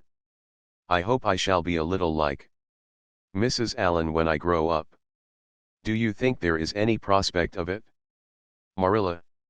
"I shouldn't say there was a great deal," was Marilla's encouraging answer. "I'm sure Mrs. Allen was never such a silly, forgetful little girl as you are. No, but she wasn't always so good as she is now either," said Anne seriously.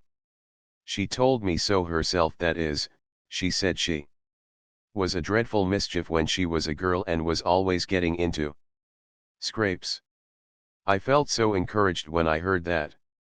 Is it very wicked of me, Marilla, to feel encouraged when I hear that other people have been bad and mischievous?" "Mrs. Lynde says it is. Mrs. Lynde says she always feels shocked when she hears of anyone ever having been naughty, no matter how small they were. Mrs. Lynde says she once heard a minister confess that when he was a boy, he stole a strawberry tart out of his aunt's pantry, and she never had any respect for that minister again. Now, I wouldn't have felt that way. I'd have thought that it was real noble of him to confess it, and I'd have thought what an encouraging thing it would be for small boys nowadays who do naughty things and are sorry for them to know that perhaps they may grow up to be ministers in spite of it. That's how I'd feel, Marilla. The way I feel at present, Anne," said Marilla, "is that it's high time you had those dishes washed. You've taken half an hour longer than you should with all your chattering. Learn to work first and talk afterwards." Chapter XXVII. Vanity and Vexation of Spirit. Marilla, walking home one late April evening from an aid meeting, realized that the winter was over and gone with the thrill of delight that spring never fails to bring to the oldest and saddest as well as to the youngest and merriest. Marilla was not given to subjective analysis of her thoughts and feelings. She probably imagined that she was thinking about the aides and their missionary box and the new carpet for the vestry room, but under these reflections was a harmonious consciousness of red fields smoking into pale purple mists in the declining sun, of long, sharp-pointed fir shadows falling over the meadow beyond the brook, of still, crimson-buddied maples around a mirror-like wood pool, of a wakening in the world and a stir of hidden pulses under the grey sod. The spring was abroad in the land, and Marilla's sober, middle-aged step was lighter and swifter because of its deep, primal gladness. Her eyes dwelt affectionately on Green Gables, peering through its network of trees and reflecting the sunlight back from its windows in several little coruscations of glory. Marilla, as she picked her steps along the damp lane, thought that it was really a satisfaction to know that she was going home to a briskly snapping wood fire and a table nicely spread for tea, instead of to the Cold comfort of old aid meeting evenings before Anne had come to Green Gables. Consequently, when Marilla entered her kitchen and found the fire black out, with no sign of Anne anywhere, she felt justly disappointed and irritated. She had told Anne to be sure and have tea ready at 5 o'clock, but now she must hurry to take off her second best dress and prepare the meal herself. Against Matthew's return from plowing. "I'll settle Miss Anne when she comes home," said Marilla grimly, as she shaved up kindlings with a carving knife and with more vim than was strictly necessary. Matthew had come in and was waiting patiently for his tea in his corner. "She's gadding off somewhere with Diana, writing stories or practicing dialogues or some such tomfoolery, and never thinking once about the time or her duties. She's just got to be pulled up short and sudden on this sort of thing. I don't care if Mrs. Allen does say she's the brightest and sweetest child she ever knew. She may be bright and sweet enough, but her head is full of nonsense and there's never any knowing what shape it'll break out in next. Just as soon as she grows out of one freak she takes up with another. But here I am saying the very thing I was so riled with Rachel Lynde for saying at the aid today. I was real glad when Mrs. Allen spoke up for Anne, for if she hadn't I know I'd have said something too sharp to Rachel before everybody. Anne's got plenty of faults, goodness knows, and far be it from me to deny it. But I'm bringing her up and not Rachel Lynde, who'd pick faults in the angel Gabriel himself if he lived in Avonlea. Just the same, Anne has no business to leave the house like this when I told her she was to stay home this afternoon and look after things. I must say, with all her faults, I never found her disobedient or untrustworthy before, and I'm real sorry to find her so now." "Well now, I dunno," said Matthew, who, being patient and wise and, above all, hungry, had deemed it best to let Marilla talk her wrath out. Unhindered, having learned by experience that she got through with whatever work was on hand much quicker if not delayed by untimely argument. "Perhaps you're judging her too hasty, Marilla. Don't call her untrustworthy until you're sure she has disobeyed you. Maybe it can all be explained. Anne's a great hand at explaining." "She's not here when I told her to stay," retorted Marilla. "I reckon she'll find it hard to explain that to my satisfaction. Of course I knew you'd take her part, Matthew. But I'm bringing her up, not you." It was dark when supper was ready, and still no sign of Anne, coming hurriedly over the log bridge or up Lover's Lane, breathless and repentant with a sense of neglected duties. Marilla washed and put away the dishes grimly.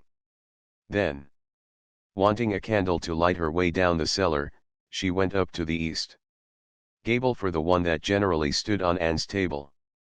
Lighting it, she turned around to see Anne herself lying on the bed, face downward among the pillows. "Mercy on us," said astonished Marilla, "have you been asleep, Anne?" "No," was the muffled reply. "Are you sick then?" demanded Marilla anxiously, going over to the bed. Anne cowered deeper into her pillows as if desirous of hiding herself forever from mortal eyes. "No. But please, Marilla, go away and don't look at me. I'm in the depths of despair and I don't care who gets head in class or writes the best composition or sings in the Sunday school choir anymore. Little things like that are of no importance now because I don't suppose I'll ever be able to go anywhere again. My career is closed. Please, Marilla, go away and don't look at me." Did anyone ever hear the like? The mystified Marilla wanted to know. "And surely, whatever is the matter with you? What have you done? Get right up this minute and tell me. This minute, I say. There now, what is it?" and had slid to the floor in despairing obedience. "Look at my hair, Marilla," she whispered. Accordingly, Marilla lifted her candle and looked scrutinizingly at Anne's hair, flowing in heavy masses down her back. It certainly had a very strange appearance. "And Shirley, what have you done to your hair?" "Why, it's green." Green it might be called, if it were any earthly color, a queer, dull, bronzy green, with streaks here and there of the original red to heighten the ghastly effect. Never in all her life had Marilla seen anything so grotesque as Anne's hair at that moment. "Yes, it's green," moaned Anne. "I thought nothing could be as bad as red hair. But now I know it's 10 times worse to have green hair. Oh, Marilla, you little know how utterly wretched I am. I little know how you got into this fix, but I mean to find out," said Marilla. "Come right down to the kitchen, it's too cold. Up here and tell me just what you've done. I've been expecting something queer for some time. You haven't got into any scrape for over 2 months, and I was sure another one was due. Now, then, what did you do to your hair?" "I dyed it." "Dyed it? Dyed your hair? And Shirley, didn't you know it was a wicked thing to do?" "Yes, I knew it was a little wicked," admitted Anne. "But I thought it was worthwhile to be a little wicked to get rid of red hair. I counted the cost, Marilla. Besides, I meant to be extra good in other ways to make up for it." "Well," said Marilla sarcastically, "if I'd decided it was worthwhile to dye my hair, I'd have dyed it a decent color at least. I wouldn't have dyed it green." "But I didn't mean to dye it green, Marilla," protested Anne dejectedly. "If I was wicked, I meant to be wicked to some purpose. He said it would turn my hair a beautiful raven black. He positively assured me that it would. How could I doubt his word, Marilla? I know what it feels like to have your word doubted. And Mrs. Allen says we should never suspect anyone of not telling us the truth unless we have proof that they're not. I have proof now. Green hair is proof enough for anybody. But I hadn't then, and I believed every word he said implicitly." "Who said?" "Who are you talking about?" "The peddler that was here this afternoon. I bought the dye from him. And Shirley, how often have I told you never to let one of those Italians in the house? I don't believe in encouraging them to come around at all." "Oh, I didn't let him in the house.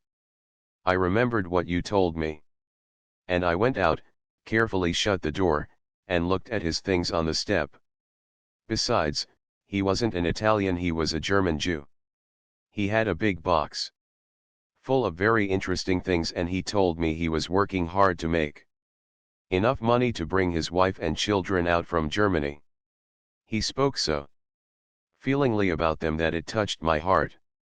I wanted to buy something from him to help him in such a worthy object. Then all at once I saw the bottle of hair dye. The peddler said it was warranted to dye any hair a beautiful raven black and wouldn't wash off. In a trice I saw myself with beautiful raven black hair, and the temptation was irresistible. But the price of the bottle was 75 cents, and I had only 50 cents left out of my chicken money. I think the peddler had a very kind heart, for he said that, seeing it was me, he'd sell it for 50 cents, and that was just giving it away. So I bought it, and as soon as he had gone I came up here and applied it with an old hairbrush as the directions said. I used up the whole bottle, and oh, Marilla, when I saw the dreadful color it turned my hair, I repented of being wicked, I can tell you. And I been repenting ever since." "Well, I hope you'll repent to good purpose," said Marilla severely, "and that you've got your eyes open to where your vanity has led you, Anne." Goodness knows what's to be done. I suppose the first thing is to give your hair a good washing and see if that will do any good. Accordingly, Anne washed her hair, scrubbing it vigorously with soap and water. But for all the difference it made, she might as well have been scouring its original red. The peddler had certainly spoken the truth when he declared that the dye wouldn't wash off, however his veracity might be impeached in other respects. "Oh, Marilla, what shall I do?" questioned Anne in tears. "I can never live this down. People have pretty well forgotten my other mistakes, the liniment cake and setting Diana drunk and flying into a temper with Mrs. Lynde. But they'll never forget this. They will think I am not respectable. Oh, Marilla, what a tangled web we weave when first we practice to deceive. That is poetry, but it is true. And oh, how Josie Pye will laugh. Marilla, I cannot face Josie Pye. I am the unhappiest girl in Prince Edward Island." Anne's unhappiness continued for a week. During that time she went nowhere and shampooed her hair every day. Diana alone of outsiders knew the fatal secret, but she promised solemnly never to tell, and it may be stated here and now that she kept her word. At the end of the week Marilla said decidedly, "It's no use, Anne. That is fast dye if ever there was any. Your hair must be cut off, there is no other way. You can't go out with it looking like that." Anne's lips quivered, but she realized the bitter truth of Marilla's remarks. With a dismal sigh she went for the scissors. "Please cut it off at once, Marilla, and have it over. Oh, I feel that my heart is broken. This is such an unromantic affliction. The girls in books lose their hair in fevers or sell it to get money for some good deed, and I'm sure I wouldn't mind losing my hair in some such fashion half so much. But there is nothing comforting in having your hair cut off because you've dyed it a dreadful color, is there? I'm going to weep all the time you're cutting it off, if it won't interfere. It seems such a tragic thing." Anne wept then, but later on, when she went upstairs and looked in the glass, she was calm with despair. Marilla had done her work thoroughly and it had been necessary to shingle the hair as closely as possible. The result was not becoming, to state the case as mildly as may be. Anne promptly turned her glass to the wall. "I'll never look at myself again until my hair grows," she exclaimed passionately. Then she suddenly righted the glass. "Yes, I will, too. I'd do penance for being wicked that way. I'll look at myself every time I come to my room and see how ugly I am. And I won't try to imagine it away, either. I never thought I was vain about my hair, of all things, but now I know I was, in spite of its being red. Because it was so long and thick and curly. I expect something will happen to my nose next." Anne's clipped head made a sensation in school on the following Monday. But to her relief nobody guessed the real reason for it, not even Josie Pye. Who, however, did not fail to inform Anne that she looked like a perfect scarecrow. "I didn't say anything when Josie said that to me," Anne confided that evening to Marilla, who was lying on the sofa after one of her headaches, "because I thought it was part of my punishment and I ought to bear it patiently. It's hard to be told you look like a scarecrow and I wanted to say something back. But I didn't. I just swept her one scornful look and then I forgave her. It makes you feel very virtuous when you forgive people, doesn't it? I mean to devote all my energies to being good after this, and I shall never try to be beautiful again. Of course it's better to be good. I know it is, but it's sometimes so hard to believe a thing, even when you know it. I do really want to be good, Marilla, like you and Mrs. Allen and Miss Stacy, and grow up to be a credit to you. Diana says when my hair begins to grow to tie a black velvet ribbon around my head with a bow at one side. She says she thinks it will be very becoming. I will call it a snood. That sounds so romantic. But am I talking too much, Marilla? Does it hurt your head? My head is better now. It was terrible bad this afternoon, though. These headaches of mine are getting worse and worse. I'll have to see a doctor about them. As for your chatter, I don't know that I mind it. I've got so used to it. Which was Marilla's way of saying that she liked to hear it. Chapter XXVIII. An unfortunate lily maid. Of course you must be Elaine, and, said Diana. I could never have the courage to float down there. Nor I, said Ruby Gillis, with a shiver. I don't mind floating down when there's 2 or 3 of us in the flat and we can sit up. It's fun then. But to lie down and pretend I was dead, I just couldn't. I'd die really of fright. Of course it would be romantic, conceded Jane Andrews, but I know I couldn't keep still. I'd be popping up every minute or so to see where I was and if I wasn't drifting too far out. And you know, and that would spoil the effect. But it's so ridiculous to have a red-headed Elaine, mourned Anne. I'm not afraid to float down and I'd love to be Elaine. But it's ridiculous just the same. Ruby ought to be Elaine. Because she is so fair and has such lovely long golden hair. Elaine had all her bright hair streaming down, you know. And Elaine was the lily maid. Now, a red-haired person cannot be a lily maid. Your complexion is just as fair as Ruby's, said Diana earnestly, and your hair is ever so much darker than it used to be before you cut it. Oh, do you really think so? Exclaimed Anne, flushing sensitively with delight. I've sometimes thought it was myself, but I never dared to ask anyone for fear she would tell me it wasn't. Do you think it could be called auburn now, Diana? Yes, and I think it is real pretty, said Diana, looking admiringly at the short, silky curls that clustered over Anne's head and were held in place by a very jaunty black velvet ribbon and bow. They were standing on the bank of the pond, below Orchard Slope, where a little headland fringed with birches ran out from the bank. At its tip was a small wooden platform built out into the water for the convenience of fishermen and duck hunters. Ruby and Jane were spending the midsummer afternoon with Diana. And Anne had come over to play with them. Anne and Diana had spent most of their playtime that summer on and about the pond.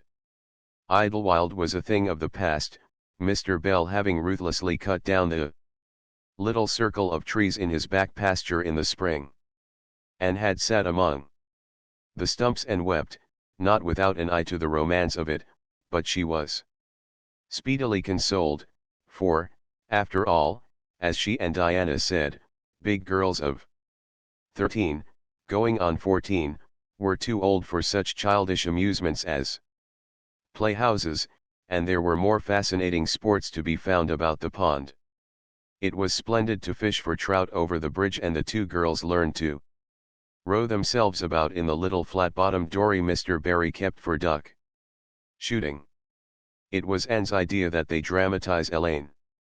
They had studied Tennyson's poem in school the preceding winter, the superintendent of education having prescribed it in the English course for the Prince Edward Island schools.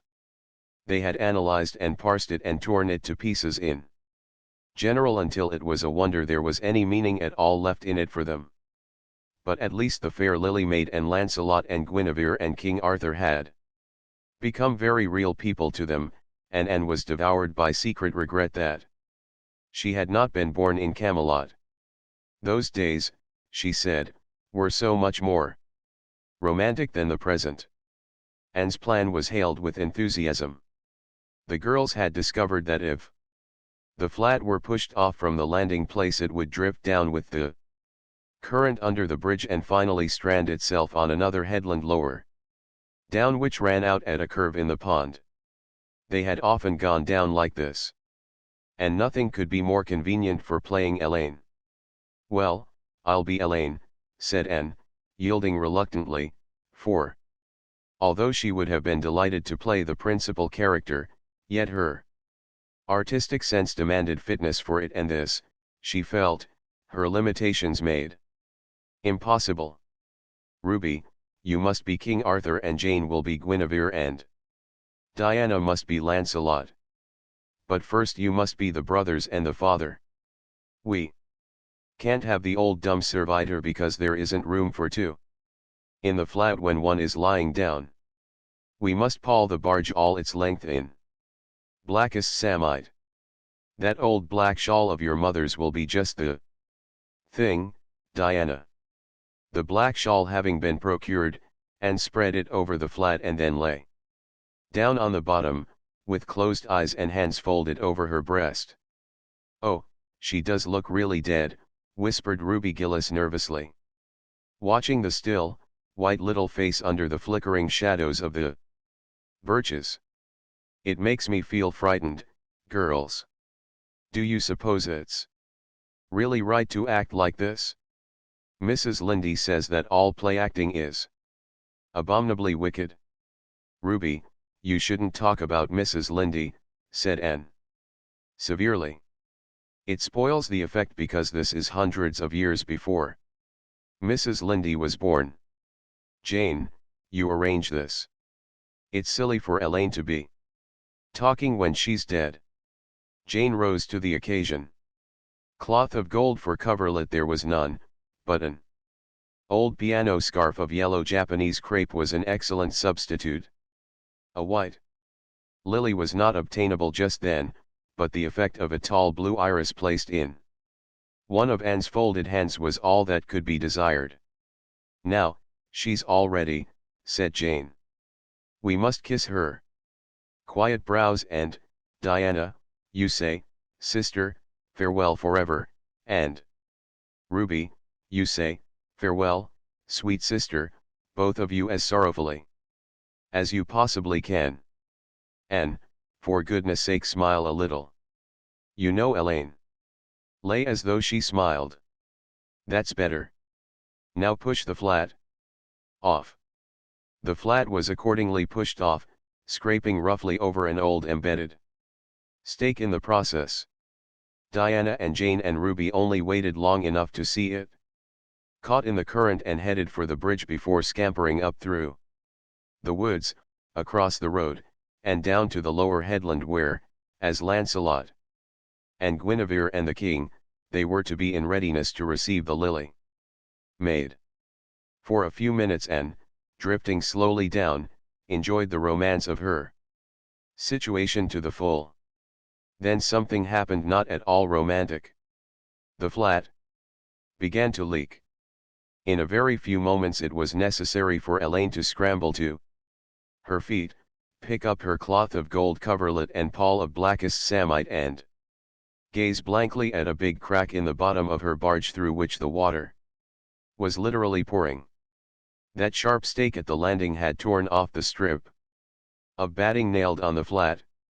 Anne did not know this, but it did not take her long to realize that she was in a dangerous plight. At this rate the flat would fill and sink long before it could drift to the lower headland. Where were the oars? Left behind at the landing. Anne gave one gasping little scream which nobody ever heard. She was white to the lips, but she did not lose her self-possession. There was one chance, just one. "I was horribly frightened," she told Mrs. Allen the next day. And it seemed like years while the flat was drifting down to the bridge, and the water rising in it every moment. "I prayed, Mrs. Allen, most earnestly.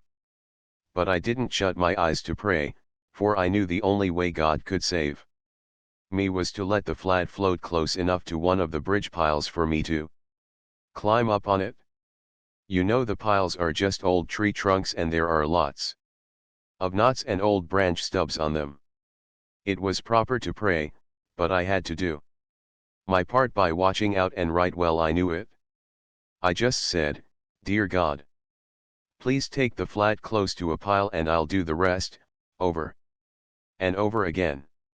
Under such circumstances you don't think much about making a flowery prayer. But mine was answered, for the flat bumped right into a pile for a minute, and I flung the scarf and the shawl over my shoulder and scrambled up on a big providential stub. And there I was, Mrs. Allen, clinging to that slippery old pile with no way of getting up or down. It was a very unromantic position, but I didn't think about that at the time. You don't think much about romance when you have just escaped from a watery grave. I said a grateful prayer at once, and then I gave all my attention to holding on tight, for I knew I should probably have to depend on human aid to get back to dry land. The flat drifted under the bridge and then promptly sank in midstream. Ruby, Jane, and Diana, already awaiting it on the lower headland, saw it disappear before their very eyes, and had not a doubt but that Anne had gone down with it. For a moment they stood still, white as sheets, frozen with horror at the tragedy. Then, shrieking at the tops of their voices, they started on a frantic run up through the woods, never pausing as they crossed the main road to glance the way of the bridge. Anne, clinging desperately to her precarious foothold, saw their flying forms and heard their shrieks. Help would soon come, but meanwhile her position was a very uncomfortable one. The minutes passed by, each seeming an hour to the unfortunate Lily Maid. Why didn't somebody come? Where had the girls gone? Suppose they had fainted? One and all. Suppose nobody ever came? Suppose she grew so tired and cramped that she could hold on no longer, and looked at the wicked green depths below her, wavering with long, oily shadows, and shivered. Her imagination began to suggest all manner of gruesome possibilities to her. Then, just as she thought she really could not endure the ache in her arms and wrists another moment, Gilbert Blythe came rowing under the bridge in Harmon Andrews's dory. Gilbert glanced up and, much to his amazement, beheld a little white scornful face looking down upon him with big, frightened but also scornful grey eyes. "And Shirley, how on earth did you get there?" he exclaimed. Without waiting for an answer he pulled close to the pile and extended his hand. There was no help for it, and, clinging to Gilbert Blythe's hand, scrambled down into the dory, where she sat, drabbled and furious, in the stern, with her arms full of dripping shawl and wet crape. It was certainly extremely difficult to be dignified under the circumstances. "What has happened, Anne?" asked Gilbert, taking up his oars.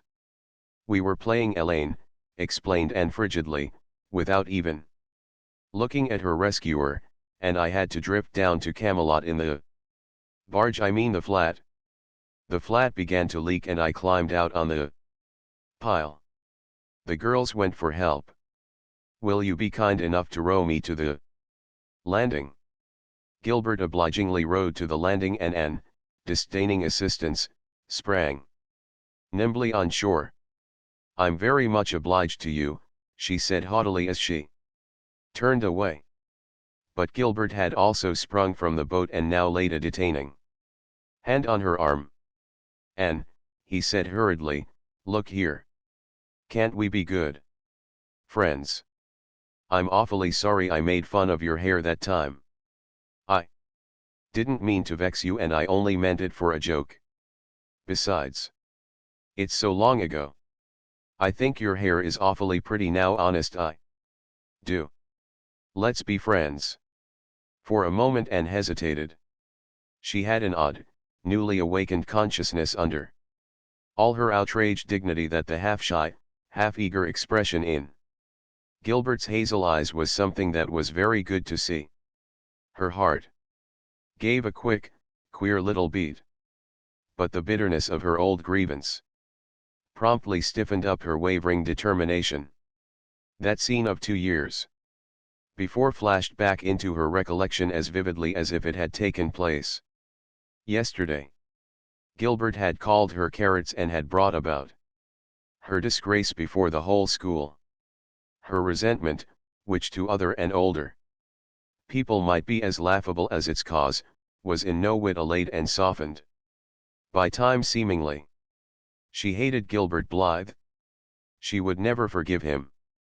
No, she said coldly, I shall never be friends with you, Gilbert Blythe, and I don't want to be. All right. Gilbert sprang into his skiff with an angry color in his cheeks. I'll never ask you to be friends again, Anne Shirley. And I don't care either. He pulled away with swift defiant strokes, and Anne went up the steep, ferny little path under the maples.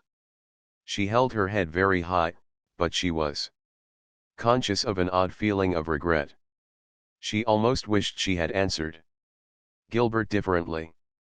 Of course, he had insulted her terribly, but still. Altogether, Anne rather thought it would be a relief to sit down and have a good cry. She was really quite unstrung, for the reaction from her fright and cramped clinging was making itself felt. Halfway up the path she met Jane and Diana rushing back to the pond in a state narrowly removed from positive frenzy. They had found nobody at Orchard Slope, both Mr. and Mrs. Barry being away. Here Ruby Gillis had succumbed to hysterics, and was left to recover from them as best she might, while Jane and Diana flew through the haunted wood and across the brook to Green Gables. There they had found nobody either, for Marilla had gone to Carmody and Matthew was making hay in the backfield. Oh, Anne, gasped Diana, fairly falling on the former's neck. And weeping with relief and delight, oh, Anne, we thought you were drowned and we felt like murderers because we had made you be Elaine. And Ruby is in hysterics. Oh, Anne, how did you escape? I climbed up on one of the piles, explained Anne wearily. And Gilbert Blythe came along in Mr. Andrews's dory and brought me to land. Oh, Anne, how splendid of him. Why, it's so romantic, said Jane, finding breath enough for utterance at last. Of course. You'll speak to him after this. Of course I won't, flashed Anne, with a momentary return of her old spirit. And I don't want ever to hear the word romantic again, Jane Andrews. I'm awfully sorry you were so frightened, girls. It is all my fault. I feel sure I was born under an unlucky star. Everything I do gets me or my dearest friends into a scrape. We've gone and lost your father's flat, Diana, and I have a presentiment that we'll not be allowed to row on the pond any more. Anne's presentiment proved more trustworthy than presentiments are apt to do. Great was the consternation in the Barry and Cuthbert households when the events of the afternoon became known. Will you ever have any sense, Anne? Groaned Marilla. Oh, yes, I think I will, Marilla, returned Anne optimistically. A good cry, indulged in the grateful solitude of the East Gable, had soothed her nerves and restored her to her wonted cheerfulness. I think my prospects of becoming sensible are brighter now than ever. I don't see how, said Marilla. Well, explained Anne, I've learned a new and valuable lesson today. Ever since I came to Green Gables I've been making mistakes, and each mistake has helped to cure me of some great shortcoming. The affair of the amethyst brooch cured me of meddling with things that didn't belong to me. The haunted wood mistake cured me of letting my imagination run away with me. The liniment cake mistake cured me of carelessness in cooking. Dyeing my hair cured me of vanity. I never think about my hair and nose now, at least, very seldom. And today's mistake is going to cure me of being too romantic. I have come to the conclusion that it is no use trying to be romantic in Avonlea. It was probably easy enough in towered Camelot hundreds of years ago, but romance is not appreciated now. I feel quite sure that you will soon see a great improvement in me in this respect, Marilla. I'm sure I hope so, said Marilla skeptically. But Matthew, who had been sitting mutely in his corner, laid a hand on Anne's shoulder when Marilla had gone out. Don't give up all your romance, Anne, he whispered shyly. A little of it is a good thing, not too much, of course, but keep a little of it, Anne, keep a little of it. Chapter XXIX. An epoch in Anne's life. Anne was bringing the cows home from the back pasture by way of Lover's Lane. It was a September evening, and all the gaps and clearings in the woods were brimmed up with ruby sunset light. Here and there the lane was splashed with it, but for the most part it was already quite shadowy beneath the maples, and the spaces under the firs were filled with a clear violet dusk like airy wine. The winds were out in their tops, and there is no sweeter music on earth than that which the wind makes in the fir trees at evening. The cows swung placidly down the lane, and Anne followed them dreamily, repeating aloud the battle canto from Marmion, which had also been part of their English course the preceding winter, and which Miss Stacy had made them learn off by heart, and exulting in its rushing lines and the clash of spears in its imagery. When she came to the lines, the stubborn spearsmen still made good their dark impenetrable wood. She stopped in ecstasy to shut her eyes that she might the better fancy herself one of that heroic ring. When she opened them again, it was to behold Diana coming through the gate that led into the berry field, and looking so important that Anne instantly divined there was news to be told. But betray too eager curiosity she would not. Isn't this evening just like a purple dream, Diana? It makes me so glad to be alive. In the mornings I always think the mornings are best, but when evening comes I think it's lovelier still. It's a very fine evening, said Diana, but oh, I have such news, Anne. Guess. You can have 3 guesses. Charlotte Gillis is going to be married in the church after all, and Mrs. Allen wants us to decorate it, cried Anne. No. Charlotte's beau won't agree to that, because nobody ever has been married in the church yet, and he thinks it would seem too much like a funeral. It's too mean, because it would be such fun. Guess. Again. Jane's mother is going to let her have a birthday party. Diana shook her head, her black eyes dancing with merriment. I can't think what it can be, said Anne in despair. Unless it's that moody Spurgeon Macpherson saw you home from prayer meeting last night. Did he? I should think not, exclaimed Diana indignantly. I wouldn't be likely to boast of it if he did, the horrid creature. I knew. You couldn't guess it? Mother had a letter from Aunt Josephine today, and Aunt Josephine wants you and me to go to town next Tuesday and stop with her for the exhibition there. Oh, Diana, whispered Anne, finding it necessary to lean up against a maple tree for support, do you really mean it? But I'm afraid Marilla won't let me go. She will say that she can't encourage gadding about. That was what she said last week when Jane invited me to go with them in their double-seated buggy to the American concert at the White Sands Hotel. I wanted to go, but Marilla said I'd be better at home learning my lessons, and so would Jane. I was bitterly disappointed, Diana. I felt so heartbroken that I wouldn't say my prayers when I went to bed. But I repented of that and got up in the middle of the night and said them. I'll tell you, said Diana, We'll get mother to ask Marilla. She'll be more likely to let you go then, and if she does, we'll have the time of our lives. And I've never been to an exhibition, and it's so aggravating to hear the other girls talking about their trips. Jane and Ruby have been twice, and they're going this year again.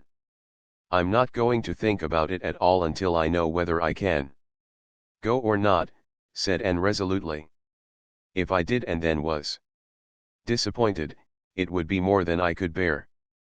But in case I do go, I'm very glad my new coat will be ready by that time. Marilla didn't think I needed a new coat.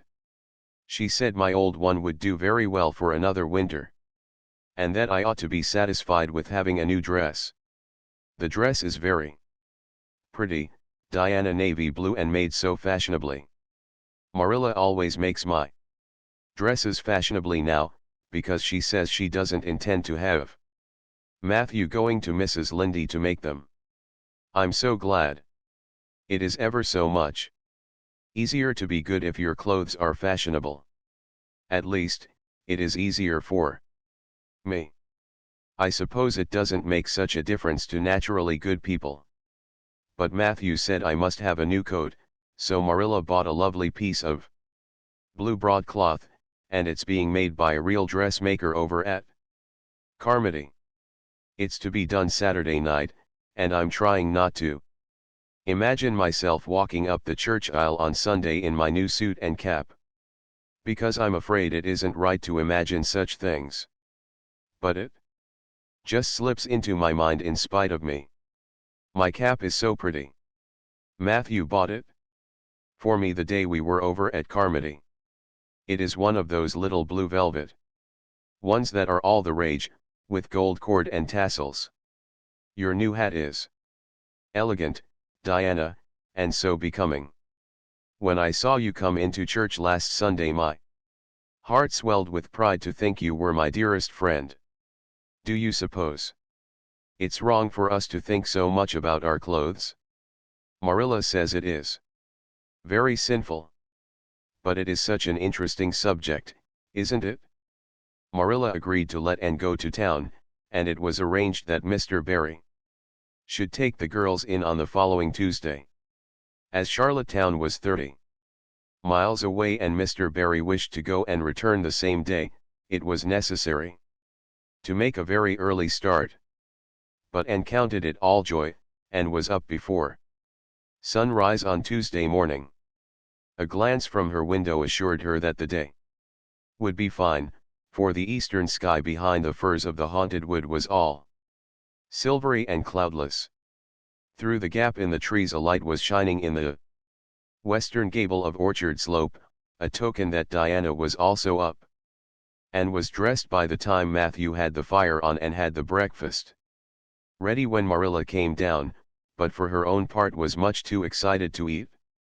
After breakfast the jaunty new cap and jacket were donned, and Anne hastened over the brook and up through the firs to Orchard Slope. Mr. Barry and Diana were waiting for her, and they were soon on the road. It was a long drive, but Anne and Diana enjoyed every minute of it.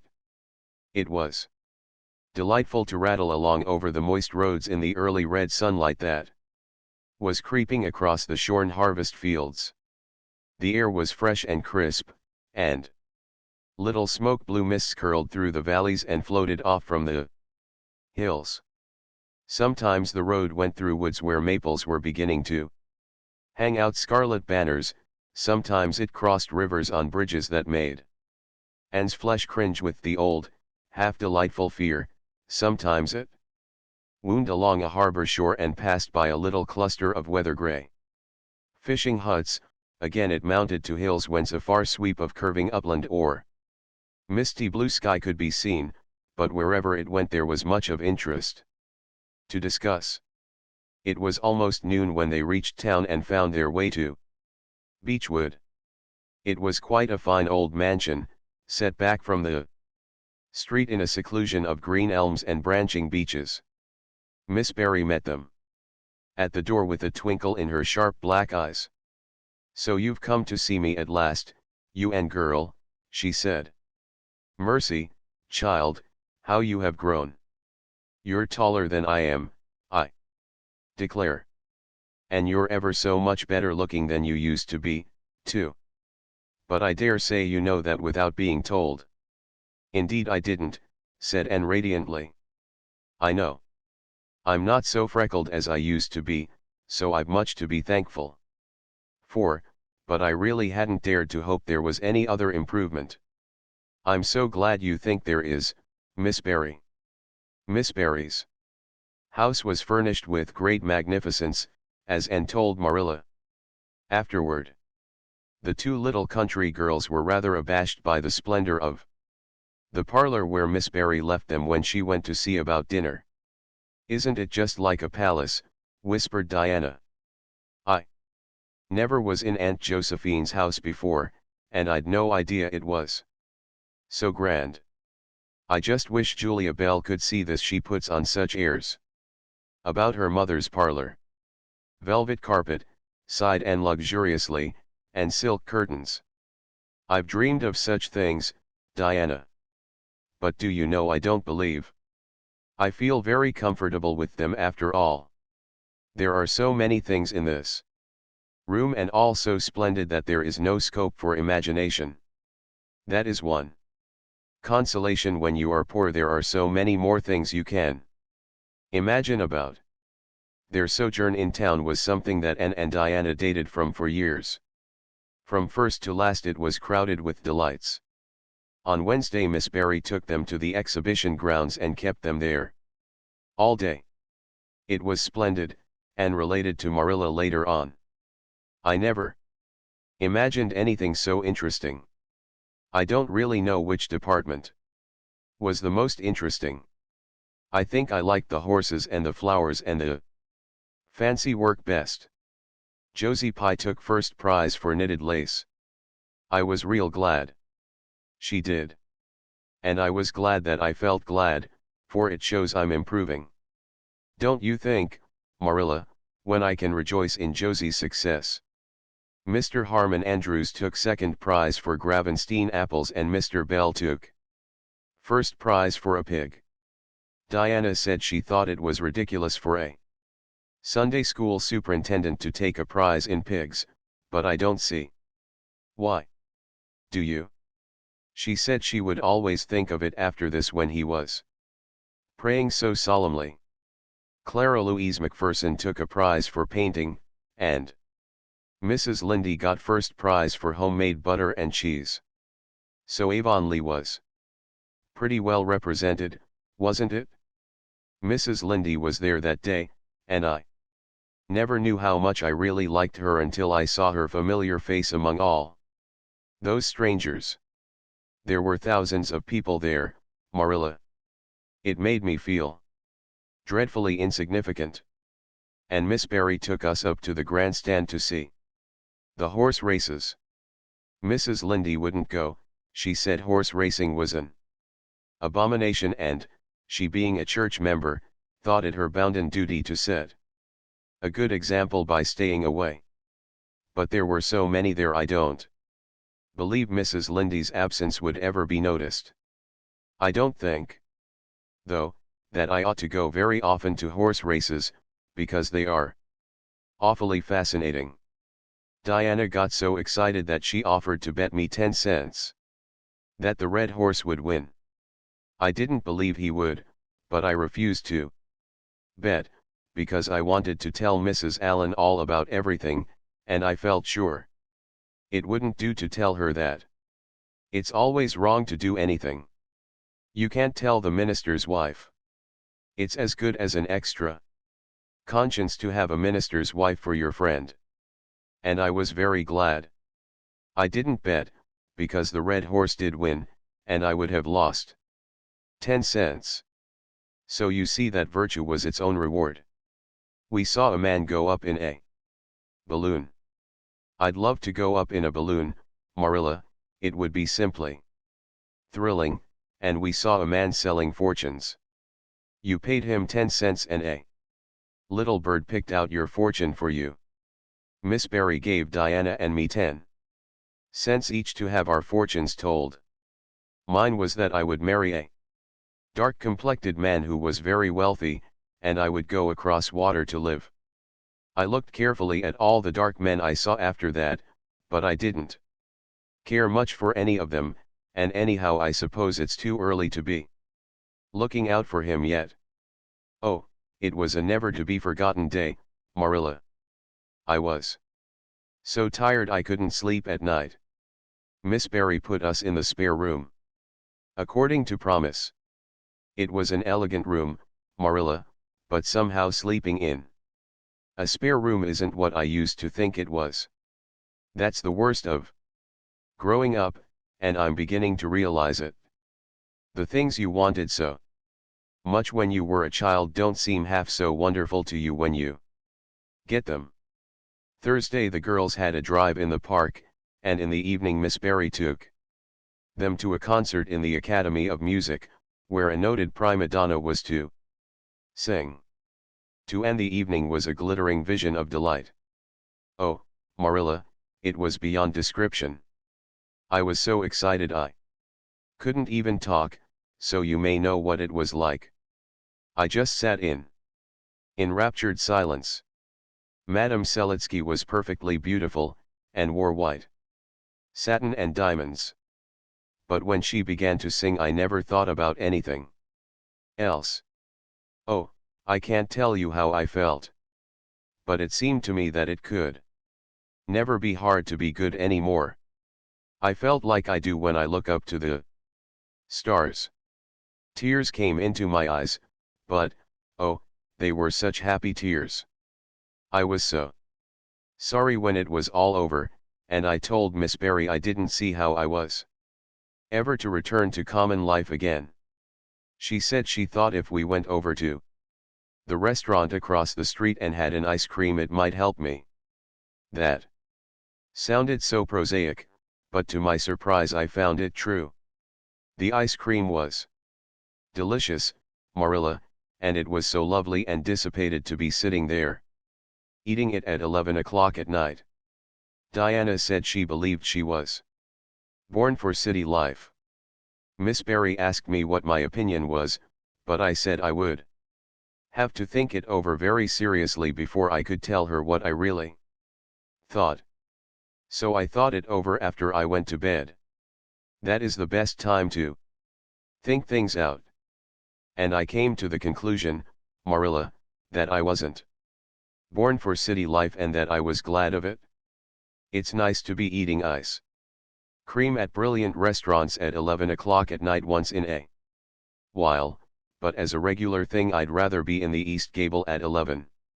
Sound asleep, but kind of knowing even in my sleep that the stars were shining outside and that the wind was blowing in the firs across the brook.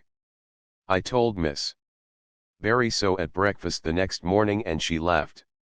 Miss Barry generally laughed at anything I said, even when I said the most solemn things. I don't think I liked it, Marilla, because I wasn't trying to be funny. But she is a most hospitable lady and treated us royally. Friday brought going home time, and Mr. Barry drove in for the girls.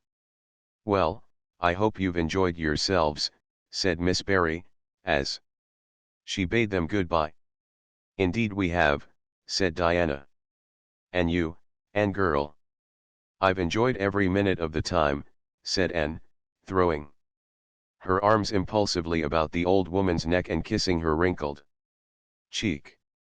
Diana would never have dared to do such a thing and felt rather aghast at Anne's freedom. But Miss Barry was pleased, and she stood on her veranda and watched the buggy out of sight. Then she went back into her big house with a sigh. It seemed very lonely, lacking those fresh young lives.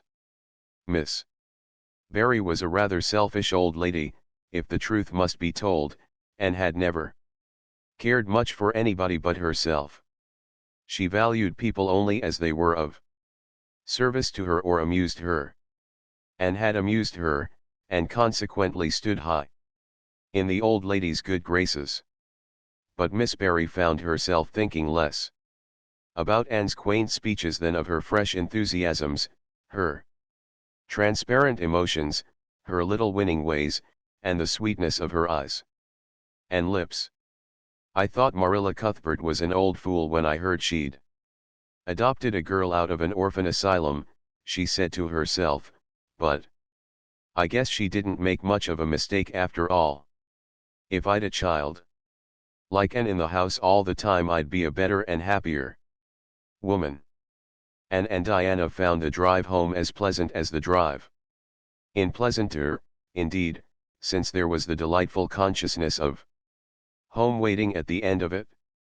It was sunset when they passed through White Sands and turned into the shore road. Beyond, the Avonlea hills came out darkly against the saffron sky. Behind them the moon was rising out of the sea that grew all radiant and transfigured in her light. Every little cove along the curving road was a marvel of dancing ripples. The waves broke with a soft swish on the rocks below them, and the tang of the sea was in the strong, fresh air. "Oh, but it's good to be alive and to be going home," breathed Anne, when she crossed the log bridge over the brook, the kitchen light of green. Gables winked her a friendly welcome back, and through the open door shone the hearth fire, sending out its warm red glow athwart the chilly autumn night. Anne ran blithely up the hill and into the kitchen, where a hot supper was waiting on the table. "So you've got back," said Marilla, folding up her knitting. "Yes, and oh, it's so good to be back," said Anne joyously. "I could kiss everything, even to the clock." "Marilla, a broiled chicken. You don't mean to say you cooked that for me?" "Yes, I did," said Marilla. "I thought you'd be hungry after such a drive and need something real appetizing. Hurry and take off your things, and we'll have supper as soon as Matthew comes in.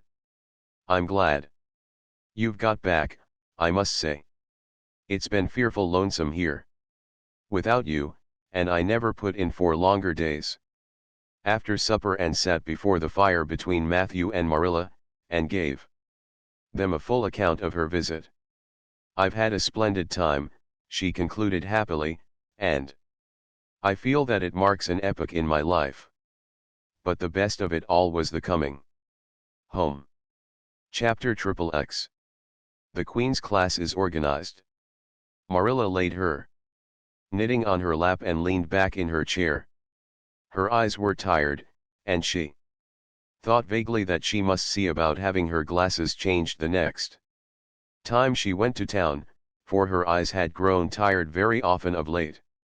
It was nearly dark, for the full November twilight had fallen around Green Gables, and the only light in the kitchen came from the dancing red flames in the stove.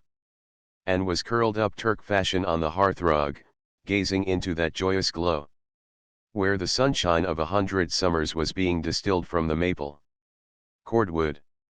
She had been reading, but her book had slipped to the floor, and now she was dreaming, with a smile on her parted lips. Glittering castles in Spain were shaping themselves out of the mists and rainbows of her lively fancy. Adventures wonderful and enthralling were happening to her in cloudland, adventures that always turned out triumphantly and never involved her in scrapes like those of actual life. Marilla looked at her with a tenderness that would never have been suffered to reveal itself in any clearer light than that soft mingling of fireshine and shadow, the lesson of a love that should display itself easily in spoken word. An open look was one Marilla could never learn. But she had learned to love this slim, gray-eyed girl with an affection all the deeper and stronger from its very undemonstrativeness. Her love made her afraid of being unduly indulgent, indeed.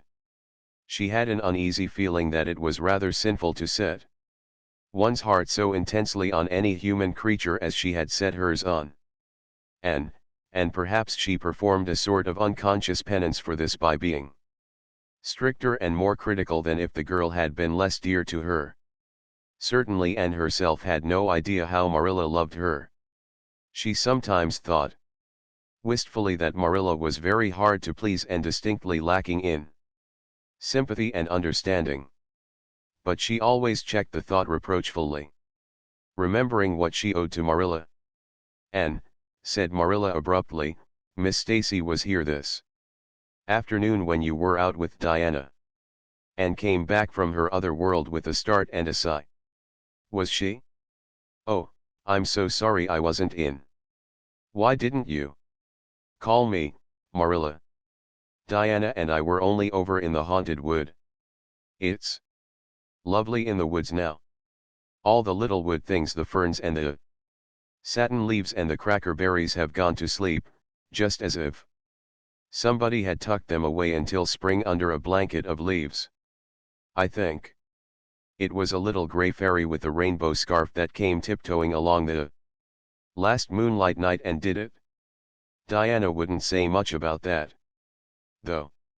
Diana has never forgotten the scolding her mother gave her about imagining ghosts into the haunted wood. It had a very bad effect on Diana's imagination. It blighted it. Mrs. Lynde says Myrtle Bell is a blighted being. I asked Ruby Gillis why Myrtle was blighted, and Ruby said she guessed it was because her young man had gone back on her. Ruby Gillis thinks of nothing but young men, and the older she gets the worse she is. Young men are all very well in their place, but it doesn't do to drag them into everything, does it? Diana and I are thinking seriously of promising each other that we will never marry but be nice old maids and live together forever.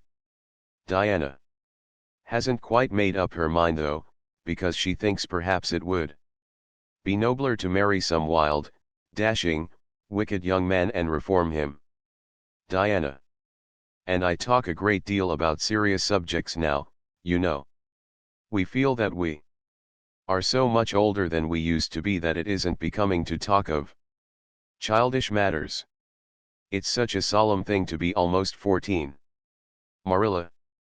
Miss Stacy took all us girls who are in our teens down to the brook last Wednesday, and talked to us about it. She said we couldn't be too careful what habits we formed and what ideals we acquired in our teens, because by the time we were 20 our characters would be developed and the foundation laid for our whole future life. And she said if the foundation was shaky we could never build anything really worthwhile on it. Diana and I talked the matter over coming home from school. We felt extremely solemn, Marilla. And we decided that we would try to be very careful indeed and form respectable habits. And learn all we could and be as sensible as possible, so that by the time we were 20 our characters would be properly developed. It's perfectly appalling to think of being 20, Marilla. It sounds so fearfully old and grown up. But why was Miss Stacy here this afternoon? That is what I want to tell you, and, if you'll ever give me a chance to get a word in edgewise. She was talking about you. About me. And looked rather scared. Then she flushed and exclaimed, "Oh, I know what she was saying. I meant to tell you, Marilla, honestly I did, but I forgot. Miss Stacy caught me reading Ben-Hur in school yesterday afternoon when I should have been studying my Canadian history. Jane Andrews lent it to me. I was reading it at dinner hour, and I had just got to the chariot race when school went in. I was simply wild to know how it turned out, although I felt sure Ben-Hur must win, because it wouldn't be poetical justice if he didn't, so I spread the history open on my desk lid and then tucked Ben-Hur between the desk and my knee. I just looked as if I were studying Canadian history, you know, while all the while I was reveling in Ben-Hur. I was so interested in it that I never noticed Miss Stacy coming down the aisle until all at once I just looked up and there she was, looking down at me, so reproachful like. I can't tell you how ashamed I felt, Marilla, especially when I heard Josie Pye giggling. Miss Stacy took her away, but she never said a word then. She kept me in at recess and talked to me. She said I had done very wrong in two respects. First, I was wasting the time I ought to have put on my studies, and secondly, I was deceiving my teacher in trying to make it appear I was reading a history when it was a storybook instead. I had never realized until that moment, Marilla, that what I was doing was deceitful. I was shocked. I cried bitterly, and asked Miss Stacy to forgive me, and I'd never do such a thing again, and I offered to do penance by never so much as looking at Ben-Hur for a whole week, not even to see how the chariot race turned out. But Miss Stacy said she wouldn't require that, and she forgave me freely. So I think it wasn't very kind of her to come up here to you about it after all. Miss Stacy never mentioned such a thing to me, and it's only your guilty conscience that's the matter with you. You have no business to be taking storybooks to school. You read too many novels anyhow. When I was a girl, I wasn't so much as allowed to look at a novel. Oh, how can you call Ben-Hur a novel when it's really such a religious book, protested Anne. Of course it's a little too exciting to be proper reading for Sunday, and I only read it on weekdays. And I never read any book now unless either Miss Stacy or Mrs. Allen thinks it is a proper book for a girl 13 3/4 to read. Miss Stacy made me promise that. She found me reading a book one day called, The Lurid Mystery of the Haunted Hall. It was one Ruby Gillis had lent me, and, oh, Marilla, it was so fascinating and creepy. It just curdled the blood in my veins. But Miss Stacy said it was a very silly, unwholesome book, and she asked me not to read any more of it or any like it. I didn't mind promising not to read any more like it, but it was agonizing to give back that book without knowing how it turned out. But my love for Miss Stacy stood the test. And I did. It's really wonderful, Marilla, what you can do when you're truly anxious to please a certain person. Well, I guess I'll light the lamp and get to work, said Marilla. I see plainly that you don't want to hear what Miss Stacy had to say. You're more interested in the sound of your own tongue than in anything else. Oh, indeed, Marilla, I do want to hear it, cried Anne contritely. I won't say another word, not one. I know I talk too much. But I am really trying to overcome it, and although I say far too much, yet if you only knew how many things I want to say and don't, you'd give me some credit for it. Please tell me, Marilla. Well, Miss Stacy wants to organize a class among her advanced students who mean to study for the entrance examination into Queen's. She intends to give them extra lessons for an hour after school. And she came to ask Matthew and me if we would like to have you join it. What do you think about it? Yourself, Anne. Would you like to go to Queen's and pass for a teacher? Oh, Marilla. Anne straightened to her knees and clasped her hands. It's been the dream of my life, that is, for the last 6 months, ever since Ruby and Jane began to talk of studying for the entrance. But I didn't say anything about it, because I supposed it would be perfectly useless. I'd love to be a teacher. But won't it be dreadfully expensive?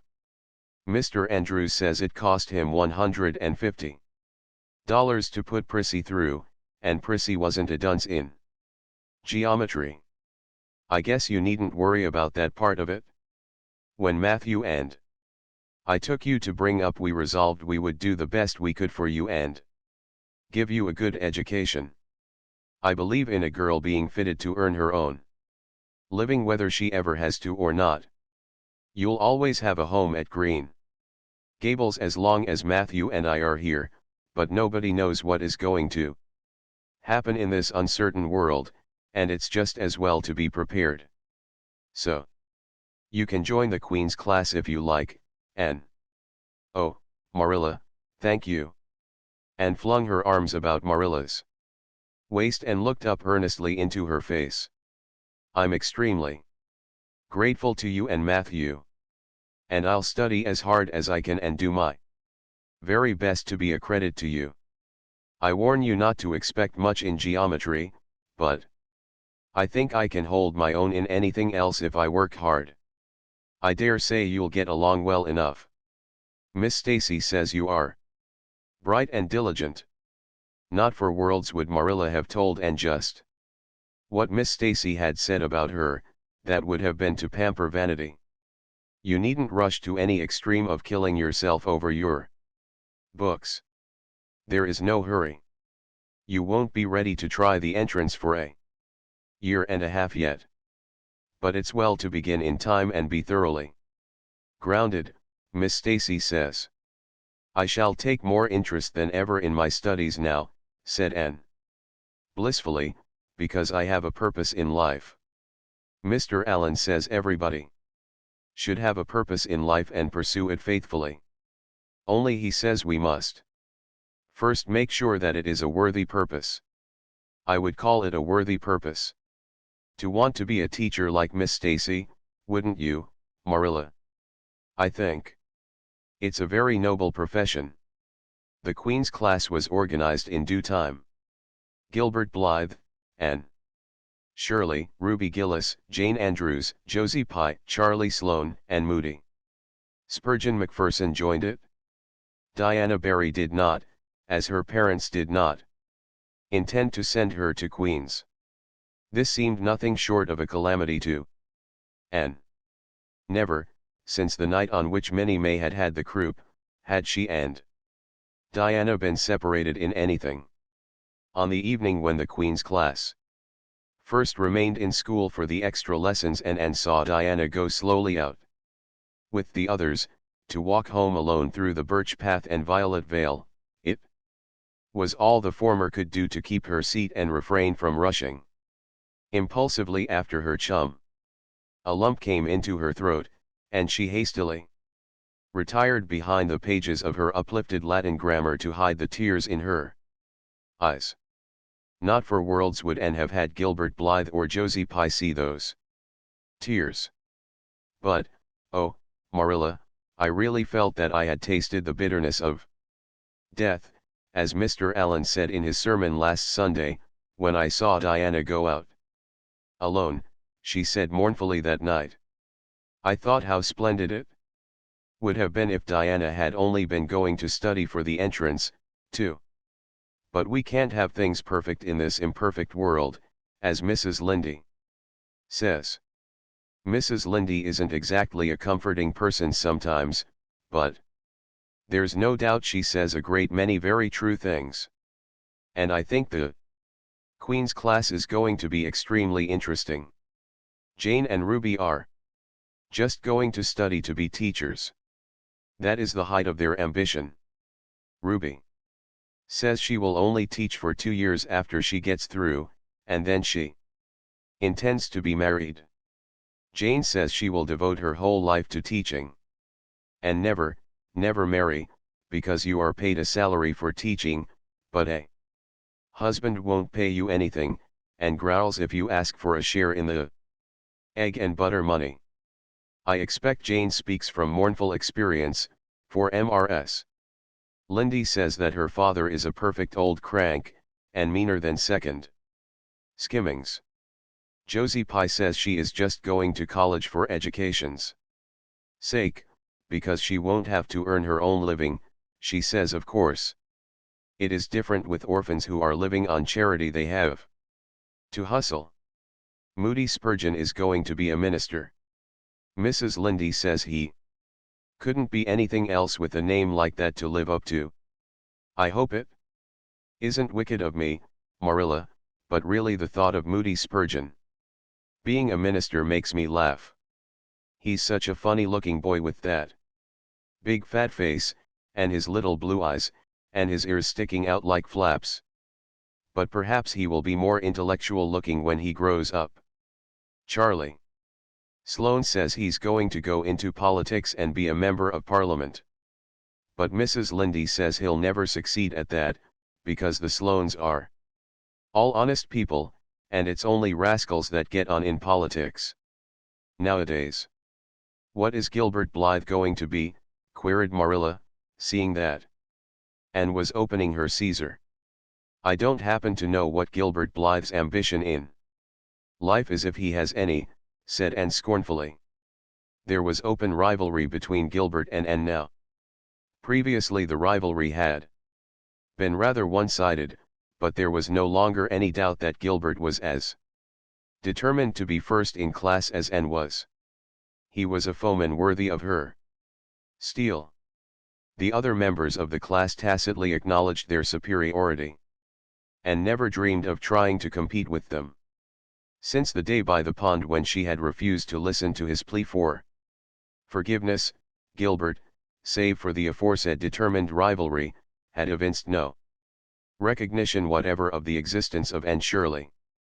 He talked and jested with the other girls, exchanged books and puzzles with them, discussed lessons and plans, sometimes walked home with one or the other of them from prayer meeting or debating club. But Anne Shirley he simply ignored, and Anne found out that it is not pleasant to be ignored. It was in vain that she told herself, with a toss of her head, that she did not care. Deep down in her wayward, feminine little heart she knew that she did care, and that if she had that chance of the lake of shining waters again she would answer very differently. All at once, as it seemed, and to her secret dismay, she found that the old resentment she had cherished against him was gone just when she most needed its sustaining power. It was in vain that she recalled every incident and emotion of that memorable occasion and tried to feel the old satisfying anger. That day by the pond had witnessed its last spasmodic flicker. Anne realized that she had forgiven and forgotten without knowing it. But it was too late. And at least neither Gilbert nor anybody else, not even Diana, should ever suspect how sorry she was and how much she wished she hadn't been so proud and horrid.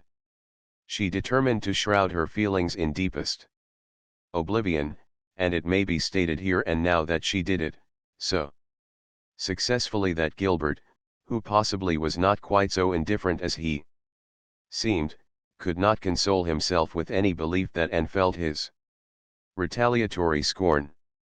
The only poor comfort he had was that she snubbed Charlie Sloane, unmercifully, continually, and undeservedly. Otherwise the winter passed away in a round of pleasant duties and studies. 4. And the days slipped by like golden beads on the necklace of the year. She was happy, eager, interested. There were lessons to be learned and honor to be won. Delightful books to read, new pieces to be practiced for the Sunday school choir, pleasant Saturday afternoons at the manse with Mrs. Allen, and then, almost before Anne realized it, spring had come again to Green Gables and all the world was abloom once more. Studies palled just a wee bit then, the Queen's class, left behind in school while the others scattered to green lanes and leafy woodcuts and meadow byways, looked wistfully out of the windows and discovered that Latin verbs and French exercises had somehow lost the tang and zest they had possessed in the crisp winter months. Even Anne and Gilbert lagged and grew indifferent. Teacher and taught were alike glad when the term was ended and the glad vacation days stretched rosily before them. But you've done good work this past year, Miss Stacy told them on the last evening, and you deserve a good, jolly vacation. Have the best time you can in the out-of-door world and lay in a good stock of health and vitality and ambition to carry you through next year. It will be the tug of war, you know, the last year before the entrance. Are you going to be back next year, Miss Stacy? Asked Josie Pye. Josie Pye never scrupled to ask questions. In this instance the rest of the class felt grateful to her. None of them would have dared to ask it of Miss Stacy, but all wanted to, for there had been alarming rumors running at large through the school for some time that Miss Stacy was not coming back the next year, that she had been offered a position in the grade school of her own home district and meant to accept. The Queen's class listened in breathless suspense for her answer. "Yes, I think I will," said Miss Stacy. "I thought of taking another school, but I have decided to come back to Avonlea. To tell the truth, I've grown so interested in my pupils here that I found I couldn't leave them. So I'll stay and see you through." "Hurrah," said Moody Spurgeon. Moody Spurgeon had never been so carried away by his feelings before, and he blushed uncomfortably every time he thought about it for a week. "Oh, I'm so glad," said Anne, with shining eyes. "Dear Stacy, it would be perfectly dreadful if you didn't come back. I don't believe I could have the heart to go on with my studies at all if another teacher came here." When Anne got home that night she stacked all her textbooks away in an old trunk in the attic, locked it, and threw the key into the blanket box. "I'm not even going to look at a school book in vacation," she told Marilla. "I've studied as hard all the term as I possibly could, and I pored over that geometry until I know every proposition in the first book off by heart, even when the letters are changed. I just feel tired of everything sensible, and I'm going to let my imagination run riot for the summer." "Oh, you needn't be alarmed, Marilla. I'll only let it run riot within reasonable limits. But I want to have a real good jolly time this summer, for maybe it's the last summer I'll be a little girl. Mrs. Lynde says that if I keep stretching out next year as I've done this I'll have to put on longer skirts. She says I'm all running to legs and eyes. And when I put on longer skirts I shall feel that I have to live up to them and be very dignified. It won't even do to believe in fairies then, I'm afraid, so I'm going to believe in them with all my whole heart this summer. I think we're going to have a very gay vacation. Ruby Gillis is going to have a birthday party soon, and there's the Sunday school picnic and the missionary concert next month. And Mr. Barry says that some evening he'll take Diana and me over to the White Sands Hotel and have dinner there. They have dinner there in the evening. You know, Jane Andrews was over once last summer and she says it was a dazzling sight to see the electric lights and the flowers and all the lady guests in such beautiful dresses. Jane says it was her first glimpse into high life and she'll never forget it to her dying day." Mrs. Lynde came up the next afternoon to find out why Marilla had not been at the aid meeting on Thursday. When Marilla was not at aid meeting people knew there was something wrong at Green Gables. "Matthew had a bad spell with his heart Thursday," Marilla explained, "and I didn't feel like leaving him."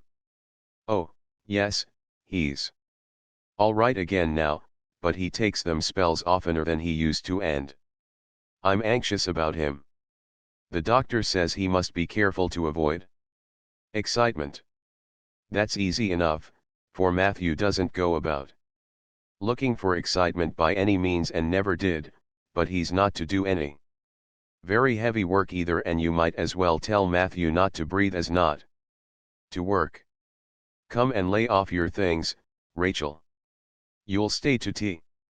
"Well, seeing you're so pressing, perhaps I might as well stay," said Mrs. Rachel, who had not the slightest intention of doing anything else. Mrs. Rachel and Marilla sat comfortably in the parlor while Anne got the tea and made hot biscuits that were light and white enough to defy even Mrs. Rachel's criticism. "I must say Anne has turned out a real smart girl," admitted Mrs. Rachel, as Marilla accompanied her to the end of the lane at sunset. "She Must be a great help to you.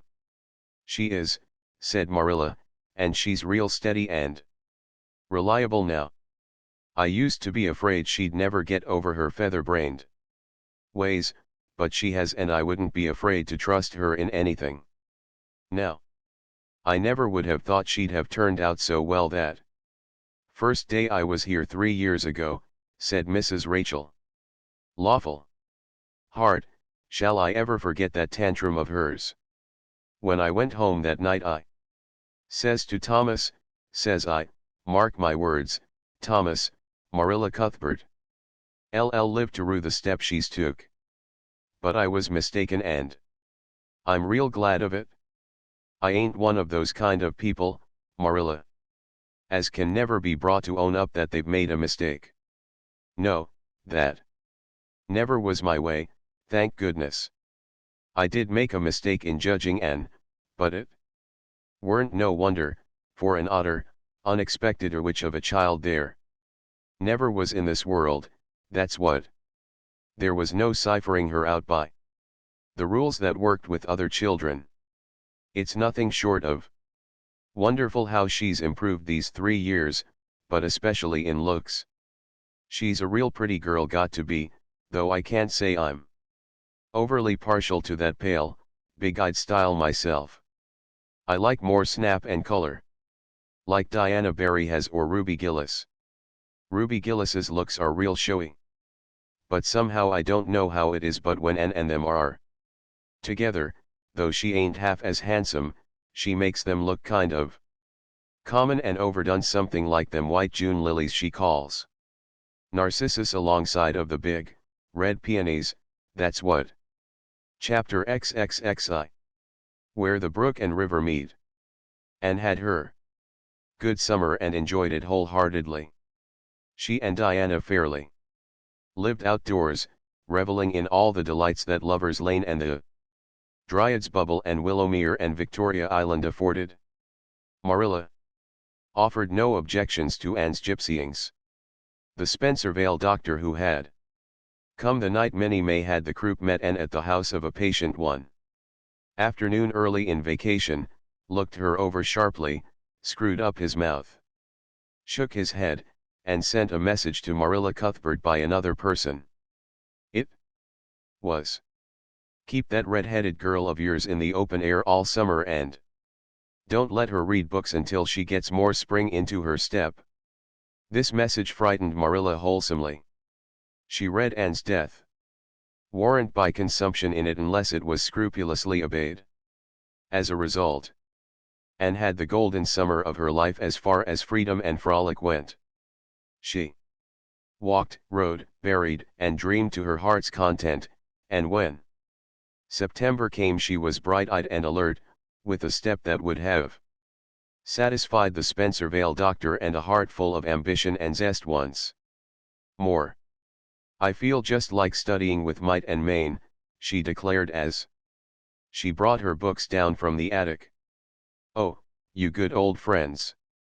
I'm glad to see your honest faces once more. Yes, even you. Geometry.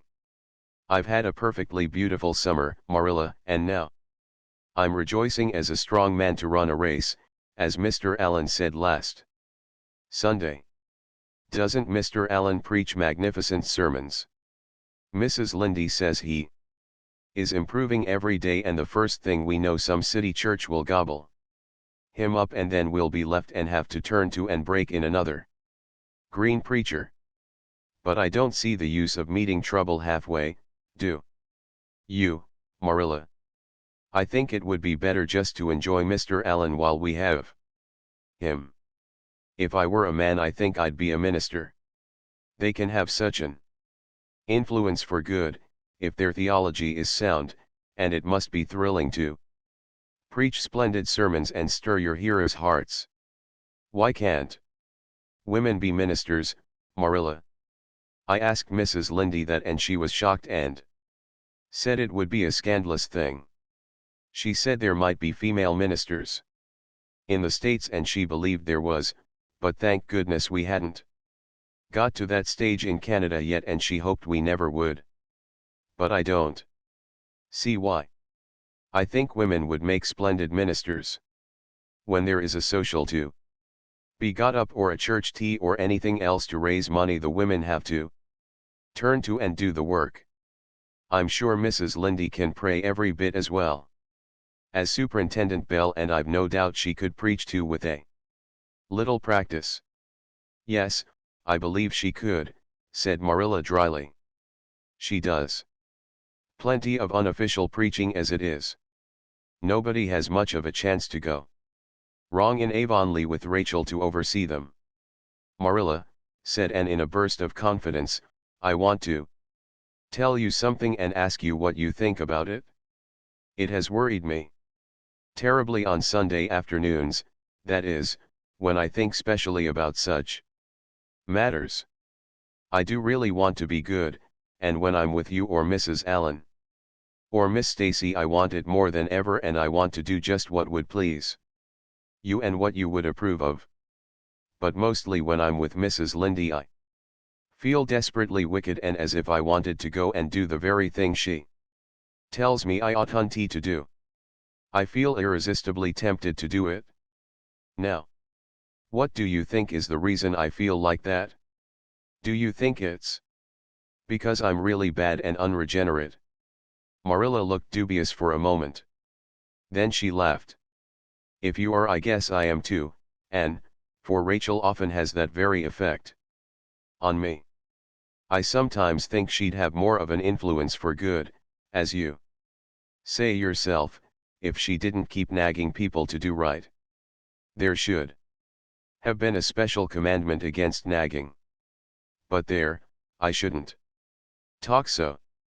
Rachel is a good Christian woman and she means well. There isn't a kinder soul in Avonlea, and she never shirks her share of work. I'm very glad you feel the same, said Anne decidedly. It's so encouraging. I shan't worry so much over that after this. But I dare say there'll be other things to worry me. They keep coming up new all the time, things to perplex you, you know. You settle one question and there's another right after. There are so many things to be thought over and decided when you're beginning to grow up. It keeps me busy all the time thinking them over and deciding what is right. It's a serious thing to grow up, isn't it, Marilla? But when I have such good friends as you and Matthew and Mrs. Allen and Miss Stacy, I ought to grow up successfully, and I'm sure it will be my own fault if I don't. I feel it's a great responsibility because I have only the one chance. If I don't grow up right, I can't go back and begin over again. I've grown 2 inches this summer, Marilla. Mr. Gillis measured me at Ruby's party. I'm so glad you made my new dresses longer. That dark green one is so pretty, and it was sweet of you to put on the flounce.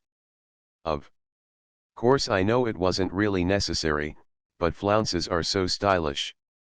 This fall and Josie Pye has flounces on all her dresses. I know I'll be able to study better because of mine. I shall have such a comfortable feeling deep down in my mind about that flounce. It's worth something to have that, admitted Marilla. Miss Stacy came back to Avonlea School and found all her pupils eager for work. Once more. Especially did the Queen's class gird up their loins for the fray, for at the end of the coming year, dimly shadowing their pathway already, loomed up that fateful thing known as the entrance, at the thought of which one and all felt their hearts sink into their very shoes. Suppose they did not pass? That thought was doomed to haunt and through the waking hours of that winter, Sunday afternoons inclusive, to the almost entire exclusion of moral and theological problems.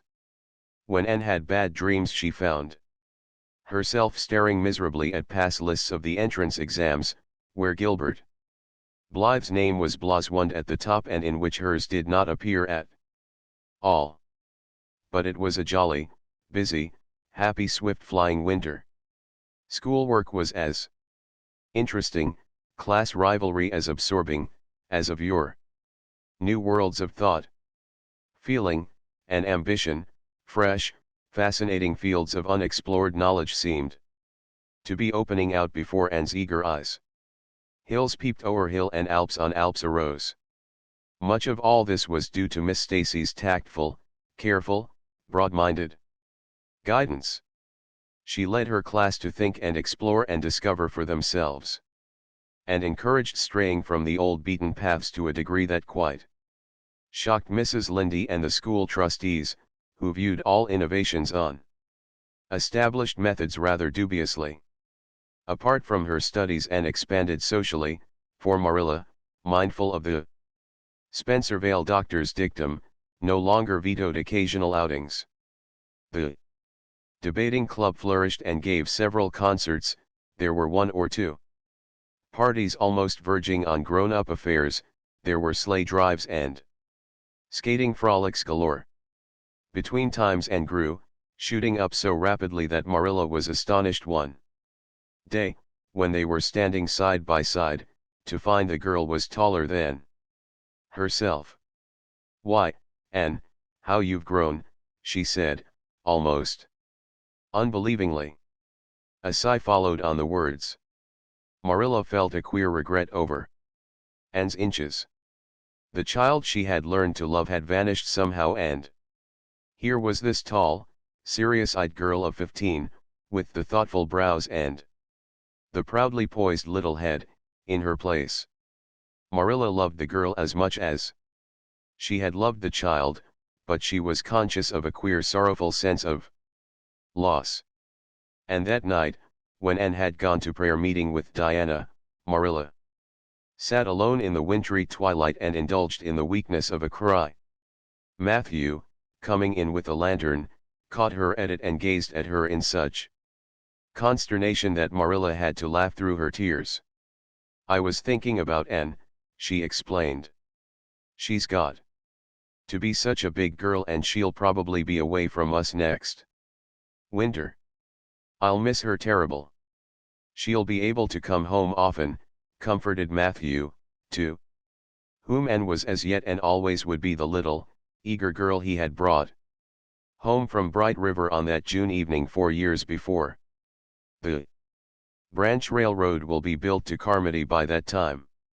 It won't be the same thing as having her here all the time," sighed Marilla gloomily, determined to enjoy her luxury of grief uncomforted. But their men can't understand these things. There were other changes in Anne no less real than the physical change. For one thing, she became much quieter. Perhaps she thought all the more and dreamed as much as ever, but she certainly talked less. Marilla noticed and commented on this also. "You don't chatter half as much as you used to, Anne, nor use half as many big words. What has come over you?" Anne colored and laughed a little, as she dropped her book and looked dreamily out of the window, where big fat red buds were bursting out on the creeper in response to the lure of the spring sunshine. "I don't know, I don't want to talk as much," she said, denting her chin thoughtfully with her forefinger. "It's nicer to think dear, pretty thoughts and keep them in one's heart, like treasures.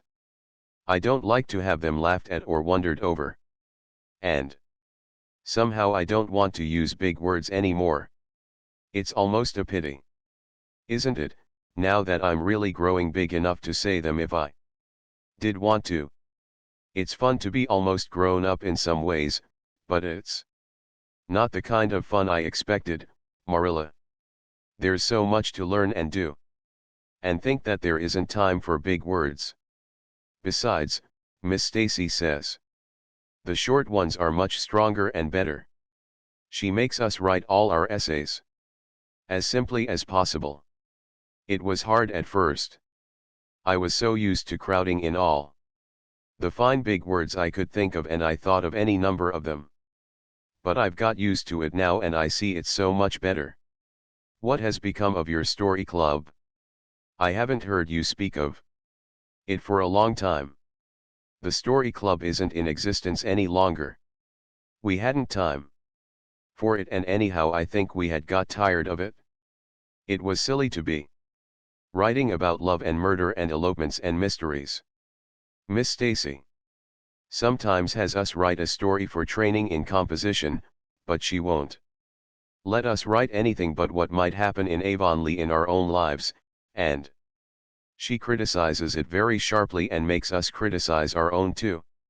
I never thought my compositions had so many faults until I began to look for them myself. I felt so ashamed I wanted to give up altogether, but Miss Stacy said I could learn to write well if I only trained myself to be my own severest critic. And so I am trying to. You've only 2 more months before the entrance, said Marilla. Do you think you'll be able to get through? Anne shivered. I don't know. Sometimes I think I'll be all right and then I get horribly afraid. We've studied hard and Miss Stacy has drilled us thoroughly, but we mayn't get through for all that.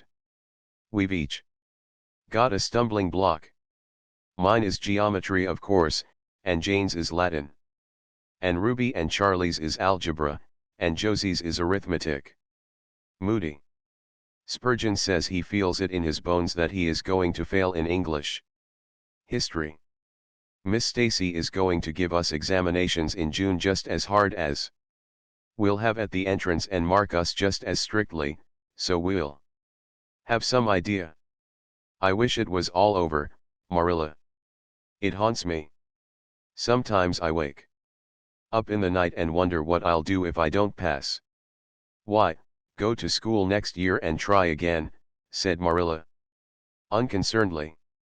Oh, I don't believe I'd have the heart for it. It would be such a disgrace to fail, especially if the others passed.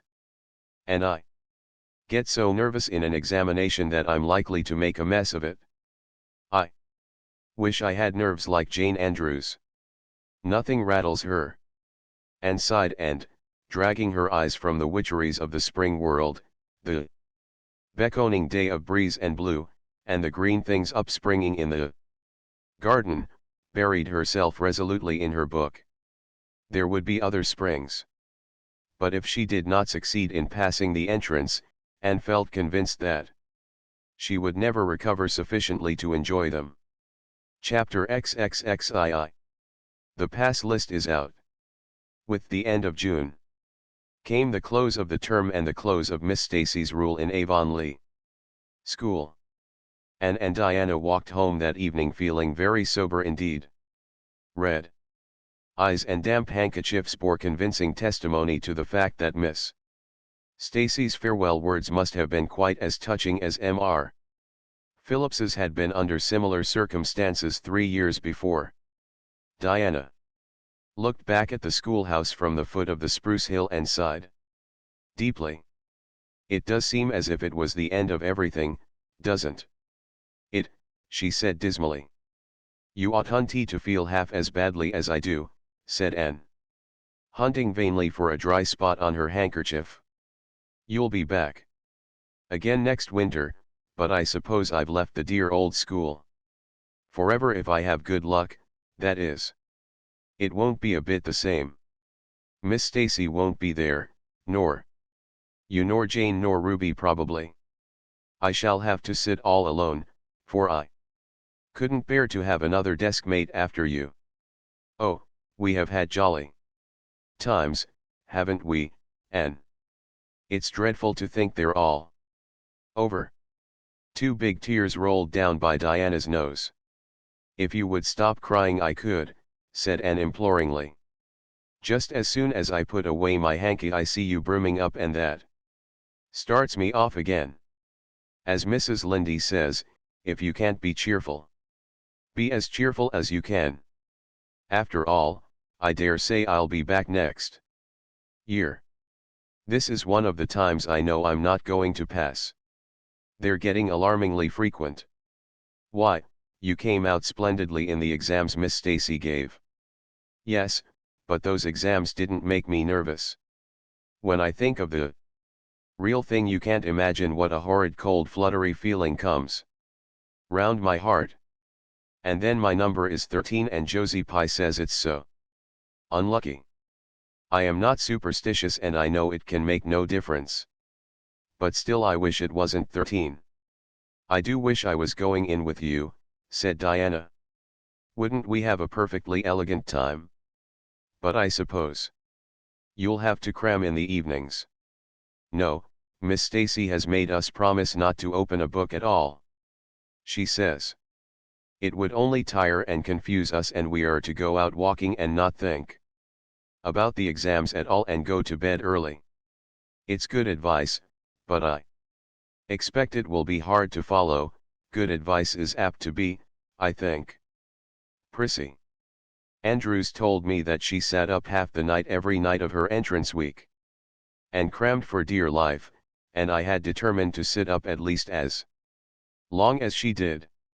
It was so kind of your Aunt Josephine to ask me to stay at Beechwood while I'm in town. You'll write to me while you're in, won't you? I'll write Tuesday night and tell you how the first day goes, promised Anne. I'll be haunting the post office Wednesday, vowed Diana. Anne went to town the following Monday and on Wednesday Diana haunted the post office, as agreed, and got her letter. Dearest Diana, wrote Anne. Here it is Tuesday night and I'm writing this in the library at Beechwood. Last night I was horribly lonesome all alone in my room and wished so much you were with me. I couldn't cram because I'd promised Miss Stacy not to, but it was as hard to keep from opening my history as it used to be to keep from reading a story before my lessons were learned. This morning Miss Stacy came for me and we went to the academy, calling for Jane and Ruby and Josie on our way. Ruby asked me to feel her hands and they were as cold as ice. Josie said I looked as if I hadn't slept a wink. And she didn't believe I was strong enough to stand the grind of the teacher's course even if I did get through. There are times and seasons, even yet, when I don't feel that I've made any great headway in learning to like Josie Pye. When we reached the academy there were scores of students there from all over the island. The first person we saw was Moody Spurgeon sitting on the steps and muttering away to himself. Jane asked him what on earth he was doing. And he said he was repeating the multiplication table over and over to steady his nerves and for pity's sake not to interrupt him, because if he stopped for a moment he got frightened and forgot everything he ever knew. But the multiplication table kept all his facts firmly in their proper place. When we were assigned to our rooms Miss Stacy had to leave us. Jane and I sat together and Jane was so composed that I envied her. No need of the multiplication table for good, steady, sensible Jane. I wondered if I looked as I felt and if they could hear my heart thumping clear across the room. Then a man came in and began distributing the English examination sheets. My hands grew cold then and my head fairly whirled around as I picked it up. Just one awful moment, Diana. I felt exactly as I did 4 years ago when I asked Marilla if I might stay at Green Gables, and then everything cleared up in my mind and my heart began beating again. I forgot to say that it had stopped altogether, for I knew I could do something with that paper anyhow. At noon we went home for dinner and then back again for history in the afternoon. The history was a pretty hard paper and I got dreadfully mixed up in the dates. Still, I think I did fairly well today. But oh, Diana, tomorrow the geometry exam comes off, and when I think of it, it takes every bit of determination I possess to keep from opening my Euclid. If I thought the multiplication table would help me any, I would recite it from now till tomorrow morning. I went down to see the other girls this evening. On my way I met Moody Spurgeon wandering distractedly around. He said he knew he had failed in history and he was born to be a disappointment to his parents, and he was going home on the morning train, and it would be easier to be a carpenter than a minister, anyhow. I cheered him up and persuaded him to stay to the end because It would be unfair to Miss Stacy if he didn't. Sometimes I have wished I was born a boy, but when I see Moody Spurgeon I'm always glad I'm a girl and not his sister. Ruby was in hysterics when I reached their boarding house. She had just discovered a fearful mistake she had made in her English paper. When she recovered we went uptown and had an ice cream. How we wished you had been with us. Oh, Diana, if only the geometry examination were over. But there, as Mrs. Lindy would say, the sun will go on rising and setting whether I fail in geometry or not. That is true but not especially comforting. I think I'd rather it didn't go on if I failed. Yours devotedly. N. The geometry examination and all the others were over in due time and N. arrived home on Friday evening, rather tired but with an air of chastened triumph about her. Diana was over at Green Gables when she arrived and they met as if they had been parted for years. You old darling, it's perfectly splendid to see you back again. It seems like an age since you went to town and oh, and how did you get along? Pretty well, I think, in everything but the geometry. I don't know whether I passed in it or not and I have a creepy, crawly presentiment that I didn't. Oh, how good it is to be back. Green Gables is the dearest, loveliest spot in the world. How did the others do? The girls say they know they didn't pass, but I think they did pretty well. Josie says the geometry was so easy a child of 10 could do it. Moody Spurgeon still thinks he failed in history and Charlie says he failed in algebra. But we don't really know anything about it and won't until the pass list is out. That won't be for a fortnight. Fancy living a fortnight in such suspense. I wish I could go to sleep and never wake up until it is over. Diana knew it would be useless to ask how Gilbert Blythe had fared, so she merely said, "Oh, you'll pass all right. Don't worry. I'd rather not pass at all than not come out pretty well up on the list," flashed Anne, by which she meant and Diana knew she meant that success would be incomplete and bitter if she did not come out ahead of Gilbert Blythe. With this end in view Anne had strained every nerve during the examinations. So had Gilbert. They had met and passed each other on the street a dozen times without any sign of recognition and every time Anne had held her head a little higher and wished a little more earnestly that she had made friends with Gilbert when he asked her, and vowed a little more determinedly to surpass him in the examination. She knew that all Avonlea Jr. was wondering which would come out first. She even knew that Jimmy Glover and Ned Wright had a bet on the question and that Josie Pye had said there was no doubt in the world that Gilbert would be first, and she felt that her humiliation would be unbearable if she failed. But she had another and nobler motive for wishing to do well. She wanted to pass high for the sake of Matthew and Marilla especially. Matthew had declared to her his conviction that she would beat the whole island. That, Anne felt, was something it would be foolish to hope for even in the wildest dreams. But she did hope fervently that she would be among the first 10 at least, so that she might see Matthew's kindly brown eyes gleam with pride in her achievement. That, she felt, would be a sweet reward indeed for all her hard work and patient grubbing among unimaginative equations and conjugations. At the end of the fortnight Anne took to haunting the post office. Also, in the distracted company of Jane, Ruby, and Josie, opening the Charlottetown dailies with shaking hands and cold, sink-away feelings as bad as any experienced during the entrance week. Charlie and Gilbert were not above doing this too, but Moody Spurgeon stayed resolutely away. "I haven't got the grit to go there and look at a paper in cold blood," he told Anne. "I'm just going to wait until somebody Comes and tells me suddenly whether I've passed or not. When 3 weeks had gone by without the pass list appearing, Anne began to feel that she really couldn't stand the strain much longer. Her appetite failed and her interest in Avonlea doings languished.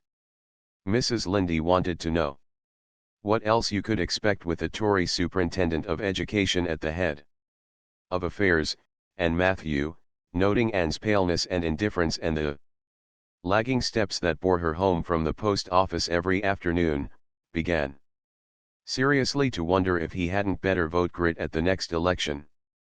But one evening the news came.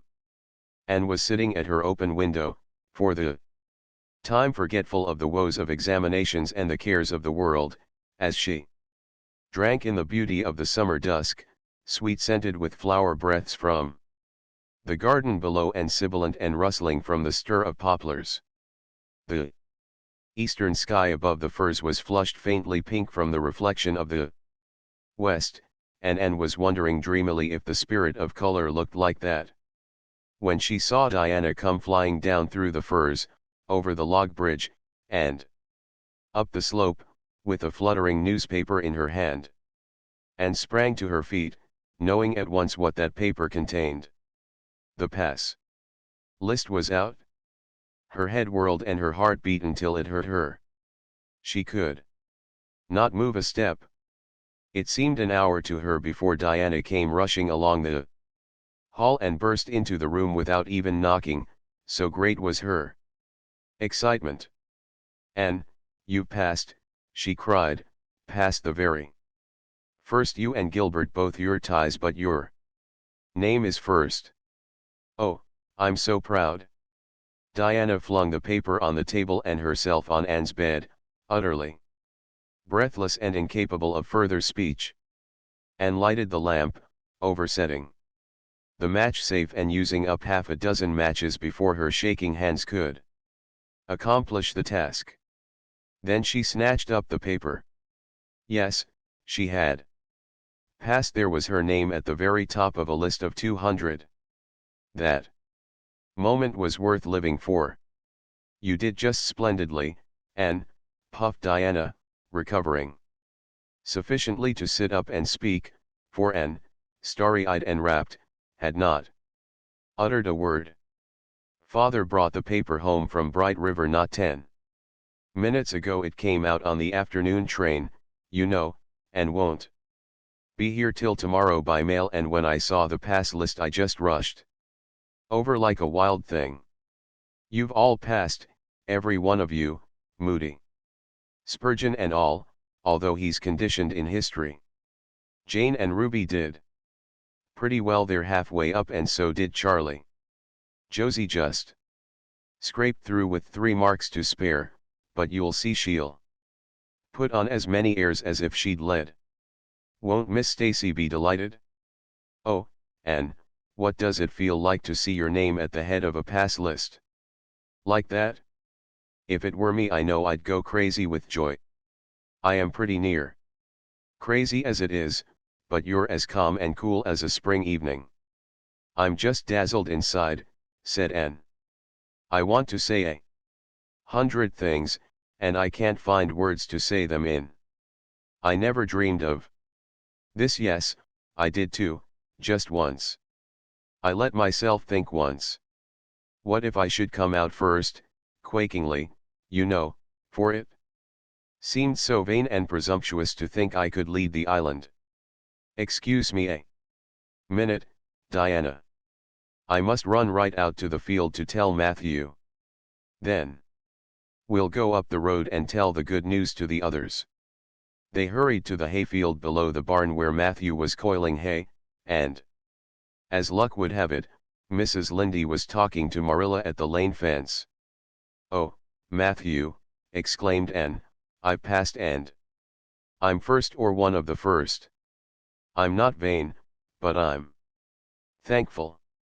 "Well now, I always said it," said Matthew, gazing at the pass list delightedly. "I knew you could beat them all easy." "You've done pretty well, I must say, Anne," said Marilla. trying to hide her extreme pride in and from Mrs. Rachel's critical eye.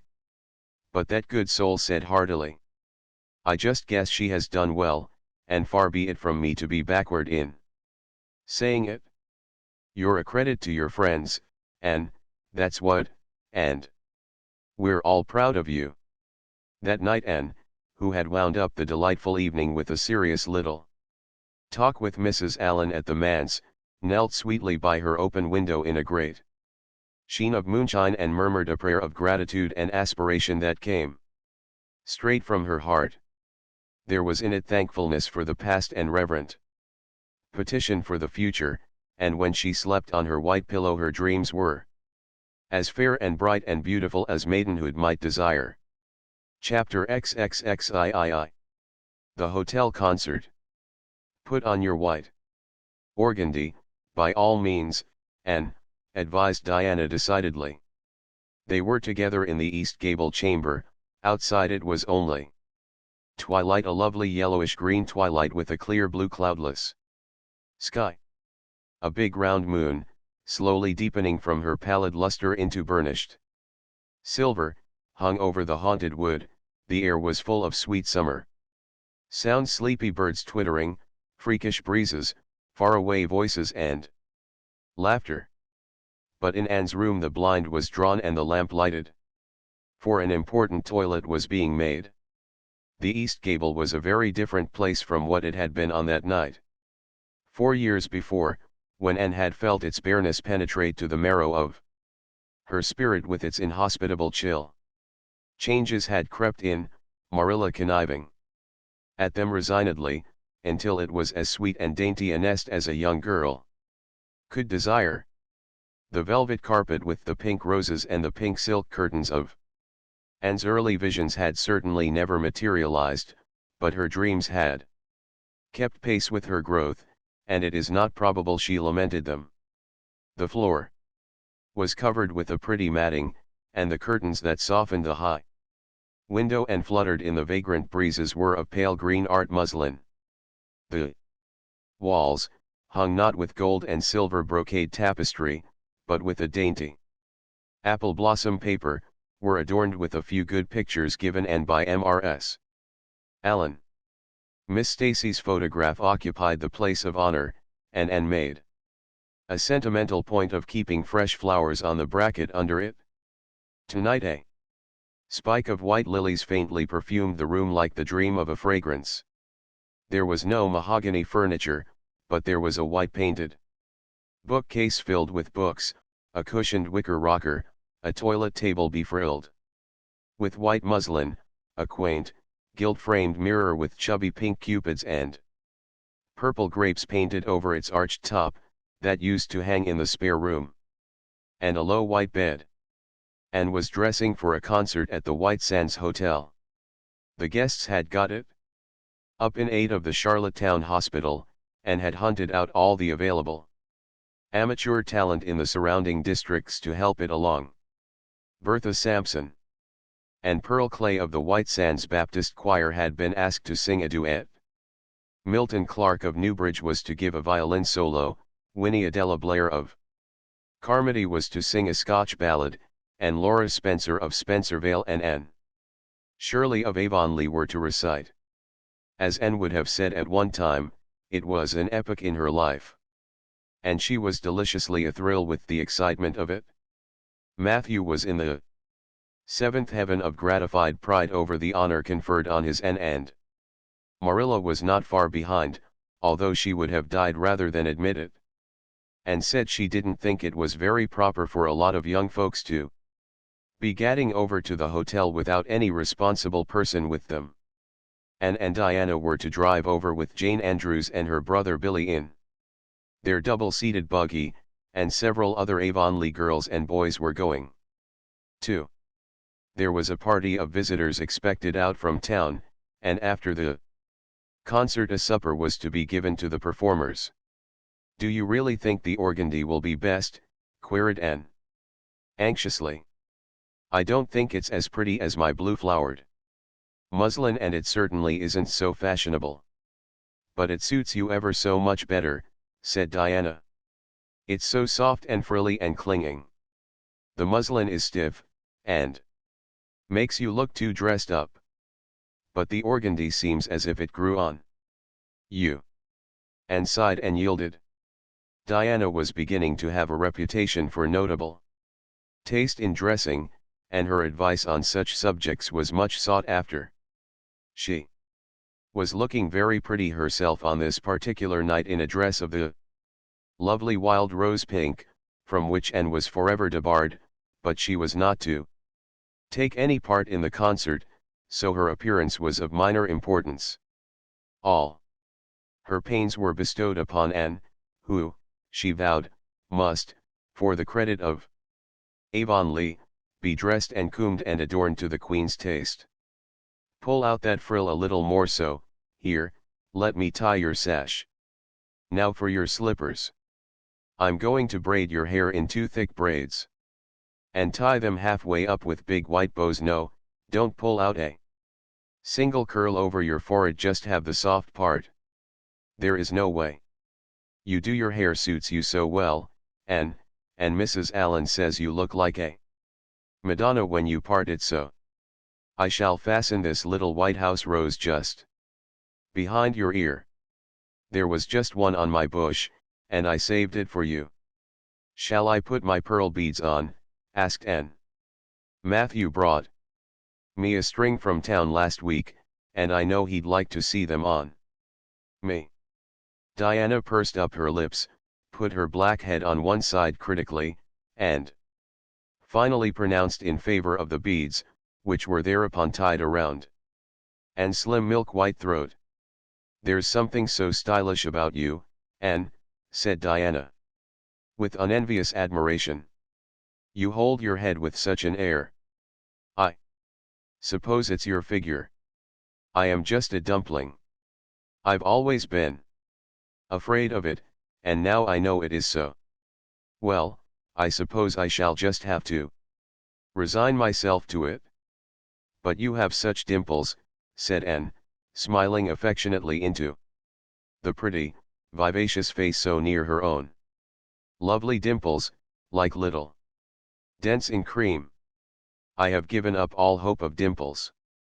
My dimple dream will never come true, but so many of my dreams have that I mustn't complain. Am I all ready now? All ready, assured Diana, as Marilla appeared in the doorway, a gaunt figure with grayer hair than of yore and no fewer angles, but with a much softer face. Come right in and look at our elocutionist, Marilla. Doesn't she look lovely? Marilla emitted a sound between a sniff and a grunt. She looks neat and proper.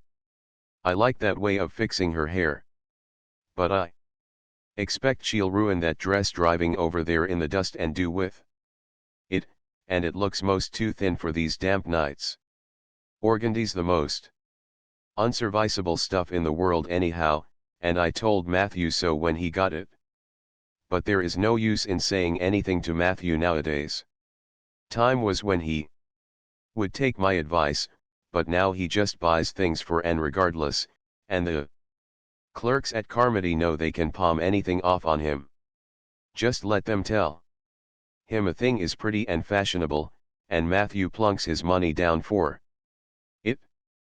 Mind you keep your skirt clear of the wheel, and put your warm jacket on. Then Marilla stalked downstairs, thinking proudly how sweet Anne looked, with that one moonbeam from the forehead to the crown, and regretting that she could not go to the concert herself to hear her girl recite. I wonder if it is too damp for my dress, said Anne anxiously. Not a bit of it, said Diana, pulling up the window blind. It's a perfect night, and there won't be any dew. Look at the moonlight. I'm so glad my window looks east into the sun rising, said Anne, going over to Diana. It's so splendid to see the morning coming up over those long hills and glowing through those sharp fir tops. It's new every morning, and I feel as if I washed my very soul in that bath of earliest sunshine.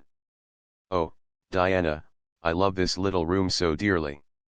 I don't know how I'll get along without it when I go to town next month. Don't speak of your going away tonight, begged Diana. I don't want to think of it, it makes me so miserable, and I do want to have a good time this evening. What are you going to recite, Anne? And are you nervous? Not a bit. I've recited so often in public I don't mind at all now. I've decided to give the maiden's vow. It's so pathetic. Laura Spencer is going to give a comic recitation, but I'd rather make people cry than laugh. What will you recite if they encore you? They won't dream of encoring me, scoffed Anne, who was not without her own secret hopes that they would, and already visioned herself telling Matthew all about it at the next morning's breakfast table. There are Billy and Jane now, I hear the wheels. Come on. Billy Andrews insisted that Anne should ride on the front seat with him, so she unwillingly climbed up. She would have much preferred to sit back with the girls, where she could have laughed and chattered to her heart's content. There was not much of either laughter or chatter in Billy. He was a big, fat, stolid youth of 20, with a round, expressionless face and a painful lack of conversational gifts. But he admired Anne immensely, and was puffed up with pride over the prospect of driving to White Sands with that slim, upright figure beside him. Anne, by dint of talking over her shoulder to the girls and occasionally passing a sop of civility to Billy, who grinned and chuckled and never could think of any reply until it was too late, contrived to enjoy the drive in spite of all. It was a night for enjoyment. The road was full of buggies, all bound for the hotel, and laughter, silver clear, echoed and re-echoed along it. When they reached the hotel it was a blaze of light from top to bottom. They were met by the ladies of the concert committee, one of whom took Anne off to the performers' dressing room, which was filled with the members of a Charlottetown symphony club, among whom Anne felt suddenly shy and frightened and countrified. Her dress, which, in the East Gable, had seemed so dainty and pretty, now seemed simple and plain, too simple and plain, she thought, among all the silks and laces that glistened and rustled around her. What were her pearl beads compared to the diamonds of the big, handsome lady near her? And how poor her one wee white rose must look beside all the hothouse flowers the others wore. Anne laid her hat and jacket away, and shrank miserably into a corner. She wished herself back in the white room at Green Gables. It was still worse on the platform of the big concert hall of the hotel, where she presently found herself. The electric lights dazzled her eyes, the perfume and hum bewildered her. She wished she were sitting down in the audience with Diana and Jane, who seemed to be having a splendid time away at the back. She was wedged in between a stout lady in pink silk and a tall, scornful-looking girl in a white lace dress. The stout lady occasionally turned her head squarely around and surveyed Anne through her eyeglasses until Anne, acutely sensitive of being so scrutinized, felt that she must scream aloud, and the white lace girl kept talking audibly to her next neighbor about the country bumpkins and rustic belles in the audience, languidly anticipating such fun from the displays of local talent on the program. Anne believed that she would hate that white lace girl to the end of life. Unfortunately for Anne, a professional elocutionist was staying at the hotel and had consented to recite. She was a lithe, dark-eyed woman in a wonderful gown of shimmering gray stuff like woven moonbeams, with gems on her neck and in her dark hair. She had a marvelously flexible voice and wonderful power of expression. The audience went wild over her selection. Anne, forgetting all about herself and her troubles for the time, listened with rapt and shining eyes, but when the recitation ended she suddenly put her hands over her face. She could never get up and recite after that, never. Had she ever thought she could recite? Oh, if she were only back at Green Gables. At this unpropitious moment her name was called. Somehow, and who did not notice the rather guilty little start of surprise the white lace girl gave, and would not have understood the subtle compliment implied therein if she had got on her feet, and moved dizzily out to the front. She was so pale that Diana and Jane, down in the audience, clasped each other's hands in nervous sympathy, and was the victim of an overwhelming attack of stage fright. Often as she had recited in public, she had never before faced such an audience as this, and the sight of it paralyzed her energies completely. Everything was so strange, so brilliant, so bewildering: the rows of ladies in evening dress, the critical faces, the whole atmosphere of wealth and culture about her. Very different this from the plain benches at the debating club, filled with the homely, sympathetic faces of friends and neighbors.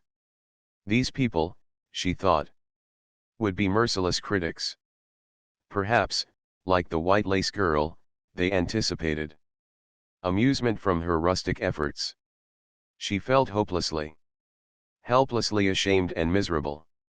Her knees trembled, her heart fluttered, a horrible faintness came over her, not a word could she utter, and the next moment she would have fled from the platform despite the humiliation which, she felt, must ever after be her portion if she did so. But suddenly, as her dilated, frightened eyes gazed out over the audience, she saw Gilbert Blythe away at the back of the room, bending forward with a smile on his face, a smile which seemed to Anne at once triumphant and taunting. In reality it was nothing of the kind.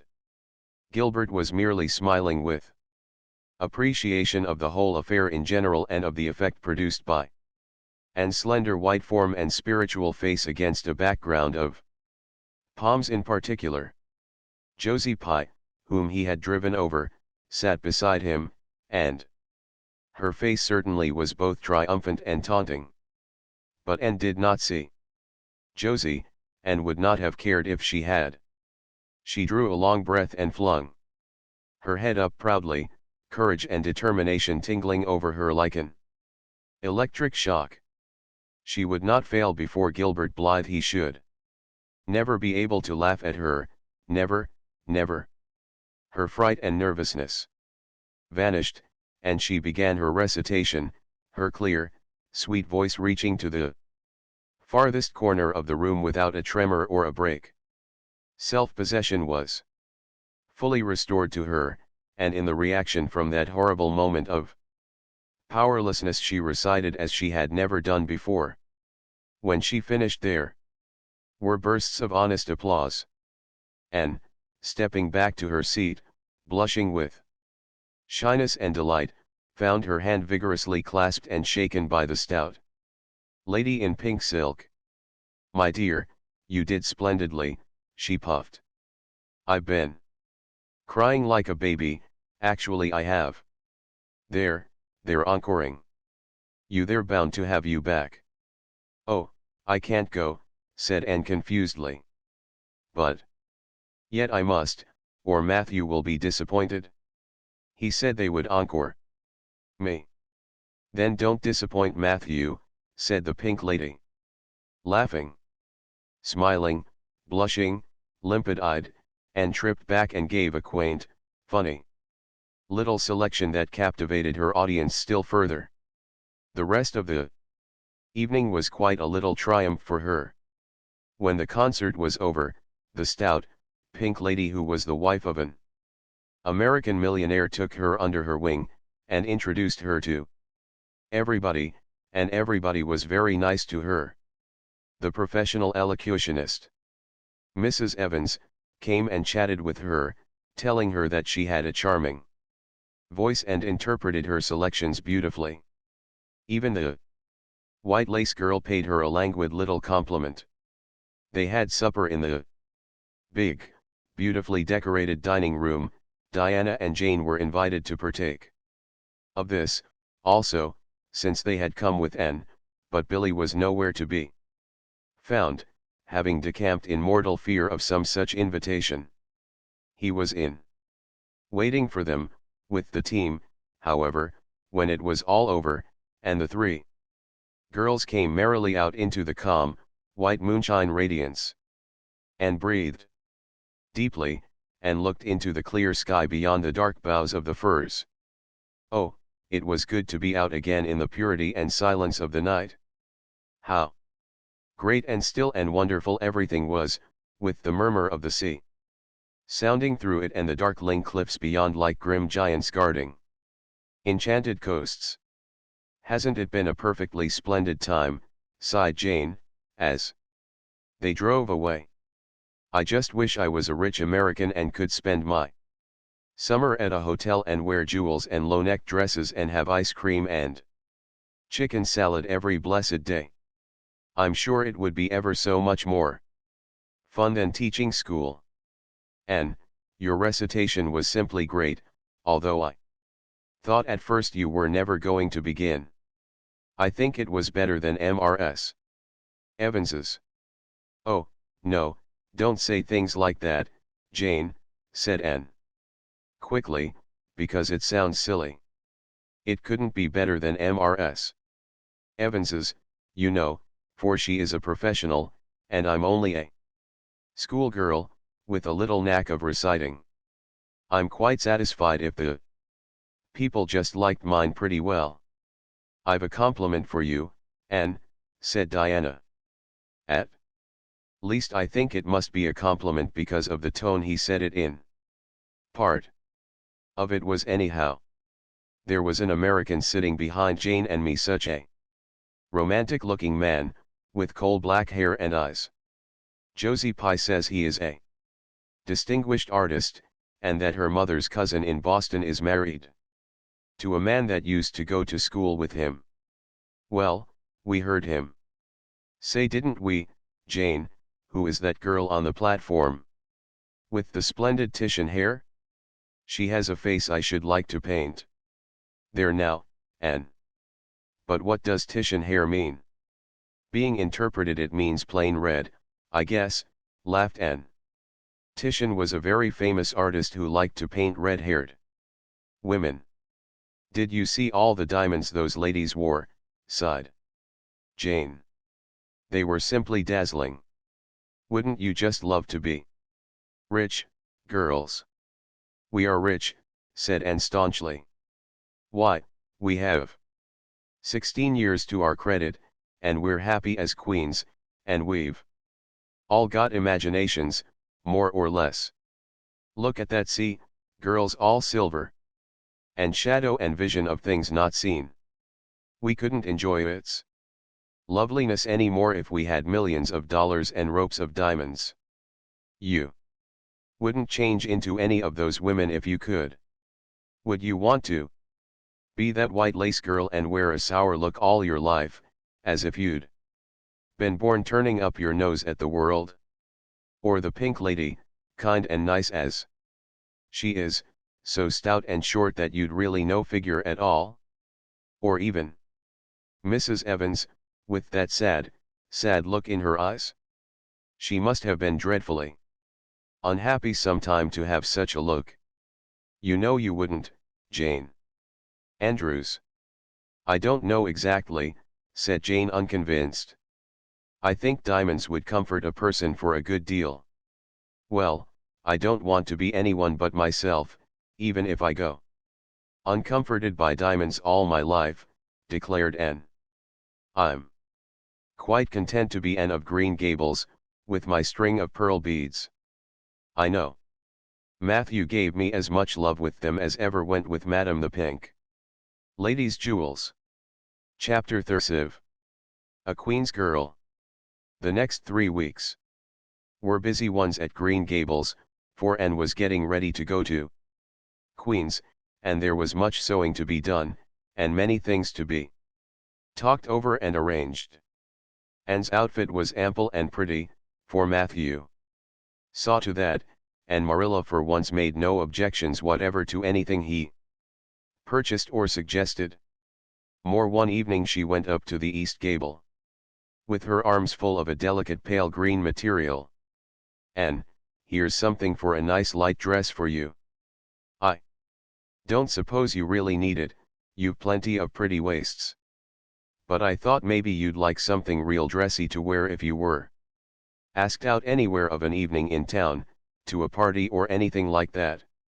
I hear that Jane and Ruby and Josie have got evening dresses, as they call them, and I don't mean you shall be behind them. I got Mrs.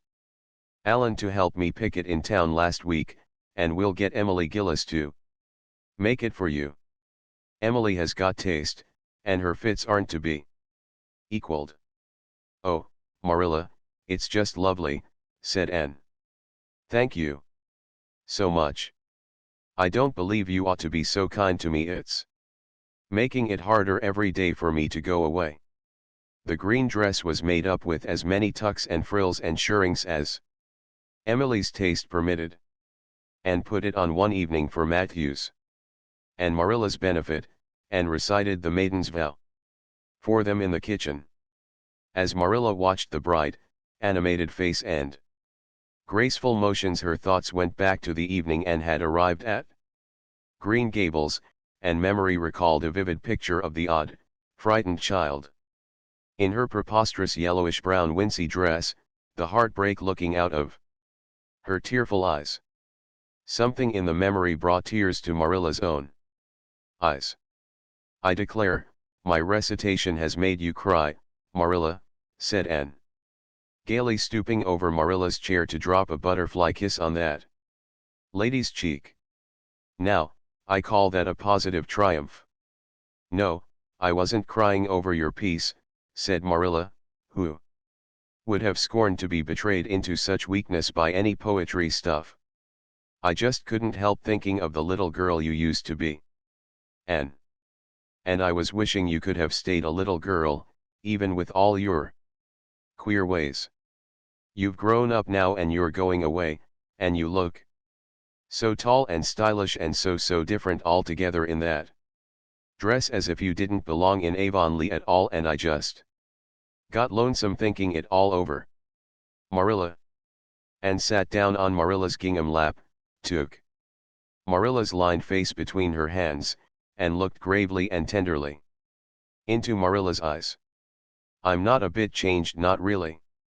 I'm only just pruned down and branched out. The real me back here is just the same. It won't make a bit of difference where I go, or how much I change outwardly.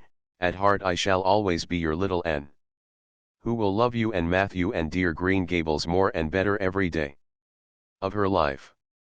Anne laid her fresh young cheek against Marilla's faded one, and reached out a hand to pat Matthew's shoulder. Marilla would have given much just then to have possessed Anne's power of putting her feelings into words. But nature and habit had willed it otherwise, and she could only put her arms close about her girl and hold her tenderly to her heart, wishing that she need never let her go. Matthew, with a suspicious moisture in his eyes, got up and went out of doors. Under the stars of the blue summer night he walked agitatedly across the yard to the gate under the poplars. "Well now, I guess she ain't been much spoiled," he muttered proudly. "I guess my putting in my oar occasional never did much harm. After all, she's smart and pretty, and loving, too, which is better than all the rest. She's been a blessing to us, and there never was a luckier mistake than what Mrs. Spencer made, if it was luck. I don't believe it was any such thing. It was Providence, because the Almighty saw we needed her, I reckon." The day finally came when Anne must go to town. She and Matthew drove in one fine September morning, after a tearful parting with Diana and an untearful practical one on Marilla's side, at least with Marilla.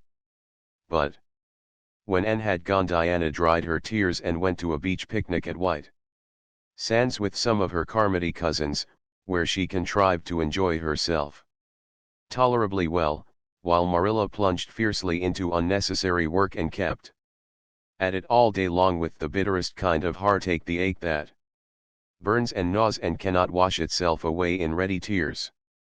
But that night, when Marilla went to bed, acutely and miserably conscious that the little gable room at the end of the hall was untenanted by any vivid young life and unstirred by any soft breathing, she buried her face in her pillow, and wept for her girl in a passion of sobs that appalled her when she grew calm enough to reflect how very wicked it must be to take on so about a sinful fellow creature.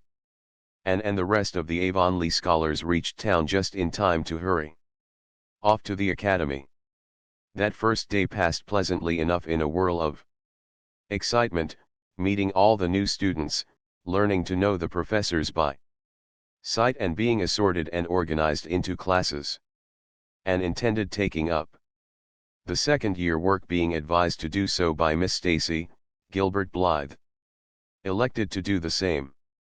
This meant getting a first-class teacher's license in 1 year instead of 2, if they were successful, but it also meant much more and harder work. Jane, Ruby, Josie, Charlie, and Moody Spurgeon, not being troubled with the stirrings of ambition, were content to take up the second-class work. Anne was conscious of a pang of loneliness when she found herself in a room with 50 other students, not one of whom she knew, except the tall, brown-haired boy across the room, and knowing him in the fashion she did not help her much, as she reflected pessimistically. Yet she was undeniably glad that they were in the same class. The old rivalry could still be carried on, and Anne would hardly have known what to do if it had been lacking. I wouldn't feel comfortable without it, she thought. Gilbert looks awfully determined. I suppose he's making up his mind, here and now, to win the medal. What a splendid chin he has. I never noticed it before. I do wish Jane and Ruby had gone in for first class, too. I suppose I won't feel so much like a cat in a strange garret when I get acquainted, though. I wonder which of the girls here are going to be my friends. It's really an interesting speculation. Of course I promised Diana that no Queen's girl, no matter how much I liked her, should ever be as dear to me as she is, but I've lots of second-best affections to bestow. I like the look of that girl with the brown eyes and the crimson waist. She looks vivid and red-rosy. There's that pale, fair one gazing out of the window. She has lovely hair, and looks as if she knew a thing or two about dreams. I'd like to know them both, know them well enough to walk with my arm about their waists, and call them nicknames. But just now I don't know them and they don't know me, and probably don't want to know me particularly. Oh, it's lonesome. It was lonesomer still when Anne found herself alone in her hall bedroom that night at twilight. She was not to board with the other girls, who all had relatives in town to take pity on them. Miss Josephine Barry would have liked to board her, but Beechwood was so far from the academy that it was out of the question, so Miss Barry hunted up a boarding house, assuring Matthew and Marilla that it was the very place for Anne. The lady who keeps it is a reduced gentlewoman, explained Miss Barry. Her husband was a British officer, and she is very careful what sort of boarders she takes, and will not meet with any objectionable persons under her roof. The table is good, and the house is near the academy, in a quiet neighborhood. All this might be quite true, and indeed, proved to be so, but it did not materially help Anne in the first agony of homesickness that seized upon her. She looked dismally about her narrow little room, with its dull-papered, pictureless walls, its small iron bedstead and empty bookcase, and a horrible Choke came into her throat as she thought of her own white room at Green Gables, where she would have the pleasant consciousness of a great green still. Outdoors, of sweet peas growing in the garden, and moonlight falling on the orchard, of the brook below the slope and the spruce boughs tossing in the night wind beyond it, of a vast starry sky, and the light from Diana's window shining out through the gap in the trees.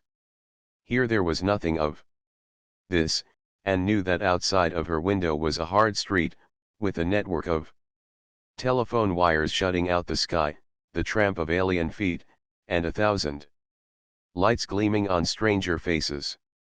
She knew that she was going to cry, and fought against it. I won't cry. It's silly and weak. There's the third tear splashing down by my nose. There are more coming. I must think of something funny to stop them.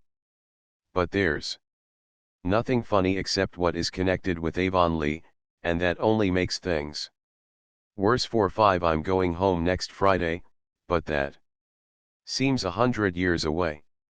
Oh, Matthew is nearly home by now and Marilla is at the gate, looking down the lane for him. 6780, there's no use in counting them. They're coming in a flood presently. I can't cheer up. I don't want to cheer up. It's nicer to be miserable.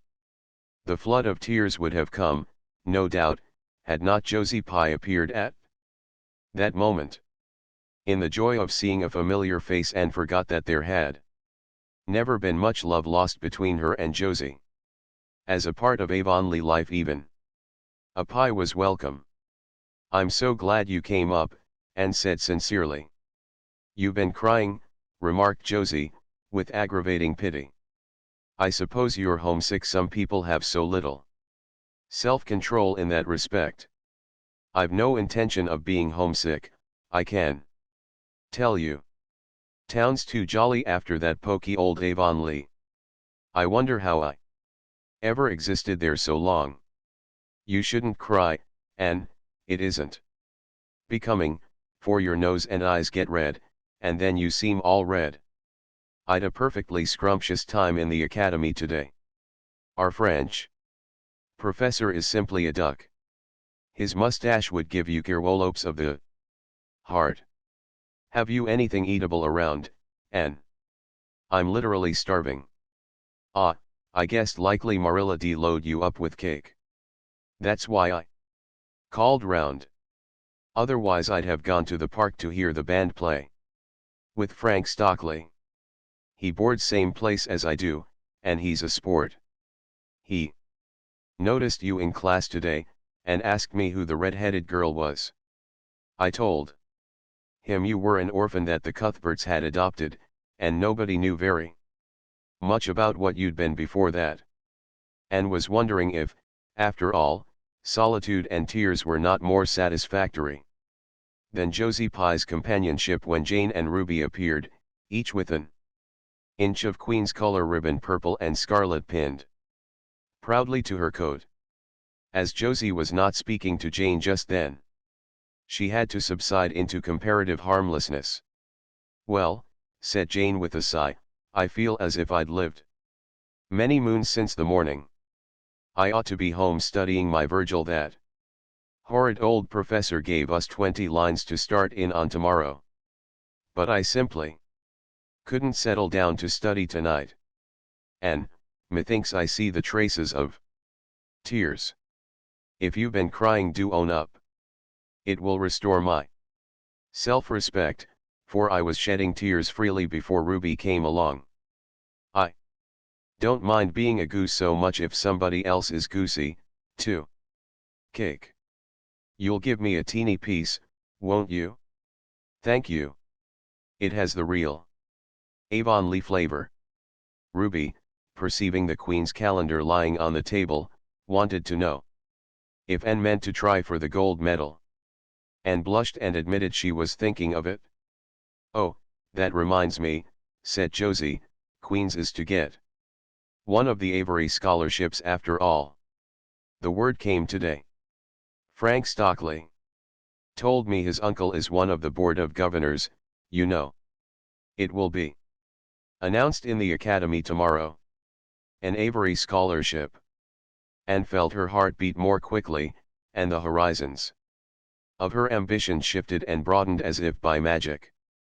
Before Josie had told the news, Anne's highest pinnacle of aspiration had been a teacher's provincial license, first class, at the end of the year, and perhaps the medal. But now in one moment Anne saw herself winning the Avery scholarship, taking an arts course at Redmond College, and graduating in a gown and mortar board. Before the echo of Josie's words had died away. For the Avery scholarship was in English, and Anne felt that here her foot was on native heath. A wealthy manufacturer of New Brunswick had died and left part of his fortune to endow a large number of scholarships to be distributed among the various high schools and academies of the maritime provinces, according to their respective standings. There had been much doubt whether one would be allotted to Queen's, but the matter was settled at last, and at the end of the year the graduate who made the highest mark in English and English literature would win the scholarship, $250 a year for 4 years at Redmond College. No wonder that Anne went to bed that night with tingling cheeks. I'll win that scholarship if hard work can do it, she resolved. Wouldn't Matthew be proud if I got to be a BA? Oh, it's delightful to have ambitions. I'm so glad I have such a lot. And there never seems to be any end to them. That's the best of it.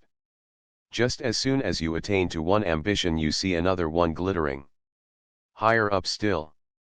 It does make life so interesting. Chapter XXXV. The winter at Queen's. Anne's homesickness wore off, greatly helped in the wearing by her weekend visits home. As long as the open weather lasted, the Avonlea students went out to Carmody on the New Branch Railway every Friday night. Diana and several other Avonlea young folks were generally on hand to meet them, and they all walked over to Avonlea in a merry party. And thought those Friday evening gypsyings over the autumnal hills in the crisp golden air, with the home lights of Avonlea twinkling beyond, were the best and dearest hours in the whole week. Gilbert Blythe nearly always walked with Ruby Gillis and carried her satchel for her. Ruby was a very handsome young lady, now thinking herself quite as grown up as she really was. She wore her skirts as long as her mother would let her, and did her hair up in town, though she had to take it down when she went home. She had large, bright blue eyes, a brilliant complexion, and a plump, showy figure. She laughed a great deal, was cheerful and good-tempered, and enjoyed the pleasant things of life frankly. But I shouldn't think she was the sort of girl Gilbert would like, whispered Jane to Anne. Anne did not think so either, but she would not have said so for the Avery scholarship. She could not help thinking, too, that it would be very pleasant to have such a friend as Gilbert to jest and chatter with and exchange ideas about books and studies and ambitions. Gilbert had ambitions, she knew, and Ruby Gillis did not seem the sort of person with whom such could be profitably discussed. There was no silly sentiment in Anne's ideas concerning Gilbert. Boys were to her, when she thought about them at all, merely possible good comrades. If she and Gilbert had been friends, she would not have cared how many other friends he had nor with whom he walked. She had a genius for friendship, girl. Friends she had in plenty, but she had a vague consciousness that masculine friendship might also be a good thing to round out one's conceptions of companionship and furnish broader standpoints of judgment and comparison. Not that Anne could have put her feelings on the matter into just such clear definition. But she thought that if Gilbert had ever walked home with her from the train, over the crisp fields and along the ferny byways, they might have had many and merry and interesting conversations about the new world that was opening around them and their hopes and ambitions therein. Gilbert was a clever young fellow, with his own thoughts about things and a determination to get the best out of life and put the best into it. Ruby Gillis told Jane Andrews that she didn't understand half the things Gilbert Blythe said. He talked just like Anne Shirley did when she had a thoughtful fit on, and for her part she didn't think it any fun to be bothering about books and that sort of thing when you didn't have to. Frank Stockley had lots more dash and go. But then he wasn't half as good looking as Gilbert, and she really couldn't decide which she liked best in the academy, and gradually drew a little circle of friends about her. Thoughtful, imaginative, ambitious students like herself. With the Rose Red Girl, Stella Maynard, and the Dream Girl, Priscilla Grant, she soon became intimate, finding the latter pale, spiritual-looking maiden to be full to the brim of mischief and pranks and fun, while the vivid, black-eyed Stella had a heart full of wistful dreams and fancies, as aerial and rainbow-like as Anne's own. After the Christmas holidays, the Avonlea students gave up going home on Fridays and settled down to hard work. By this